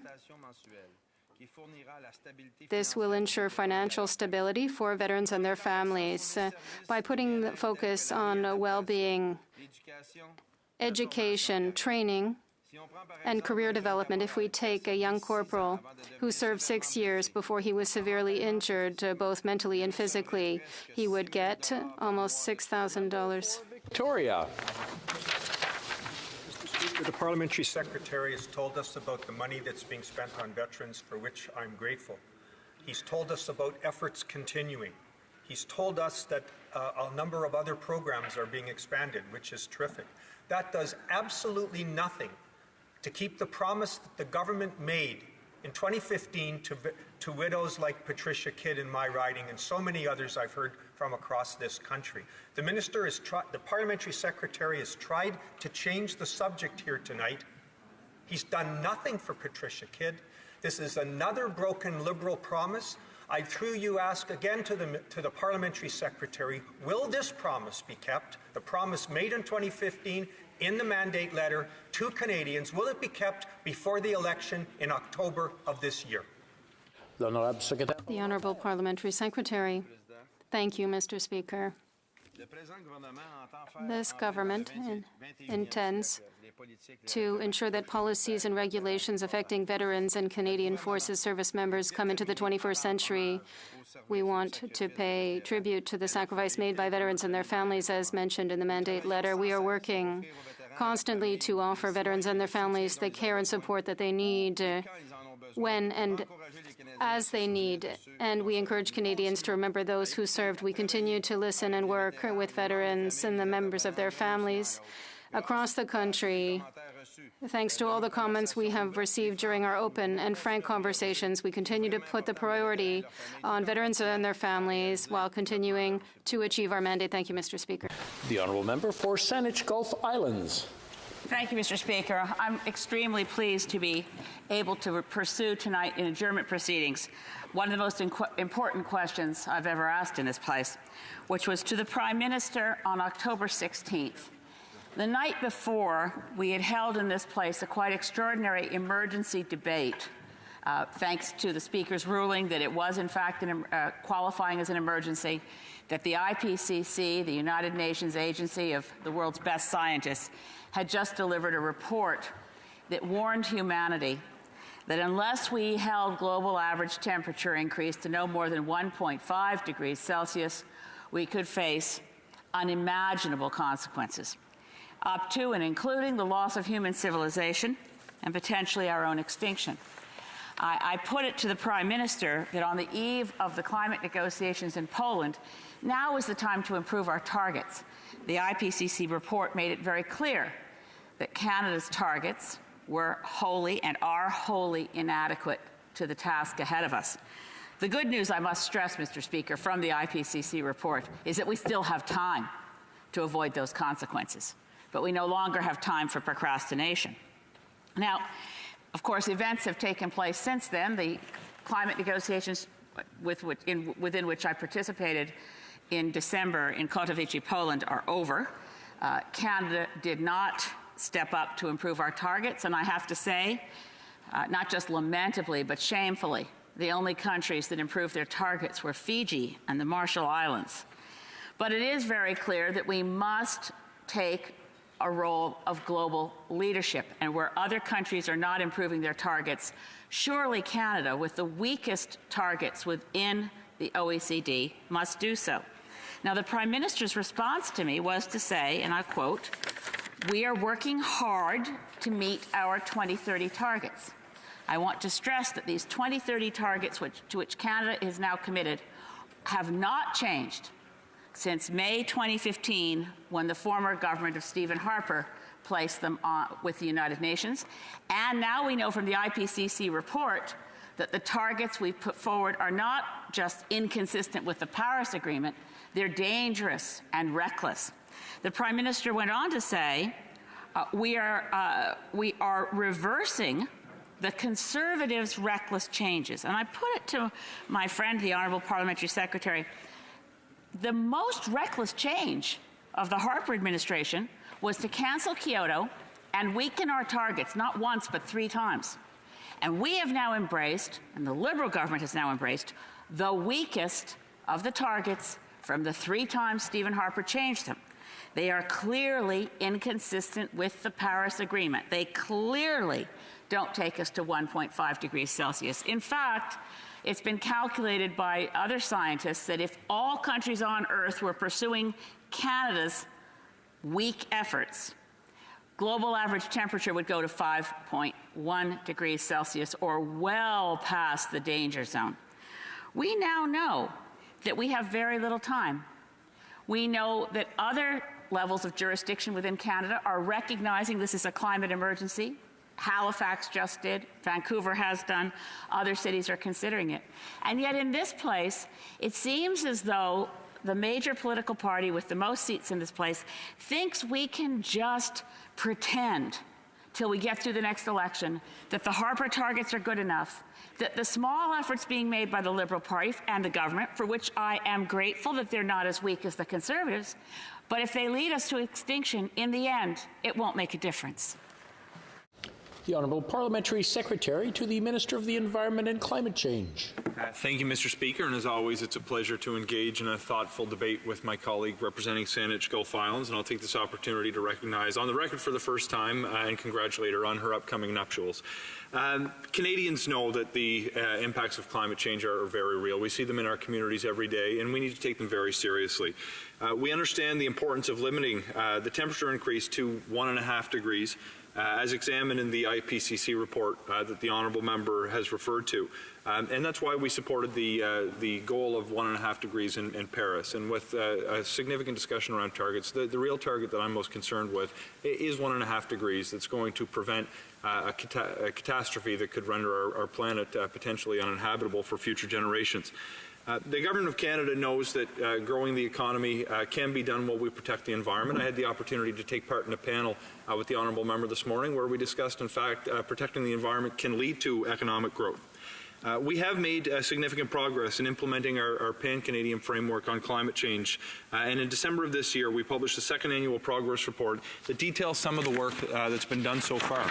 And the focus in the short term is on doing the things that we can do that will have the maximum impact. I note in particular that we've implemented new regulations to help significantly reduce methane emissions from heavy-duty vehicles and accelerate, importantly, the phase-out of coal-fired electricity.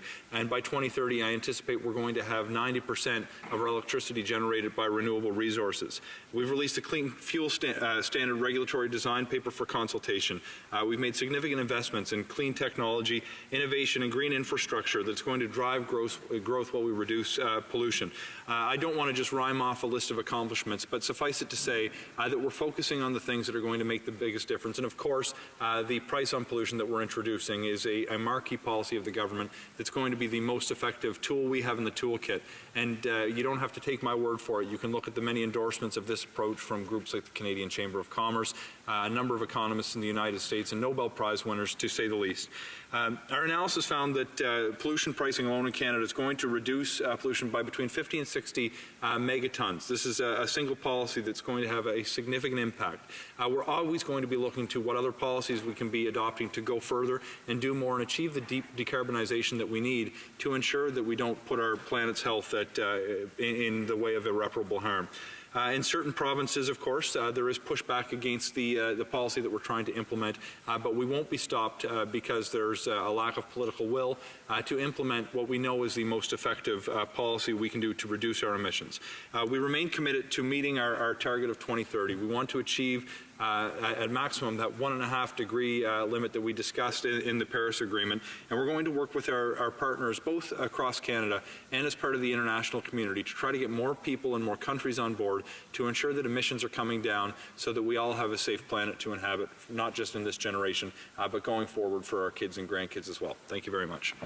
The Honourable Member for Saanich Gulf Islands. Thank you, Mr. Speaker. As has been the government's response on every occasion, it's as though what we're doing now were enough, while at the same time they recognize it's not enough. It's an extreme case of cognitive dissonance. I have been so moved by the statements by the young Swedish schoolgirl, Greta Thunberg.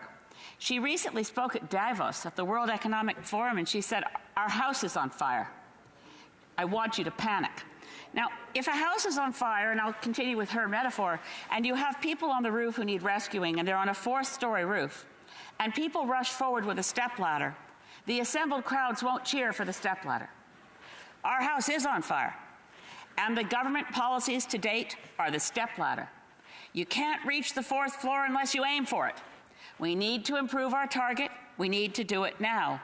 As Greta Thunberg said, first we have to panic, then we have to act. Honourable Parliamentary Secretary. Thank you, Mr. Speaker. And I'm familiar with the speech to which the honourable member refers, and I appreciate the point of view. I think in the face of great danger, my preference is not to panic, but to start doing the most that we can as soon as we can. That's why we're advancing some of the policies that I outlined in my initial response. But I want to point out as well that it's not just government that's going to help us get there. There's opportunities for enormous progress when we look at the private sector, the ability to innovate and accelerate with the government's help the adoption of technologies like electric vehicles. We can be looking at groups like Carbon Cure in my home province of Dartmouth, which is sequestering carbon and turning it into concrete forms. Mr. Speaker, we can be looking at partnering with groups across Canada to help advance sequestration by transforming our landscape. We're always going to be open to doing what we can, when we can, as quickly as we can, and working with those to take us further and further than we, as compared to where we currently stand today. Thank you very much. The motion to adjourn the House is now deemed to have been adopted. Accordingly, this House stands adjourned until tomorrow at 10 a.m. pursuant to Standing Order 24-1. Thank you.